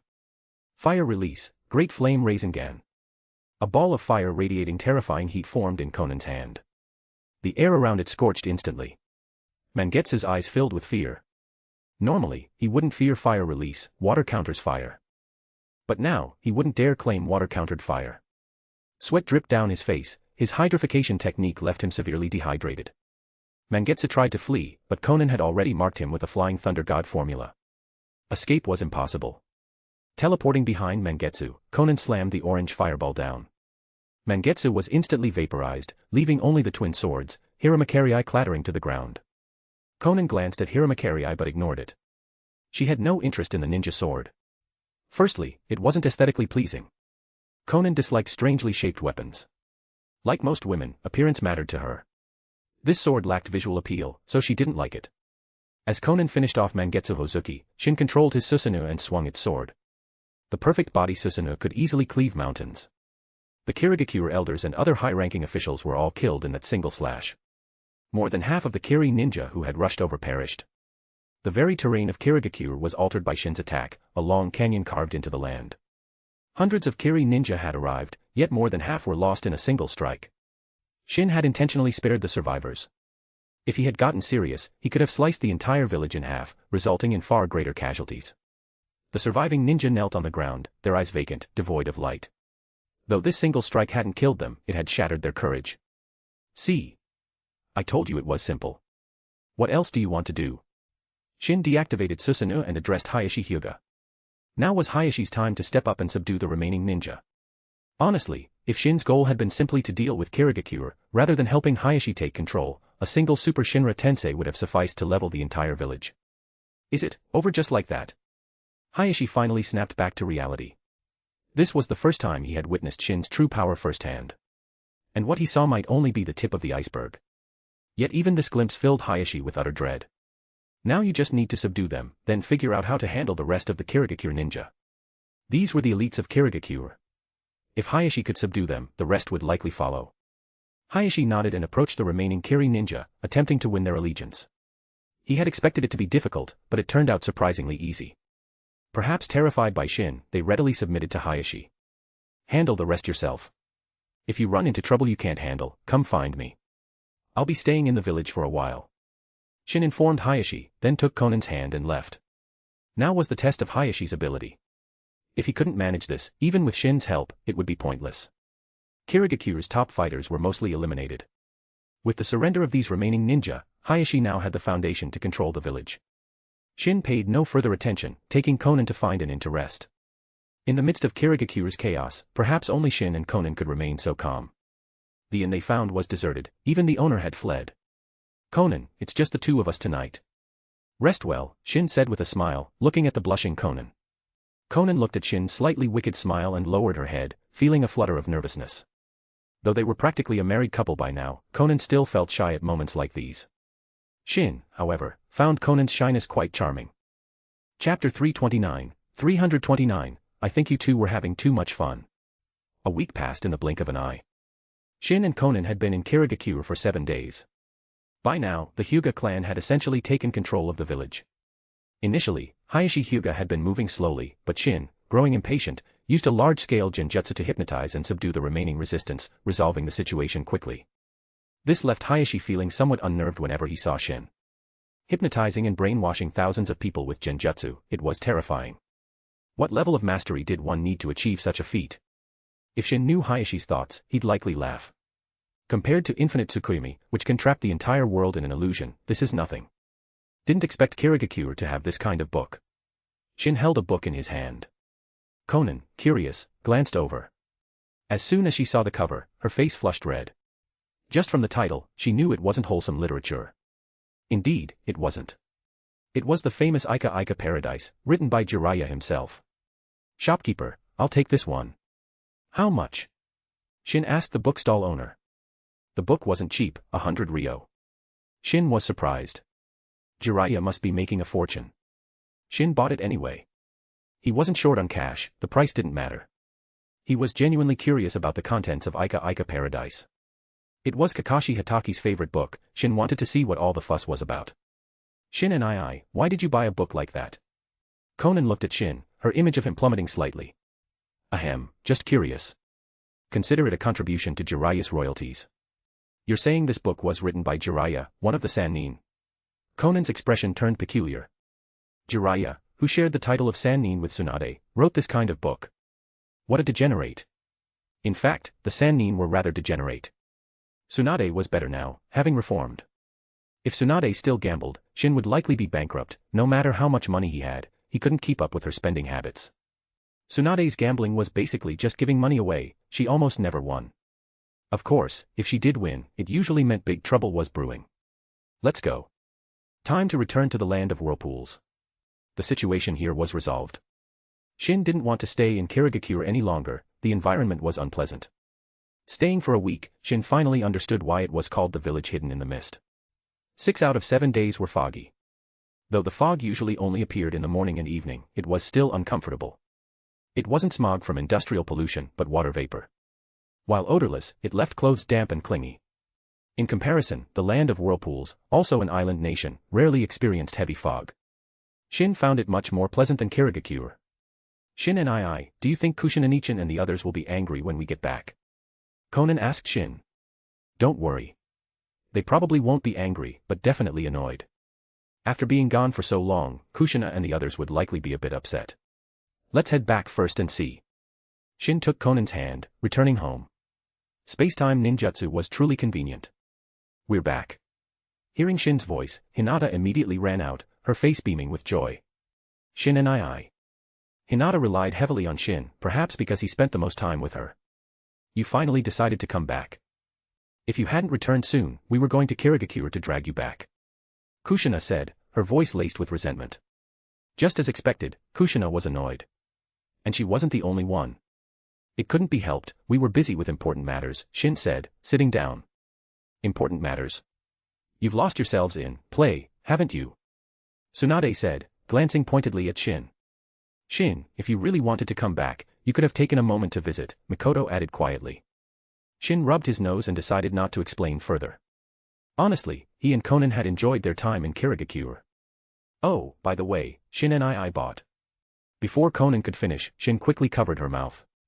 He knew she was about to mention Ika Paradise. He absolutely couldn't let her say it. His image was already tarnished enough, revealing that would shatter it completely. Konan, don't say it. Or face the consequences, Shin whispered softly in her ear, ensuring only she could hear. Konan looked at Shin with teary eyes, then nodded. Threatened, she couldn't reveal the truth. Why did you stop mid-sentence? Were you threatened? Mei Terumi asked Conan. Mei was incredibly curious, she desperately wanted to know what Shin had bought. No, Conan glanced at Shin, then shook her head, her expression perfectly natural. Seeing Conan's convincing performance, Shin nodded approvingly. Her acting skills had improved. There's definitely something going on. Conan, really, you can't tell us. Mei Terumi wasn't the only curious one, Kushina was too. Her curiosity was just as strong. In fact, Tsunade and Mikoto were also curious, though they didn't show it as obviously as Kushina and Mei Terumi. Shin and I bought some special Kirigakure delicacies, but we ate them all on the way back, so it's a bit embarrassing to talk about. Conan quickly fabricated a reason, trying to placate them. Whether Kushina and the others truly believed her, only they knew. Shin breathed a sigh of relief, his image temporarily salvaged. He swore he'd only bought Jiraiya's Ika Paradise out of pure curiosity. He wanted to know what Jiraiya's writing level was like, simply to appreciate his literary skills. He had no other intentions. After all, Shin had experienced all sorts of knowledge. He was mainly curious about the book. In the original story, even Kakashi treated it like a treasure, practically burying his nose in it. Shin couldn't help but be curious too. Shin considered himself a top-tier connoisseur in that department. He wanted to see what level Jiraiya's popular book truly reached. Though Shin suspected it probably wasn't anything special. Chapter 330, Don't You Care About Looks? Shin skimmed through Ika Paradise, then tossed it aside, disappointed. Though he hadn't expected much, he found it utterly bland. Compared to the works he'd encountered in his previous life, it didn't even come close. He had zero interest in the book now. Besides, as a winner in life surrounded by beautiful women, did he really need to read this kind of stuff? Should I go to Tsunade's room tonight? Or Kushina's? Or perhaps Mikoto's? Mei Terumi isn't a bad option either. While Shin was preoccupied with those thoughts, the entire shinobi world, specifically, the other 4 great villages, was reeling in shock. Hayashi Hyuga became the Mizukage of Kirigakure. Hiruzen Sarutobi couldn't believe it. It wasn't that he looked down on Hayashi Hyuga, he simply hadn't paid him much attention. But Hayashi's recent actions had surprised Hiruzen repeatedly. First, the clan-wide defection, and now becoming the Mizukage of Kirigakure. Hiruzen wondered how Hayashi had managed it.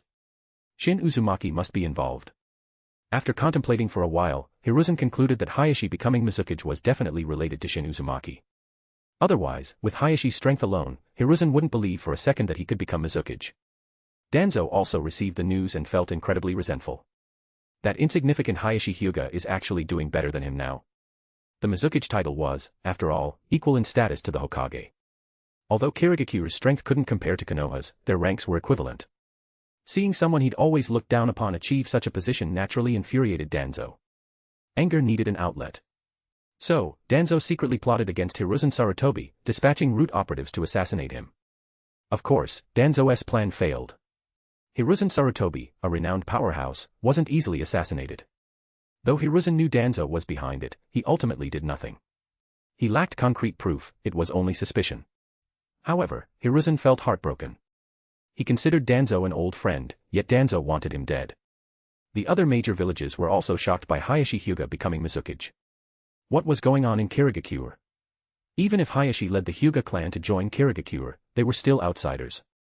How could an outsider become Mizukage? They didn't know the details, but Kirigakure was now firmly labeled as weak. Kumogakure, located across the sea from the Land of Water, even considered attacking Kirigakure. However, upon learning Shin Uzumaki was involved behind the scenes, they immediately cancelled their plans. The entire village of Kumogakure held a grudge against Shin, especially the 4th Reikage, who hated Shin to the bone. But they knew their limits. Hatred was one thing, reality was another. They were no match for Shin. Although had a fiery temper, as a Kage, he was rational when it mattered. Even if he was willing to risk his life, he couldn't drag his village down with him. Having taken on the mantle of Kage, he had to bear the responsibility. Until he possessed sufficient strength, revenge was out of the question. Hayashi Hyuga becoming Mizukage didn't cause major ripples in the shinobi world. No village made any significant moves. Konoha and Kumogakure were wary of Shin Uzumaki, or rather, intimidated by him. Iwagakure and Sunagakure, even if they wanted to intervene, were too far away, especially Sunagakure. The shinobi world entered a period of relative calm. The major villages, still recovering from the Third Shinobi World War, avoided friction. Shin also had no interest in stirring up trouble. Once the main storyline began, there would be plenty of events. His current focus was teaching Hinata and Karen. Actually, it was mostly just Hinata. Kushina had taken Karen away, insisting on training her personally. Even though Karen was reluctant, she couldn't refuse Kushina and had no choice but to follow. Mikoto, have your eyes changed at all? Shin asked Mikoto. 3 years ago, Shin had sealed the ocular power of one Tensigen into Mikoto's eyes. By now, she should have completely absorbed and integrated that power. Shin wanted to know if there were any signs of her eyes evolving into the Rinnegan. No, I don't feel anything, Mikoto replied, shaking her head. Let nature take its course. I don't really care about my eyes evolving. Mikoto smiled gently. She wasn't fond of conflict and had little ambition. Whether her eyes evolved or not didn't matter much to her. Mikoto had always maintained a peaceful, contented attitude. That's fine. The Rinnegan isn't easy to awaken, and it's kind of ugly. The Rinnegan was undoubtedly powerful, but in terms of aesthetics, Shin felt it couldn't compare to the Sharingan. You think the Rinnegan is ugly? Now I definitely don't want it, Mikoto said, turning to look at Shin. Didn't expect you to care so much about looks, Mikoto, Shin shrugged. Don't you care about looks? Mikoto rolled her eyes at Shin, leaving him speechless. Even if the Rinnegan is ugly, it only shows when you use it. No need to worry. The Rinnegan awakened naturally could be deactivated, unlike Nagato's transplanted eyes, which were derived from Madara Uchihas. Those couldn't be turned off voluntarily. It was similar to Kakashi Hataki's Sharingan. Because it wasn't his original eye, he had to keep it active constantly. This was one reason for Kakashi's limited chakra reserves. Having a 3-tomo Sharingan constantly draining chakra naturally reduced the amount available for combat. In a way, Kakashi's Sharingan, while enhancing his abilities, also limited his potential. Without the Sharingan, Kakashi's talent likely would have allowed him to reach Kage level. But the topic was straying. They were discussing the Rinnegan. How is Hinata doing? Any signs of her Tensigen awakening? Mikoto asked. Hinata's eyes now showed a hint of blue within the white, like faint blue pupils, though it wasn't obvious without close inspection. Not yet. Hinata's eyes still hold a large amount of sealed ocular power. With her current strength, she can't digest it all yet. Shin shook his head. However, he was 100% confident Hinata would eventually awaken the Tensigen. Her Byakugan was exceptionally pure, evolution was practically guaranteed. Chapter 331, Kushina is unreliable. As Shin and Mikoto chatted, Hinata finished her training. Shin and how was my gentle fist practice just now? Hinata ran over, looking expectantly at Shin. Hinata, your gentle fist is excellent. You've mastered the 8 trigrams 32 palms. I think you're ready to start learning the gentle fist art, 8 trigrams 64 palms. Shin praised Hinata, seeing her hopeful gaze. He wouldn't discourage her. Nearby, Mikoto covered her mouth, trying to stifle a laugh. He hadn't even been watching Hinata's training, he had been too busy chatting with her. However, she didn't say anything. Revealing the truth would only upset Hinata. For Hinata's sake, Mikoto didn't expose Shin. Really? Hinata blushed, this time from excitement. Her hard work hadn't been in vain, she had earned Shin's approval. Actually, Shin, you could teach Hinata other ninjutsu too. Can't Hyuga clan members learn other techniques? Mikoto couldn't help but ask Shin, hearing him plan to continue teaching Hinata gentle fist. Who said they can't? Hyuga can learn other ninjutsu. But their forte is still the gentle fist. That's the Hyuga clan's advantage. Hinata could certainly learn other ninjutsu, but not yet. For now, Shin wanted her to focus on mastering the gentle fist. It was best learned from a young age. Young children were more flexible, making it the optimal time to train in gentle fist. However, training at a young age also carried a higher risk of injury. Close supervision was necessary, as a child's body was fragile. Fortunately, Hinata possessed the perfect sage body. Originally, Hinata definitely didn't have the perfect sage body, not even an ordinary one. But Shin had used the life contract on Hinata. Under the contract's influence, influenced by Shin's power, her body had gradually transformed into a perfect sage body. Furthermore, her life was now linked with Shin's. Hinata had already achieved the dream of immortality that Orochimaru pursued his entire life. Karen was the same. Shin had also used the life contract on her, granting her the perfect sage body. I'm heading back now. You continue teaching Hinata. Remember to come back for dinner later. Mikoto stood up and said to Shin. She was going back to prepare food. Nowadays, cooking duties mostly fell to Mikoto and Konan. Mikoto was the main chef, while Konan assisted. In terms of culinary skills, Konan was good, but still lacked Mikoto's finesse. As for the others, Kushina, Tsunade, Mei-Terumi, they were useless in the kitchen. Shin knew how to cook, but given his lazy nature, he'd rather starve than cook. Anyway, he couldn't starve to death. Shin continued training Hinata for a while longer, then took her hand and returned home. It was time for dinner. After dinner, Karen furtively approached Shin and whispered, "Shin-sama, I think I'd rather train with you." "Why is that?" "Shin-sama, please lower your voice. Don't let Kushina-nichan hear." Karen quickly covered Shin's mouth and made a hushing gesture. "All right, I'll keep it down," Shin nodded, deliberately lowering his voice. I think Kushina-nichan is a bit unreliable. And besides, I prefer training with Shin-sama," Karen whispered. "Unreliable?" In a way, Kushina is a bit unreliable." Hearing Karen say this, Shin started to doubt Kushina's teaching abilities. Kushina had no prior teaching experience. And he hadn't actually seen how Kushina instructed Karen. He felt a bit skeptical now. "All right then." Shin patted Karen's small head with a smile. Being patted on the head by Shin, Karen blushed slightly, whimpered like a small animal, and rubbed against Shin's hand affectionately. Then, Karen skipped off happily to find Kushina. However, not long after, the previously cheerful Karen returned looking like a wilted eggplant. Sob. "Kushina-nichan won't let me go."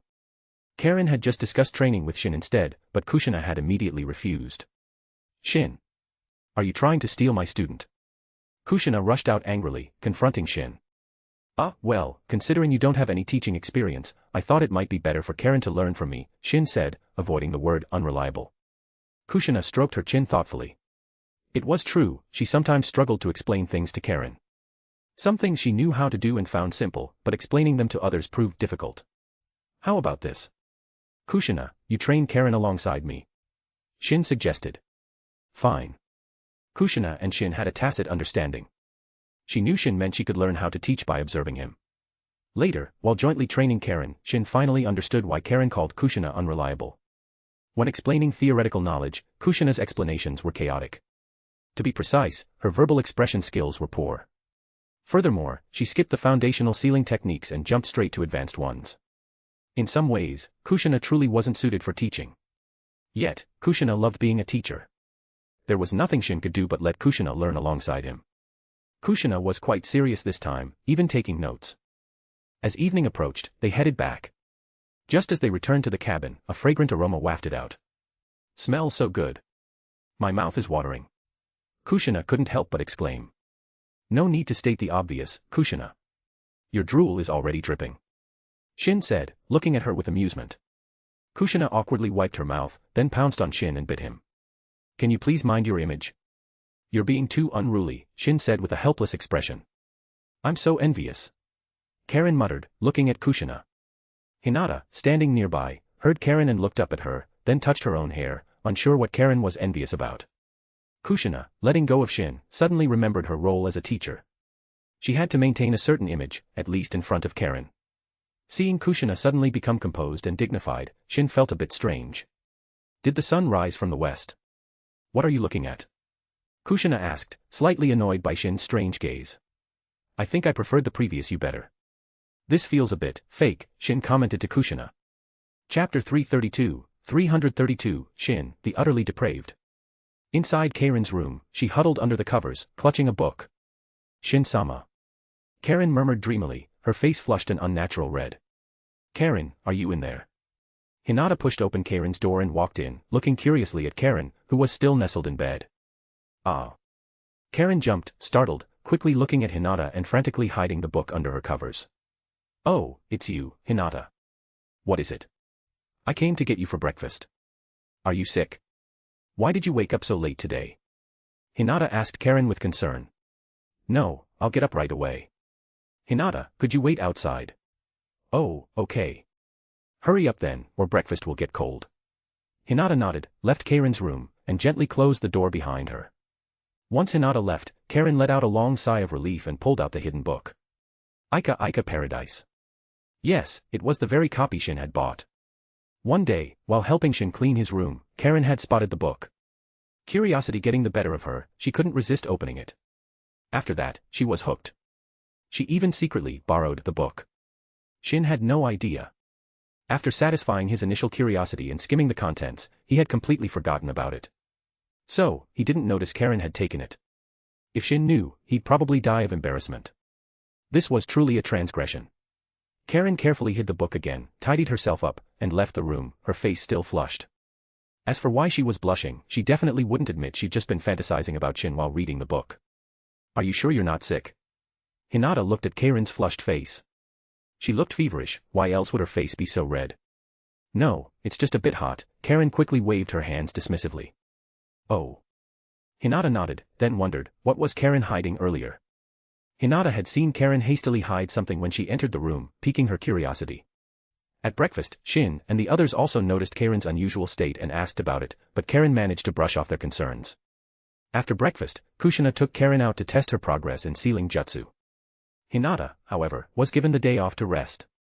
Training required balance, like a spring, constant tension could lead to snapping. Shin had given Hinata a break to relax. Passing by Karen's room, Hinata's curiosity flared up again. Should I go look? No, that wouldn't be right.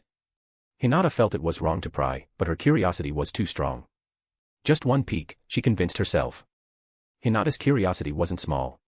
She gently pushed open Karen's door, slipped inside, and quietly closed it behind her. This feels like being a thief, Hinata thought, embarrassed, but curiosity won out.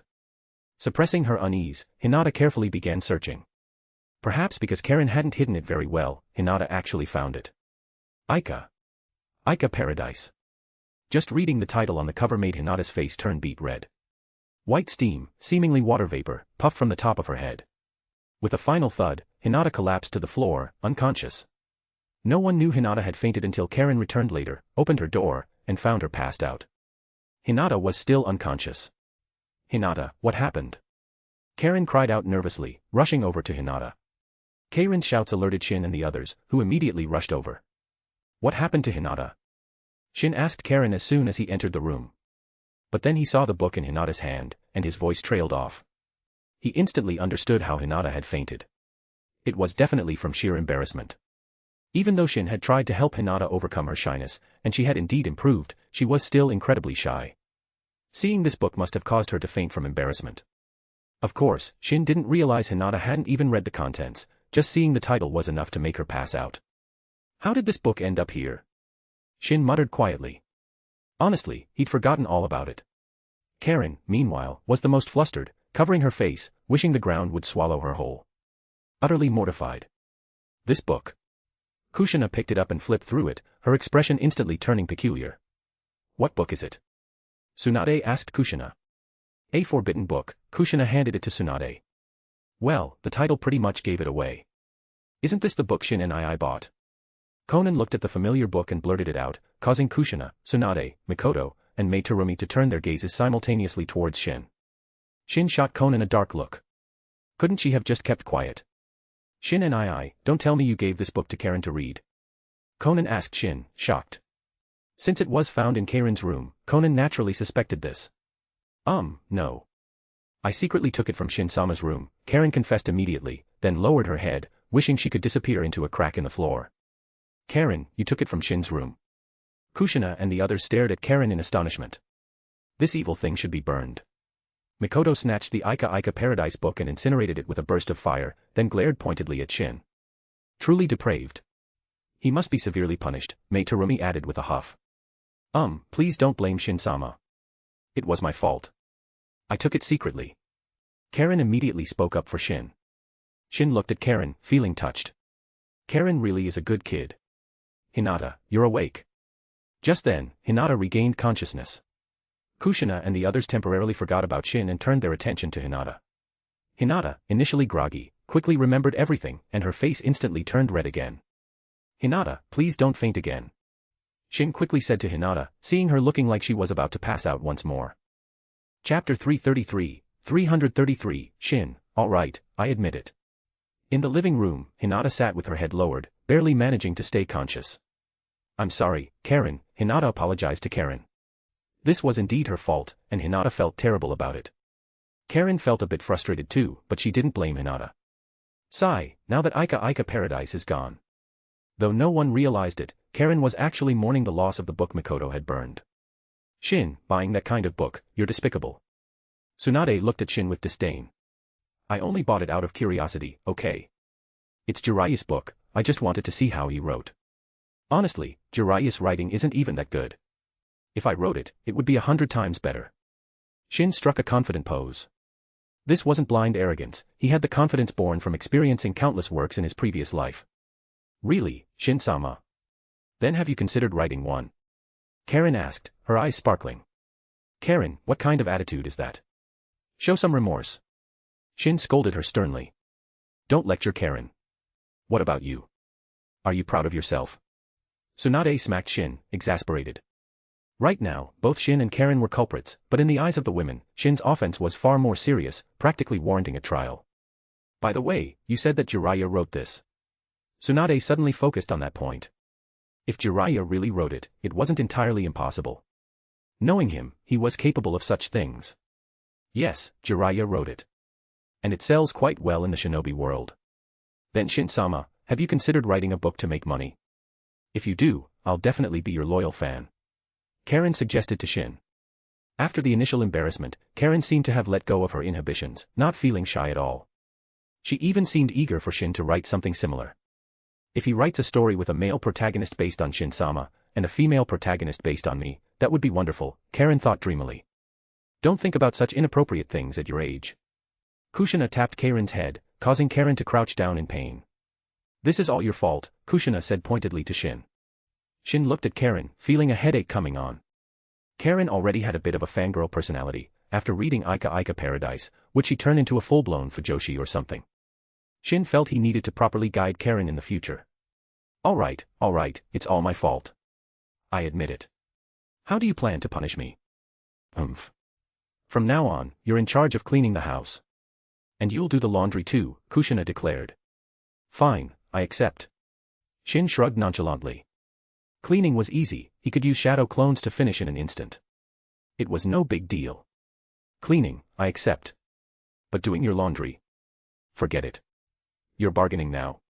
Mei Terumi glanced at Shin. Of course I'm bargaining. It's settled then. I'll do the cleaning. Shin waved his hand dismissively, then pulled Conan away towards his room. Shin and why are you pulling me? Conan asked nervously. Her intuition told her nothing good was about to happen. If you hadn't mentioned I bought the book, I might have gotten away with it. So, Conan, you need a little punishment too. Shin smiled at Conan, but Conan didn't find his smile friendly at all. Conan shot Kushina and the others a pleading look, but they pretended not to see. Only Mikoto gave her a sympathetic glance. Karen, stop looking around. Reflect on your actions. Kushina ordered Karen. Oh. But I've already reflected, Karen muttered softly. Karen, you don't seem honest at all. Are you perhaps truly interested in learning about those kinds of things? Mei Terumi asked with a sly smile. Whack. Mei Terumi suddenly received a chop to the back of her neck and fainted. Trying to corrupt a child. Kushina snorted, retracting her hand. Ah, is she all right? Mikoto asked, looking at Mei Terumi slumped unconscious on the sofa. Don't worry, I controlled my strength. She'll just be out for half an hour, Kushina said, dusting off her hands. So violent. Karen shrank back, muttering silently. She didn't want to end up like Mei Terumi. Karen, go reflect properly. And write me a self-criticism report, Kushina ordered, putting on her best teacher voice. She remembered writing those reports back in the Konoha Academy. How could she not let others experience the joy? Oh. Karen nodded meekly, not daring to refuse. Karen returned to her room to write the report. Not long after, Hinata pushed open Karen's door and entered. Karen, I'm really sorry. Hinata looked extremely guilty. She had come specifically to apologize to Karen. She hadn't expected her curiosity to cause such a chain reaction. It's okay, Hinata. You don't need to feel so guilty. Karen adjusted her glasses and smiled at Hinata. Karen had a good attitude, though initially frustrated, she wasn't particularly bothered anymore. By the way, Hinata, you've gotten much bolder. Did you happen to read any of the contents? Karen teased Hinata. And no. I didn't. Hinata frantically waved her hands, worried Karen wouldn't believe her. I believe you, Hinata. Karen truly believed Hinata hadn't read it. Hinata was too shy, she probably fainted before even seeing the contents. Seeing Karen believed her, Hinata finally relaxed, though she still felt guilty facing Karen. Karen could see Hinata was still bothered, so she started chatting with her, trying to comfort her. Hinata, how about you help me write this self-criticism report? Karen suddenly asked Hinata. Honestly, Karen had no idea how to write one and wanted Hinata's help. Hinata's mind went blank. She lowered her head and mumbled, I don't know how either. She'd never written one before. That's okay. We can figure it out together. Karen figured thinking together would be better than struggling alone. Chapter 334, This is just cheating. 6 years passed, marking the approximate start of the original storyline. The Konoha 10 had graduated from the Ninja Academy. Why 10, not 12? Because Hinata was in the Land of Whirlpools, and Niji Hyuga was now in Kirigakure. Shin knew the plot should be starting, but he wasn't interested. He was currently busy complaining about the system's stinginess. System, what's the deal with another common replication card? 6 years have passed, and all you've given me are 6 common cards. Master, your luck is simply bad. It cannot be blamed on the system. The system insisted it was Shin's bad luck, denying any possibility of manipulation. Alright, fine. Shin decided to believe it. Maybe his luck really was that bad. He didn't desperately need replication cards anyway, he still had plenty saved up. So, how's the power I gave you? Enjoying it? Shin asked Kushina and the others with a smile. It's okay, I guess, Kushina replied, controlling the truth-seeking orb hovering behind her. Yes, truth-seeking orbs. Kushina now possessed them too. Not through her own efforts, but because Shin had granted her 6 paths yang power, allowing her to activate 6 paths sage mode. Not just Kushina, but Tsunade, Mikoto, Konan, and Mei Terumi had all received Shin's power. Mikoto had awakened the Rinnegan. Tsunade and the others could all enter 6 paths sage mode. Granting them this power didn't significantly affect Shin, aside from consuming some of his chakra. Shin's chakra reserves already surpassed the 10 tails, he wasn't worried about depletion. Besides, the consumed chakra could be regenerated. The power of the truth-seeking orbs is almost invincible, Tsunade commented. Unlike the proud Kushina, who downplayed it, Tsunade honestly acknowledged their strength. Forged from the power of yin-yang and all 5 elements, how could they not be strong? Anyone without 6 paths power who touched a truth-seeking orb would be erased into nothingness. Aside from senjutsu, truth-seeking orbs could nullify all ninjutsu. Only 6 paths power, senjutsu, and perhaps space-time ninjutsu could counter truth-seeking orbs. Space-time ninjutsu could teleport them away, which was one way to deal with them. However, 6 paths sage mode wasn't just about gaining truth-seeking orbs. It provided a comprehensive enhancement to all aspects, transforming ordinary ninjutsu into 6 paths sage art. If before they were close to godhood, now they had truly entered the realm of gods. Their attack and defense had increased dozens of times over. I feel like I could defeat my past self with a single punch. Why didn't you give us this power sooner? Mei Terumi asked Shin with a hint of resentment. Have the nerve to say that. I wanted you all to reach 6 paths level on your own, that would have made you stronger. Besides, doing this is basically cheating. Shin paused, his expression stiffening. He suddenly realized he had no right to say that. His entire journey had basically been powered by cheats. Though Shin had put in considerable effort, the system had provided the foundation. It was half system, half his own work. I'm taking Hinata to see her parents. Do any of you want to come along? Shin asked Tsunade and the others. No thanks. You go ahead with Hinata. Tsunade shook her head. She had completely turned into a homebody now. Perhaps Mikoto's influence. Shin-sama, can I come with you? Karen asked expectantly. Of course. Shin nodded. Confirming that Kushina and the others weren't coming, he took Hinata and Karen to Kirigakure. Inside the Hyuga clan compound in Kirigakure, Hayashi Hyuga, after becoming Mizukage, had established a new clan estate within the village. Shin and the others appeared directly inside the compound. The Hyuga guards noticed them but didn't intervene. Shin was their clan's great benefactor, he had the right to come and go freely. Let's go see your sister, Hanabi. The main reason for bringing Hinata back was because she missed her sister. As for her father, Hayashi, well, that was secondary. The position of Hyuga clan head had been passed to Hisashi. Hayashi focused solely on being Mizukage. Although some conservative elders within the clan disagreed, Hayashi's decision was final, no one could oppose him. Big sister, you're back. Hanabi Hyuga ran over excitedly upon seeing Hinata. The sisters had a very close relationship, made even closer by their time apart. Hanabi, you've gotten thinner. Are you eating properly? Hinata hugged Hanabi tightly. She does look a bit thin. Shin patted Hanabi's small head. He'd brought Hinata to visit several times, so he was quite familiar with Hanabi too. Hanabi stuck her tongue out at Shin and made a face. I don't want to get fat. Being a little chubby is cute. You're all bones right now. Shin gently pinched Hanabi's arm. She really was too thin, a strong gust of wind might blow her away. Hanabi, do you still remember me? Karen greeted Hanabi. Karen Nichin. Did you bring any presents? Hanabi's eyes darted around mischievously as she held out her hand towards Karen. Hanabi, you disappoint me. Asking for presents right after seeing me. Are presents more important than me? Hanabi really wanted to nod, but being clever, she knew nodding would mean no presents. No. Karen Nichin is definitely more important than presents. Hanabi fibbed. Alright, you pass. Here's the present I prepared for you. Karen took out some candy she had prepared earlier and handed it to Hanabi. Thank you, Karen Nichin. Receiving the gift, Hanabi's smile towards Karen became much sweeter. Shin and I, did you prepare any presents for me? Hanabi looked at Shin like a little money grubber. Sorry, Hanabi, I forgot to prepare one. Next time, definitely, Shin promised, patting Hanabi's small head. Humph. You said that last time, and the time before that. Next time, definitely. I've never seen a present from you. Don't touch my head. Hanabi smacked Shin's hand away. The incredibly realistic Hanabi made it clear, no presents, no head pats. So realistic at such a young age. That's not good, you know. Shin pinched both of Hanabi's cheeks, lecturing her. Let go. You big meanie. Hanabi now labeled Shin as a big meanie, waving her small fists and glaring fiercely at him. Chapter 335, Seeing Nawaki Again. Where's your father? Shin asked Hanabi after teasing her for a while. Probably handling official business. I haven't seen him back in a long time. Hanabi's eyes showed a hint of disappointment. She wanted her father to spend time with her, but he was always too busy. Hayashi Hyuga had too many responsibilities. It was normal. Kage from any village rarely had free time. Shin wondered why some people desperately fought to become Kage. Shin. A familiar voice called out, making Shin turn his head. Nawaki. What are you doing here?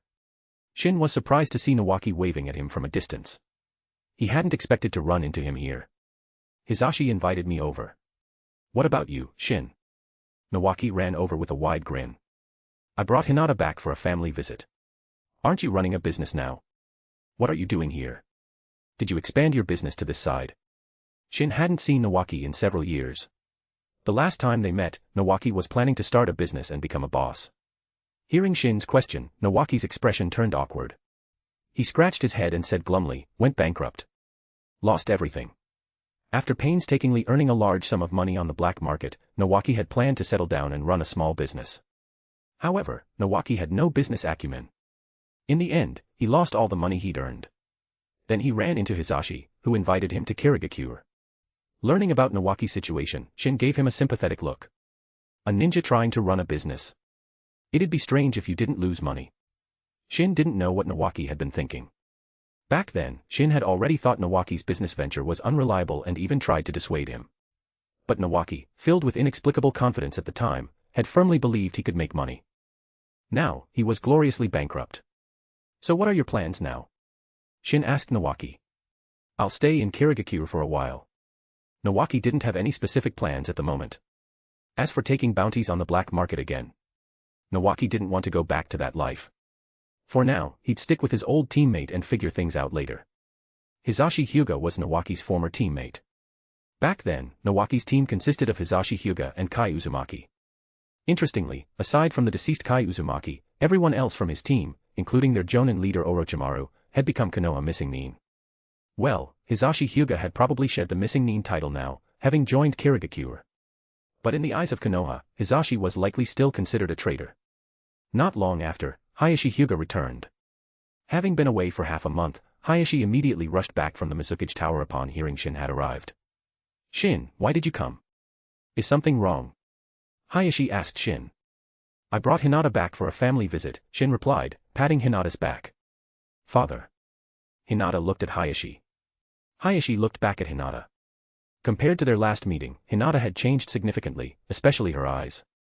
Yes, Hinata's eyes had finally evolved into the Tensigen. Hayashi could feel a palpable pressure emanating from her eyes. Hayashi nodded at Hinata. Though father and daughter hadn't seen each other in a long time, they didn't exchange many words. Hayashi wasn't a talkative person, and neither was Hinata. Coupled with the unfamiliarity from their long separation, the atmosphere suddenly became awkward. Nawaki, I need to ask you a favor. Perhaps sensing the awkwardness, Hayashi broke the silence, turning his gaze towards Nawaki. Ask me a favor. Nawaki pointed at himself in surprise. Yes. Don't worry, the reward will be substantial. I won't treat you unfairly, Hayashi said to Nawaki. In fact, Hayashi even wanted to recruit Nawaki into Kirigakure.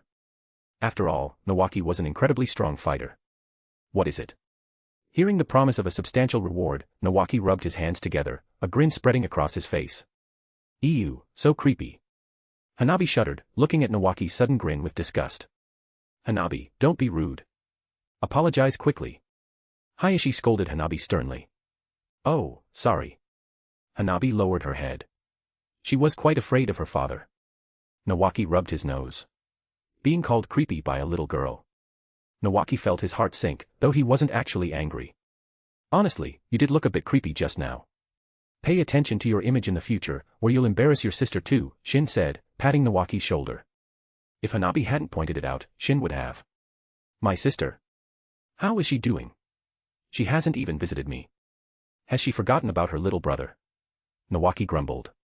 Had his sister Tsunade really forgotten about him? Thinking about her personality, it seemed quite possible.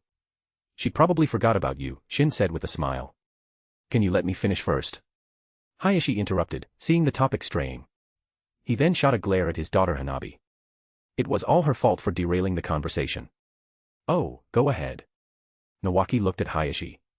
This was a potential money-making opportunity, Nawaki certainly wouldn't let it slip away. Konoha sent an invitation.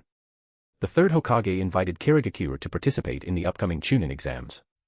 After consideration, I decided to accept. I want you, Nawaki, to help lead the team. Hayashi didn't know Hiruzen Sarutobi's motive for sending the invitation, but he also wanted to showcase Kirigakure's strength, so he hadn't refused. This. Nawaki frowned. Honestly, he wasn't keen on going to Konoha. And he was still technically a Konoha missing mean. Let's talk about the reward first. In the end, Nawaki still wanted to know about the compensation. If the reward was suitable, Nawaki felt a trip to Konoha wasn't entirely out of the question.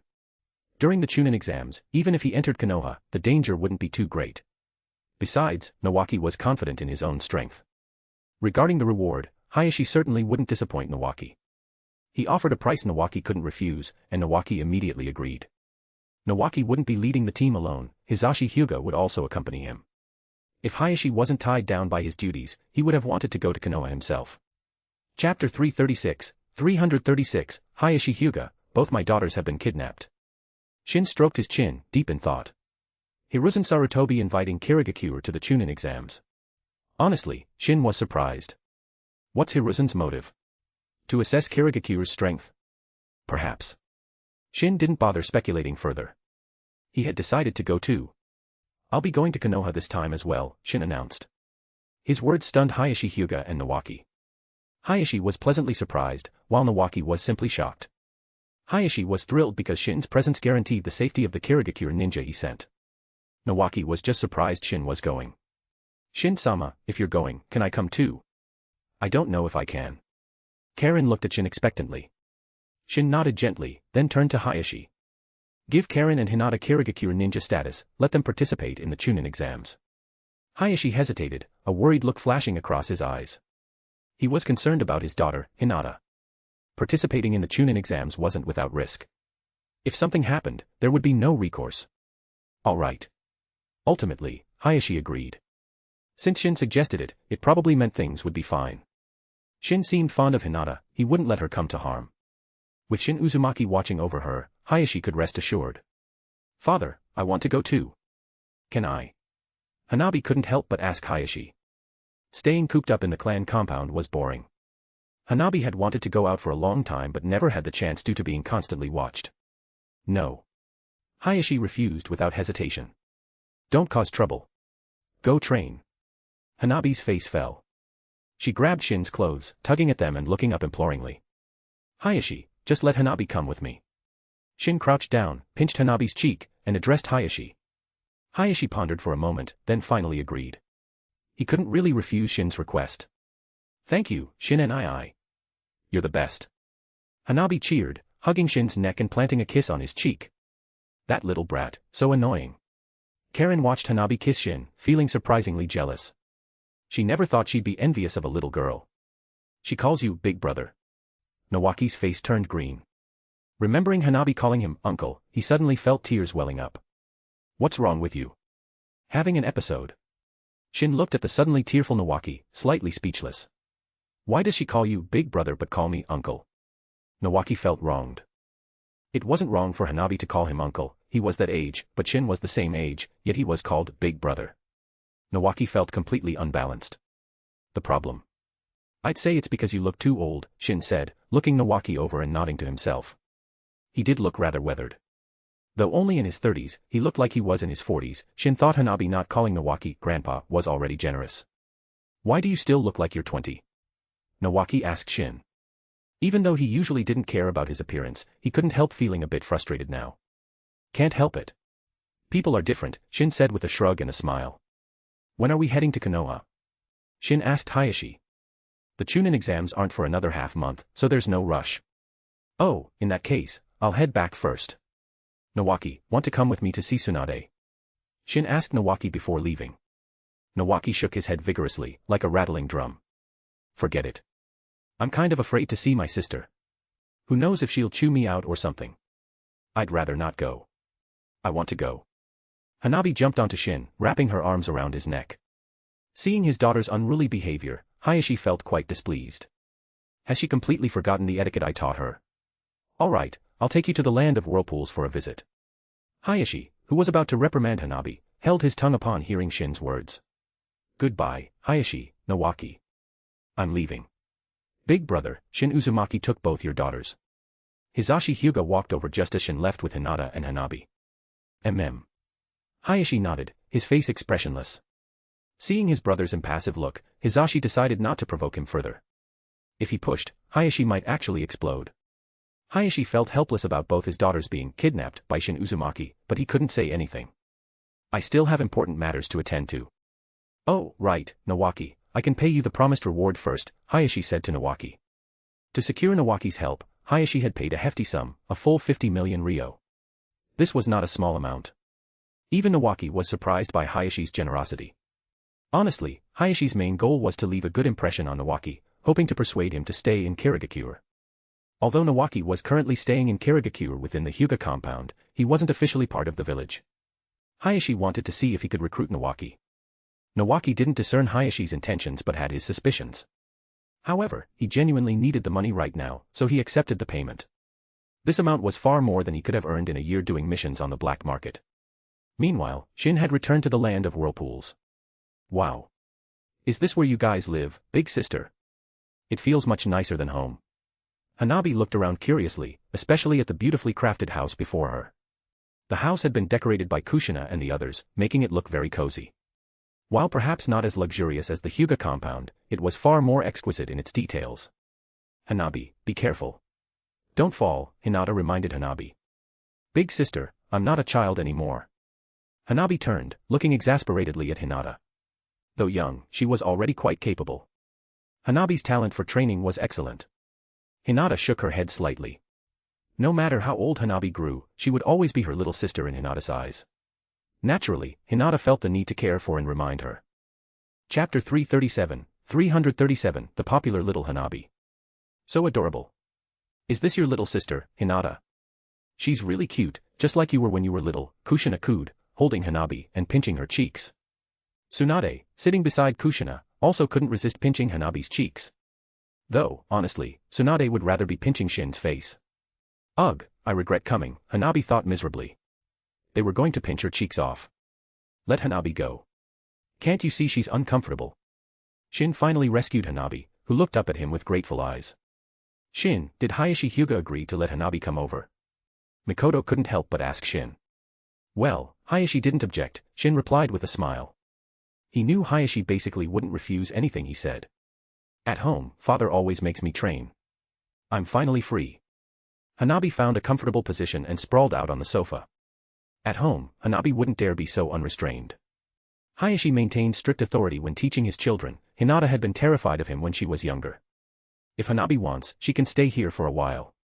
Big sister can play with you, Mei Terumi offered, also quite fond of Hanabi. Hanabi, I advise you not to hang out with Mei. She'll lead you astray, Kushina warned Hanabi seriously. Mei Terumi glared at Kushina. Here's a flower for you. Do you like it?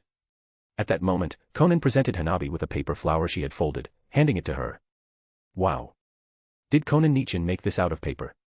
Hanabi looked at the paper flower, which was as exquisite as a real one, and accepted it happily. Konan Nichin, can you teach me origami? Hanabi now wanted to learn origami from Konan. Children's interests shifted quickly. Hanabi was currently fascinated by origami. Okay. But Hanabi, you need to be patient, Konan agreed with a gentle smile. Hanabi was incredibly popular here. Mikoto, Tsunade, Kushina, Mei Terumi, and Konan all adored her.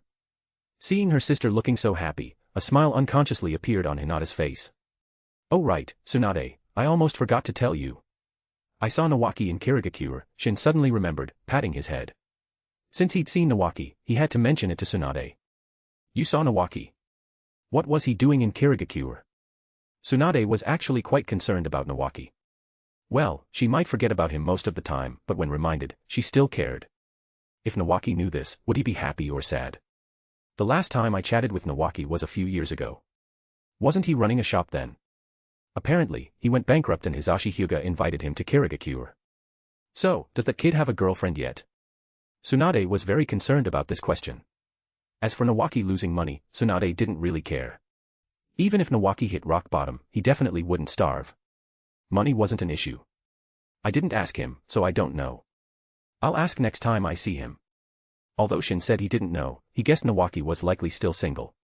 Also, I'm heading to Konoha in a while. Does anyone want to come with me? He was going to Konoha for the Chunin exams. The exams themselves weren't the main point, he primarily wanted to see if Orochimaru would still attempt the Konoha crush plan. Not interested. I think staying home is more comfortable. Tsunade felt lounging at home with some sake was far too comfortable. Having lived the lazy life for too long, Tsunade had evolved into a true salted fish. I'm not interested either, Mikoto shook her head at Shin. In the end, only Kushina was interested. She wanted to go with Shin to Konoha and see what the current Chunin exams were like. Several nations joining forces for a grand Chunin exam, just thinking about it seemed interesting. Kushina's interest was piqued, she decided she had to go see. Back when Shin and the others took the exams, it wasn't such a large-scale event. Besides the proctors, no one paid much attention. The overall strength of ninja seemed lower now, yet they created more elaborate spectacles. After staying in the Land of Whirlpools for 10 days, Shin and his group departed for Konoha. Accompanying him were Kushina, Hinata, Karen, and little Hanabi. During these 10 days in the Land of Whirlpools, Hanabi had put on quite a bit of weight, looking even more adorable and lively than before. Konoha. That's where the Hyuga clan used to be, right? Hanabi asked with curiosity in her eyes. Hanabi hadn't been born when the Hyuga clan defected from Konoha, so the village was completely unfamiliar to her. Big sister, what's Konoha like? Hanabi asked Hinata. Hinata fell into thought. It had been so long ago, and she was young back then. She had forgotten most of it. I only remember Konoha being very prosperous. I don't remember much else. I heard Konoha is the wealthiest among the 5 great villages, and also the strongest. I wonder what it's like, Karen added, her eyes also filled with anticipation for the unseen Konoha. Konoha is alright. In terms of prosperity, no other village can compare. You'll see for yourselves when we get there, Kushina told the curious Karen and Hanabi. Not long after, Shin and his group arrived at the main gate of Konoha. Coincidentally, Nawaki and his team had just arrived as well. Nawaki and Hisashi were the team leaders, followed by several teams of Kirigakure ninja, including Hisashi's son, Niji Hyuga.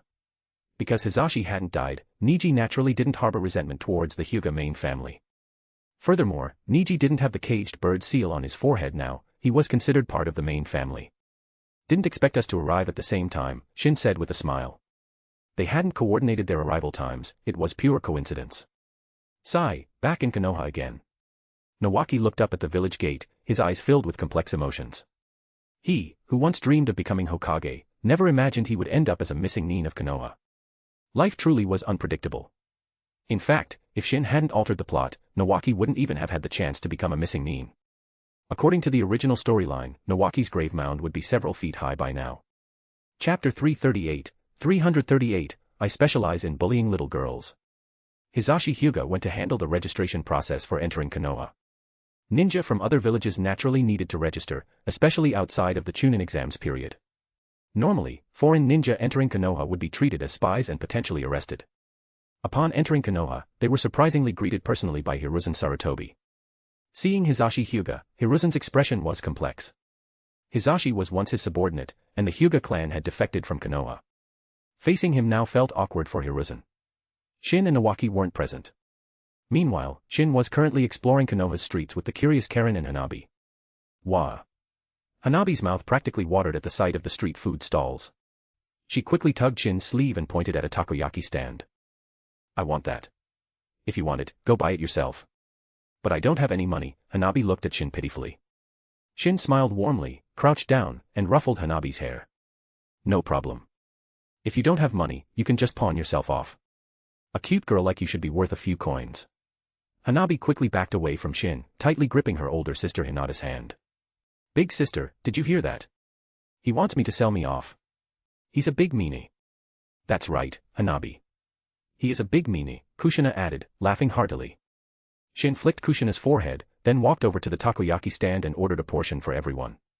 It's not as good as Mikoto's, but it has its own flavor. By the way, why did you want takoyaki? Shin asked, looking down at Hanabi, who was trying not to cry from the heat but refused to spit it out. After finally swallowing, Hanabi gasped for air and told Shin, it's my first time eating it. I was curious. Hanabi hadn't eaten takoyaki at home, and Mikoto hadn't made any during her stay in the Land of Whirlpools. Shin looked at Hanabi incredulously. Kirigakuru's takoyaki was even more famous than Konoha's, how had she never tried it? So delicious. I want more. Hanabi snatched the takoyaki from Shin's hand and stuck her tongue out at him. Hanabi, don't be rude, Hinata gently reprimanded her sister. I know. Anyway, the big meanie who likes to bully me won't care. Hanabi grinned. Without Hayashi around, Hanabi felt much more unrestrained. The big meanie you're talking about, is that me? Shin asked, his face darkening as he looked at Hanabi. And no. Hanabi lied, her heart pounding. Hanabi, run quickly. Kushina warned Hanabi. If she didn't run now, Shin would catch her and give her a thorough handling. But it was too late. Shin lifted Hanabi up. She wore an expression like she was about to cry. Shin and I know you're a good person. Can you let me go? Hanabi pleaded in a sweet, childish voice. Heh.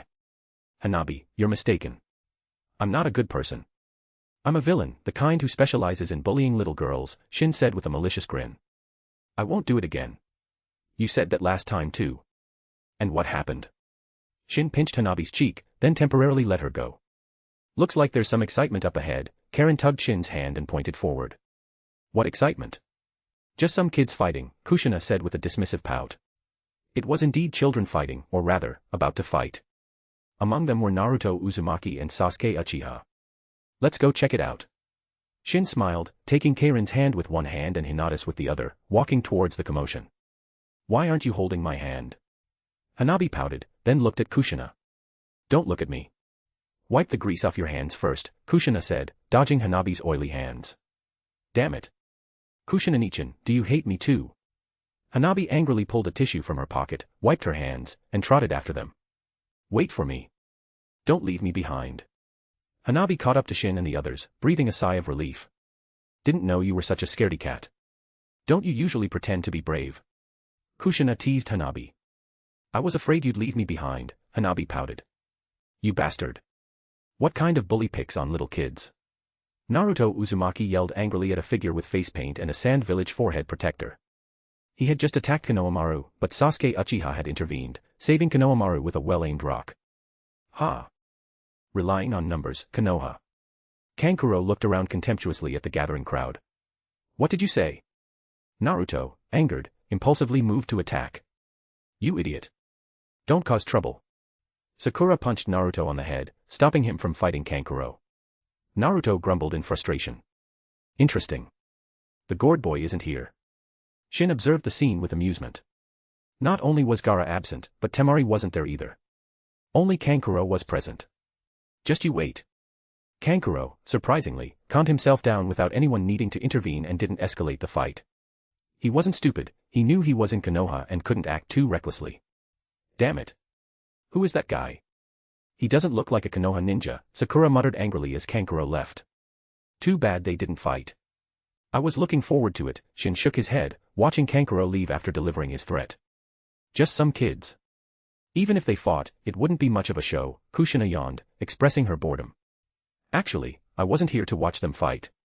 I wanted to say hello to the little Tanuki, but it seems he's not here. Little Tanuki. Kushina looked at Shin, puzzled. Who's the little tanuki? The one-tail. Chapter 339, careful not to turn yourself into a little fatty. The plots changed, Shin muttered to himself, stroking his chin. Temari and Gaara, who should have been here, were absent. Oh well, plot changes didn't matter much. Regardless of how things unfolded, it wouldn't affect Shin. Besides, the plot had already deviated significantly. Hey, Sakura, what are you staring at?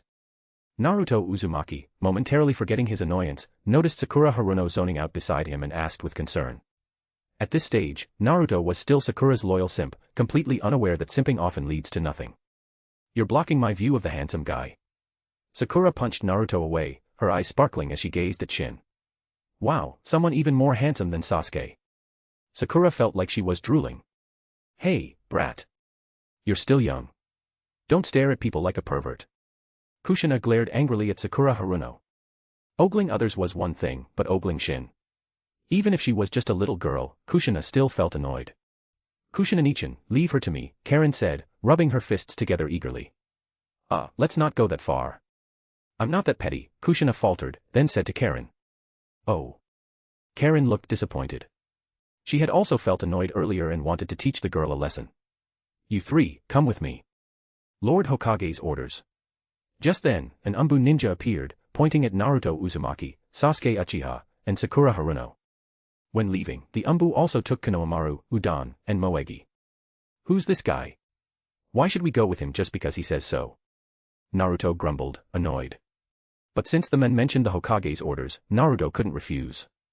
Sasuke, however, ignored Naruto's grumbling, glanced briefly at Shin and his group, then followed the Konoha Umbu ninja.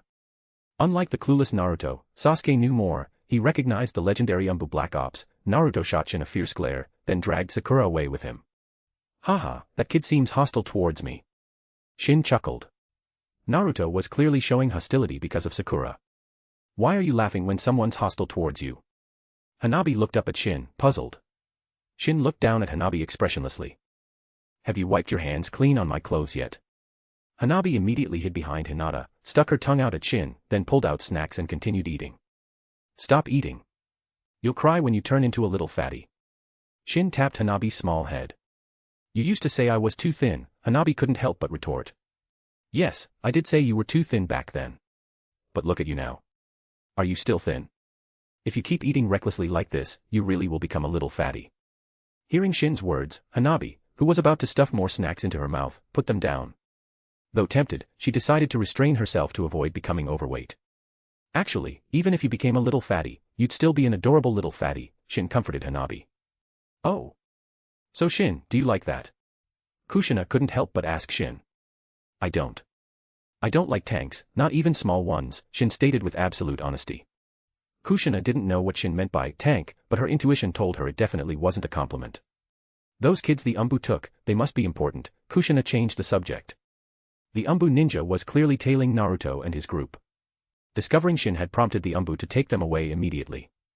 They are the Nine-Tails Jinchuriki, the fourth Hokage's orphan, the Uchiha clan survivor, and Hiruzen Sarutobi's grandson. The Nine-Tails Jinchuriki must be that blonde brat, right? Kushina asked Shin. Correct. His name is Naruto Uzumaki.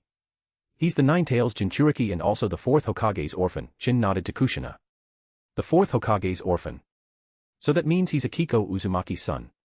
In that case, he was technically half Uzumaki. Alright, don't worry about them. Let's continue exploring. Konoha still has plenty of delicacies. Shin said, deliberately glancing at Hanabi to see her reaction. Hanabi's expression was conflicted. Endure. Hanabi clenched her fists. To become a great ninja, one must endure what others cannot. Father taught me this. Meanwhile, the Umbu ninja led Naruto and the others away, then released Konohamaru. You can leave now. After saying this, the masked Umbu ninja vanished using the body flicker technique.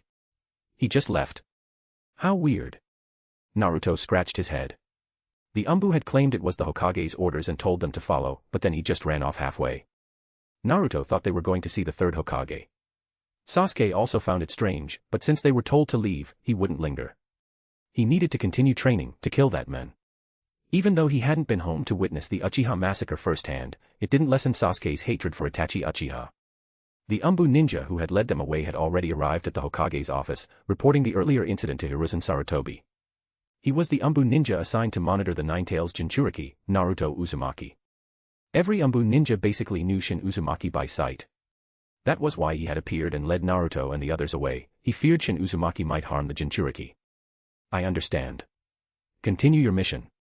Hiruzen waved his hand, dismissing the Umbu ninja to continue monitoring Naruto Uzumaki. Naruto Uzumaki, as the Nine-Tails Jinchuriki, was too important. Hiruzen couldn't rest easy without Umbu watching him. After the Umbu left, Hiruzen fell into deep thought, his face clouded with worry. The only person who could cause him such distress was Shin Uzumaki.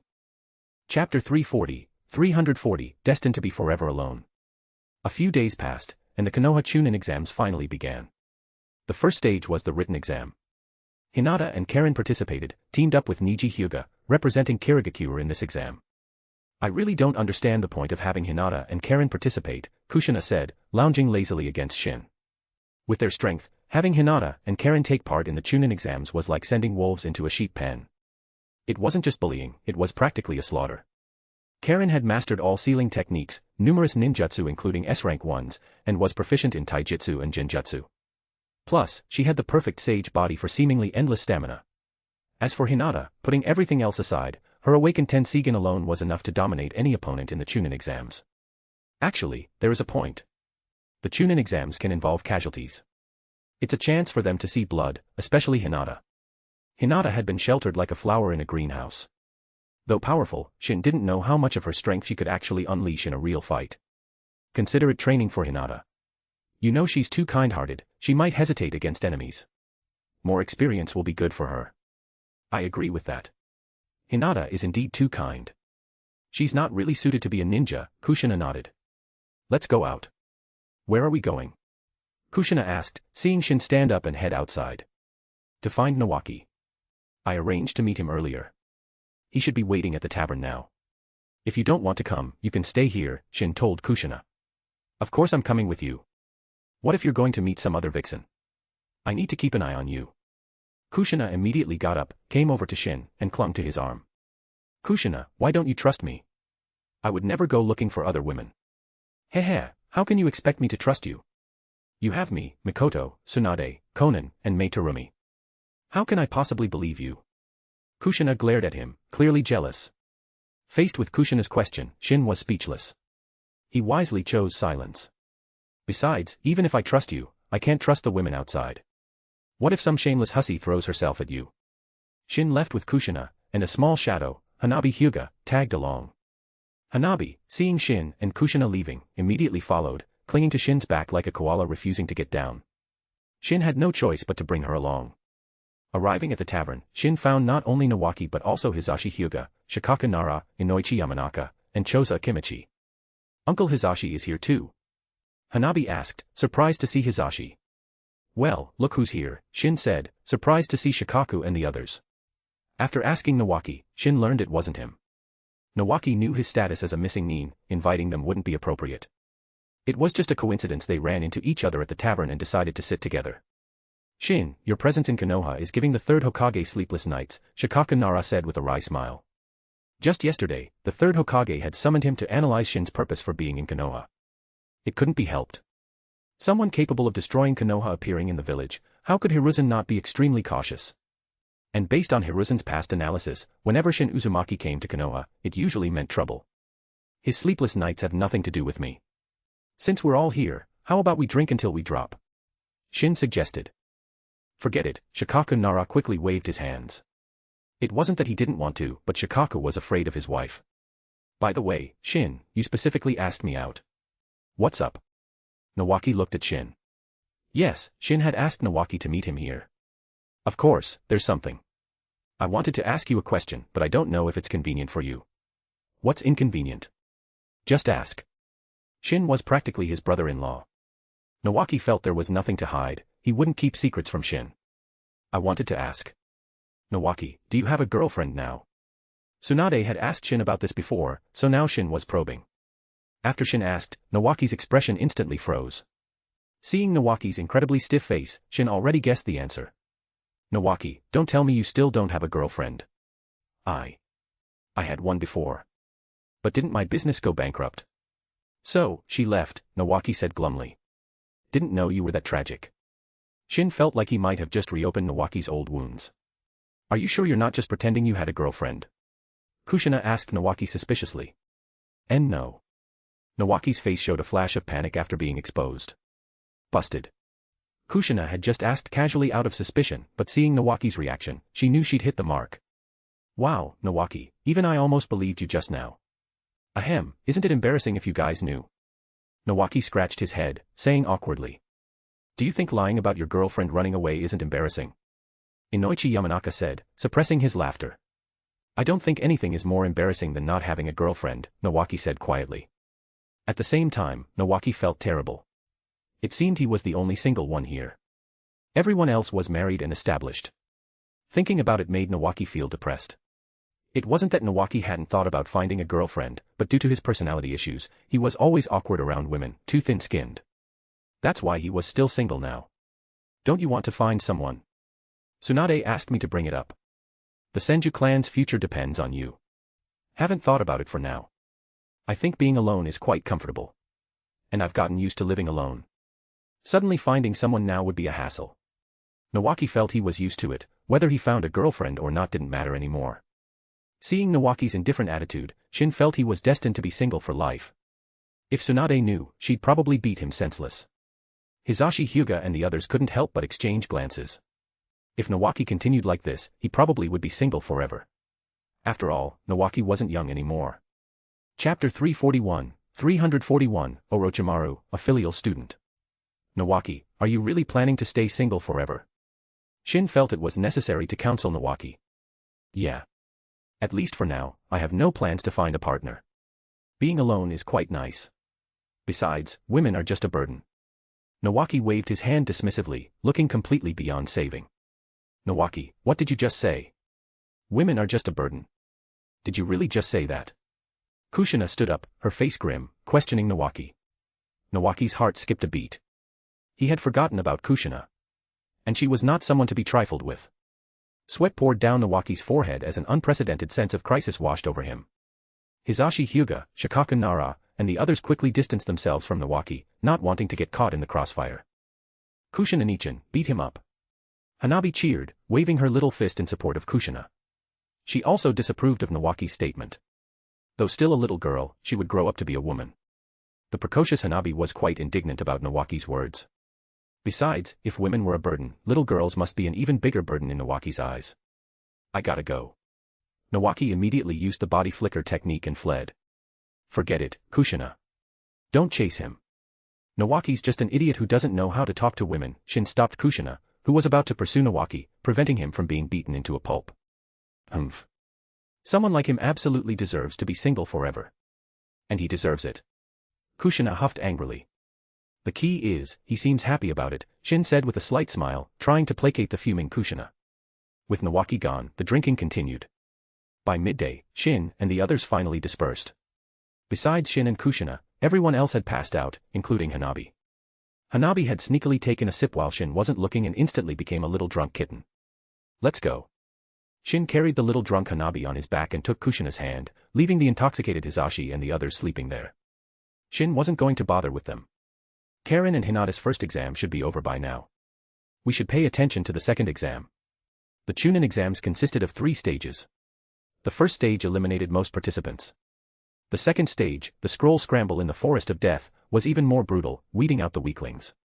Even those who obtained scrolls had to pass a preliminary round before the third stage, which involved one-on-one combat, eliminating the weaker contestants.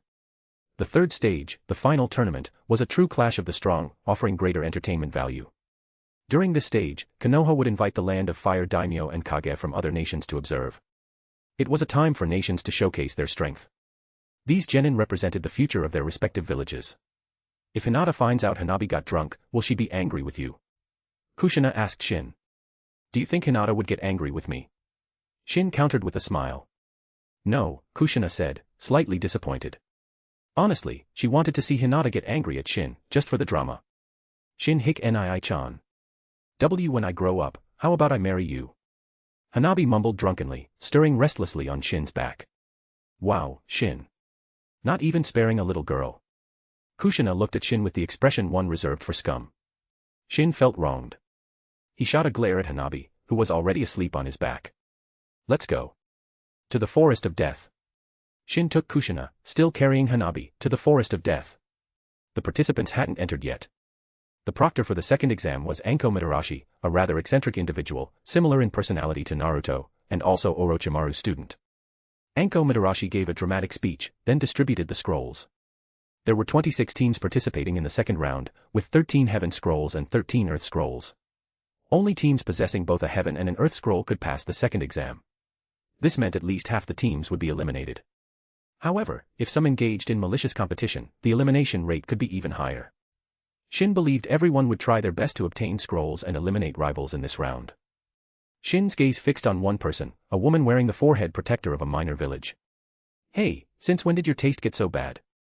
Kushina noticed Shin staring at the woman and immediately felt annoyed, swatting his arm forcefully. Kushina thought the woman Shin was staring at looked somewhat perverse. "That's Orochimaru." Or rather, Orochiheim, Shin said, his expression peculiar. Though he knew Orochimaru used reincarnation to possess female bodies, seeing it in person still felt strange, even a bit disgusting. Orochimaru. Orochimaru developed a forbidden jutsu called living corpse reincarnation. It allows him to transfer his soul into another person's body, achieving a form of immortality. The person he's currently possessing is a woman. Shin explained to Kushina. Orochimaru is that perverted? Kushina's face showed undisguised contempt. Transferring himself into a woman's body. The thought of a man's soul in a woman's body made Kushina feel nauseous. Actually, Orochimaru developing this forbidden jutsu truly makes him a genius. He's just a bit perverted. Doesn't discriminate between genders. Shin honestly didn't know why Orochimaru chose a female vessel. Did he want to experience being a woman? Well, who knew what Orochimaru was thinking? His tastes were certainly too extreme for most people. What is Orochimaru doing here? Kushina asked Shin curiously. His goal, naturally, is to observe a new vessel. And also, to send the third Hokage off to enjoy the Pure Land. Enjoy the Pure Land? Kushina looked at Shin, speechless. So he means kill the third Hokage? Yes. These days, filial students like Orochimaru are rare. Shin said with mock emotion, clearly teasing. If there were more like him, probably no one in the world would want to be a teacher anymore, Kushina retorted. Indeed. If there were more filial students like Orochimaru, who would dare teach? And if there were more filial sons like Itachi Uchiha, perhaps some people would be too afraid to even have children. Orochimaru, disguised, frowned slightly. He sensed someone watching him. He scanned the area but found no one. Had he been discovered? Chapter 342, The Forest of Death.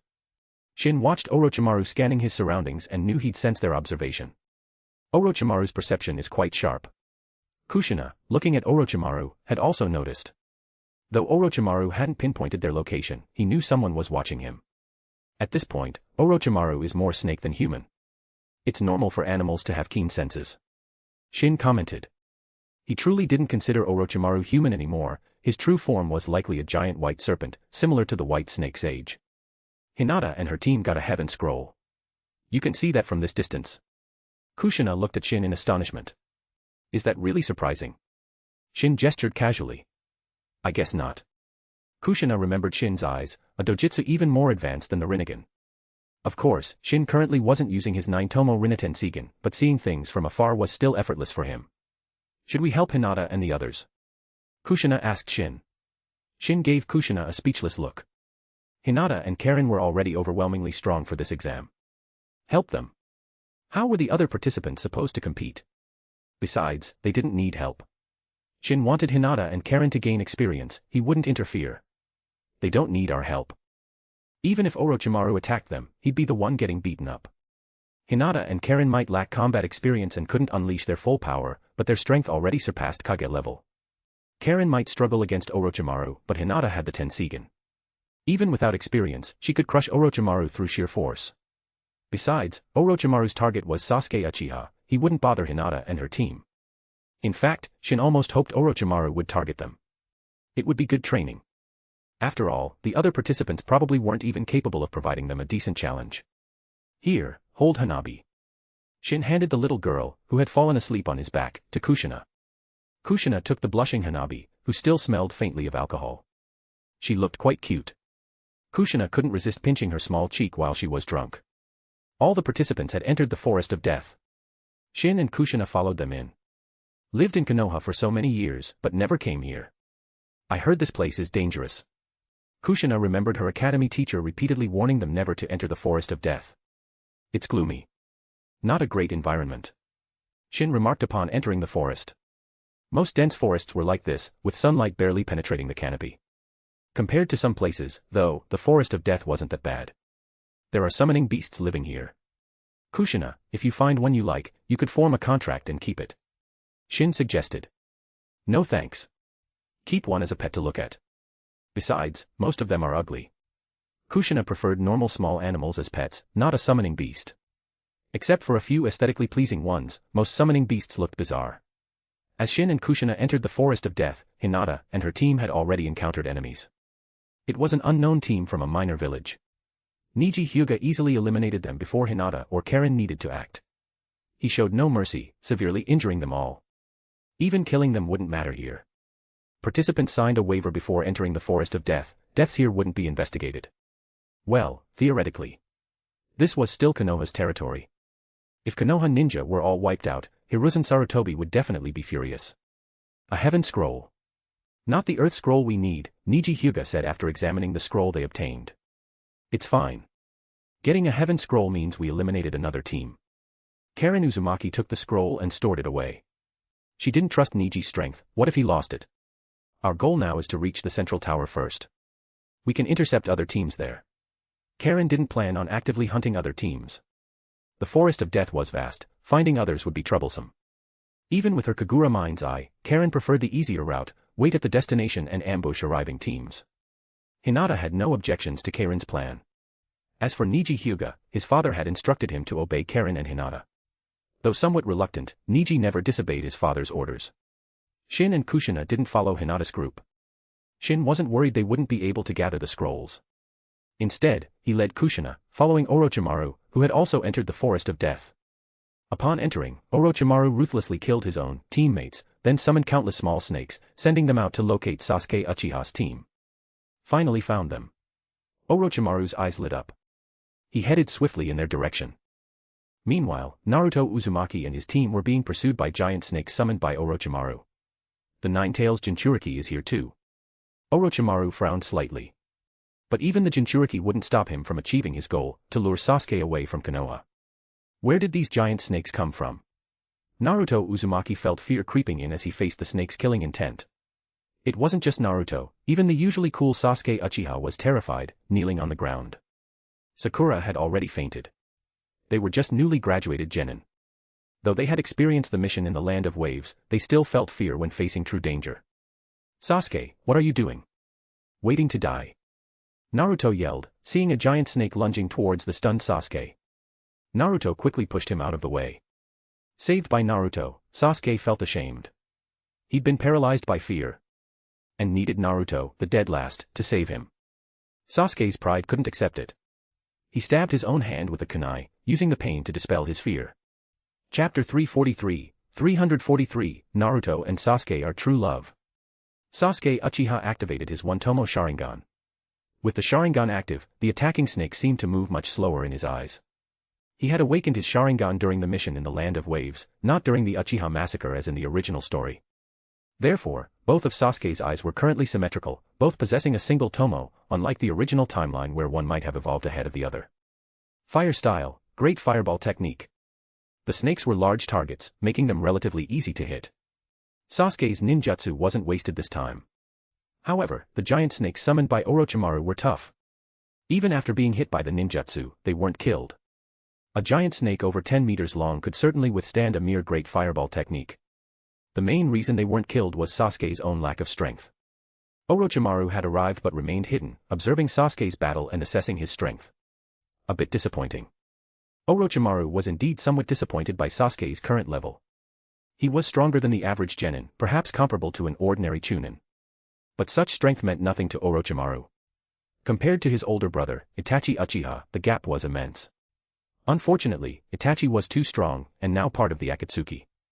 Even if Orochimaru wanted Itachi as his vessel, it was impossible. Since he couldn't target Itachi, he had to settle for Sasuke Uchiha. How can one grow stronger without pressure? Sasuke-kun, let me give you some pressure. Orochimaru emerged from his hiding spot, his cold gaze fixed on Sasuke Uchiha and Naruto Uzumaki, emanating icy killing intent. The moment Orochimaru appeared, Naruto and Sasuke froze, cold sweat breaking out on their skin under the pressure of his killing intent. This killing intent, it's even more terrifying than Zabuza's. Sasuke Uchiha gritted his teeth, barely managing to stay conscious. Though he didn't faint, Sasuke wasn't doing well. The overwhelming killing intent forced him to his knees. Bullying a few kids. Orochimaru is getting more shameless, Kushina couldn't help but comment to Shin. While Orochimaru was observing Sasuke and the others from the shadows, Shin and Kushina were observing Orochimaru. He never cared about face to begin with, Shin waved his hand dismissively. Orochimaru truly wasn't someone who cared about appearances. He only cared about benefits. Sasuke Uchiha was the vessel he currently desired. Who are you? In the critical moment, it was Naruto Uzumaki who withstood Orochimaru's killing intent, gritting his teeth and demanding Orochimaru's identity. However, Orochimaru completely ignored Naruto. His target was clear, Sasuke Uchiha. As for Naruto Uzumaki, Orochimaru had no plans for him.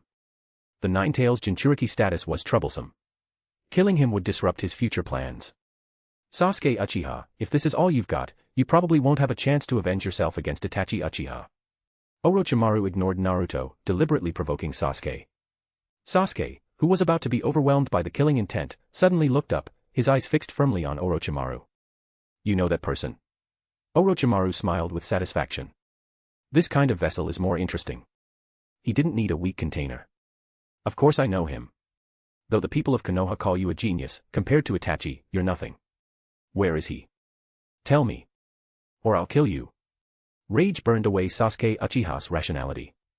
He completely disregarded the power difference between them. Want to know? Then show me your strength. If you can defeat me, I don't mind telling you everything about Itachi Uchiha. Sasuke, don't go. Naruto saw Sasuke about to attack and quickly tried to stop him. Get lost. Sasuke ruthlessly kicked Naruto away, then charged towards Orochimaru. Reaching Orochimaru, Sasuke used the Leaf Whirlwind, a technique copied from Rock Lee using his Sharingan, aiming a powerful kick at Orochimaru's head. Poof. Orochimaru's head and body dissolved into mud, scattering on the ground. Sasuke, still midair, stared wide-eyed. Even an idiot would know he'd hit an earth clone. Stab. The Kusanagi blade pierced Sasuke Uchiha's abdomen, pinning him to the ground. Ugh. Aya. Sasuke let out a blood-curdling scream. Blood gushed from the wound, soaking the ground beneath him. Sasuke. Naruto roared, Nine-Tails chakra erupting from him.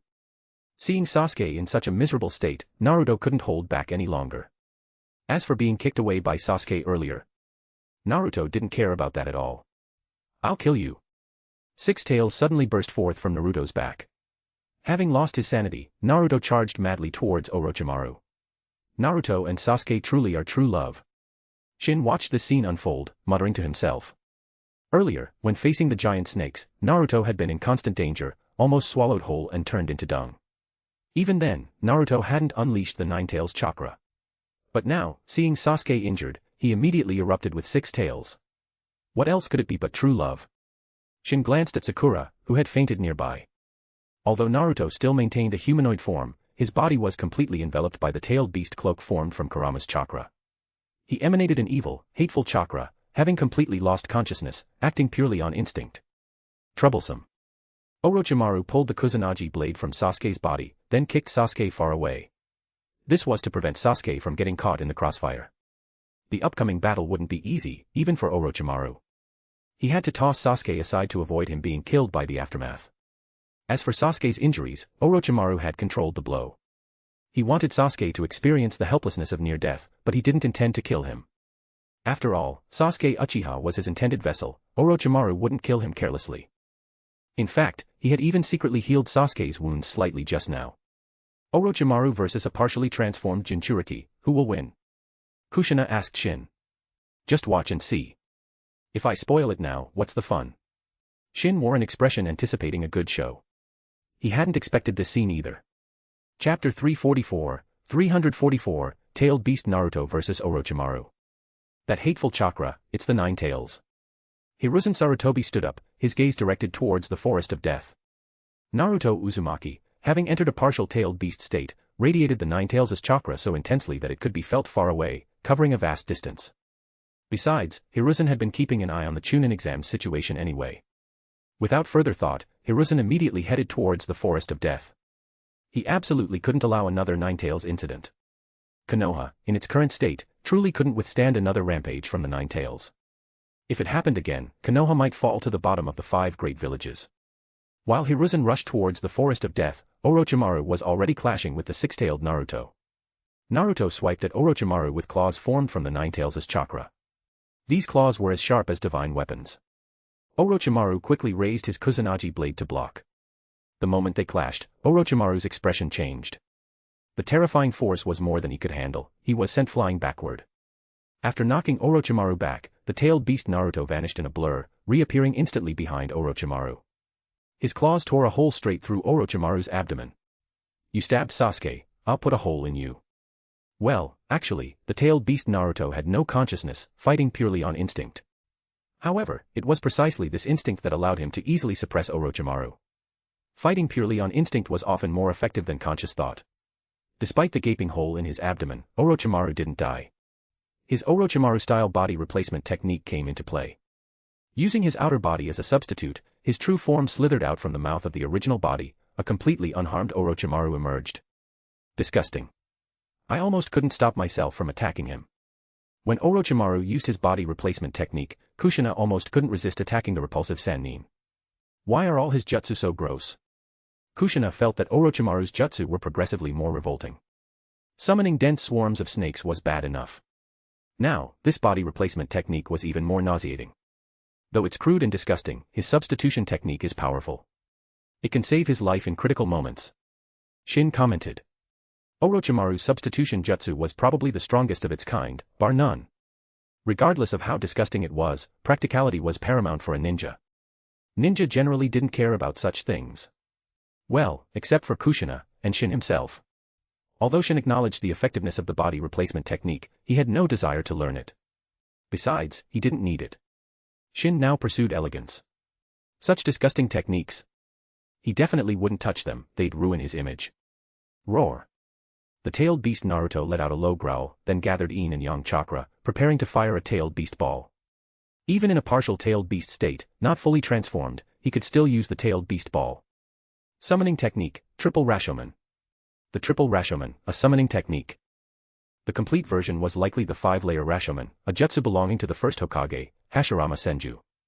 It wasn't surprising Orochimaru knew this. After all, he had even obtained the Edo Tensei technique. Learning the 5-layer Rashomon wasn't out of the question.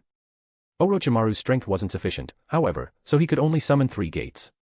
The Triple Rashomon was meant to block the tailed beast ball. Unfortunately, Naruto's current attack power was too high. Honestly, Orochimaru would have struggled against a 4-tailed Naruto at this point, let alone a 6-tailed one. The Triple Rashomon was shattered. In Hashirama Senju's hands, it easily blocked tailed beast balls. In Orochimaru's hands, it failed. He can only summon the Triple Rashomon. Kushina couldn't help but scorn Orochimaru. Well, this jutsu consumes a lot of chakra. It's normal that Orochimaru can't use its full form, Shin explained. The stronger the jutsu, the more chakra it consumed. The power also varied depending on the amount of chakra used. Is he dead? Kushina asked, looking at the dust-covered area. The Triple Rashomon hadn't blocked the tailed beast ball. No. Orochimaru won't be killed that easily. He has too many survival techniques. But the outcome of this battle is already decided. Orochimaru is no match. Shin knew Orochimaru still had trump cards up his sleeve, but even if he used them, he likely couldn't defeat the 6-tailed Naruto. At this stage, for Naruto Uzumaki to unleash such strong tailed beast chakra. I wonder if his body can withstand it. Shin looked at Naruto, cloaked in the tailed beast garment. Naruto currently had no consciousness. When he woke up, the damage to his body would surely be significant. But he wouldn't die. After all, he possessed Uzumaki blood. The Ninetales' power is truly immense. But once I obtain the Sharingan, I'll control it. Orochimaru looked wretchedly at the distant Naruto Uzumaki. This place is not suitable to stay long. Even if he used all his trump cards, including the 8 branches technique, Orochimaru wasn't absolutely confident he could win. Since victory wasn't assured, staying here was a waste of time. Better to leave quickly. Besides, the commotion, the tailed beast ball attack, had shaken the entire Forest of Death. It must have attracted Konoha's attention. His teacher, Hiruzen Sarutobi, was probably already on his way. Quickly approaching Sasuke Uchiha, Orochimaru bit Sasuke's neck, planting the cursed seal on him, then swiftly departed. Sasuke Uchiha had fainted earlier, but the pain from Orochimaru's bite and the cursed seal jolted him awake. Sasuke-kun, I await the day you come find me. I can give you the power for revenge. Staying in Konoha will lead you nowhere. After leaving these parting words, Orochimaru vanished without a trace. Revenge. Hearing those words, Sasuke felt the excruciating pain become somewhat bearable. Meanwhile, Naruto Uzumaki swayed unsteadily and collapsed to the ground, the tailed beast chakra completely dissipating. The nine tails, residing within Naruto Uzumaki, roared in fury. So close. So close to breaking the seal. But at the critical moment, Naruto Uzumaki couldn't hold on and fainted. If the nine tails could attack Naruto, it would definitely beat him to death. The nine tails itself harbored immense hatred for its Jinchuriki. Especially at this time. Later, the nine tails and Naruto would build trust and cooperate. But right now, the nine tails wanted nothing more than to tear Naruto Uzumaki apart.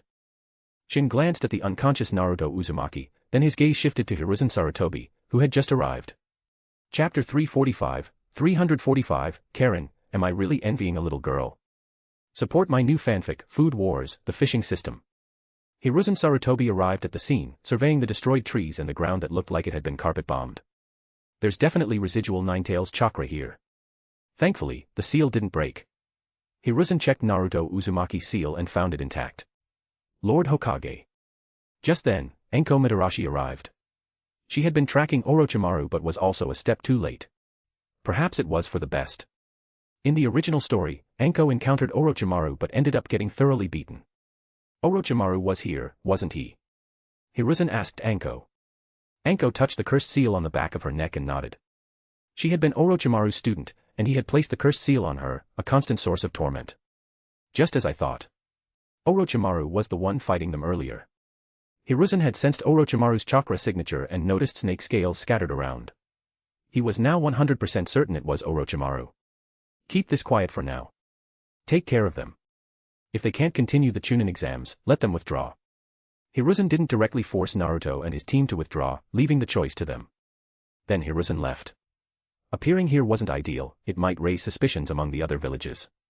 If it weren't for the Nine Tails' involvement, Hiruzen wouldn't have come personally. After leaving, Hiruzen immediately ordered Konoha's Umbu to investigate Orochimaru infiltrating the village. Knowing Orochimaru well, Hiruzen was certain he had a specific objective for coming to Konoha. He needed to uncover Orochimaru's motives first. That person, his name is Orochimaru. Sasuke Uchiha clutched his neck and abdomen, struggling to stand up. He hadn't known Orochimaru's name before. Now he knew, though he didn't know much about the Sannin. Let's go. Hinata and the others have already left the Forest of Death. Shin, through his senses, knew Hinata's team had already passed the second exam. They must have obtained both scrolls. She didn't take the chance to eliminate everyone else. Kushina felt that if she were participating, she would have definitely eliminated all other teams in the second round. Where's the fun in that? Looks like Karen and Hinata knew I wanted to watch the show, Shin said with a smile. Alright, truthfully, Hinata and Karen hadn't thought that far ahead. They just wanted to get out of the Forest of Death as quickly as possible. The place was crawling with insects, which both girls detested. Shin wasn't interested in the rest of the Forest of Death events. After leaving the forest, Shin found Karen and Hinata. What happened to Hanabi? Hinata asked, seeing Hanabi sleeping soundly on Shin's back, her face flushed. She snuck a sip of sake and got herself drunk, Shin explained to Hinata. Hinata nodded, deciding inwardly to give Hanabi a stern lecture when she woke up. Though shy around others, Hinata could still assert her authority as an older sister. How many scrolls did you get in total? Kushina asked Karen. 4. 2 heaven scrolls and 2 earth scrolls. Only 4. If it were me, I would have definitely snatched all the other scrolls and eliminated everyone else. Oh yeah. Why didn't I think of that? Karen smacked her forehead. She could have ended the second exam right then and there. I wonder how long it will take for the others to reach the finish line. Karen looked around. Currently, only their team had arrived at the central tower. Just as Karen finished speaking, a ninja walked in, Ibiki Marino, the proctor from the written exam. Announcement: the preliminary rounds, originally scheduled after this, will be postponed for a few days. Those who pass the Forest of Death trial may return home for now. After posting a notice, Ibiki Marino left. Why the sudden postponement? Is it related to the commotion in the Forest of Death earlier? Karen couldn't help but wonder. Perhaps. Shin thought it was highly likely. It was probably to give Naruto Uzumaki, Sasuke Uchiha, and the others time to recover.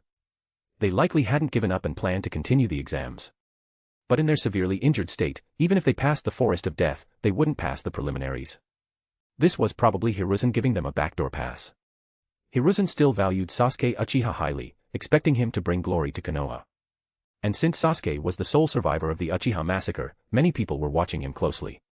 Failing to even reach the final round would be too embarrassing. Is that so? Then let's head back. Karen was slightly disappointed.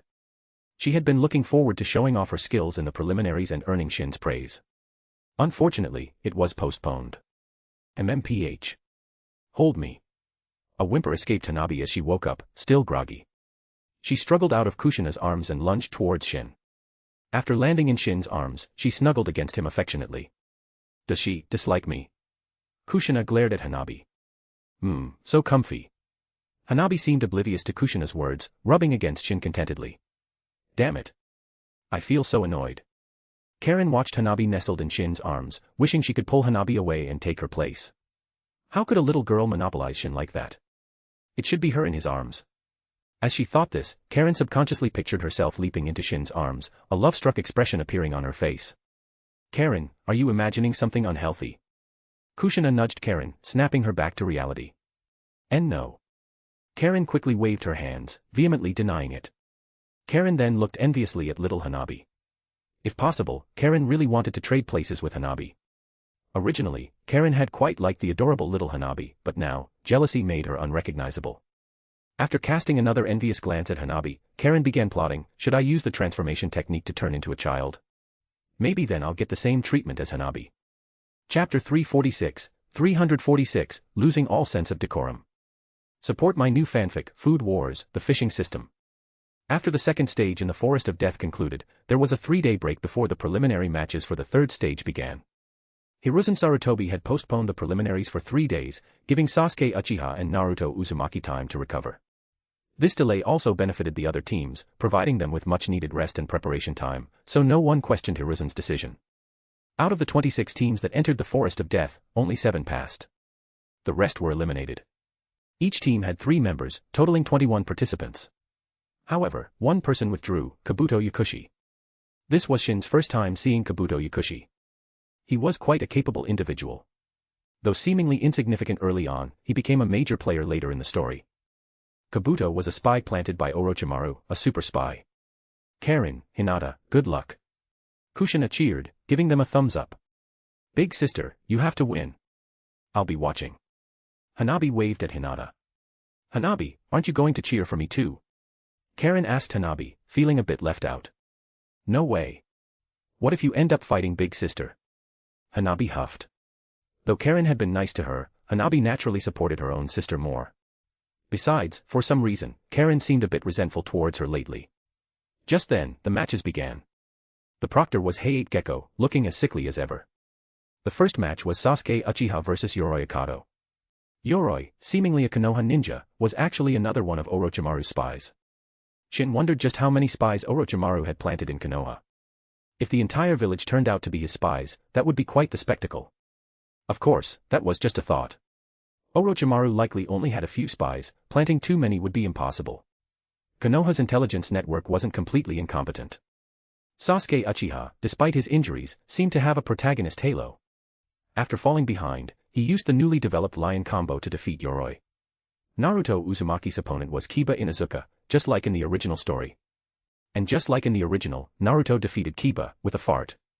Truly the #1 unpredictable ninja. Kiba would likely never forget this humiliating defeat, it would be a stain on his record he'd never want to talk about. Karen's opponent was Temari. Using sealing jutsu, adamantine sealing chains, Karen bound Temari like a mummy, eliminating her without mercy. Is this what you call training for Karen and Hinata? Kushina glanced sideways at Shin. Ahem, the opponents are too weak. Shin felt slightly embarrassed under Kushina's gaze. Honestly, Temari wasn't weak. Though officially a genin, her strength surpassed that level. How could I be defeated? Temari thought, unwilling to accept the outcome. She hadn't even had a chance to attack before being instantly bound by the chains. It was humiliating. Temari never imagined she'd lose in the preliminaries. Hinata's opponent was also the same as in the original story, Niji Hyuga. However, this time, Niji Hyuga conceded immediately. Hisashi Hyuga, watching, breathed a sigh of relief. He hadn't wanted Niji to fight Hinata out of pride. After all, Hinata was his older brother's daughter, and Shin Uzumaki was very protective of her. Winning would bring trouble, losing would bring shame. Conceding was the best option. Wow, Hinata, you had it easy. Karen looked enviously at Hinata. And you didn't? Shin couldn't help but retort. Defeating her opponent with a single jutsu wasn't that easy. Of course not. Shin-sama, I feel so tired. I can barely stand. Karen deliberately leaned against Shin, pretending to stumble. After Shin steadied her, she secretly flashed victory signs behind his back. Karen, you're becoming increasingly shameless, Shin said, pinching Karen's small cheek. Hinata watched Karen, her face flushed red. Karen is so bold. Hinata felt she could never compare to Karen in that regard. Shin-sama, can I lean on you for a little longer? I used too much chakra just now, I feel weak. Karen continued her act, fabricating excuses without batting an eye. With her constitution, how much chakra could a single sealing jutsu possibly consume? Alright, lean on me. Shin naturally wouldn't push Karen away, he wasn't that dense. However, every action has consequences.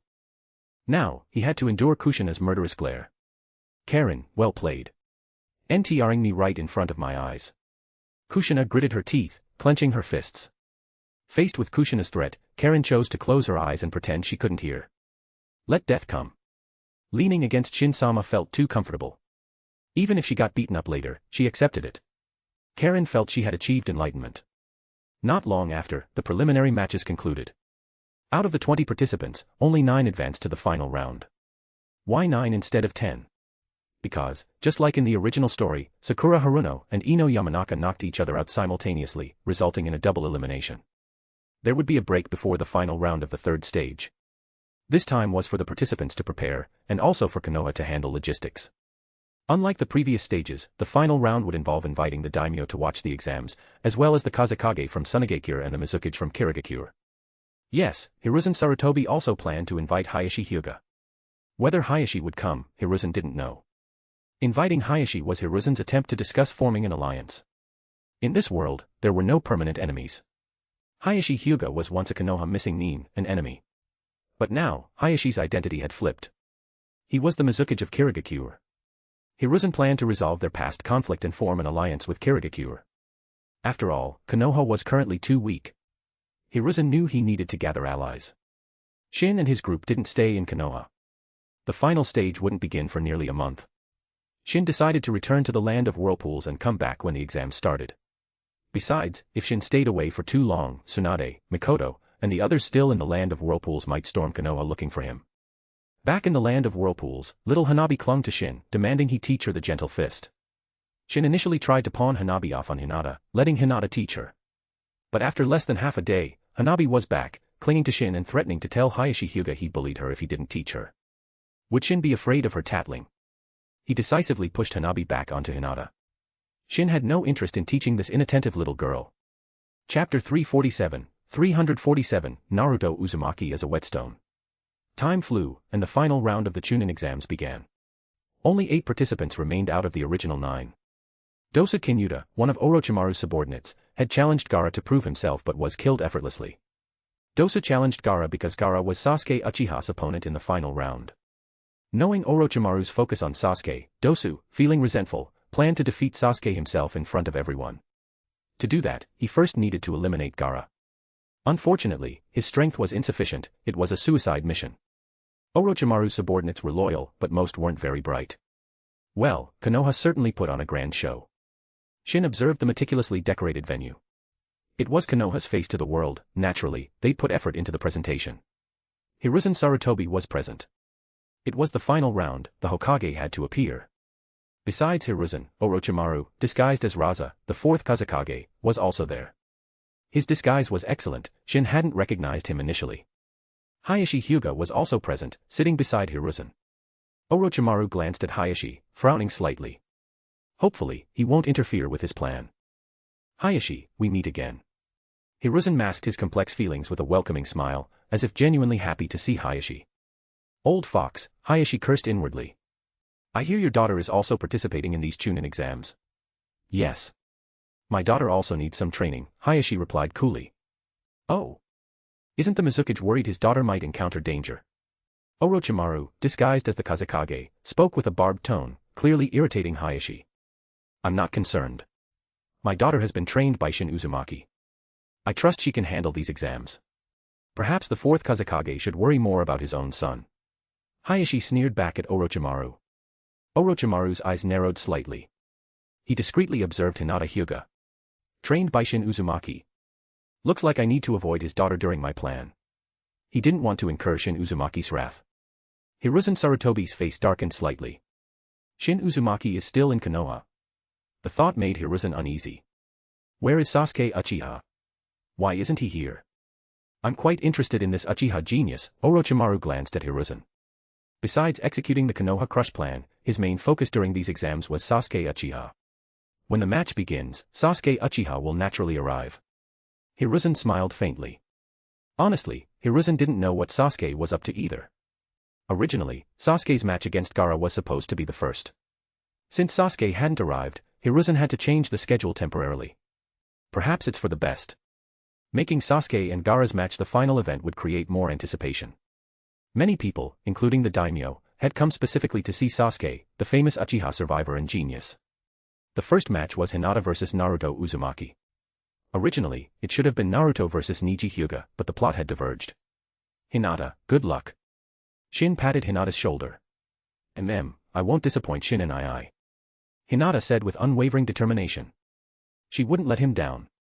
Watching Hinata walk down to the arena, Shin smiled faintly. You're not planning to cause trouble, are you? Kushina asked Shin, noticing his expression. Knowing Shin well, she could usually guess his intentions just by looking at him. I just want to add a little difficulty for Hinata. Without a challenge, it wouldn't be proper training. You're setting Hinata up. Using Naruto Uzumaki, the Nine-Tails Jinchuriki. Kushina was speechless. But now she likely understood Shin's plan. It's not setting her up, I'm giving Hinata a real fight.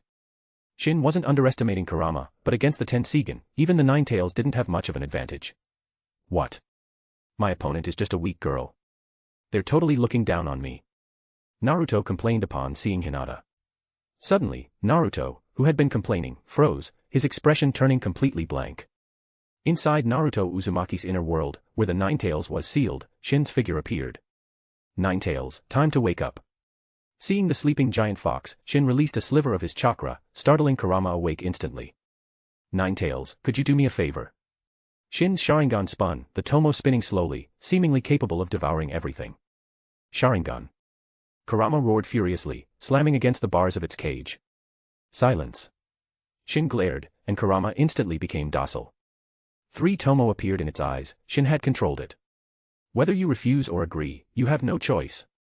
With that, Shin's consciousness departed, ignoring the lingering chakra imprint left by Minato Namikaze.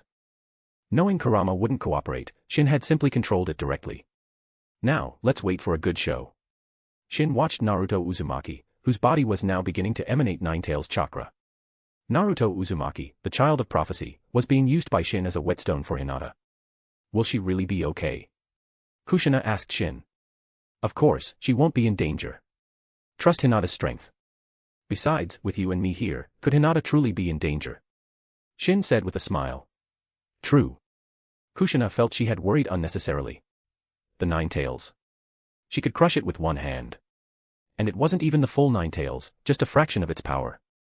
Even less cause for concern. Naruto Uzumaki, what's wrong with you? The proctor, Genma Shiranui, noticed something amiss with Naruto and immediately questioned him. Up in the stands, Hiruzen Sarutobi, who had been wearing a faint smile, abruptly stood up. Hayashi Hyuga also stood up simultaneously. Nine-Tails chakra. Hiruzen could sense it. Hayashi, having encountered it before, also recognized the ominous energy. Chapter 348, the Konoha Crush begins. How did this happen? Why is the Nine-Tails rampaging? Hiruzen Sarutobi frowned deeply, clenching his fists. He almost couldn't resist intervening personally. This was supposed to be the Chunin exams. Countless villagers were watching, even the Land of Fire daimyo himself. If something went wrong here, the consequences would be dire. Third Hokage, looks like you have some trouble. Orochimaru, sensing the familiar, hateful chakra, smiled faintly, his eyes filled with anticipation. He'd heard about Hinata Hyuga training with Shin Uzumaki, he was curious about her strength. But then Orochimaru noticed something strange. Hinata Hyuga's eyes weren't the pure white Byakugan, they were a faint azure blue. Mizukage, your daughter's eyes, they're not right. Orochimaru looked towards Hayashi Hyuga. That is the evolution of the Byakugan, Hayashi replied proudly. Though he didn't know the full capabilities of the evolved Tenseigan, Shin Uzumaki had told him it was the Byakugan's next stage. As for its power, Hayashi didn't know, but now he could confidently say their Byakugan was not inferior to the Sharingan. That was the source of his pride. The Byakugan evolved. The Byakugan can evolve. Hiruzen and Orochimaru simultaneously turned to Hayashi. Hiruzen momentarily forgot about the rampaging Nine Tails, utterly shocked by this revelation. This was the first time he'd heard the Byakugan could evolve. Indeed. If the Sharingan can evolve, why can't our Byakugan? Hayashi stated proudly. Many like to compare the Sharingan and Byakugan. When the Mangekyo Sharingan was brought into the comparison, the Byakugan was often deemed inferior. But now, Hayashi could proudly tell the world that the Hyuga clan's Byakugan could also evolve. Though he didn't know the strength of the evolved Tenseigan, it surely wouldn't be weak, considering the Byakugan itself was already powerful. Compared to the three Tomo Sharingan, the Byakugan wasn't necessarily weaker, it just couldn't match the Mangekyo Sharingan. Hinata Hyuga's eye evolution, that's Shin Uzumaki's doing, isn't it? Though Orochimaru phrased it as a question, he was already certain. He didn't believe the Hyuga clan possessed the ability to evolve the Byakugan. Otherwise, why hadn't news of it spread after all these years? Hayashi's expression stiffened slightly. He shot the fourth Kazekage a displeased glance. Is he mocking the Hyuga clan's incompetence? Though not stated directly, that was clearly the implication. Hayashi couldn't recall ever doing anything to this Kazekage, why was he deliberately provoking him? Did he not care about the relationship between their villages? Hayashi didn't know the men before him wasn't the real Raza, but Orochimaru, who had killed Raza and taken his place.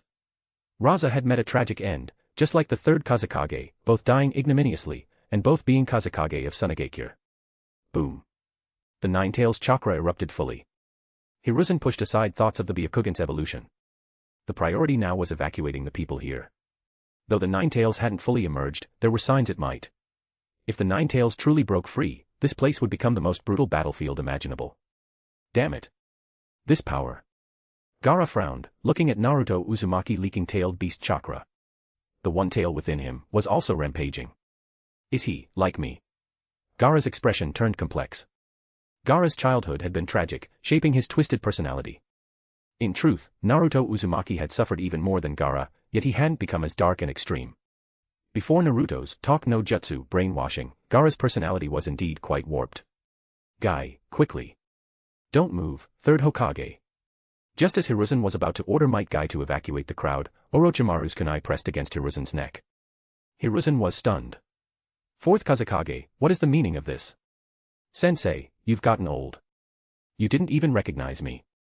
Orochimaru ripped off his disguise. Originally, Orochimaru hadn't planned to strike now, but circumstances had changed, he had to act. He had already sent out signals earlier. Otogakure Ninja and their Tsunagakure collaborators would soon make their move. Orochimaru was ruthless, killing their Kazekage and still using them as pawns. Orochimaru, what are you planning? Hiruzen asked, his expression complex. No wonder he felt a sense of familiarity from this Kazekage earlier, it was Orochimaru in disguise. Isn't it obvious now? As Orochimaru spoke, several giant snakes, tens of meters long, began wreaking havoc within Konoha. Otogakure Ninja launched their attack. Demonic Illusion, Temple of Nirvana Technique. Kabuto Yakushi cast a Genjutsu, putting the spectators to sleep. Being able to cast such a large-scale Genjutsu demonstrated Kabuto's strength. Kabuto was actually quite strong, likely comparable to Kakashi Hatake. And Kakashi, Konoha's infamous copy ninja, could hold his own against most opponents. This showed Kabuto's prowess. Among Orochimaru's subordinates, Kabuto was likely the strongest.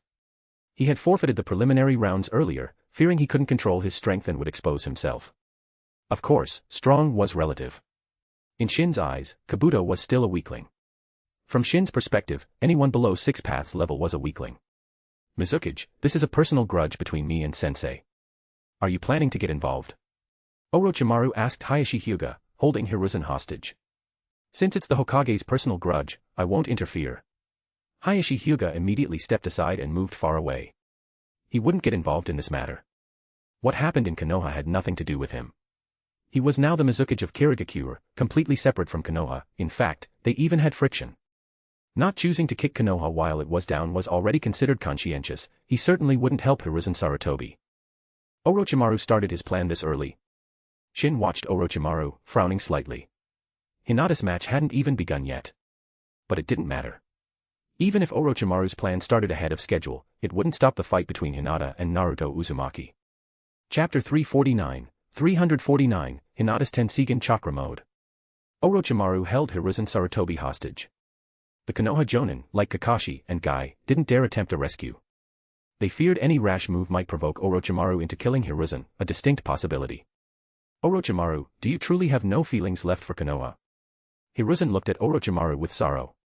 Was letting him go back then a mistake? Sensei, what's the point of discussing this now? Orochimaru replied calmly. Did Hiruzen think a few words could make him stop?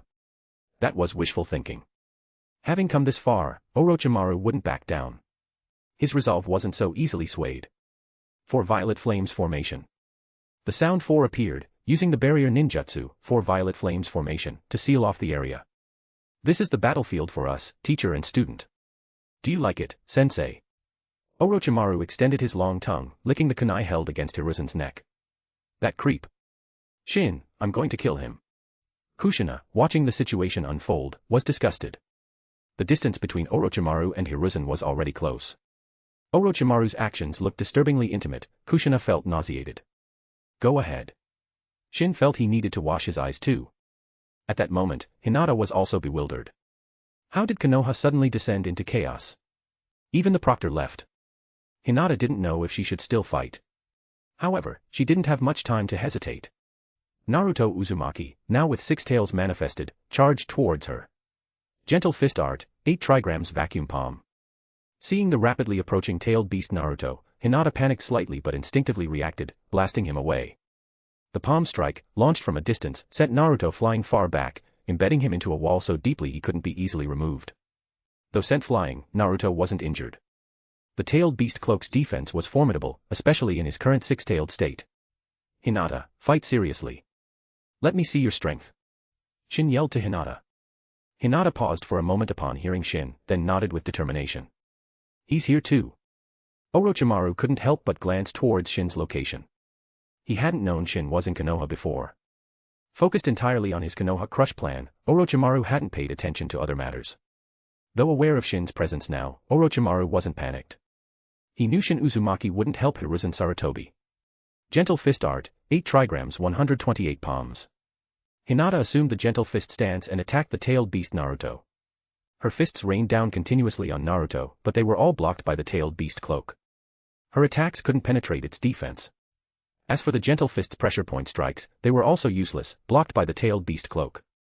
The tailed beast cloak was practically an S-rank defensive jutsu, at the very least. Of course, this depended on the tailed beast. Against other tailed beasts, Hinata's Gentle Fist could definitely break through their defenses. This level of tailed beast transformation poses no threat. Shin observed Hinata, then controlled the 9 tails within Naruto Uzumaki, causing 2 more tails to erupt. Almost a complete tailed beast transformation. The sheer chakra pressure alone caused the small stones on the ground to shatter. Hinata's expression turned serious. The light in her Tenseigen intensified as she began to draw upon its power. Shinra Tensei. The tailed beast Naruto, charging towards Hinata, was hit by the repulsive force and sent flying again. With Hinata at the center, everything around her was blasted away by the repulsive force. This terrifying power was devastating. The training ground, which had served as their battle arena, was completely reduced to ruins. Hinata is so strong. Karen couldn't help but exclaim. Actually, if you fought Naruto Uzumaki, it would be even easier than for Hinata, Shin told Karen. It wasn't that Karen was stronger than Hinata. Hinata possessed the Tenseigen, Karen definitely couldn't match her in terms of raw power. However, sealing jutsu were extremely effective against tailed beasts. Karen could directly seal the tailed beast back, and it would be effortless for her. Tenseigen Chakra Mode, activate. Hinata activated her Tenseigen Chakra Mode. Emerald green chakra enveloped her body, surrounding her like flowing robes, with similarly colored prayer beads orbiting around her. Tenseigen Chakra Mode already. Does she really need to go all out? Shin rubbed his nose. However, Hinata's performance satisfied Shin greatly. Even without entering Tenseigen Chakra Mode, she could easily handle the current Naruto Uzumaki. But using Tenseigen Chakra Mode was the safer approach. Sometimes, caution was the top priority. Hinata did well in this regard. It's all thanks to my teaching, Shin couldn't help but take credit. After Hinata activated Tenseigan chakra mode, the immense chakra pressure immobilized the tailed beast Naruto. Even Orochimaru and Hiruzen Sarutobi turned their attention towards her. Orochimaru was so focused that he didn't even notice Hiruzen taking the opportunity to escape. This immense pressure, it surpasses even pains. Is this the power brought by the evolution of the Byakugan? Orochimaru speculated internally. He couldn't think of any other reason. Could the evolved Byakugan be even stronger than the Sharingan? Orochimaru wasn't sure. Perhaps only Shin Uzumaki could answer his questions, but Orochimaru doubted Shin would bother. With the enhancement of Tenseigan chakra mode, Hinata's current strength likely surpassed Pain's. However, the outcome of a real fight was uncertain. Hinata lacked combat experience. Relying solely on power scaling, Hinata clearly couldn't crush Pain yet. Though Hinata possessed the perfect sage body thanks to Shin's life contract, her chakra reserves were still insufficient. The stronger the jutsu, the greater the chakra consumption. Hinata was still young, her chakra wasn't enough to use the Tenseigan limitlessly. Gentle Fist Art, 8 trigrams 64 palms. Still using the Gentle Fist, but now in her Tenseigan chakra mode, the power Hinata unleashed was incomparable to before. Whatever tailed beast cloak Naruto had, it couldn't withstand the Gentle Fist attack this time. Naruto's tailed beast cloak was shattered, and his chakra points were completely sealed. Neither his own refined chakra nor the Ninetales chakra could be used temporarily. Chapter 350, reanimating the previous Kage. Naruto Uzumaki lay unconscious. No one paid him any mind, besides those caught in the genjutsu, everyone's attention was focused on Hinata. Unbelievable power. Orochimaru stared, slightly dazed. He felt that even if he used all his trump cards, he wouldn't be a match for the 8-tailed Naruto earlier. Yet Hinata Hyuga, a 12-year-old girl, had defeated him effortlessly. Honestly, Orochimaru felt a twinge of jealousy towards Hinata's power. Alas. Shin sighed and shook his head. What's wrong? Are you still not satisfied? Kushina looked at Shin, unable to resist asking. When I was Hinata's age, I wasn't nearly as strong as her. I think Hinata did great. Kushina was right. At 12, she hadn't been as strong as the current Hinata. After all, Hinata had awakened the Tenseigan. With the Tenseigan's immense destructive power, if Hinata went all out, even Hashirama Senju would have to take her seriously. It's not that Hinata isn't strong. I know better than anyone how powerful the Tenseigan is. But this battle, it really didn't do much for Hinata. Shin explained to Kushina. Hinata hadn't even needed to use powerful techniques like the Golden Will Reincarnation Explosion to easily defeat the 8-tailed Naruto. Could the 8-tailed Naruto even beat Hiruzen Sarutobi? Probably not. Unfortunately, the tailed beast Naruto lacked intelligence, fighting purely on instinct and brute force. Being easily defeated was expected. Perhaps the 8-tailed Naruto was stronger than Hiruzen Sarutobi, but if Hinata fought Hiruzen, she definitely wouldn't win so easily. Intelligence is crucial in battle. Fighting an unintelligent opponent is too easy. Hinata hadn't even had a chance to fully utilize her power before defeating her opponent. Just then, Hinata returned to Shin's side, her Tenseigan chakra mode deactivated. She asked shyly, Shin and I, how did I do? Excellent. Hinata is the best. Shin picked Hinata up and said with a smile. Kushina watched Shin, dumbfounded. Weren't you just shaking your head and sighing, looking dissatisfied? Hinata blushed crimson, steam practically rising from her head due to embarrassment. However, she managed to stay conscious this time. It showed Hinata had changed considerably. Though, fainting from shyness was admittedly one of her cute points. Shin put Hinata down. If he held her any longer, she might actually faint. Shin-sama, I want some encouragement too. Karen exclaimed, lunging towards Shin. Just as she was about to reach him, Kushina grabbed her, stopping her midair. Karen, what do you think you're doing? Karen looked glumly at Kushina, then lowered her head like a wilted eggplant. Let's watch Orochimaru and Hiruzen Sarutobi's master-student battle, Shin reminded Kushina and the others. Orochimaru and Hiruzen were already fighting. Orochimaru's Kusanagi blade clashed against Hiruzen's adamantine staff, creating a shower of sparks. Honestly, the hardness of Enma transformed into the adamantine staff was impressive, able to withstand clashes with a legendary weapon like the Kusanagi blade without damage. Sensei, you're still strong for your age. Orochimaru remarked coolly, looking at Hiruzen after being knocked back by his staff. Although Hiruzen was short and thin, his strength was surprisingly immense. Orochimaru, I will correct my past mistake today.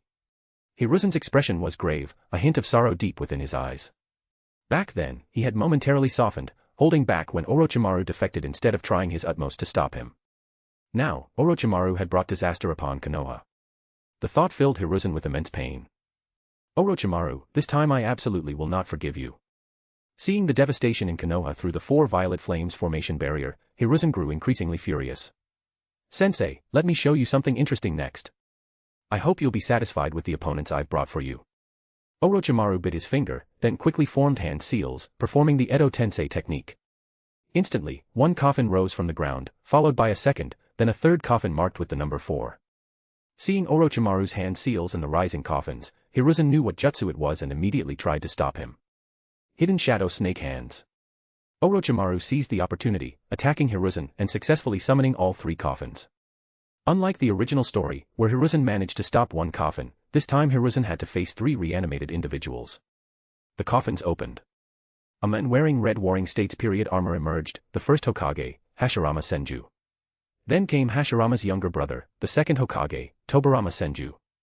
As for the third, who didn't appear in the original summoning, it was the fourth Kazekage, Raza, whom Orochimaru had killed. Damn you, Orochimaru. Raza emerged, glaring hatefully at Orochimaru.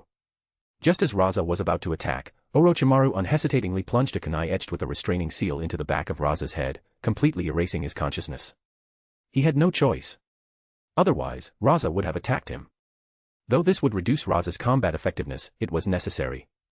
Even a controlled, weakened Raza should be enough to handle the aging Hiruzen. Is this Konoha? Hashirama Senju observed the surroundings.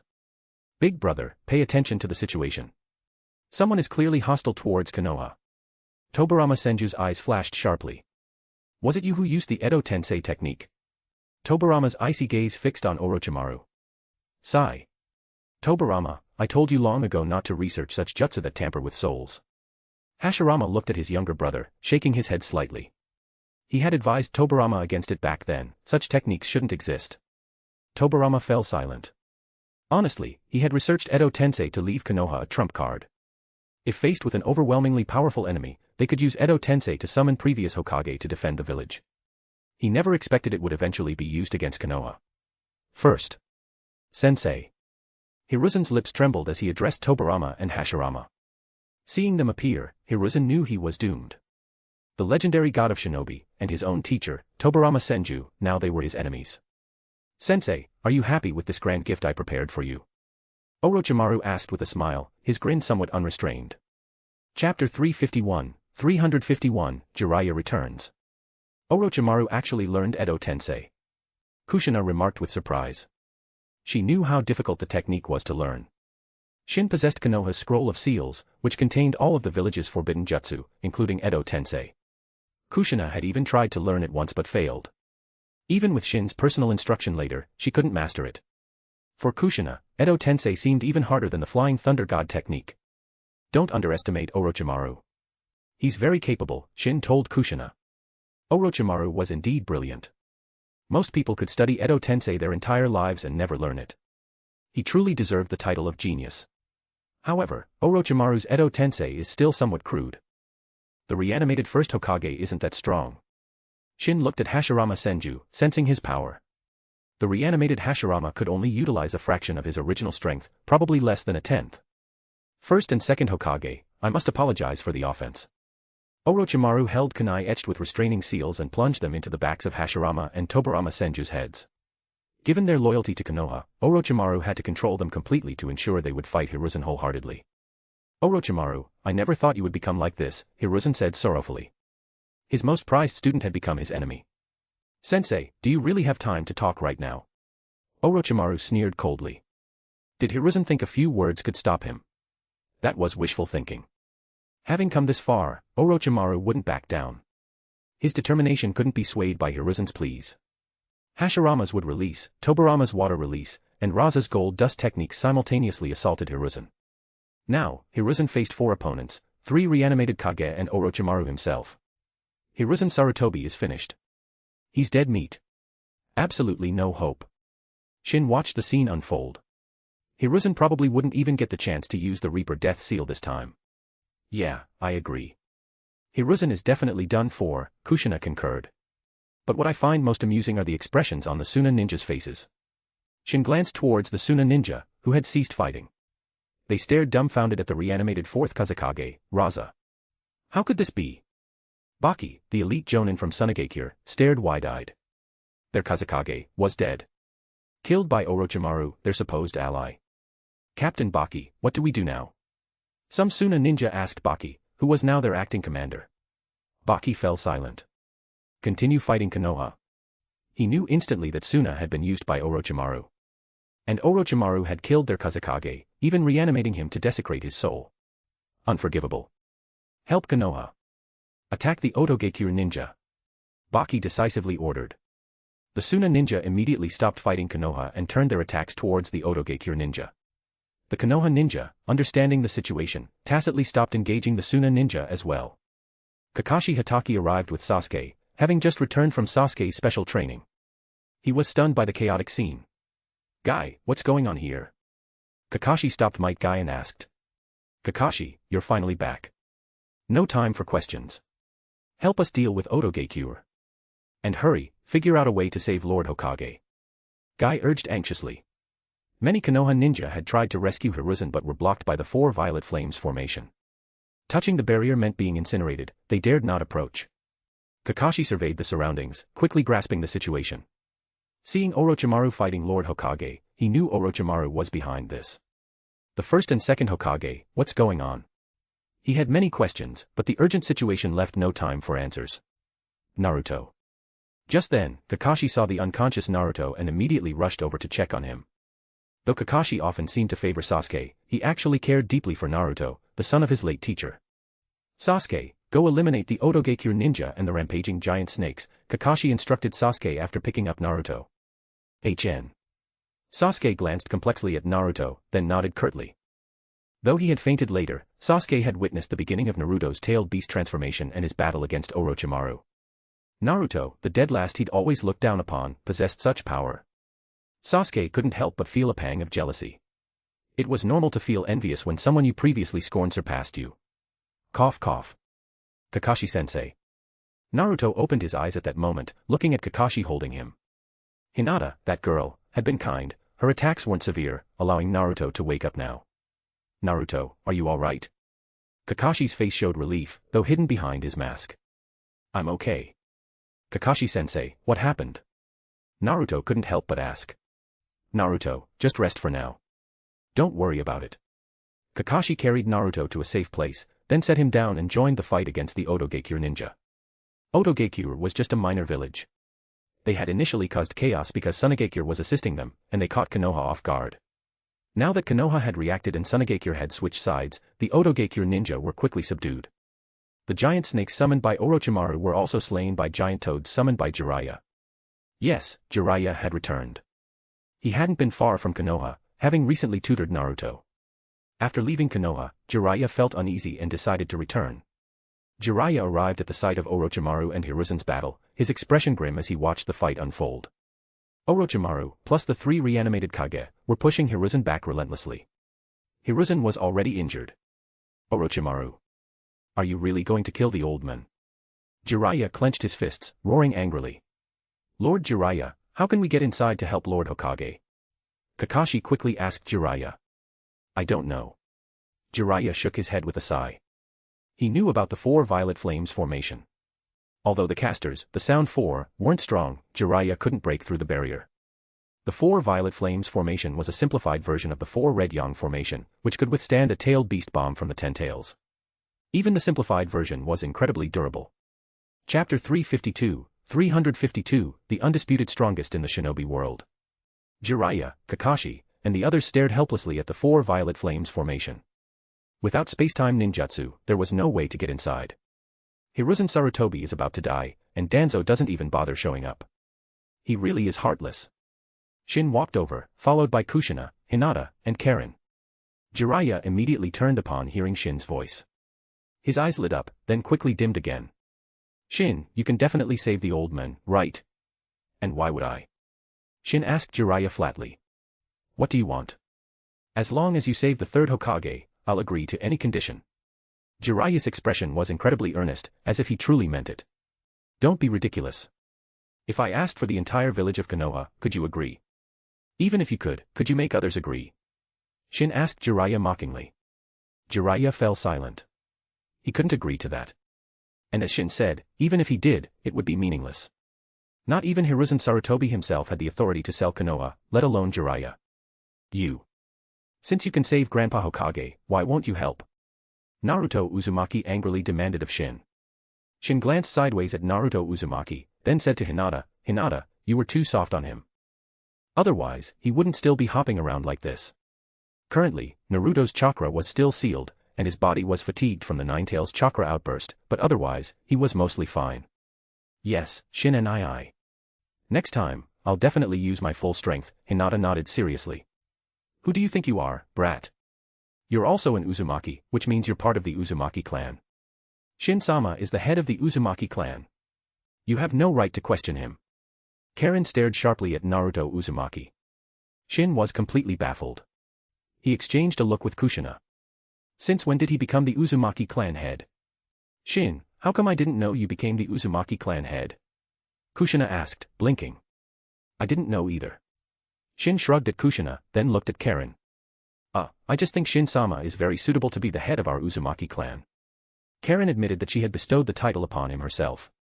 How many people are even left in the Uzumaki clan? And you're talking about a clan head. Shin lightly flicked Karen's small forehead. Is this Shin-sama's affection for me? I'm so happy. Karen touched the spot Shin had flicked, her face turning as red as a cooked shrimp. Karen, when did you become such a pervert? Kushina couldn't help but cover her face. Kakashi-sensei, are they related to Naruto? Sakura whispered to Kakashi. Sakura had strong resistance to genjutsu and hadn't been knocked out by Kabuto's mass illusion earlier. Kakashi glanced at Naruto, then said with a complicated expression, not directly related. But, there's a connection. After all, Naruto's mother was an Uzumaki. Can he save the Hokage? Is he really strong? Sasuke looked up and asked Kakashi. Of course, he's strong. The legendary strongest in the shinobi world.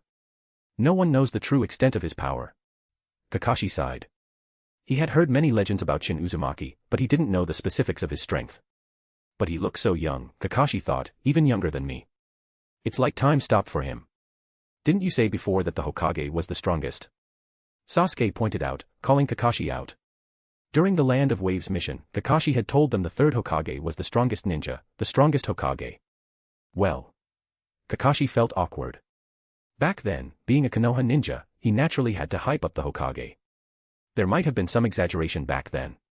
But this person is known as the Reaper of the shinobi world, feared by all the great villages.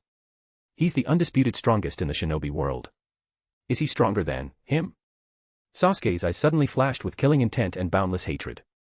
Seeing Sasuke's hateful expression, Kakashi raised an eyebrow. He really wanted to dispel the hatred in Sasuke's heart, but he knew it was unlikely. Itachi is indeed a genius. I don't know his strength, nor do I know Shin Uzumaki's strength, so I can't compare them. But Shin Uzumaki is universally acknowledged as the strongest in the shinobi world, Kakashi answered Sasuke's question. So his name is Shin Uzumaki. Sakura couldn't help but sneak a few more glances at Shin. She couldn't help it, she was drawn to attractive people. She remembered seeing him before the Chunin exam started. Back then, she had been completely mesmerized. Lord Hokage is about to fall. What do we do now? Might Guy asked anxiously. Hearing Guy's urgent voice, Jiraiya and the others immediately looked over. Hiruzen Sarutobi was indeed in a perilous situation. Honestly, being able to last this long against Orochimaru and 3 reanimated Kage was already something Hiruzen could be proud of. What if the first Hokage had his full strength? Forget full strength. Even if he had his own consciousness controlling the body, he could still dominate Hiruzen Sarutobi. Shin answered Kushina's unspoken question. Hashirama Senju, Tobarama Senju, and Raza's attacks were rigid because they were being controlled by Orochimaru. Orochimaru's control clearly wasn't up to par, which was why Hiruzen had managed to hold on for so long. Perhaps Orochimaru can't bear to strike the killing blow, Shin muttered to himself. Saying Orochimaru felt absolutely nothing for Hiruzen. No one would believe that. Orochimaru definitely still had some feelings for his former teacher. Shin, even if you had grievances with the third Hokage in the past, that was long ago. Can't you just? Don't say any more, Jiraiya. Do you really think you can persuade me? Shin cut Jiraiya off directly. Shin could forget the past grievances, but he had no reason to save the third Hokage. What benefit would saving him bring? Absolutely none. Why should Shin save him? Even if he did decide to save the third Hokage, there would have to be some benefit involved. Clearly, there was none here. I have to go. Naruto Uzumaki gritted his teeth and charged towards the four violet flames formation. However, before Naruto could reach the barrier, Jiraiya grabbed him by the collar and pulled him back. Naruto, don't be reckless. Jiraiya said sternly to Naruto Uzumaki. If Naruto rushed over, he would definitely be incinerated by the four violet flames formation barrier. Jiraiya couldn't possibly let Naruto charge forward recklessly. Chapter 353, The Death of Hiruzen Sarutobi. Inside the four violet flames formation barrier, Hiruzen Sarutobi gasped for breath, glaring defiantly at Orochimaru. Sensei, you look tired. Don't push yourself. It's time for you to sleep eternally. Orochimaru, don't continue down this dark path. Turn back, Hiruzen urged, leaning heavily on his adamantine staff for support. Having come this far, you still want me to turn back? Sensei, are you really that naive? Orochimaru sneered contemptuously. Orochimaru wouldn't stop, and Hiruzen's words couldn't sway his resolve. Actually, Sensei, I'm doing this for your own good. Instead of dying of old age, dying in battle is more honorable. Your opponents today are worthy of granting you that honor, Orochimaru said solemnly to Hiruzen. Orochimaru's tone was serious. Dying at Orochimaru's hands, facing the reanimated first and second Hokage and the fourth Kazekage, would be an honorable death for Hiruzen. His reputation wouldn't be tarnished. Hiruzen remained silent. If one can live, who would choose death? You're trying to kill me, and you have the nerve to say it's for my own good. He never expected Orochimaru to be so heartless. Hiruzen had truly treated Orochimaru like his own son. Aside from not supporting him for the fourth Hokage position, Hiruzen had never wronged Orochimaru. And the reason he hadn't supported Orochimaru was because he knew Orochimaru wasn't suitable for the role. Even back then, Hiruzen had sensed Orochimaru straying onto a dark path, though he hadn't wanted to believe it at the time. Later, even when Orochimaru's transgressions were exposed, Hiruzen hadn't used his full strength, deliberately letting Orochimaru escape easily. If Hiruzen hadn't held back, Orochimaru could still have escaped, given his preparations, but it wouldn't have been so easy, he would have paid a price. Hiruzen felt he had treated Orochimaru well. Among all his students, Orochimaru had likely been his favorite. Yet, the final result was Orochimaru invading Konoha and trying to kill him. Orochimaru, that bastard. He has no conscience. Jiraiya roared angrily outside the barrier. Jiraiya, do you expect a cold-blooded animal to have a conscience? Instead of raging uselessly here, why don't you rush in and fight Orochimaru to the death? Shin glanced at Jiraiya and said flatly. Jiraiya fell silent. He wanted to fight Orochimaru, but he couldn't break through the four violet flames formation. One last gamble. I hope you can hold on, old man. Jiraiya glanced at Shin, knew there was no hope of getting his help. Summoning jutsu. Jiraiya bit his finger and summoned Fukasaku and Shima. These two small toads were the elders of Mount Myaboku, second only to the great toad sage Gamamaru. Sages, I'm in trouble. Please help me absorb natural energy, Jiraiya requested Fukasaku and Shima. Jiraiya wanted to use Sage Mode. Perhaps in Sage Mode, he could break the four violet flames formation barrier. He had panicked earlier and forgotten about this. Hopefully, it wasn't too late. Jiraiya couldn't enter Sage Mode instantly like Shin, he needed time to absorb natural energy and fuse Senjutsu chakra. Fortunately, the two sages could assist him, but it still required time. He hoped Hiruzen could hold on. Naruto, don't disturb him. Kakashi quickly stopped Naruto, who was about to bother Jiraiya. What time is it? Pervy Sage is closing his eyes to sleep now. Naruto complained angrily. Shin, watching Naruto, didn't understand his concern for Hiruzen. Was it simply because Hiruzen had occasionally visited him?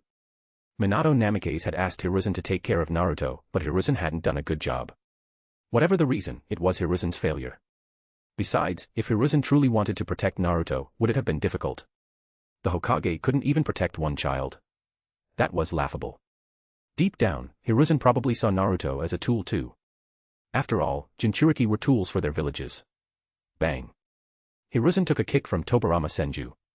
The Flying Thunder God technique was unpredictable, leaving Hiruzen vulnerable. It's over, sensei.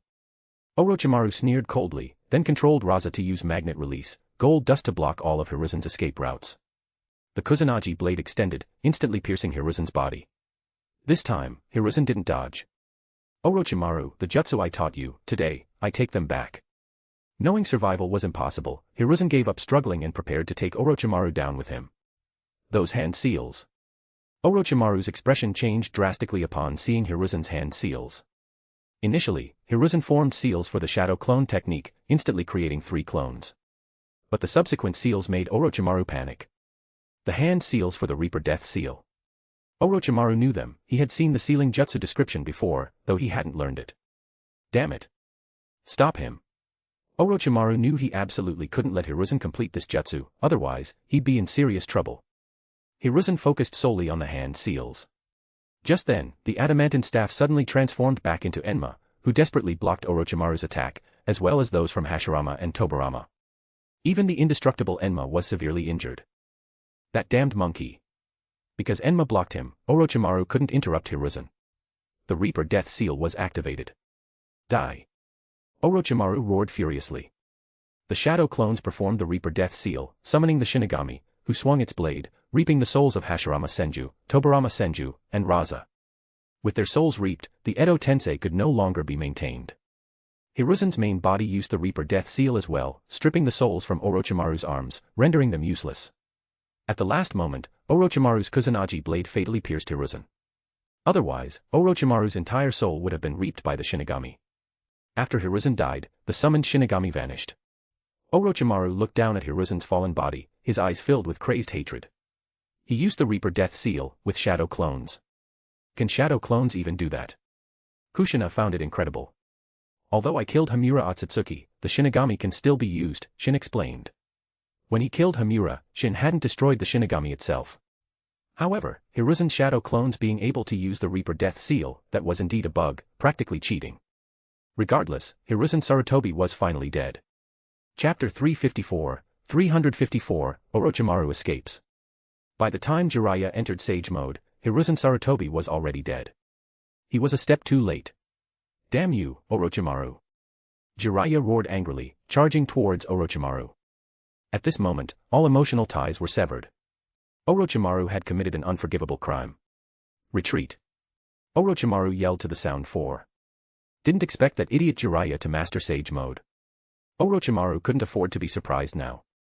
The situation was dire. If he didn't leave, facing the Konoha ninja and the enraged Jiraiya, he would surely die. His arms were crippled, he couldn't even move a finger. How could he fight Jiraiya? Furthermore, his battle with Hiruzen had depleted most of his chakra. Orochimaru noticed Shin Uzumaki nearby, but he didn't ask for help. He had to rely on himself, relying on others was useless. The Sound 4, Kidamaru, Tayuya, Sakan and Yukon, and Jirobo. They were quite skilled, elites trained by Orochimaru, serving as his bodyguards. With Orochimaru's arms crippled and unable to perform ninjutsu, his escape relied entirely on the Sound 4. I wonder if Orochimaru can escape. Shin watched with curiosity. This wasn't like the original story, Jiraiya was personally pursuing Orochimaru now. I think it'll be difficult for Orochimaru to escape, Kushina commented. Orochimaru was clearly weakened, lacking combat strength. The Sound 4 alone couldn't possibly hold back Jiraiya in Sage Mode. Not necessarily. Who knows if Jiraiya will go easy on Orochimaru in the end. Although Jiraiya currently looked determined to kill Orochimaru and avenge the third Hokage, who knew if he would hold back when the time came. This trip to Konoha has been entertaining. Shin said with a light chuckle. Entertaining. Is that all this is to you? A show. Naruto, hearing Shin's words, was furious. Yes. Unlike you all, I'm an outsider. To me, this is a great show, Shin replied flatly, glancing at the enraged Naruto Uzumaki. Naruto, be quiet. Kakashi tapped Naruto's head, telling him to shut up and avoid provoking Shin Uzumaki.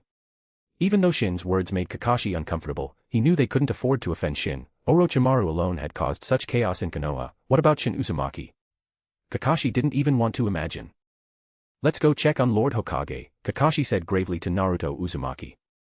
Naruto fell silent, tears welling in his eyes as he walked towards the third Hokage's body. Meanwhile, Orochimaru, pursued by Jiraiya, managed to escape. However, the Sound 4 were killed by Jiraiya. More accurately, Orochimaru abandoned the Sound 4, using them to stall Jiraiya while Kabuto Yakushi helped him escape. Orochimaru was truly cold-blooded and ruthless, sacrificing anyone necessary, even the carefully trained Sound 4.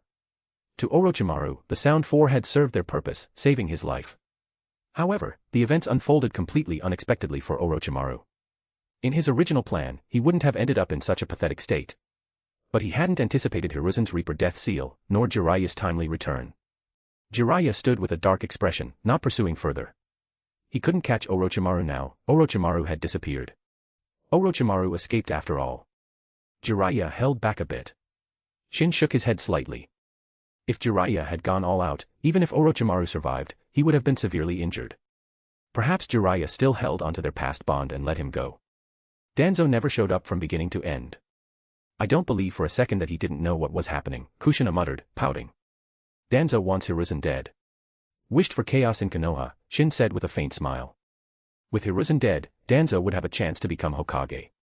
Even if Hiruzen survived, chaos in Konoha would give Danzo an opportunity to impeach him. Let's go. It's Konoha's internal affair now. No more show to watch, Shin said to Kushina and the others. Shin left with Kushina, Hinata, and Karen. Hayashi Hyuga watched Shin leave, opening his mouth as if to say something. He had wanted to ask about his daughter Hanabi, but Shin was already gone. This time, Shin hadn't brought Hanabi to Konoha, she was still in the Land of Whirlpools. Hayashi Hyuga glanced at Hiruzen's corpse, his expression complex. Finally, he led the Kirigakure ninja away. The Konoha ninja were relieved to see them leave. Their presence added another layer of danger to Konoha. They quickly escorted Hayashi and his group out, along with the ninja from other minor villages. However, the Sunagakure ninja couldn't leave. Konoha ninja surrounded them. Sunagakure had clearly colluded with Orochimaru. Even though they later helped fight Orochimaru's forces, the Konoha ninja hadn't forgotten their initial attack. Baki looked at the situation helplessly but knew there was nothing he could do. Don't resist. Put down your kunai. Baki ordered the Suna ninja. Resistance was futile now, Konoha's ninja had gathered. Fighting back meant certain death. The Sunagakure ninja were temporarily detained. However, following Jiraiya's instructions, the Konoha ninja didn't resort to excessive force. Lord Jiraiya, what should we do now? Kakashi and other jonin asked Jiraiya, clearly looking to him for leadership. First, prepare the old man's funeral arrangements, Jiraiya sighed. Looking at the third Hokage's body now, he felt immense guilt. He hadn't been ruthless enough when facing the escaping Orochimaru, he felt he had let down his teacher. Kakashi and the others nodded. Indeed, regardless of anything else, this was the most important task. Other matters could wait. Lord Jiraiya, I hope you won't leave Konoha for the time being. For the sake of the village, Kakashi took a deep breath and said. At this moment, Kakashi and the others feared Jiraiya might suddenly leave. With Hiruzen dead, if Jiraiya also left, they would truly be leaderless. Jiraiya nodded. He wouldn't leave without saying anything. At least until the old man's funeral was over, Jiraiya wouldn't leave Konoha. Chapter 355, Jiraiya's request. Shin and his group returned to the Land of Whirlpools. As soon as they arrived, they saw Hanabi, whose little mouth could practically hang an oil bottle from her pout. Ah. You big meanie. Why didn't you let me come with you? Hanabi wailed, lunging towards Shin. He caught her easily, gave her a spanking on the bottom until she settled down. Little girl, still dare to call me a big meanie now? Shin asked Hanabi teasingly. Humph. Why wouldn't I dare? Hanabi retorted, though it was just bravado. In reality, she was already scared, she was just putting on a brave face. Why are you back so soon? Mei Terumi asked curiously. Watched the big show, there was no reason to stay. Besides, Konoha's beds aren't nearly as comfortable as yours. Shin's words made Konan and Mikoto blush slightly. As for Tsunade and Mei Terumi, sorry, they weren't as thin-skinned as Mikoto and Konan. Right, Tsunade, Hiruzen Sarutobi died. Are you going to attend his funeral? Shin asked Tsunade. The old man died. Tsunade's expression froze in shock. Yes. Killed by Orochimaru, Shin nodded. Tsunade's expression turned complicated. So he finally died at his student's hands. So, Tsunade, are you going to the funeral? Shin asked again. Well, he was my teacher once. If I didn't know he died, it wouldn't matter. But since I know, I should go pay respects. Tsunade considered for a moment, then nodded at Shin. A few days passed in the blink of an eye. Today was the day of Hiruzen Sarutobi's funeral. Shin accompanied Tsunade to Konoha. Kushina, Mikoto, and the others didn't come. They were indifferent towards Hiruzen's funeral. Haven't been back to Konoha in a long time. It's changed so much, seems worse than before, Tsunade remarked, looking at the somewhat dilapidated village. Actually, Konoha is more prosperous now than before. The damage is mostly from Orochimaru's attack, Shin explained to Tsunade. Only 3 days had passed since Orochimaru's invasion and the Konoha Crush plan, the the village hadn't had time to repair the damage yet. Why did Orochimaru suddenly invade Konoha? Tsunade was puzzled. Orochimaru didn't seem to have that much hatred for Hiruzen or Konoha. I don't know either. If you want to know, you'll have to ask Orochimaru himself. Shin shrugged. Who knew Orochimaru's specific motives? Shin certainly didn't. Within Konoha, almost every household displayed white mourning cloths. Many people gathered at the Konoha cemetery to attend the third Hokage Hiruzen Sarutobi's funeral. The Yamanaka clan was making a fortune today. As flower vendors, everyone attending the funeral would buy at least one chrysanthemum from them. Shin and Tsunade also bought a bouquet of chrysanthemums to pay their respects. Tsunade, didn't expect you to come. I thought you wouldn't. Jiraiya looked at Tsunade with a complex expression. The old man died. Regardless of the past, I had to come see him off. By the way, I heard Orochimaru used Edo Tensei to summon the souls of my grandfather and granduncle.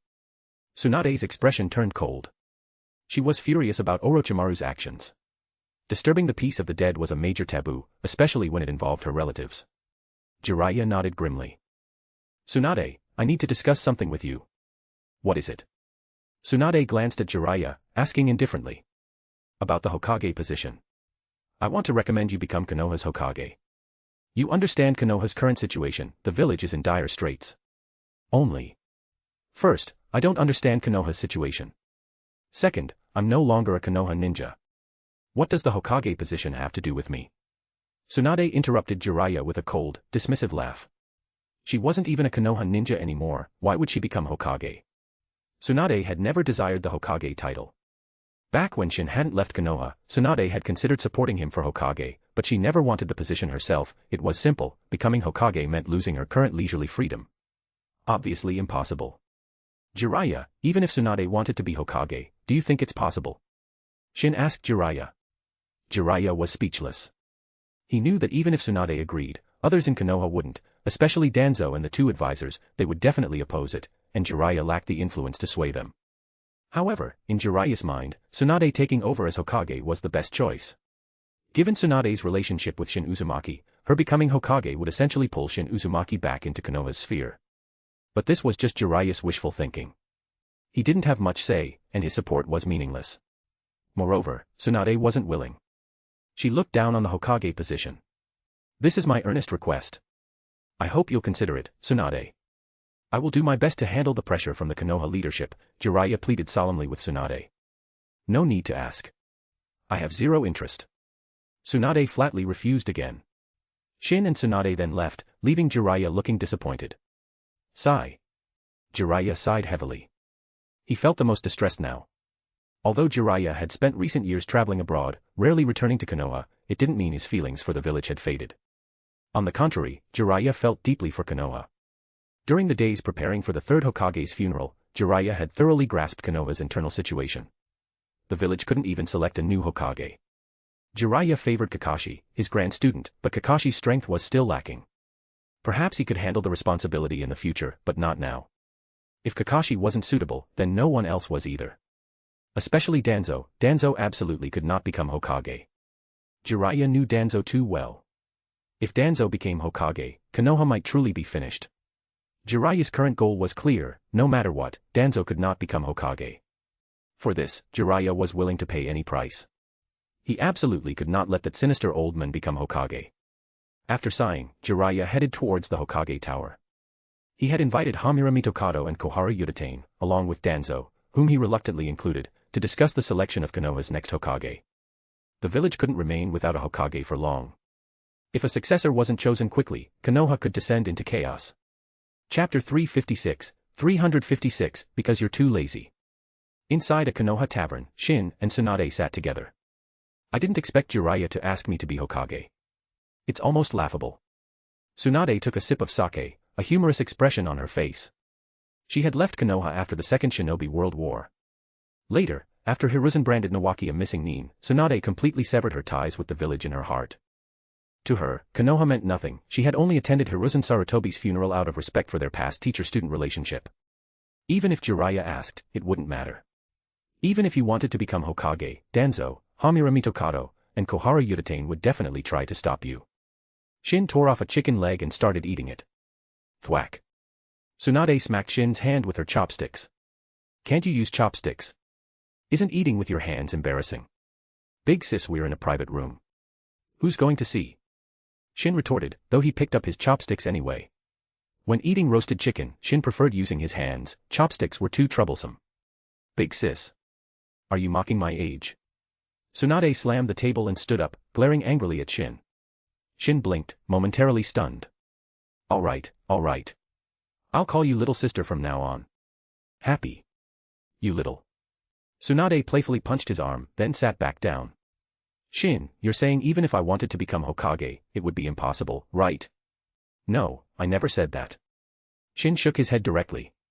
Although Danzo and the others would definitely object, if you wanted to become Hokage, it would be simple. Just use force to suppress them. Do you even want to be Hokage? Shin asked Tsunade curiously. Why don't you guess? Guess whether I want to become Hokage or not. Tsunade didn't answer, instead prompting Shin to guess. Do I even need to guess? You definitely wouldn't choose to become Hokage. Why? You must have a reason for guessing that. Tsunade looked at Shin, pressing him for an answer. Do guesses need reasons? Shin asked back. Alright, if you want to know the basis for my guess, I can tell you. But promise me first, you absolutely won't attack me. Shin said, seeing the dissatisfaction on Tsunade's face. However, his next words would likely make her even more dissatisfied. Fine, I promise. I absolutely won't attack. Tsunade assured Shin. How much weight that promise held, only Tsunade herself knew. The basis for my guess is, because you're too lazy. Someone as lazy as you would never become Hokage. It would be like the sun rising in the west. After speaking, Shin unhesitatingly flickered away from his original spot. His action was indeed correct. Tsunade's fist immediately smashed into the place where Shin had been sitting, punching clean through the floorboards. They were on the second floor of the tavern. The punch created a large hole. Didn't you promise not to attack? Tsunade, you actually broke your word. Good thing I was prepared, otherwise I'd be getting hit right now.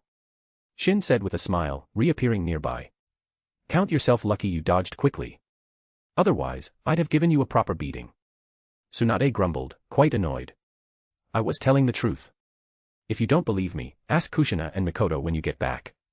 They'll agree with me. Shin, apparently not afraid of death, dared to continue. If you say that again, you're going to regret it. Tsunade became even more embarrassed and angry, shaking her fist threateningly at Shin. Stop threatening. Let's run quickly. The owner will make us pay for the damages soon. Shin grabbed Tsunade's hand and instantly flickered away. The tavern owner, who subsequently came upstairs, saw the large hole punched through the floor and almost burst into tears. In reality, even if the culprit hadn't fled, the owner wouldn't have dared to demand anything. But with them gone, he felt incredibly wronged. Why did we run? It's not like we can't afford to pay, Tsunade asked Shin, speechless. Because it's exciting, Shin said with a grin. Should we head back to the Land of Whirlpools now? No. Why go back so soon? Let's stay in Konoha for a few more days. Tsunade didn't want to leave yet. This was a rare opportunity to spend some quality time alone with Shin. By the way, Shin, about Nawaki's girlfriend situation, you asked him, right?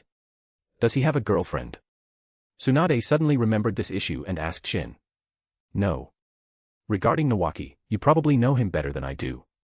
Just guess, and you'll know the probability of Nawaki having a girlfriend. That idiot. I'm going to give him a piece of my mind. Tsunade said, clenching her fists. Shin silently mourned for Nawaki. Nawaki would probably avoid Tsunade like the plague in the future. Shin and Tsunade began strolling through Konoha. Meanwhile, inside the Hokage Tower, Jiraiya's expression was heavy. Jiraiya, you suggesting Tsunade become Hokage? Absolutely not. Hamura Mitokado stood up and declared. Tsunade left Konoha long ago. If she really became Hokage, Konoha wouldn't be Konoha anymore. Koharu Udatane agreed with Hamura. The two of them always seemed to be on the same page. One wondered if there was some unspoken relationship between them. Jiraiya took a deep breath, then asked, then who do you think is suitable to become Hokage? Konoha can't remain without a Hokage, right? Honestly, Jiraiya had only mentioned it briefly this time. Tsunade had already refused. Jiraiya hadn't held much hope anyway. But just mentioning Tsunade as Hokage met with opposition. It seemed impossible to proceed down that path. Regarding the Hokage position, I am the most suitable candidate. I nominate myself. Danzo shamelessly recommended himself. Hamura Mitokado and Koharu Udatane's mouths twitched. They exchanged glances, shaking their heads in silent agreement. Danzo becoming Hokage was absolutely unacceptable. Previously, Hamura and Koharu often sided with Danzo, but that was because Hiruzen Sarutobi was still alive. They needed to unite their power to contend with Hiruzen. But now, they were competitors. Konoha's power was limited, dividing it further weakened everyone. They absolutely had to refuse Danzo becoming Hokage. The main reason was that they knew Danzo too well. Precisely because they understood what kind of person Danzo was, they couldn't let him become Hokage. If Danzo became Hokage, the first people he would target would surely be them. Chapter 357, The Fifth Hokage, Jiraiya. Danzo, you're too old. This is the era of the young. Forget about the Hokage position, leave it to the younger generation. Hamura Mitokado stated, looking down, a glint of light reflecting off his glasses. Hamura Mitokado, what did you say? Danzo's eyes narrowed, a vicious light glinting within them. He looked ready to strike Hamura down. I support Elder Hamura. Jiraiya glanced at Danzo, then voiced his opinion. This old geezer Danzo becoming Hokage? Absolutely not. It just goes to show, being too ruthless isn't always a good thing. Danzo's personality meant no one would support him. Even his former collaborators now stood against him. I have a proposal. I nominate Jiraiya to be Hokage, Koharu Udatane stood up and declared. Bang. Danzo slammed his hand on the table and stormed out furiously. He knew staying longer was pointless, it would only lead to further humiliation. Why? Why is it so difficult for him to become Hokage? After Danzo left, a quiet settled over the meeting room. After a long while, Jiraiya finally broke the silence. Elder Koharu, you're not joking, are you? Me, as Hokage? I'm not suited for the role at all. It's not about suitability. Konoha has no other choice. Unless you want Danzo to become Hokage. If not, then don't refuse. Hamura Mitokado stated. Konoha truly had no one else suitable for the position besides Jiraiya. In terms of both strength and prestige, Jiraiya was perfectly suited. There was no one else in Konoha who could take on the role. Jiraiya, Konoha is in crisis. I hope you can lead the village out of this. Don't shirk your responsibility. This heavy burden could only be entrusted to Jiraiya, only he was suitable. Jiraiya fell silent. Honestly, he didn't want to become Hokage. He knew his personality wasn't suited for it, he couldn't be a good Hokage. But there was no other suitable candidate within Konoha. Danzo was definitely out of the question. He had to take on this responsibility. All right. I can serve as Hokage. But once I've trained a suitable successor, I will step down, Jiraiya finally nodded. Though he preferred a carefree life, the current situation demanded otherwise. He had to do his best to train Konoha's ninja, hoping to find a worthy successor. That's up to you. As long as you agree to take on the role of Hokage for now, that's fine. Hamura Mitokado and Koharu Udatane didn't care about that. As long as Jiraiya became Hokage, their primary goal was achieved. If Jiraiya didn't become Hokage, the position might fall into Danzo's hands. With Danzo's autocratic nature, he would surely strip them of their power. That was something they didn't want to see, which was why they opposed Danzo becoming Hokage. Knowing what kind of person Danzo was, how could they not refuse? If they didn't, they'd be doomed. Danzo was ruthless enough to act against them. Jiraiya, on the other hand, was different. His personality was somewhat similar to Hiruzen Sarutobi's, he would likely show some leniency in his actions. Don't think that Hamura and Koharu recommending Jiraiya for Hokage meant they were on his side. Their primary motivation was their own self-interest. If Jiraiya threatened their interests, they would undoubtedly turn against him. A few days passed. News that Jiraiya was about to become the next Hokage spread throughout Konoha. Just as I expected. Jiraiya became Hokage. Shin lounged on the Hokage rock, his arm around Tsunade. Expected. Besides Jiraiya, Konoha had no one else to choose. Anyone who isn't an idiot could see that, Tsunade said, giving Shin a disdainful look. Oh. Tsunade, are you looking down on your husband? Is that a challenge? Shin pulled Tsunade into his embrace, a threatening expression on his face. It is. What are you going to do about it? Tsunade retorted stubbornly. Very good. Looks like a battle is unavoidable tonight. I hope you'll still be this stubborn and not beg for mercy then. Who's afraid of whom? I'm afraid you'll be the one begging for mercy. Tsunade continued her stubborn act, though inwardly she was already feeling apprehensive. Pride kills, pride kills. Let's go watch Jiraiya's inauguration. Shin picked Tsunade up and, with a flash, left the Hokage rock, appearing before the Hokage tower. The Hokage inauguration ceremony had already begun. Jiraiya, wearing the Hokage robe and hat, looked less like a goofball and more serious. Having taken on the mantle of Hokage, he had to bear the responsibility. His former carefree attitude had to be abandoned. Didn't expect that idiot Jiraiya to actually become Hokage one day. If you told me this before, I wouldn't have believed it, Tsunade said to Shin, looking at Jiraiya on the stage. Is Jiraiya an idiot? Shin shook his head slightly. Jiraiya's students were all exceptionally powerful. Nagato Uzumaki, the current public leader of the Akatsuki, Minato Namikaze, the fourth Hokage, Naruto Uzumaki, the child of prophecy. This ceremony's boring. After a while, Tsunade yawned. She couldn't watch anymore. Jiraiya was still giving his speech. I wonder where he got so much to talk about. Tsunade grumbled. The Jiraiya standing on stage giving a speech was completely different from the Jiraiya she knew. I guess he memorized the speech last night, Shin speculated. Shin wasn't wrong. Jiraiya had spent all day yesterday memorizing the speech. It hadn't been easy preparing for this inauguration ceremony. Since you're bored, let's leave. There's nothing much to see anyway. Don't just say you're bored, I'm bored too, Shin said with a disinterested expression. By the way, are we going to stay in Konoha for a bit longer? Shin asked Tsunade. Of course. Why go back so soon? I haven't had enough fun yet. Tsunade grabbed Shin's hand, a smile playing on her lips. These past few days, just the two of them enjoying their time together, had been incredibly joyful. Naturally, Tsunade didn't want to return so quickly. As for whether Kushina, Mikoto, and the others would be worried, Tsunade hadn't considered that. Right now, she was only thinking about where to go have fun with Shin. Shin, seeing Tsunade's high spirits, didn't refuse. Since Tsunade was in such a good mood, he'd accompany her and explore Konoha properly. However, Shin hadn't forgotten about earlier. Tonight, he would definitely punish Tsunade. As for what kind of punishment? Shin hadn't decided yet, he was still thinking about it. Tsunade walked ahead. For some reason, she suddenly felt a chill run down her spine, as if something was watching her. Chapter 358, Someone's Jealous.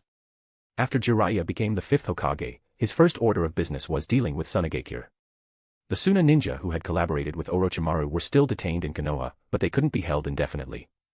Jiraiya summoned Baki, the elite jonin from Tsunade. After some discussion, Baki claimed Tsunade had been deceived by Orochimaru. He insisted Suna was also a victim, their fourth Kazekage had been brutally murdered by Orochimaru. Jiraiya scoffed at Baki's claims of innocence. If they hadn't harbored ill intentions, Orochimaru couldn't have deceived them. However, prioritizing the bigger picture, Jiraiya ultimately released the Suna ninja and signed another alliance treaty with Tsunade. He had no choice. He couldn't afford to go to war with Tsunade. Having taken over Konoha, Jiraiya understood just how weak the village currently was. Since he couldn't afford to break ties with Tsunade, releasing them was the only option. Jonin Baki, I hope there won't be a next time. As Baki was leaving, Jiraiya reminded him. It was both a reminder and a warning. Rest assured, Lord Hokage. I guarantee there will be no next time. Tsunade and Konoha will be the best of allies, Baki assured him. But everyone knew such verbal guarantees were worthless.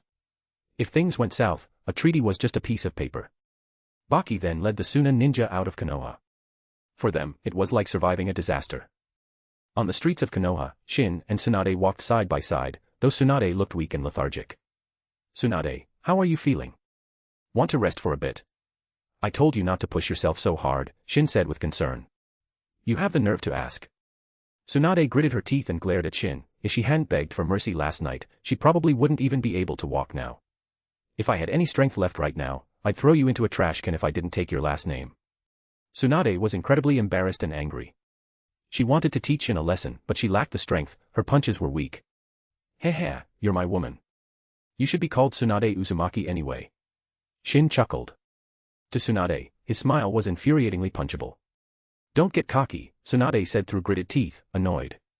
Oh. And what will you do if I am cocky?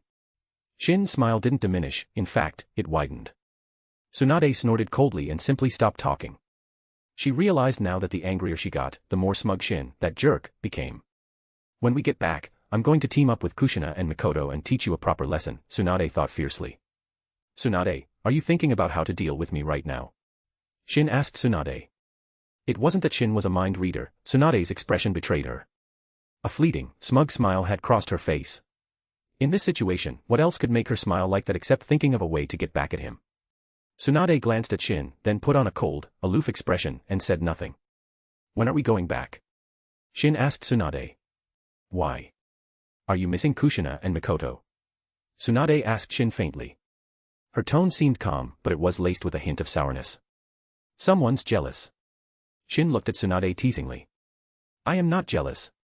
Tsunade threw a punch at Shin, but it was weak, more like a gentle pat on the back. TSK, I didn't even name names, yet someone's already fitting the bill. You say you're not jealous? Who'd believe you? Shin, come closer. I need to tell you something, Tsunade said, suppressing her rising anger. Hee, I can hear you perfectly well from here. No need to whisper. Really? Shin deliberately distanced himself from Tsunade. So you're afraid to come closer? What a coward. Tsunade, that's a low-level taunt, it has no effect on me. Shin smiled at Tsunade. Such provocations were useless against him. Let's not return to the Land of Whirlpools today, Tsunade said to Shin. Why? Shin asked Tsunade, puzzled. Tsunade's lips twitched. She wasn't going to tell him. The reason was simple, she didn't want Kushina and the others to see her in her current, weakened state and laugh at her. Tsunade could already imagine Kushina mocking her. So, for the sake of her pride, she absolutely couldn't go back until she had recovered. No reason.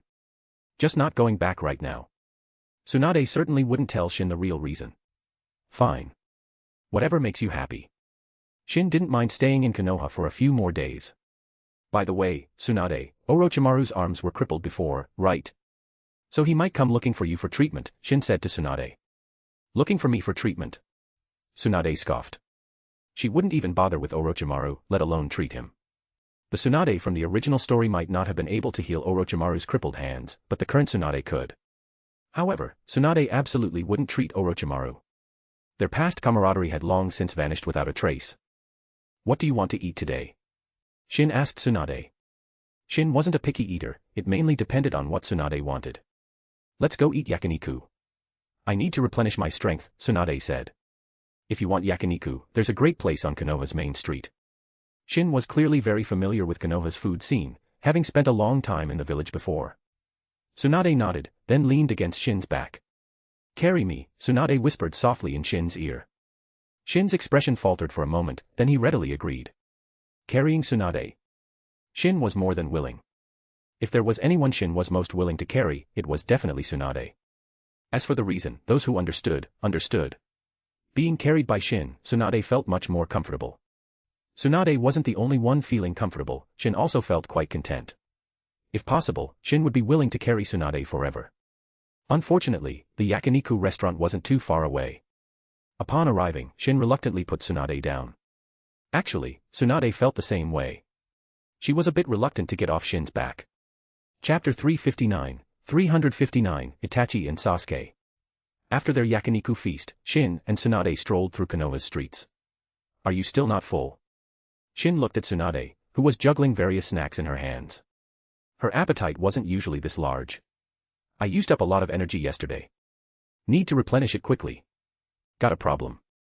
Tsunade retorted, munching on grilled squid tentacles as she questioned Shin. No problem at all.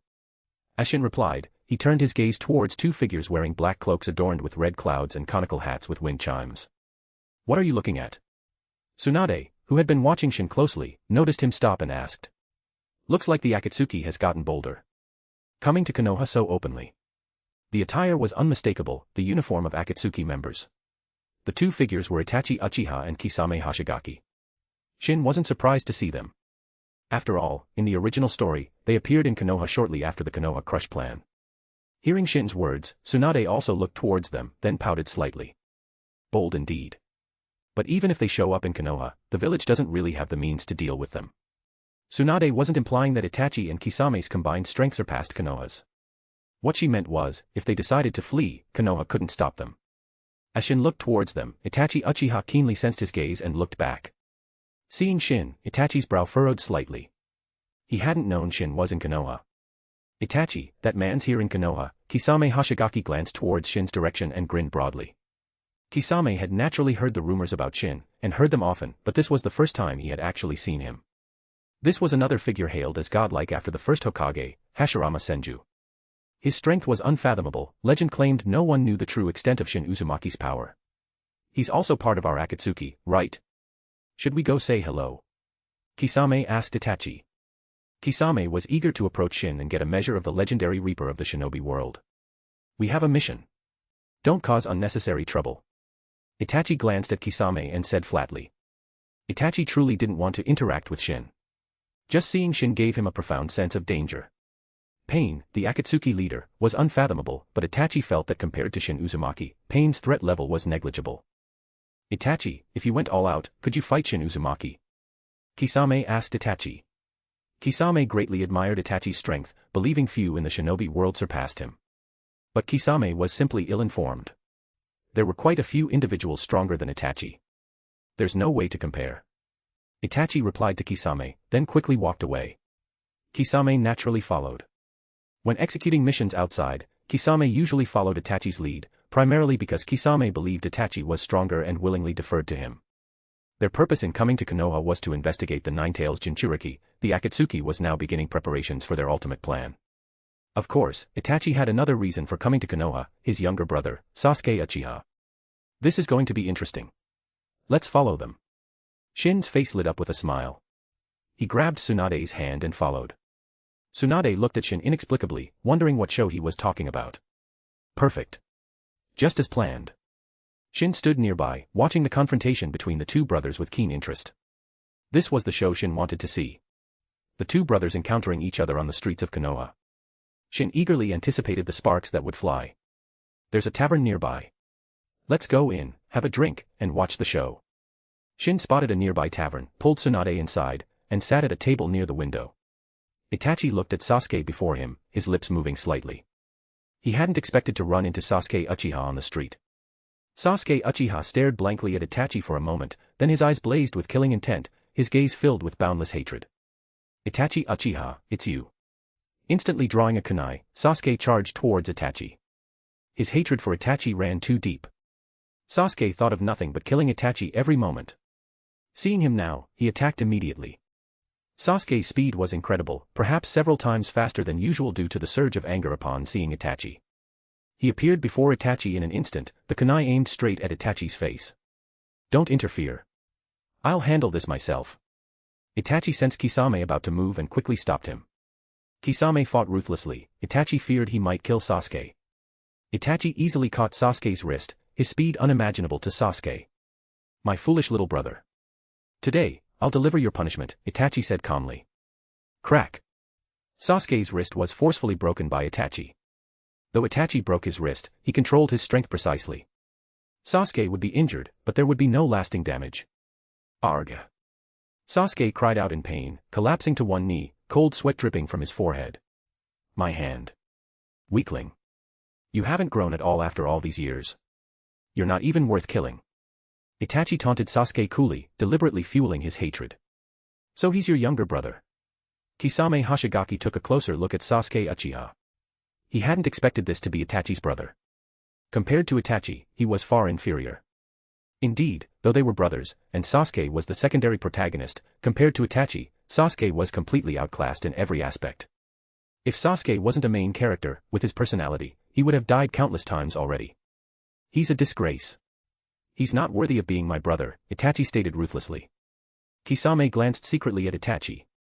Itachi ruthlessly breaking Sasuke's wrist had successfully convinced Kisame that Itachi held no affection for Sasuke whatsoever.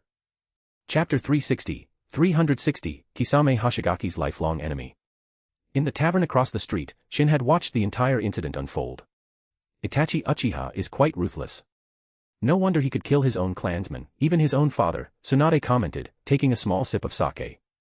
He actually did Sasuke a favor. If Itachi hadn't intervened, Kisame would have killed him. Shin said, shaking his head slightly. If Kisame had intervened, he would have likely killed Sasuke instantly with his Samahata. Itachi's seemingly cruel action had actually saved Sasuke's life. Acting harshly. Itachi really wants Sasuke to hate him completely. The Sharingan's power was amplified by strong emotions, and hatred was a powerful catalyst. Itachi was paving Sasuke's path for him. If you have the guts, kill me. Otherwise, I swear I'll kill you. Sasuke roared hatefully at Itachi. Sasuke didn't understand why Itachi had done this, why he had wiped out the Uchiha clan, even killing their parents. Sasuke desperately wanted to demand answers, but seeing Itachi, he couldn't control his impulsive rage. You. Itachi's expression was flat, his eyes showing little emotion, only a hint of disdain. Yes, disdain. In Sasuke's eyes, Itachi clearly looked down on him. Do you know why you're still alive? Itachi asked calmly. Without waiting for Sasuke's reply, Itachi continued, because you're too weak. I don't even consider you worth killing. You're beneath my notice. Let me show you the Uchiha clan's ultimate dojutsu.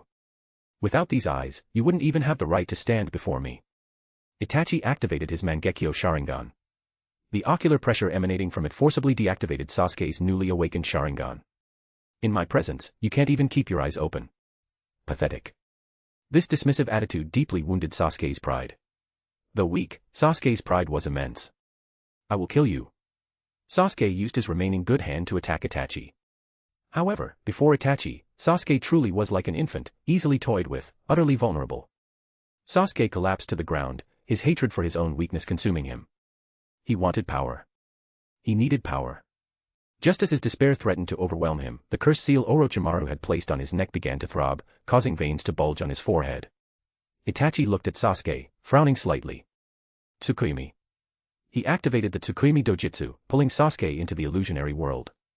Within this realm, Itachi showed Sasuke visions of the Uchiha clan massacre, not the true events, but a fabricated version where Itachi alone wiped out the clan, with no mention of Konoha's involvement. Sasuke, unaware it was fake, watched the scenes flash before his eyes, his hatred for Itachi intensifying. Under the intense mental stimulation, Sasuke's one-tomo Sharingan successfully evolved into the two-tomo Sharingan. Though a long time passed within the illusionary world, only an instant had passed in reality. Seeing the fleeting two-tomo Sharingan, Itachi nodded inwardly. Sasuke had already fallen unconscious. Even though Itachi had held back, Sasuke was still severely traumatized. Itachi, are you alright? Kisame Hoshigaki asked Itachi with some concern. The bleeding eyes made Itachi look quite unwell. This was the price of using the Mangekyo Sharingan's abilities. His vision blurred slightly, but Itachi felt fine. His current physical condition should hold until Sasuke grew stronger. Why use the Mangekyo Sharingan against a genin? Kisame didn't quite understand Itachi. A simple genjutsu would have sufficed. Itachi, of course, wouldn't explain to Kisame. Leave Konoha immediately, Itachi said to Kisame. What about the Nine Tails Jinchuriki? Shouldn't we continue our investigation? Kisame asked. Their main mission was to investigate the Nine Tails Jinchuriki. We've already alerted the Konoha ninja. They're probably on their way now. If we don't leave, we won't be able to, Itachi said gravely. Leaf Whirlwind. Just as Itachi finished speaking, a ninja clad in a green jumpsuit, a kappa, kicked towards Kisame. Kisame reacted quickly, instantly blocking the kick with Samahata, though the force still pushed him back a considerable distance. Who are you? Kisame looked at the strangely dressed ninja with thick eyebrows. Konoha's sublime green beast of prey, Might Guy. Might Guy introduced himself proudly, giving Kisame a thumbs up and flashing his dazzlingly white teeth. Might Guy. Kisame frowned. He'd never heard the name before, likely just some nobody. Alright, Might Guy was being underestimated by Kisame, who had no idea Guy was his lifelong rival.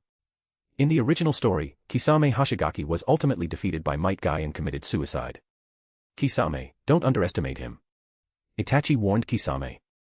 He sensed a dangerous aura from the seemingly ordinary, even comical, Might Guy. This person possessed power capable of putting Itachi himself in danger. Indeed, if Might Guy opened all 8 inner gates, a single kick could kill both Itachi and Kisame. However, that depended on not falling victim to Itachi's genjutsu first. Of course, Might Guy wouldn't use the Gate of Death. It was a technique that traded life for power, no matter how strong, it wasn't meant to be used lightly. Kisame glanced at Itachi, then nodded. Remembering the force of the earlier kick, it was indeed stronger than his own. Missing Nin Itachi Uchiha, what is your purpose in Konoha? Might Guy ignored Kisame, directing his question to Itachi. Let's end this quickly. We attack together. Itachi said to Kisame, ignoring Guy's question. Attack together? Aren't you overestimating him? Kisame grinned, revealing rows of sharp teeth. Honestly, Kisame looked exactly like a shark, almost like a reincarnated sharkman. If this were the One Piece world, he'd definitely be classified as a fishman. His natural appearance was truly unique. Chapter 361, Want to trick me? No way. The battle began. Might Guy faced Itachi Uchiha and Kisame Hoshigaki alone. This was an incredibly difficult fight for Guy. Especially against Itachi, Guy didn't dare make eye contact, fearing he'd fall victim to genjutsu. Itachi didn't use genjutsu either. He didn't want to kill Guy. Itachi still firmly believed he was an undercover agent. Naturally, he wouldn't kill an elite Konoha ninja like Might Guy. Kakashi is here too. Shin, sipping sake in the tavern, spoke softly. Sure enough, shortly after Shin spoke, Kakashi Hatake used the body flicker technique to arrive. A large group of Konoha ninja followed, surrounding Itachi and Kisame. Watching their fight is a bit boring.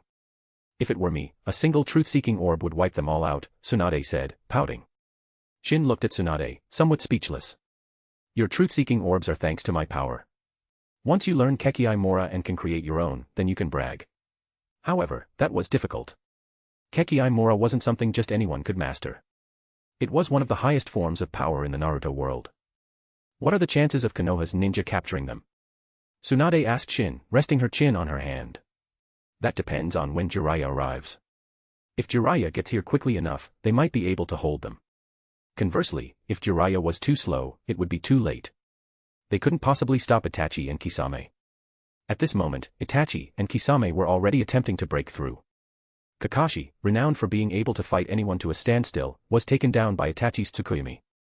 However, using Tsukuyomi again took a toll on Itachi. His condition wasn't good. Kisame Hashigaki protected him as they fled. With their strength, if they wanted to escape, Konoha ninja couldn't catch them. And those strong enough to pursue wouldn't dare. Kakashi, are you alright? Guy anxiously carried Kakashi on his back and rushed towards the Konoha hospital. Sasuke Uchiha was also taken to the Konoha hospital. I wanted to see Itachi Uchiha use Susanoo. Looks like I won't get the chance, Shin said, shaking his head slightly. However, if Itachi did use Susanoo, he would likely be on the verge of blindness. The Mangekyo Sharingan, while powerful, was also fragile. Overuse easily led to blindness. It won't be long before the Akatsuki makes its move. Shin stood up, paid his bill, and left the tavern with Tsunade. Meaning, the Eye of the Moon plan is about to begin. I'm actually a little excited. A look of anticipation appeared in Tsunade's eyes. You're excited? Shin looked at Tsunade in surprise. He never expected Tsunade to be the type who reveled in chaos. Yes, I feel excited. Is there a problem with that? Tsunade leaned against Shin. No problem. But you reek of alcohol, it's quite unpleasant. Shin pushed Tsunade away with a look of distaste. Ha! Shin, you jerk. How dare you look down on me? Tsunade feigned embarrassment and anger, then threw herself onto Shin, hugging him tightly. I'll show you what unpleasant really means. Alright, Tsunade was already a bit drunk. Shin looked at the intoxicated Tsunade. He found this version of her quite cute. Her flushed cheeks looked very appealing. Shin couldn't resist kissing Tsunade's cheek, then carried her to the inn where they were temporarily staying. We'll leave Konoha tomorrow. What do you think, Tsunade? Shin asked. You decide. This time, Tsunade didn't object. She had already had enough of Konoha, it held no interest for her anymore. She had also spent a long time alone with Shin. If they didn't go back soon, Kushina would probably come storming over in a rage. After resting for the night, Shin and Tsunade left Konoha the next morning and returned to the Land of Whirlpools. Damn it. You two finally decided to come back. Did you forget all about us? Kushina asked Shin fiercely. That's right. Shin had already forgotten about you all. If I hadn't reminded him to come back, Shin probably wouldn't have wanted to return, Tsunade said with a smile to Kushina and the others. Is that true? Kushina's expression changed, becoming very unsettling. And not just Kushina, Mikoto's and Mei Terumi's glares could curdle milk. Even Konan looked at Shin reproachfully. Shin and is it true? Konan asked Shin. Of course not. Tsunade's lying. It wasn't me who wanted to come back, but Tsunade insisted on dragging me to stay in Konoha. Shin glared at Tsunade, who'd just thrown him under the bus. He'd remember this. I believe Shin and Konan believed Shin with unwavering conviction. Honestly, I believe Shin too. Whatever this woman says, there's absolutely no credibility to it. Kushina pouted at Tsunade, then sided with Shin. Based on my judgment and analysis, Tsunade, the probability of you lying is very high, Mikoto said after looking at Tsunade for a while. That's right, I think so too. Mei Terumi also nodded in agreement, feeling Tsunade's words weren't very trustworthy. See. Shin smiled at Tsunade. He knew no one would believe Tsunade's words. She'd tried to set him up, but it had backfired. Tsunade looked indignant. She couldn't help but ask them, why don't you believe my words? Mikoto smiled faintly at Tsunade and said, "The reason is simple, Tsunade-ne. You said you reminded him to come back. Is that even possible?" Tsunade was stunned into silence. "Actually deceiving us, you need to be punished for that," Kushina said with a mischievous grin. If she could punish Tsunade, Kushina would probably laugh in her sleep. "I'm not feeling well. I'm going back to my room." Tsunade, seeing the grin on Kushina's face, sensed trouble and quickly retreated to her room, locking the door behind her. She ran away. What a pity. Kushina looked disappointed. Kushina then turned her gaze to Shin and immediately grabbed his arm. "Humph. Tsunade ran away, but you can't escape. You have to be punished too." Kushina huffed coldly. "I agree with that. Shin needs to be punished," Mikoto unhesitatingly agreed with Kushina. Mei Terumi followed suit, leaving only Konan looking indecisive. "Mikoto, I misjudged you. You're no longer the gentle and kind Mikoto." Shin looked at Mikoto, who wore a sly smile, clearly thinking about how to punish him, and sighed. Chapter 362, Marrying Off My Sister to You. Shin ran a hand through his messy, bird's nest-like hair, then tried to smooth out his clothes. Well, no point. They were practically shredded into strips, he'd just have to change. Buffed, ha ha ha ha ha. Kushina burst out laughing at Shin's sorry state. "Shin, you look exactly like a beggar." Shin shot Kushina a fierce glare. Still laughing. "I look like this because of you. Just you wait. I'll get you back for this." Kushina, Mikoto, and Mei Terumi had ganged up on him earlier to punish him, leaving him in this state. Only Konan had been good and hadn't joined in. Shin felt he absolutely had to reward Konan. When it mattered, Konan was always good to him. Even Mikoto couldn't be relied upon. After tidying himself up, Shin went to his room, changed clothes, and emerged looking as handsome as ever. "Where are Karen, Hinata, and Hanabi? Why aren't they home?" Shin asked Mikoto, puzzled. "They went to train. Hinata is teaching Hanabi the gentle fist, and Karen went along to watch," Mikoto replied. Shin's eyes showed a hint of surprise. "That lazy bum Hanabi went to train. That's quite astonishing. I'll go check on them." Shin left the house and headed towards the training grounds. Not far from their residence was a training ground Shin had constructed. They usually trained there. However, the women hadn't trained much recently. Southwest the place was somewhat overgrown with weeds. "I'll have Mikoto use fire release to clear the weeds another day." "Big sis, you're the teacher. Why do you look more nervous than me?" Hanabi asked her sister Hinata, somewhat exasperated. Hinata looked down guiltily, fidgeting with her small hands. It can't be helped. She had never been a teacher before. She was worried she wouldn't be able to teach Hanabi properly, especially since it was her little sister. She couldn't afford to be careless. "Hinata, I also think you're way too nervous. Just teach Hanabi the way Shin-sama taught you. It'll be fine," Karen advised Hinata. Hinata took a deep breath to calm herself, then said to Hanabi, "Hanabi, watch me perform it once first." Slowing her movements, Hinata demonstrated the gentle fist art, 8 trigrams 64 palms. She deliberately moved slowly so Hanabi could see clearly. "Hinata, teaching Hanabi like this won't work. Her physical conditioning and chakra levels aren't there yet." Shin arrived at the training ground, observed Hinata teaching Hanabi, and gently shook his head. "Ah. Shin and I. Hinata immediately stopped, her eyes lighting up with pleasant surprise as she looked at Shin. "Shin-sama, you're back." Karen, much bolder than the reserved Hinata, rushed towards Shin. Shin caught Karen as she leaped towards him, then gently set her down. However, Karen continued to cling to him, refusing to let go, much to Shin's exasperation. Shin decided to let Karen be. Karen hugged Shin, her eyes sparkling with joy. Shin hadn't pushed her away. Did this mean she had a chance? Instantly, Karen drifted into a world of fantasy, a slightly lecherous expression appearing on her face. However, Karen buried her face in Shin's chest, so her expression remained unseen. "Big sis, aren't you jealous?" Hanabi sidled up to Hinata, poked her arm, and whispered. Hanabi was quite perceptive. Seeing Hinata's dejected expression, Hanabi knew her sister must be envious of Karen. "Hanabi, what are you saying?" Hinata's face instantly turned crimson, and she became flustered. "Big sis, I'm not trying to criticize you, but sometimes you have to be proactive to get what you want," Hanabi said, looking at Hinata with an expression of exasperated disappointment. "If you say that again, I'm not talking to you anymore." Hinata covered Hanabi's mouth. If Hanabi continued, Hinata might actually faint from embarrassment. "Hanabi, I didn't expect to see you training." Shin walked over and patted Hanabi's small head. This head pat felt incredibly comforting to Hanabi, so she deliberately moved closer to Shin. Shin and can you hug me too? Hanabi blinked, tugging at Shin's arm and asking coquettishly. Karen, still nestled in Shin's embrace, abruptly lowered her head and looked at Hanabi. Hanabi met Karen's gaze with a provocative look. They hadn't been getting along very well recently. Karen gritted her teeth. This little brat. But Karen couldn't do anything to Hanabi. After all, Hanabi was just a child, she couldn't bully her. Not this time. Shin looked at Karen, then at Hanabi. Karen, though still developing, at least had something. As for Hanabi, this little lowly, sorry, just a flat little lowly. So Shin felt that hugging Karen was much more comfortable. Oh whoa. I'll bite you to death. Hanabi bit Shin's hand. You and Kushina are both like little puppies, always biting.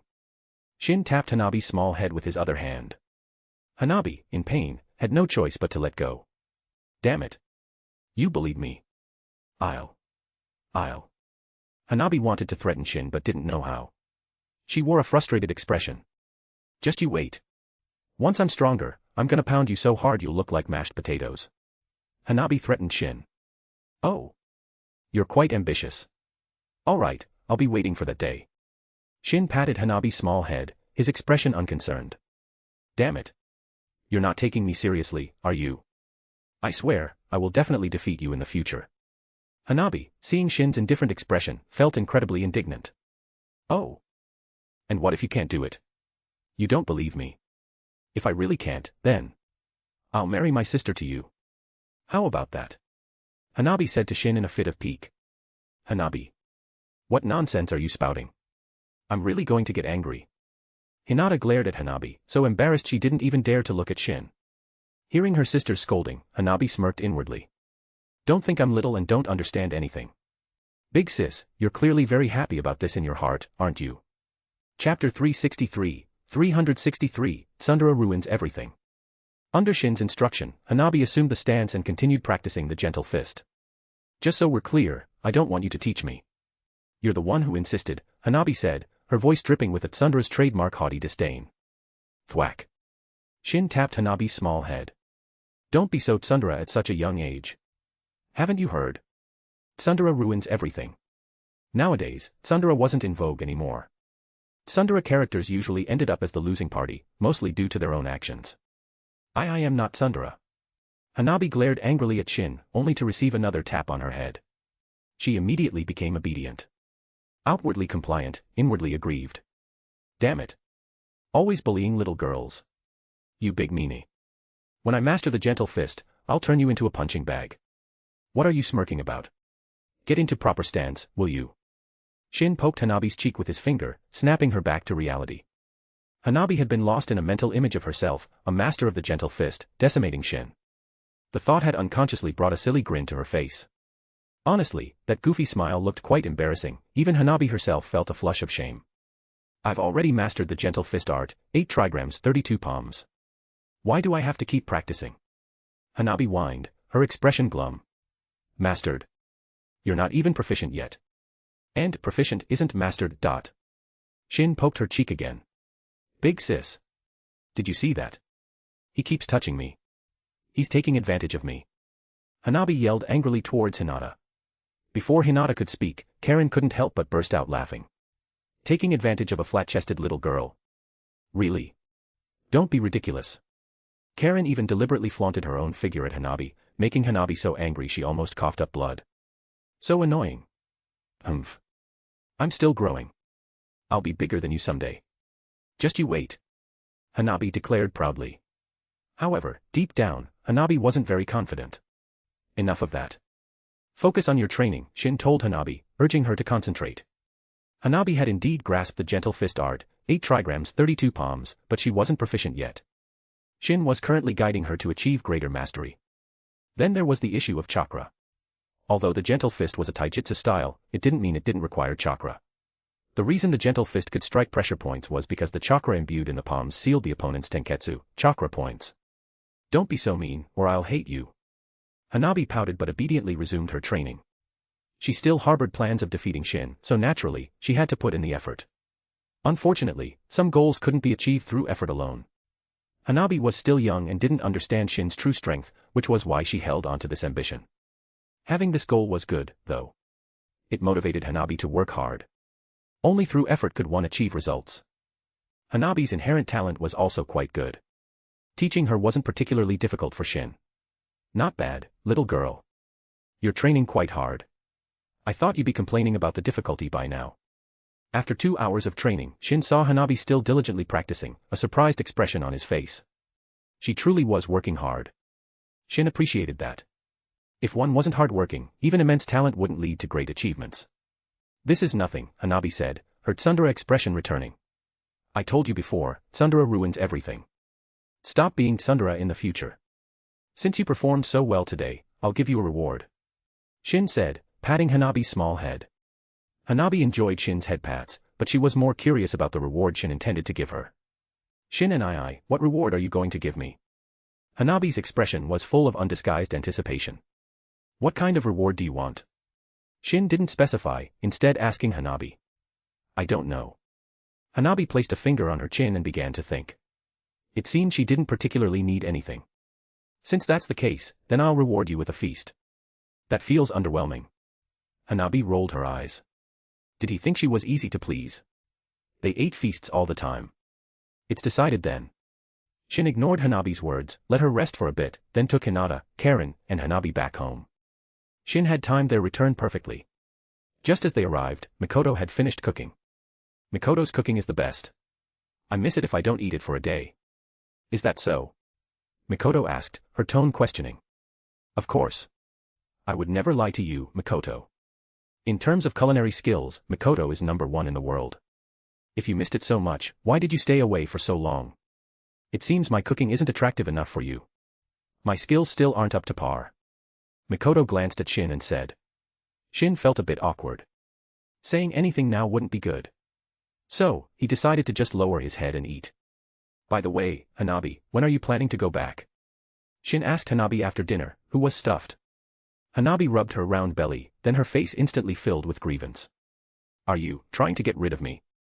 Hanabi looked pitifully at Shin, as if Shin had done something outrageous. Shin, I think Hanabi's happy here, Kushina said to Shin. She was very fond of Hanabi and naturally didn't want her to leave. Not just Kushina, but the other women felt similarly. They couldn't bear to let Hanabi leave. Shin was quite speechless. Don't any of you consider Hayashi Hyuga's feelings? Then Hanabi, do you want to go back? Shin asked Hanabi. If Hanabi said she didn't want to go back, Shin wouldn't force her. Actually, Shin quite liked this little girl Hanabi too. And with Hanabi around, the place was more lively. I don't want to go back. Hanabi said without hesitation, absolutely no reluctance. Thinking about facing her father's strict training upon returning made Hanabi shiver. Although Hanabi also trained hard with Shin, it was a completely different feeling from being forced to train.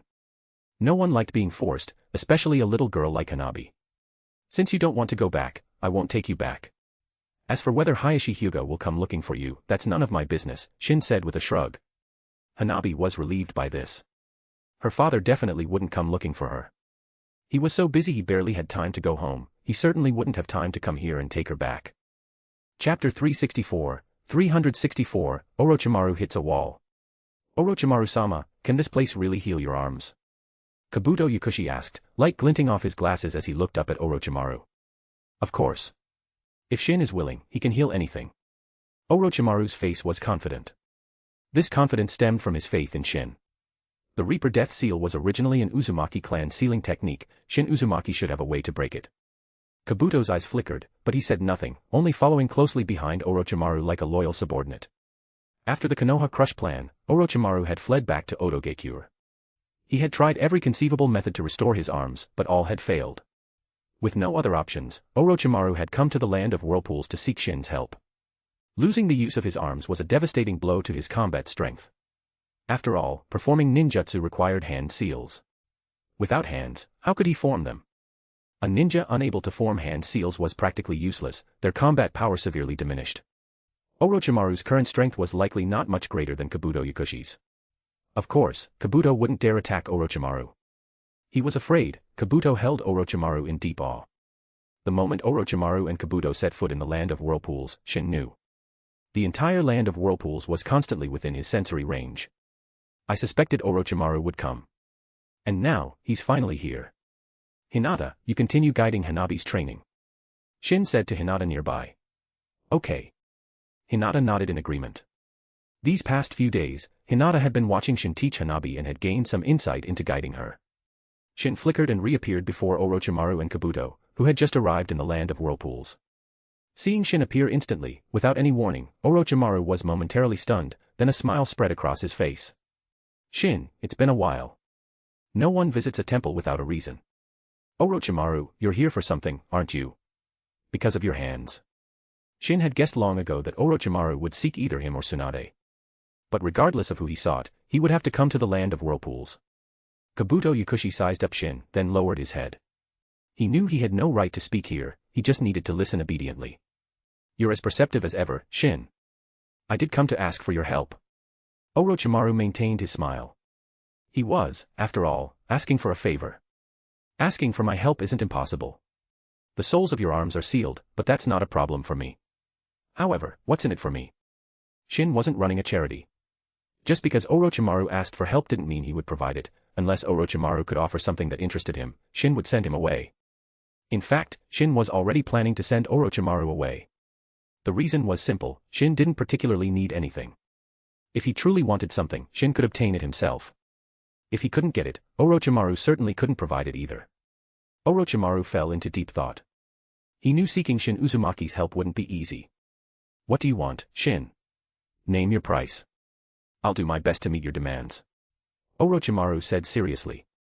His arms had to be restored, otherwise, his combat strength would be reduced by at least half. Save your breath. I have no requests, leave. Now. Before I escort you out. Shin waved his hand dismissively. If Shin escorted them, it would likely involve a Shinra Tensei that would blast them back to whence they came, leaving nothing but paste behind. Seeing Shin's impatient expression, Orochimaru frowned. If it were anyone else, he could use force or coercion. But this was Shin Uzumaki. If he tried, he'd be signing his own death warrant. This was why Orochimaru hadn't brought Kimimaro.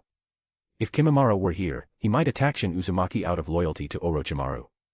But the outcome would be certain death for them both. It seems Shin doesn't want to help. Then I can only look for other methods. Goodbye. Orochimaru didn't press further. He knew pestering Shin would be futile and might even anger him, leading to worse consequences. Orochimaru left with Kabuto Yakushi.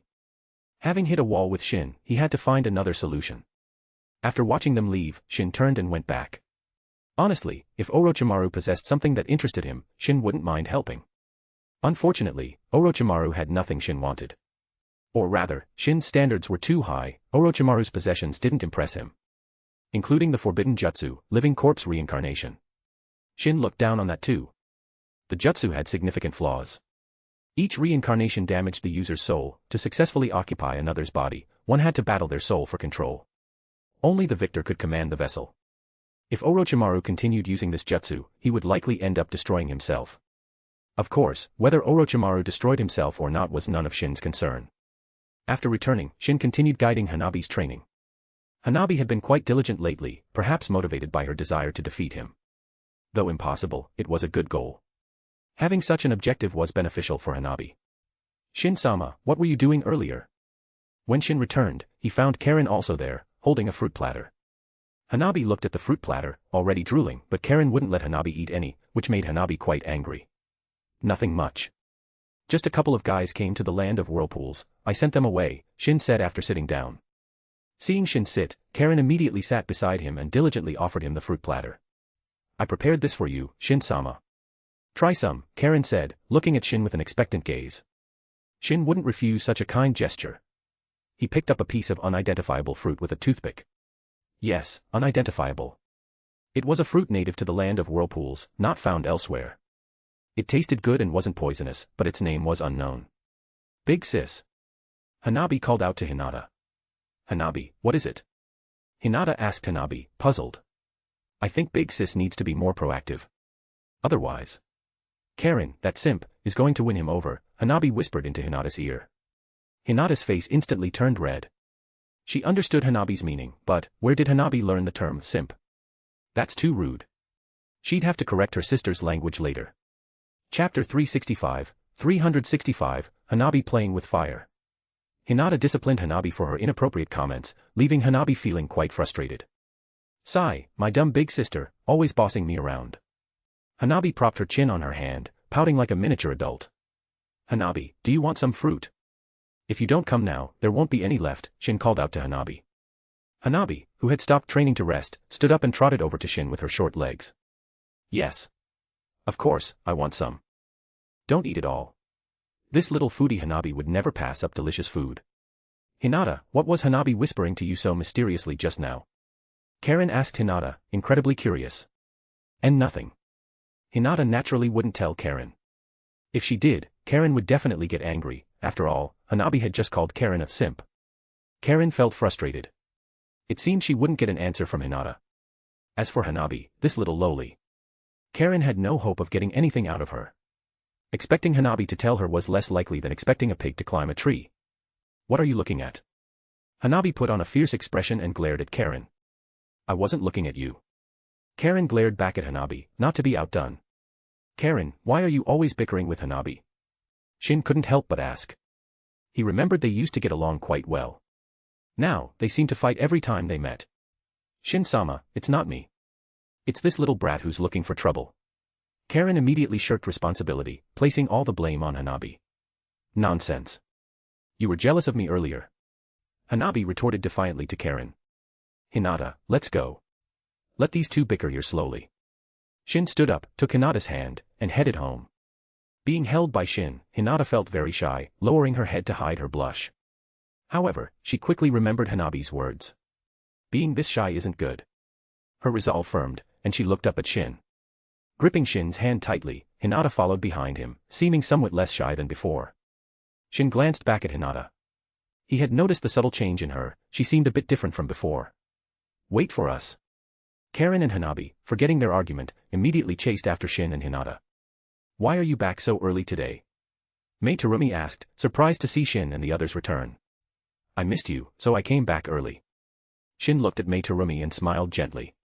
Heh, I don't believe you. Mei Terumi wasn't pleased, instead, she let out a cold chuckle. She knew instantly Shin was joking. Being too smart isn't good. I prefer you a little dumber. Shin walked over and pulled Mei Terumi into his embrace. I'd rather you be less intelligent, you big dummy. Mei Terumi huffed lightly, then playfully brushed Shin with her hair and giggled, slipping out of his embrace. Consider yourself lucky you ran fast. Otherwise, hee-hee. What do you mean by hee-hee? Are you planning to punish Mei Terumi? If so, I can help you catch her, Kushina volunteered eagerly. Kushina, what did I ever do to you? Mei Terumi looked at Kushina indignantly. Nothing. I just want to see you suffer. Kushina's eyes sparkled with amusement. The house felt too quiet, she wanted to stir things up. You'll regret this. Mei Terumi huffed lightly, threatening Kushina back. Mei, I'll help you out. Tsunade immediately supported Mei Terumi. Tsunade had also wanted to deal with Kushina for a long time. Alone, she definitely couldn't handle Kushina. Are you two ganging up on me, the main wife? Don't forget, I have two helpers by my side. Kushina pointed at Mikoto and Konan. Konan, seeing Kushina point at her, blinked in confusion, then quickly waved her hands. I'm not getting involved. Sorry, Kushina. Actually, Konan and I are on the same side.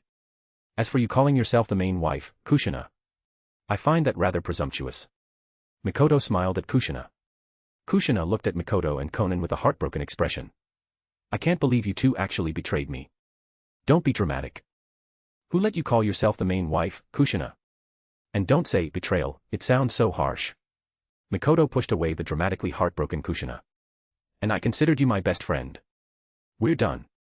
Kushina huffed angrily and threw herself into Shin's arms, seeking comfort.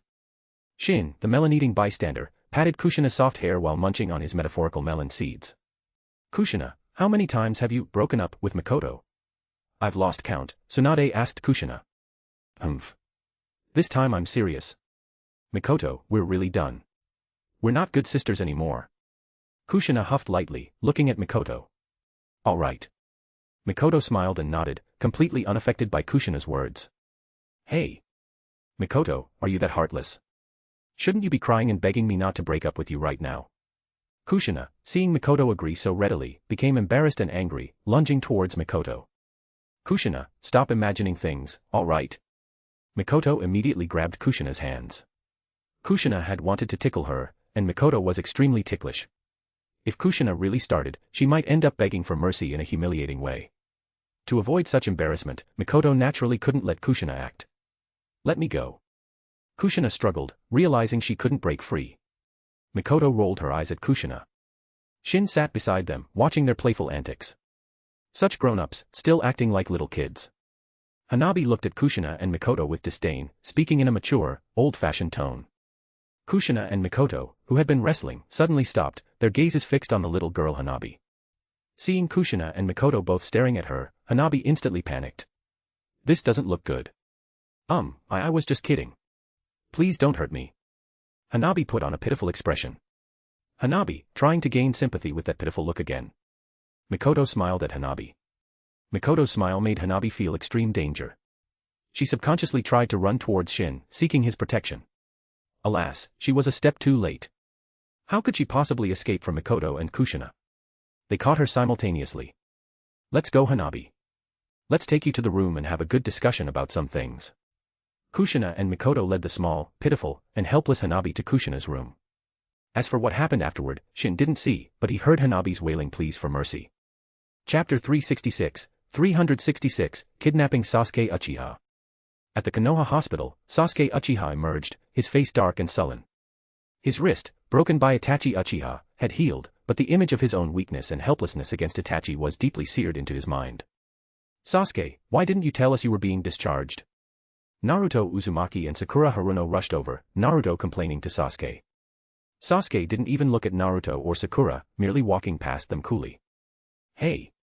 Sasuke, what's with the attitude? Naruto, seeing Sasuke ignore him completely, fumed. Naruto, quiet down.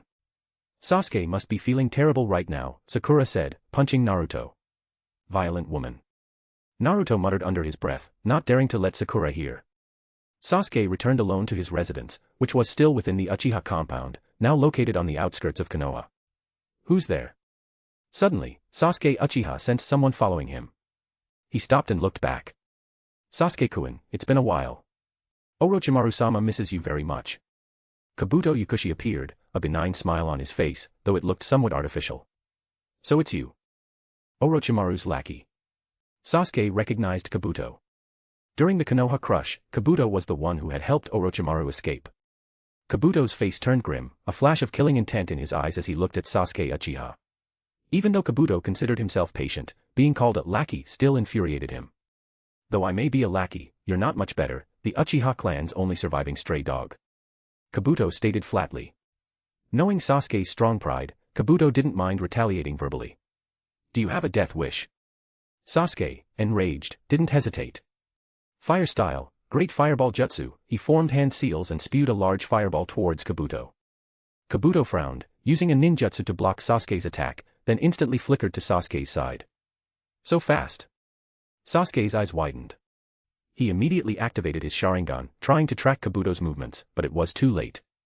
By the time Sasuke activated his Sharingan, Kabuto had already struck the back of Sasuke's neck with a hand chop. Sasuke Uchiha fainted. Kabuto unhesitatingly grabbed Sasuke and quickly departed. Kabuto was here on Orochimaru's orders, to capture Sasuke Uchiha. Sasuke's earlier ninjutsu attack might attract Konoha's Umbu, Kabuto had to leave as quickly as possible. Unlike the original story where Orochimaru lured Sasuke into defecting, this time Orochimaru had ordered Sasuke to be captured directly. After hitting a wall with Shin, Orochimaru was in a particularly foul mood. Unable to heal his arms, Orochimaru's temper had become volatile. Furthermore, having lost the Sound 4, Orochimaru was short on usable subordinates and had no time to play games with Sasuke Uchiha. Once Sasuke was brought back, Orochimaru had ways to persuade him. Itachi Uchiha was Sasuke's greatest weakness, Orochimaru had seen through that long ago. Kabuto's skills were impressive. He easily captured Sasuke Uchiha and spirited him away from Konoha. After leaving Konoha, Kabuto rushed towards Otogakure. He knew that if Konoha discovered Sasuke's abduction, they would definitely send pursuers. Kabuto didn't have much time, he had to return to Otogakure quickly to ensure his own safety. To avoid any accidents, Kabuto gave Sasuke Uchiha a drug that would keep him unconscious for a day. Not long after, Kabuto Yukushi returned to Otogakure, to Orochimaru's secret base hidden within the village. You're back. Did you complete Orochimaru-sama's mission? Kimimaro looked coolly at Kabuto. Of course. Kabuto threw Sasuke Uchiha, whom he had been carrying on his back, onto the ground. Actually, Kimimaro had initially wanted to undertake this mission himself, to alleviate Orochimaru's troubles. However, Orochimaru had ordered Kabuto to go, while Kimimaro was to remain and guard the base. Kimimaro could only obey Orochimaru's command. Kimimaro was extremely loyal to Orochimaru. Even if Orochimaru ordered him to die, he probably wouldn't hesitate for a second. Kimimaro picked up Sasuke and brought him into the base, presenting him to the weakened Orochimaru. Orochimaru was somewhat weak because he had recently performed the living corpse reincarnation technique, transferring to a new body. Having failed to get Shin's help in the Land of Whirlpools, Orochimaru had no other choice but to use this method to restore his arms. It proved effective, but Orochimaru was very weak after the reincarnation, his soul considerably damaged. This was why Kimimaro hadn't been sent on this mission. Kimimaro was left behind to protect Orochimaru. Orochimaru knew Kimimaro was completely loyal. As for Kabuto Yakushi, Orochimaru didn't trust him 100%. You've brought Sasuke-kun back. Good work. Orochimaru looked at the still unconscious Sasuke Uchiha and smiled sinisterly. A prime vessel was ready. However, Orochimaru didn't plan to reincarnate immediately. The reason was simple, having just undergone reincarnation, Orochimaru lacked the strength for another transfer. Kabuto, wake him up, Orochimaru instructed Kabuto.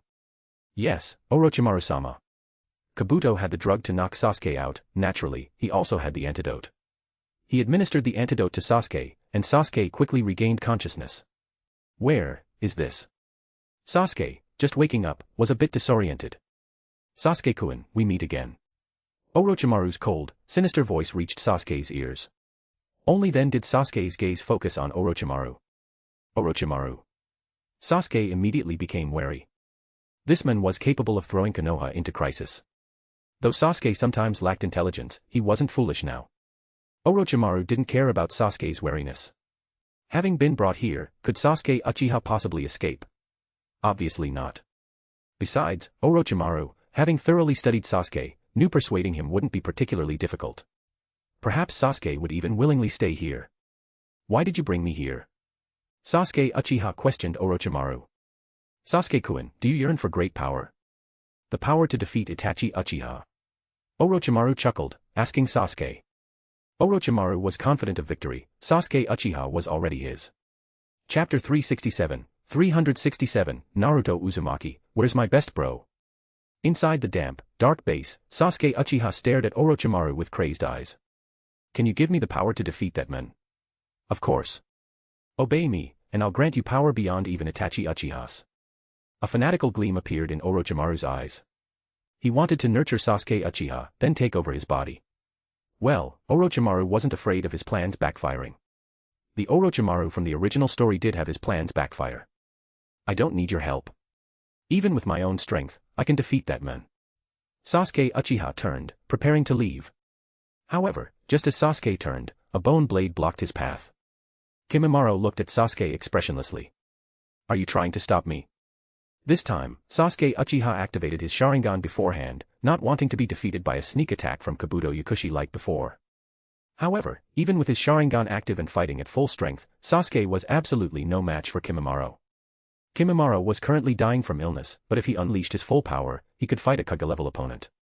Sasuke Uchiha, though possessing the two-tomo Sharingan, was at best at the level of an elite Chunin. The gap was too vast.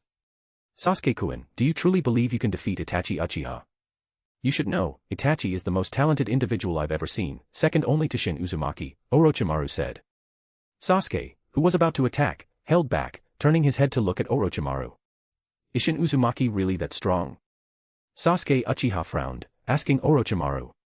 He remembered Kakashi saying earlier that Shin Uzumaki was the undisputed strongest in the shinobi world. He's a monster. Even Itachi Uchiha is completely incomparable to Shin Uzumaki. Orochimaru felt a twinge of jealousy. Shin Uzumaki's strength was otherworldly. He didn't know how Shin had obtained such power. If Itachi was a prodigy, then Shin was a god. Sasuke Uchiha's brow furrowed even deeper. Though he hated Itachi immensely, hearing this still made him feel somewhat displeased. Once upon a time, his older brother Itachi was the person he admired most, the strongest person he knew. Now, he had become the person Sasuke Uchiha wanted to kill most. If Shin Uzumaki is so strong, why should I stay here with you? I'll go find him and ask him to train me. Sasuke Uchiha finished speaking and took a step, intending to leave. Hee hee. Orochimaru chuckled coldly, mocking Sasuke Uchiha's naivety. Why would Shin Uzumaki train him? You think he'll agree? You're delusional. In the entire shinobi world right now, only I can help you, Orochimaru said flatly. This was true. Besides Orochimaru, who would help Sasuke Uchiha increase his strength for his own purposes, no one else could. As for Kakashi, Kakashi was still unconscious, taken down by Itachi Uchiha's Tsukuyomi. Though both had been subjected to Tsukuyomi, Sasuke Uchiha was fine, while Kakashi had remained unconscious since that day. His spirit was damaged, Kakashi wouldn't wake up for at least 10 days to half a month. Why would you help me? You have your own motives, don't you? Sasuke Uchiha's intellect was online. He turned back and asked with a cold smile. Nothing falls from the sky for free, a person like Orochimaru definitely had a purpose. Indeed. I do have a motive. Because I have a grudge against Itachi Uchiha. I also want to see Itachi Uchiha die. Orochimaru had already prepared his excuse. And it was indeed true, Orochimaru did want Itachi to die. Occupy Sasuke Uchiha's body, kill Itachi Uchiha, then gouge out his Mangekyo Sharingan to obtain the eternal Mangekyo Sharingan. This was Orochimaru's goal. Looking up at Orochimaru, Sasuke Uchiha didn't know if he should believe him. Returning to Konoha, you won't be able to get revenge. No one in Konoha can guide you to a level where you can defeat Itachi Uchiha. Only by accepting my tutelage do you have a chance. I won't wait for your answer now. Think about it carefully yourself. Orochimaru didn't expect Sasuke Uchiha to agree immediately. However, Orochimaru was absolutely confident that Sasuke would eventually stay. Sasuke Uchiha wanted to leave. Orochimaru didn't stop him. But just because Orochimaru didn't stop him didn't mean others wouldn't. Kimimaro blocked Sasuke Uchiha, preventing him from leaving. As for fighting, Sasuke Uchiha was directly beaten down. Kimimaro showed no mercy, at most refraining from killing Sasuke Uchiha, thoroughly letting Sasuke experience what true weakness felt like. This was also Orochimaru's instruction, part of his plan. Only by making Sasuke Uchiha fully experience weakness could he make him agree more quickly. The effect was surprisingly good, even exceeding Orochimaru's original expectations. In just 2 days, Sasuke Uchiha agreed to stay. And to show his determination, he even scratched a line across his forehead protector. From then on, he was a missing nin of Konoha. Orochimaru was very pleased by this. He would now focus on nurturing Sasuke Uchiha. Actually, the reason Sasuke Uchiha agreed, besides being beaten quite badly, was because he had another idea in mind. His current strength was insufficient, escape was impossible. Why not increase his strength, kill Orochimaru, and then leave? Use Orochimaru to increase his strength, then kick him aside when he was no longer useful. Wouldn't that work? This was Sasuke Uchiha's current plan. One had to admit, Sasuke Uchiha's heart was also quite dark. Orochimaru and Sasuke Uchiha, each with their own agendas, both harbored ill intentions. Meanwhile, in Konoha, several days had passed since Sasuke Uchiha's disappearance. Naruto Uzumaki was frantic. His best friend was gone just like that. My best bro. Where did he go? How did he suddenly disappear? Pervy Sage. Have you sent anyone to look for Sasuke yet? Naruto barged into the Hokage tower again, entering the Hokage office and clamoring at Jiraiya. Jiraiya, seeing Naruto appear again, looked utterly distressed. This annoying brat Naruto is here again. I've already sent people to look. If there's any news, I'll tell you immediately. Can you please not disturb my work right now? Jiraiya indicated he still had a mountain of work to do. Where did he find time to waste on Naruto? It's been so many days. Sasuke wouldn't have gotten into trouble, would he? Naruto sat on the floor, dejected. Jiraiya sighed. He didn't know why Naruto and the kid Sasuke Uchiha were so close. Perhaps this was their bond, just like his and Orochimaru's. Chapter 368, The Reward for Orochimaru. Naruto, can you please leave and let me finish my work? Once I have news about Sasuke Uchiha, I'll inform you immediately. Jiraiya said to Naruto. He couldn't let Naruto stay here indefinitely, it was affecting his work efficiency. No. Pervy Sage, I don't think you're even looking seriously. If there's no news about Sasuke, I'm not leaving. Naruto stared stubbornly at Jiraiya. Jiraiya clutched his head. If Naruto weren't Minato's son, and if he didn't have a soft spot for Naruto, Jiraiya would have definitely thrown this brat out. Lord Hokage, we have news about Sasuke Uchiha. A ninja entered the room, wearing a mask, an Umbu operative. Great. Hurry up and tell me. Naruto immediately stood up and grabbed the Umbu's hand. The Umbu ninja glanced at Naruto, then addressed Jiraiya, according to our investigation, Sasuke Uchiha was taken away by Orochimaru's subordinate, Kabuto Yakushi. What? He was captured by Orochimaru. What are we waiting for, pervy sage? Let's go save Sasuke. Hearing Orochimaru's subordinate had taken Sasuke, Naruto became frantic, urging Jiraiya to rescue Sasuke Uchiha. You may leave. Jiraiya solemnly dismissed the Umbu ninja. Orochimaru's subordinate took Sasuke Uchiha. What is he planning? Jiraiya felt uneasy. As for Naruto clamoring for him to rescue Sasuke, Jiraiya honestly didn't want to. Firstly, Jiraiya had no particular feelings for Sasuke Uchiha. He had met Sasuke, but Sasuke's attitude towards him had been poor, arrogant, even excessively so. Precisely because of this arrogance, Jiraiya disliked him, especially since Sasuke harbored a twisted, vengeful hatred. Keeping him in Konoha was like harboring an unstable element. Letting Orochimaru's subordinate take him away wasn't necessarily a bad thing. Another reason was Konoha's current situation. It wasn't advisable to antagonize Orochimaru. Naruto, go home for now.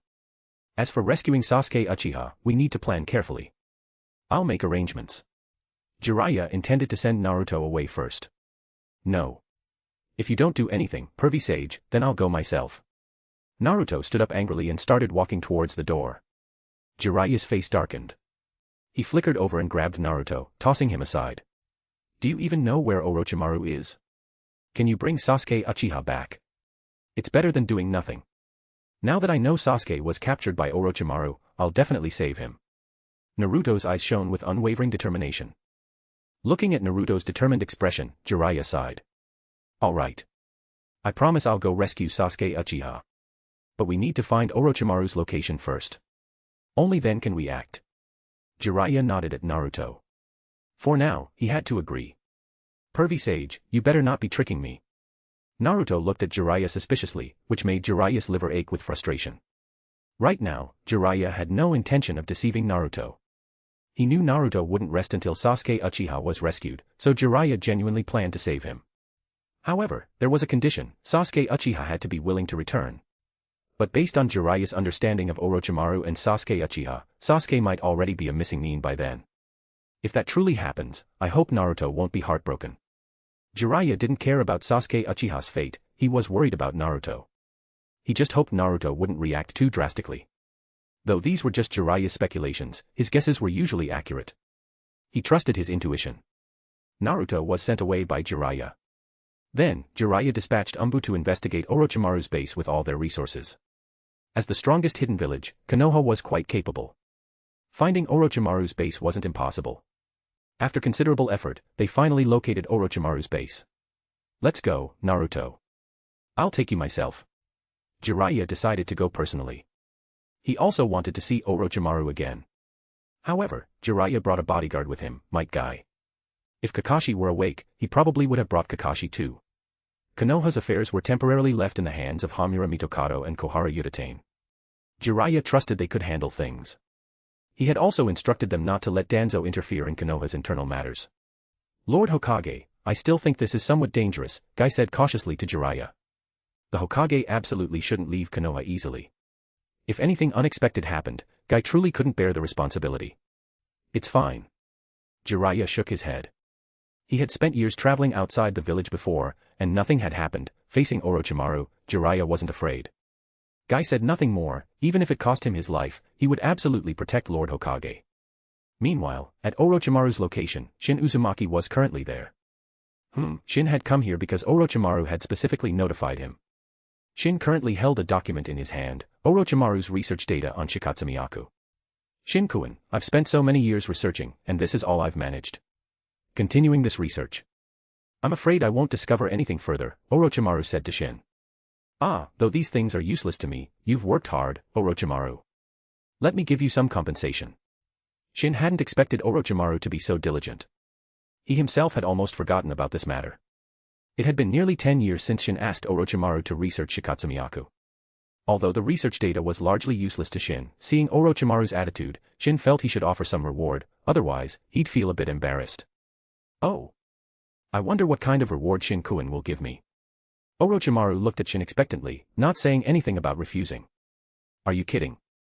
How could he refuse a reward from Shin Uzumaki? A ball of chakra appeared in Shin's hand.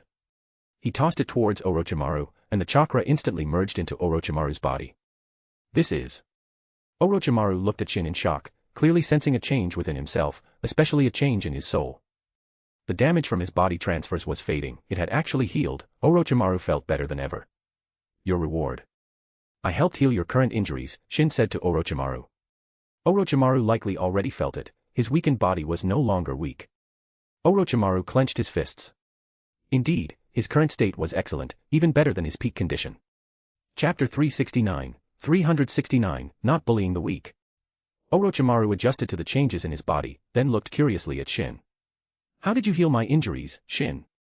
Orochimaru had thought his injuries were irreversible. He knew the extent of his damage better than anyone. I don't think I need to explain that to you, Shin glanced coolly at Orochimaru. It was presumptuous of me to ask. Though disappointed, Orochimaru didn't press further. Doing so might annoy Shin. By the way, Orochimaru, let me give you a free piece of news. You're probably in for some trouble. Shin said to Orochimaru with a smile. Trouble for me? Orochimaru paused. What kind of trouble could he be in? Are the Akatsuki planning to move against me? That was the only trouble Orochimaru could think of at the moment. Jiraiya is right outside your base. Shin didn't keep him in suspense. He had originally planned to leave, but now, not wanting to miss the show, he decided to stay. Jiraiya. Orochimaru's expression darkened. Honestly, Jiraiya's recent transformation surprised even him. To think Jiraiya could master Sage Mode, Orochimaru coveted Sage Mode greatly. He had tried to learn it before but failed. Now, even if Orochimaru wanted to learn it, there was no one to teach him. The White Snake Sage had been eliminated by Shin. The other great snakes in Ryuchi Cave didn't know Sage Mode, so they couldn't teach him. Thus, Kabuto Yakushi in the future would also have no chance to learn Ryuchi Cave's Sage Mode. Ryuchi Cave's Sage Mode was now a lost art. Soon, a small snake slithered up to Orochimaru. It was one of the scout snakes he had placed outside, now reporting an intrusion. Looks like it's unavoidable. Orochimaru knew he couldn't hide any longer. But he wasn't afraid. In his previous weakened state, Orochimaru would have definitely thought of fleeing. But now, thanks to Shin, his condition was excellent. Even in a fight against Jiraiya, Orochimaru didn't think he had no chance. As for Jiraiya's Sage Mode, he had to be able to use it first. Even the strongest power was useless if it couldn't be deployed. And interrupting the activation of Sage Mode was incredibly easy. The inability to instantly enter Sage Mode was its biggest weakness. In a battle, who would give you time to prepare? I'd quite like to see a battle between you Sannin. Should I call Tsunade over? Shin mused. Orochimaru's mouth twitched. If Tsunade really came, he and Jiraiya together probably wouldn't be a match for her. Tsunade had been with Shin for so many years, Orochimaru couldn't guess her current strength, but it was definitely far superior to his own, and not just by a little. Orochimaru, do you want to witness would release? If you do, I can call Tsunade over, Shin asked Orochimaru with a smile. No need. I've already witnessed the legendary would release. Orochimaru said immediately. He had seen it when he reanimated the first Hokage.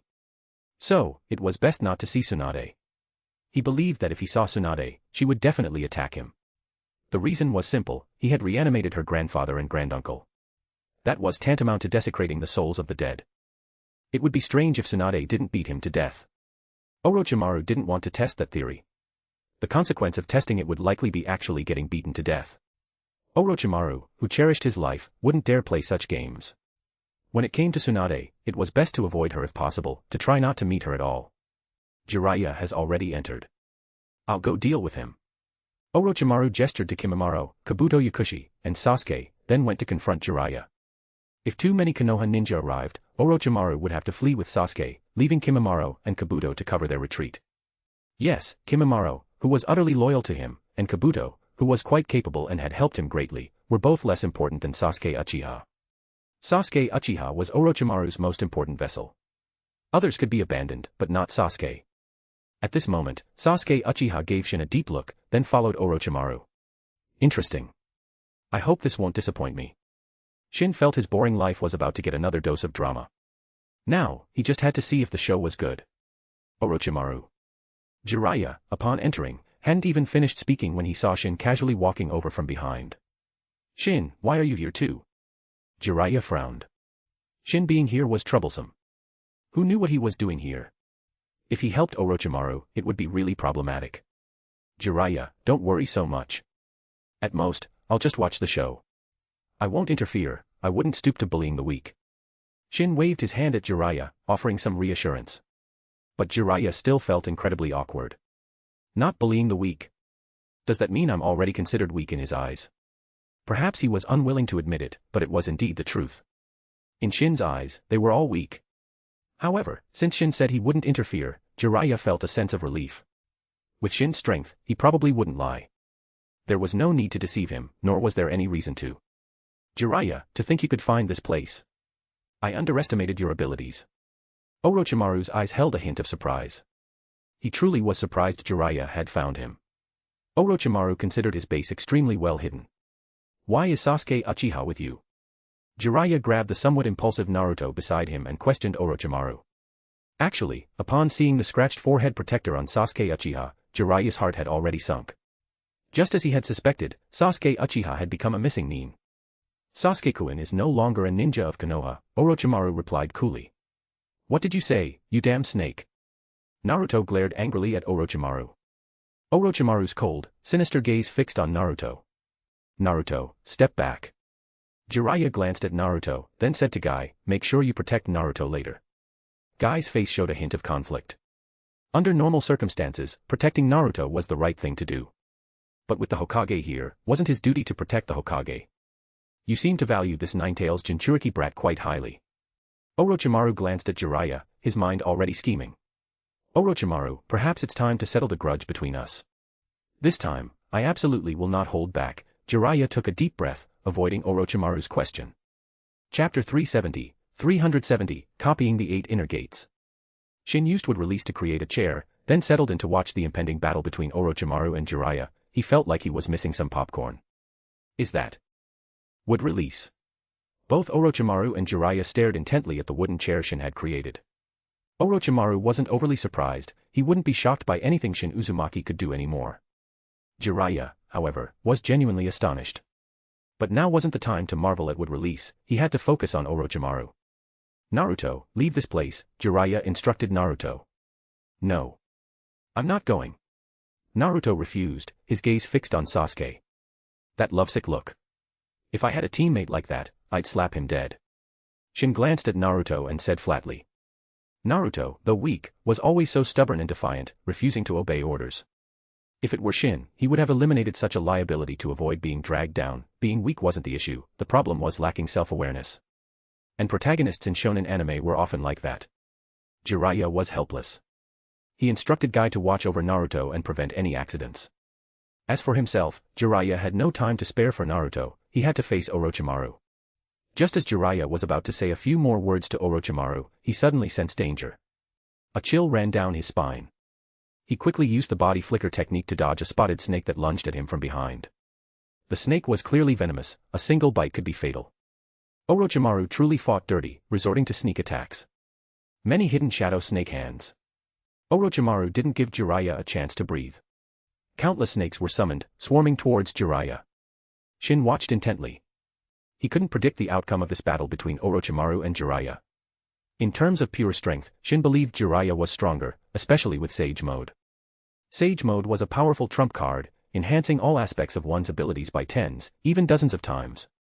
However, actually using Sage Mode in a real battle would be difficult for Jiraiya. Of course, the main issue was that Jiraiya wasn't as ruthless as Orochimaru.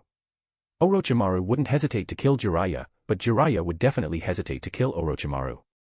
Precisely because of this, the fight was interesting to Shin. If the outcome was obvious from the start, it would be boring. Fire Release, Great Flame Bullet.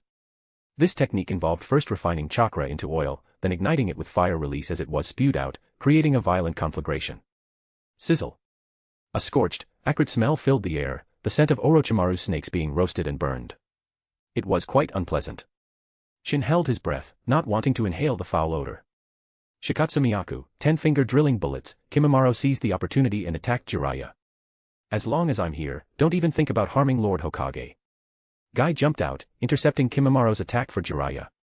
8 Inner Gates, Gate of Joy, open. This was the 6th of the 8 inner gates, Guy's strongest sustainable combat state. Though he could open the 7th gate, the Gate of Shock, the strain on his body was too great, Guy couldn't maintain it for long. It was a last resort, not to be used lightly. As for the 8th gate, the Gate of Death, that was his ultimate trump card, only to be used in desperate situations. Once opened, there was no turning back. Astonishing chakra. Even Orochimaru couldn't help but look at Guy. Guy now possessed the power to threaten him. Jiraiya also highly recognized Guy's strength. Honestly, if Guy's way of thinking wasn't so unconventional, Jiraiya might have even considered him for Hokage. But after observation, Jiraiya concluded Guy wasn't suited for the role. No matter how strong, he was just a fighter, lacking leadership qualities. Jiraiya's tentative choice for the next Hokage was Kakashi. He planned to train Kakashi and then step down, handing the position over. He had never wanted to be Hokage anyway. If not for the lack of other candidates, Jiraiya would have never accepted the role. Morning Peacock. Guy roared, his fists blurring into a flurry of afterimages, the friction with the air creating countless flames that rained down on Kimimaro, resembling a peacock displaying its tail. Kimimaro, seeing this, immediately used Shikatsumiyaku, forming a shield of bone in front of him to block Guy's attack. Might be worth copying the 8 inner gates. Shin thought. Seeing Guy use it, Shin's interest was piqued. The 8 inner gates was indeed a powerful forbidden technique. In the hands of a stronger individual, its power would be even greater. Besides, Shin wasn't short on replication cards, a single advanced replication card could copy it. It seemed like a worthwhile investment. Having decided, Shin didn't hesitate. He consumed one advanced replication card and copied Guy's 8 inner gates forbidden technique. All information regarding the 8 inner gates flooded Shin's mind. In a short moment, Shin had learned it. Honestly, the 8 inner gates wasn't difficult to learn. The challenge lay in possessing a body capable of withstanding it. Forcing the gates open with an inadequate physique could be fatal. But for Shin, even opening the Gate of Death would be no problem. When I have time, I'll try opening all 8 gates. The only prerequisite was finding an opponent. He couldn't just use it against thin air. Finding an opponent wasn't a major concern. In a few years, Kaguya Otsutsuki would be unsealed. And that old geezer, the Sage of 6 Paths. If Shin ever caught him, he'd definitely break his legs. Don't ask why. Killing that old geezer, the Sage of 6 Paths, required no reason. An old schemer who had observed the shinobi world for over 1,000 years, if Shin had the chance to capture him, how could he let him go? Pushing those thoughts aside for now, Shin continued observing their battle. Guy and Kimimaro's fight. Guy naturally had the upper hand, suppressing Kimimaro completely. Guy's relentless attacks left Kimimaro struggling to breathe. Meanwhile, Jiraiya and Orochimaru were locked in a fierce, evenly matched battle. It was difficult to tell who was stronger at the moment. Neither had gained a clear advantage, nor had either suffered significant losses. As for Naruto Uzumaki and Sasuke Uchiha, they were currently engaged in an intense, affectionate staring contest. Just looking at them, one could feel the palpable bromance. Chapter 371 looks a lot like a simp. Sasuke. I'm here to save you. I'll get you away from Orochimaru right now. Naruto ran towards Sasuke Uchiha, completely oblivious to Sasuke's icy expression. Kabuto Yakushi stood aside, watching coolly. He didn't intervene with Naruto Uzumaki, instead following Orochimaru's orders to keep an eye on Sasuke Uchiha. Get lost. I don't need your help. Sasuke Uchiha ruthlessly kicked Naruto away. Naruto, sent flying, looked completely bewildered. What's going on? Why did Sasuke attack me when I came to save him? Naruto Uzumaki, you don't know yet, do you? Sasuke-kun stayed here voluntarily, Kabuto Yakushi said with a sinister smile. Naruto looked at Sasuke in disbelief. Sasuke, tell me, is it true? Faced with Naruto Uzumaki's questioning, Sasuke Uchiha remained silent, which was a tacit admission. Were you threatened by Orochimaru? Naruto looked at Orochimaru with hatred. No. This is my choice. You dead last, you can get lost now, Sasuke said indifferently to Naruto Uzumaki. I don't believe you. Orochimaru must have threatened you. Don't worry, I'll definitely save you. Naruto refused to believe Sasuke would betray Konoha and follow Orochimaru. He was convinced Sasuke had been coerced. Does Naruto Uzumaki look like a simp, or is it just me? Shin, watching Naruto, couldn't help but feel he looked exactly like a simp. If Sasuke were a girl, this plot might be interesting. But he's a dude. This is painful to watch. Shin decisively turned his head away, not wanting to watch these two anymore. Manda. Orochimaru bit his finger and used the summoning jutsu to bring forth Manda. Manda's colossal form instantly destroyed a large portion of Orochimaru's base. Orochimaru. You summoned me. Where's my... Manda, annoyed, was about to demand a sacrifice from Orochimaru when it suddenly caught sight of Shin in the periphery. It immediately deflated, its previous arrogance vanished completely. Manda had a very deep impression of Shin. The reason Ryuchi Cave was split in two was because of this very person. Most importantly, this person had killed the White Snake Sage. Manda was terrified of Shin. Orochimaru, seeing Manda trembling with fear, frowned. A terrified Manda was useless in battle. Orochimaru, don't look for me this time. I'll settle the score with you next time. Manda directly fled, scared back to the summoning realm because of Shin. Haha. Orochimaru, your Manda doesn't listen to you at all. Jiraiya burst out laughing at this scene, then immediately summoned Gamabunta. Orochimaru's face darkened. Previously, Orochimaru had let Manda do as it pleased. Now, it seemed Manda needed some discipline. Kabuto Yakushi, take Sasuke Uchiha and retreat, Orochimaru instructed Kabuto. Facing Jiraiya, Orochimaru had no intention of fighting head-on. Since this base had been discovered, he had to abandon it. Yes, Orochimaru-sama. Kabuto Yakushi grabbed Sasuke Uchiha, glanced at Naruto Uzumaki, and prepared to leave. Let Sasuke go. Naruto Uzumaki roared and attacked Kabuto Yakushi. Get lost. Sasuke Uchiha ruthlessly stabbed forward, tearing a hole in Naruto Uzumaki's abdomen. If Naruto hadn't dodged at the last moment, he might have died under Sasuke Uchiha's blade. Just now, Sasuke Uchiha had aimed for Naruto's vitals, showing no regard for their camaraderie. What camaraderie? What bond? None of that mattered. For Sasuke Uchiha, the most important goal in life was revenge. Sasuke, why? Naruto knelt on the ground in pain. He had almost been killed just now. Naruto. Jiraiya, seeing this, immediately rushed towards Naruto, forgetting about attacking Orochimaru. However, though Jiraiya didn't attack, Gamabunta did. Its massive katana swung towards Orochimaru. Gamabunta's strength wasn't weak, but it truly posed no major threat to Orochimaru. Orochimaru wasn't afraid of Bunta, the pipe-smoking giant toad. Kabuto Yakushi left with Sasuke. Jiraiya didn't pursue them, he was checking Naruto's condition, helping him stop the bleeding.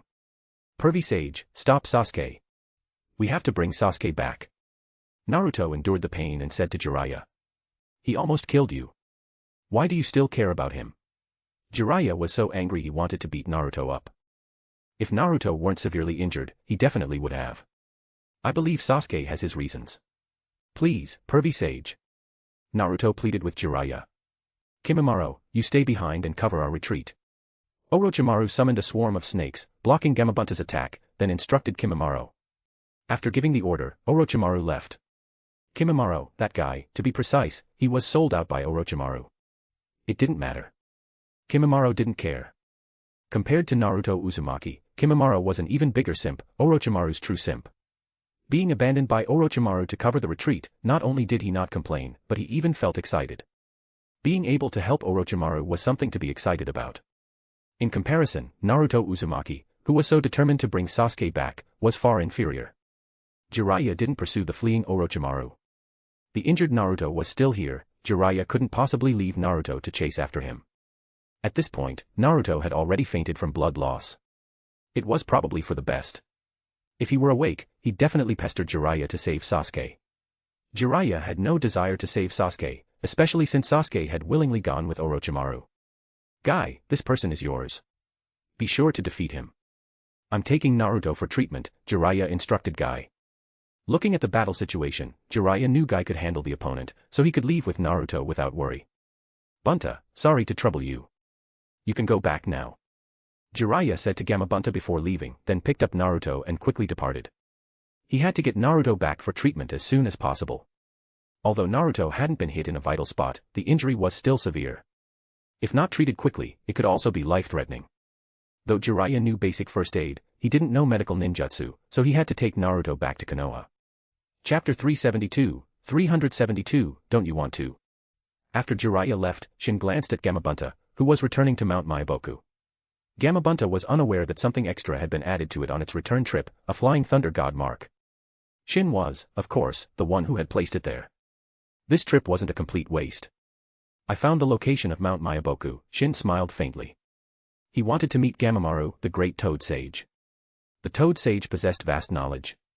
Gamamaru, having guided Hagoromo Otsutsuki in mastering Sage mode and possessing the ability to see the future through his dreams, was a valuable source of information. Shin didn't leave immediately. He turned his attention to the ongoing battle between Kimimaro and Guy. Guy, with 6 gates open, was formidable, but he still couldn't defeat Kimimaro. Kimimaro fought with all his might, heedless of the cost. Though at a disadvantage against Guy's attacks, he hadn't been defeated. 8 inner gates, Gate of Wonder, open. This was the 7th of the 8 inner gates, the gate before the Gate of Death. Opening it placed an immense burden on Guy. Blue steam, generated by evaporating sweat, enveloped his body. The chakra erupting from him surpassed that of a peak Kage. The explosive power of the 8 inner gates was indeed terrifying. Its only drawback was its short duration, most ninja physiques couldn't sustain it for long. After Guy opened the 7th gate, his hair stood on end, and his eyes showed only the whites, the pupils no longer visible. An uninformed observer might mistake Guy for a Hyuga clansman. Daytime Tiger. Opening the 7th gate, Guy immediately unleashed his killing move. After all, the shorter the duration of the 7th gate, the better. Shikatsumiyaku, Dance of the Seedling Fern. Kimimaro also used his strongest killing technique, as if it were his final swan song. Countless bones erupted from the ground, transforming the entire base into a hell of white bones. Die. A spear formed from bone thrust towards Guy. Guy's fist launched a tiger-shaped high-pressure air bullet, tearing through all the bones and lunging towards Kimimaro. This was the first time Guy had fought an enemy with his full strength, and also the first time he had used the Daytime Tiger. Guy himself didn't know its true power. Boom. Orochimaru's base was completely destroyed. The shockwave rippled out for several kilometers, all caused by Guy's Daytime Tiger. Kimimaro was dead. He couldn't withstand the Daytime Tiger's attack. Honestly, facing an attack of this magnitude, even Itachi Uchiha Susanoo would be torn apart. In the original story, Guy had severely injured Kisame with a single Daytime Tiger. Kisame's strength, within the Akatsuki, was at least upper middle tier. Guy knelt on the ground, his entire body racked with needle-like pain. He couldn't even move a finger. The aftermath of using the 8 inner gates was likely even more painful than using Susanoo with the Mangekyo Sharingan. An impressive attack. I'm even more interested in the 8 inner gates now. Shin nodded with satisfaction, then left. He'd visit Mount Myaboku sometime and have a chat with the Toad Sage. But not now. He had to get back to the Land of Whirlpools in time for dinner.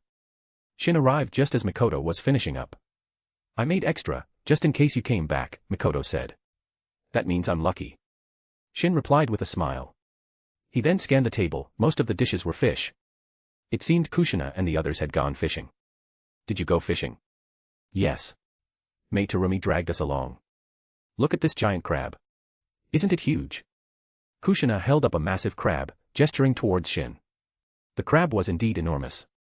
Enough to feed 3 people, though not Kushina. She could probably eat 10 crabs that size. After dinner, Shin couldn't resist pulling Mikoto towards her room. As for what would happen next, Tsunade and the others knew all too well. He went to Mikoto again. That jerk. Kushina grumbled, quite annoyed. Are you jealous, Kushina? Tsunade glanced at Kushina. Of course. Don't you want him to come to your room? Kushina asked, looking at Tsunade. Then she turned to Konan. Konan, don't you want your Shin and I to spend time with you? Kushina-ne, why are you asking me? Konan covered her face, embarrassed. Konan is still so shy. I can't resist teasing you. Kushina sat down beside Konan and started pinching her cheeks. I can't stand bullies like you, Kushina. Konan, it's time to fight back. How about we team up and punish Kushina? Mei Terumi asked Konan. Konan looked at Mei Terumi, then quickly moved away. Kushina, seeing this, immediately pounced on Mei Terumi. What you just said? I can't pretend I didn't hear it. Mei Terumi, prepare to die. Kushina began tickling Mei Terumi, while Tsunade and Mikoto watched, amused. Hanabi, what are you doing? Hinata found Hanabi and Karen eavesdropping at Mikoto's door and couldn't help but ask. Shoo. Be quiet, big sister.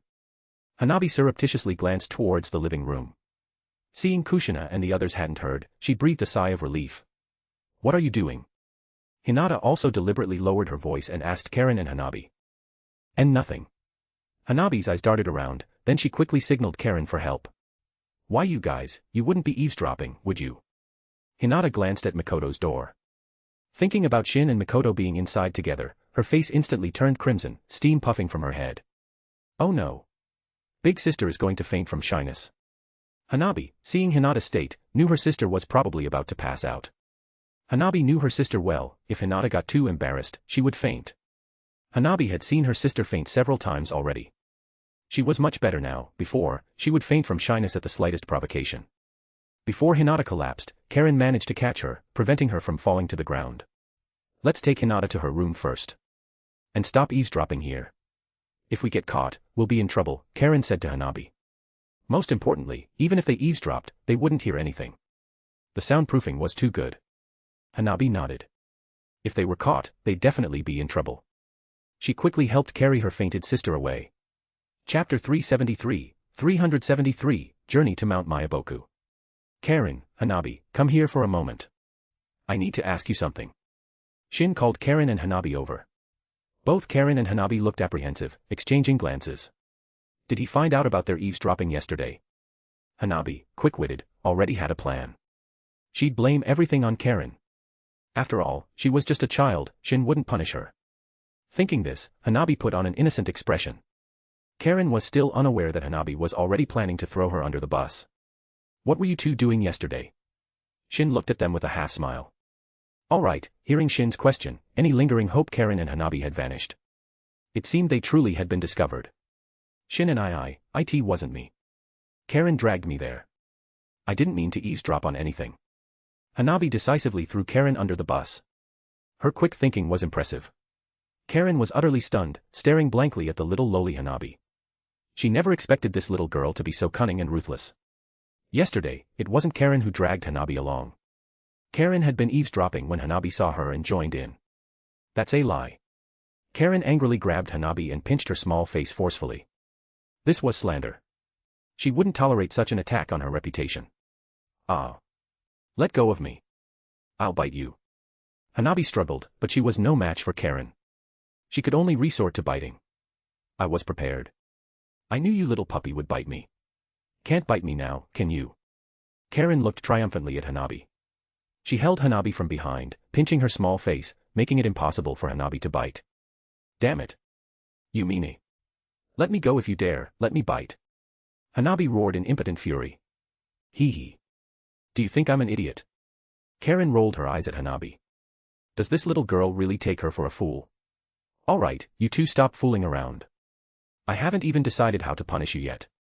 Shin interrupted them, causing Karen and Hanabi's expressions to freeze. Shin had discovered them eavesdropping at the door yesterday. But he had been busy with important matters at the time and hadn't had a chance to discipline them. Shin-sama, I admit my mistake. I'll accept any punishment Shin-sama deems fit. Any punishment at all, Karen said, winking at Shin. Shin, seeing her implication, mentally face-palmed. Thwack. Ouch. Karen clutched her small head, looking pitifully at Shin. That's not the kind of punishment she wanted. He's not going to hit my head too, is he? Hanabi, seeing Karen's pained expression, immediately took a few steps back. The little girl was afraid of pain, so she wanted to escape now. Don't even think about running. If you run away, I'll put you through hellish training later. Shin threatened Hanabi, who was trying to flee. This instantly made Hanabi freeze, looking pitifully at Shin. Fine. I won't do it again. I promise. Hanabi pouted, looking extremely wronged. We didn't even hear anything. If she had heard something, it might have been worth it. But she heard nothing, and now she was being punished.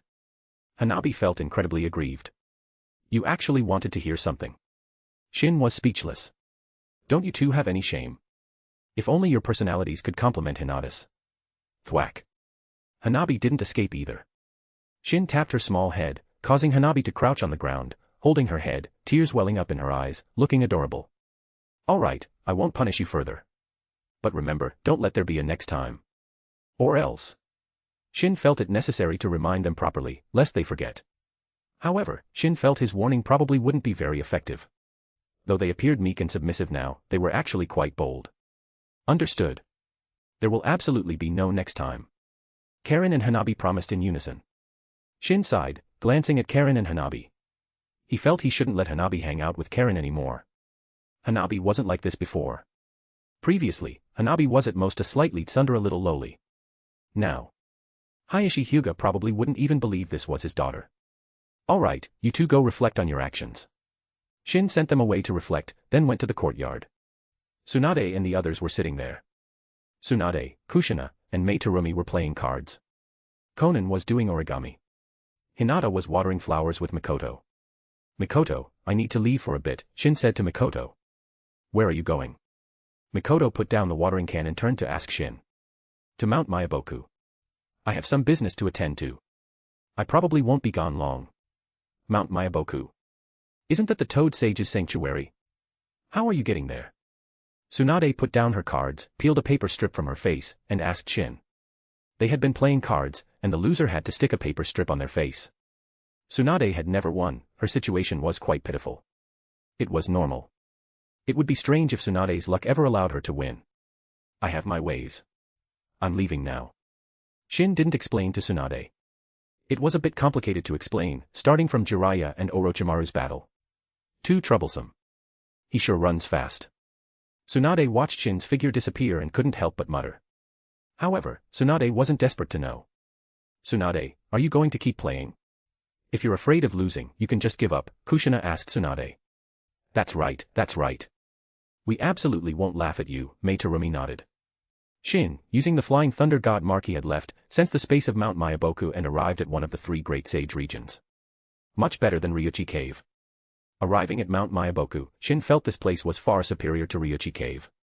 Unlike Ryuchi Cave, whose environment felt repulsive, Mount Mayaboku was pleasant. Among the 3 great sage regions, Mount Mayaboku probably had the best environment. As for the remaining Shikatsu forest, where slugs resided. Though Shin hadn't been there, just the name suggested it wasn't a nice place. Besides, slugs dislike light, one could imagine what Shikatsu forest was like. Chapter 374, Meeting the Great Toad Sage. Shin glanced around but didn't see any of toads. Strange. Where are they? Since he couldn't see any, Shin decided to use his Kagura mind's eye to sense chakra signatures and locate the toads. So they're not here. Through the Kagura mind's eye, Shin realized that Mount Mayaboku was actually quite vast, much larger than Ryuchi Cave, which he had visited before. His current location was merely the outskirts of Mount Mayaboku. Besides some insects, there were no signs of toads. The toads resided in the central region of Mount Mayaboku. So, Shin had to leave this area and head towards the center. The distance wasn't short, but with Shin's spacetime ninjutsu, distance was never an issue. Using Yumatsu Hirasaka, he instantly arrived at the toads' dwelling place, where he saw a large gathering of them. Besides Fukasaku and Shima, whose forms were relatively small, the other toads were enormous. Gamabunta, for instance, was nearly as large as the one-tail, Shikaku. As for strength, while Gamabunta wasn't weak, Shin didn't believe its power rivaled that of a tailed beast. Who are you?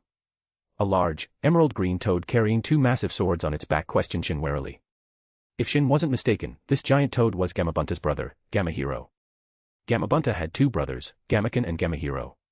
Shin glanced at Gamahiro but didn't bother responding. His target was the great toad sage, Gamamaru. As for Gamamaru's location, Shin didn't need them to lead the way, he had already sensed the great toad sage's aura. Mount Mayaboku isn't open to just anyone.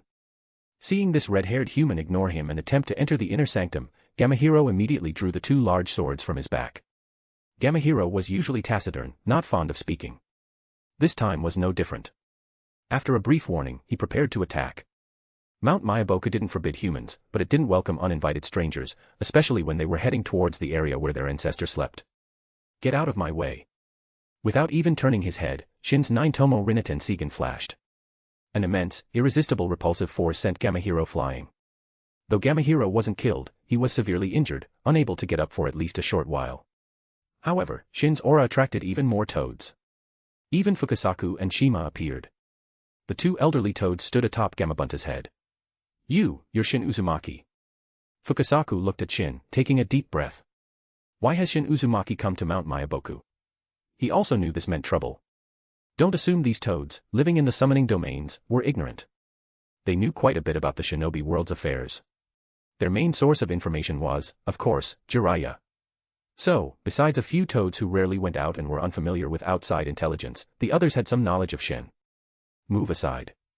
I'm here to see Gamamaru. Shin said coolly to the assembled toads. You want to see the great toad sage? Fukasaku became even more vigilant. Other toads might not know who Gamamaru was, but as the great toad sage's guard, he certainly did. That's right. I don't have time for this. Stand aside, or I'll paint this mountain red.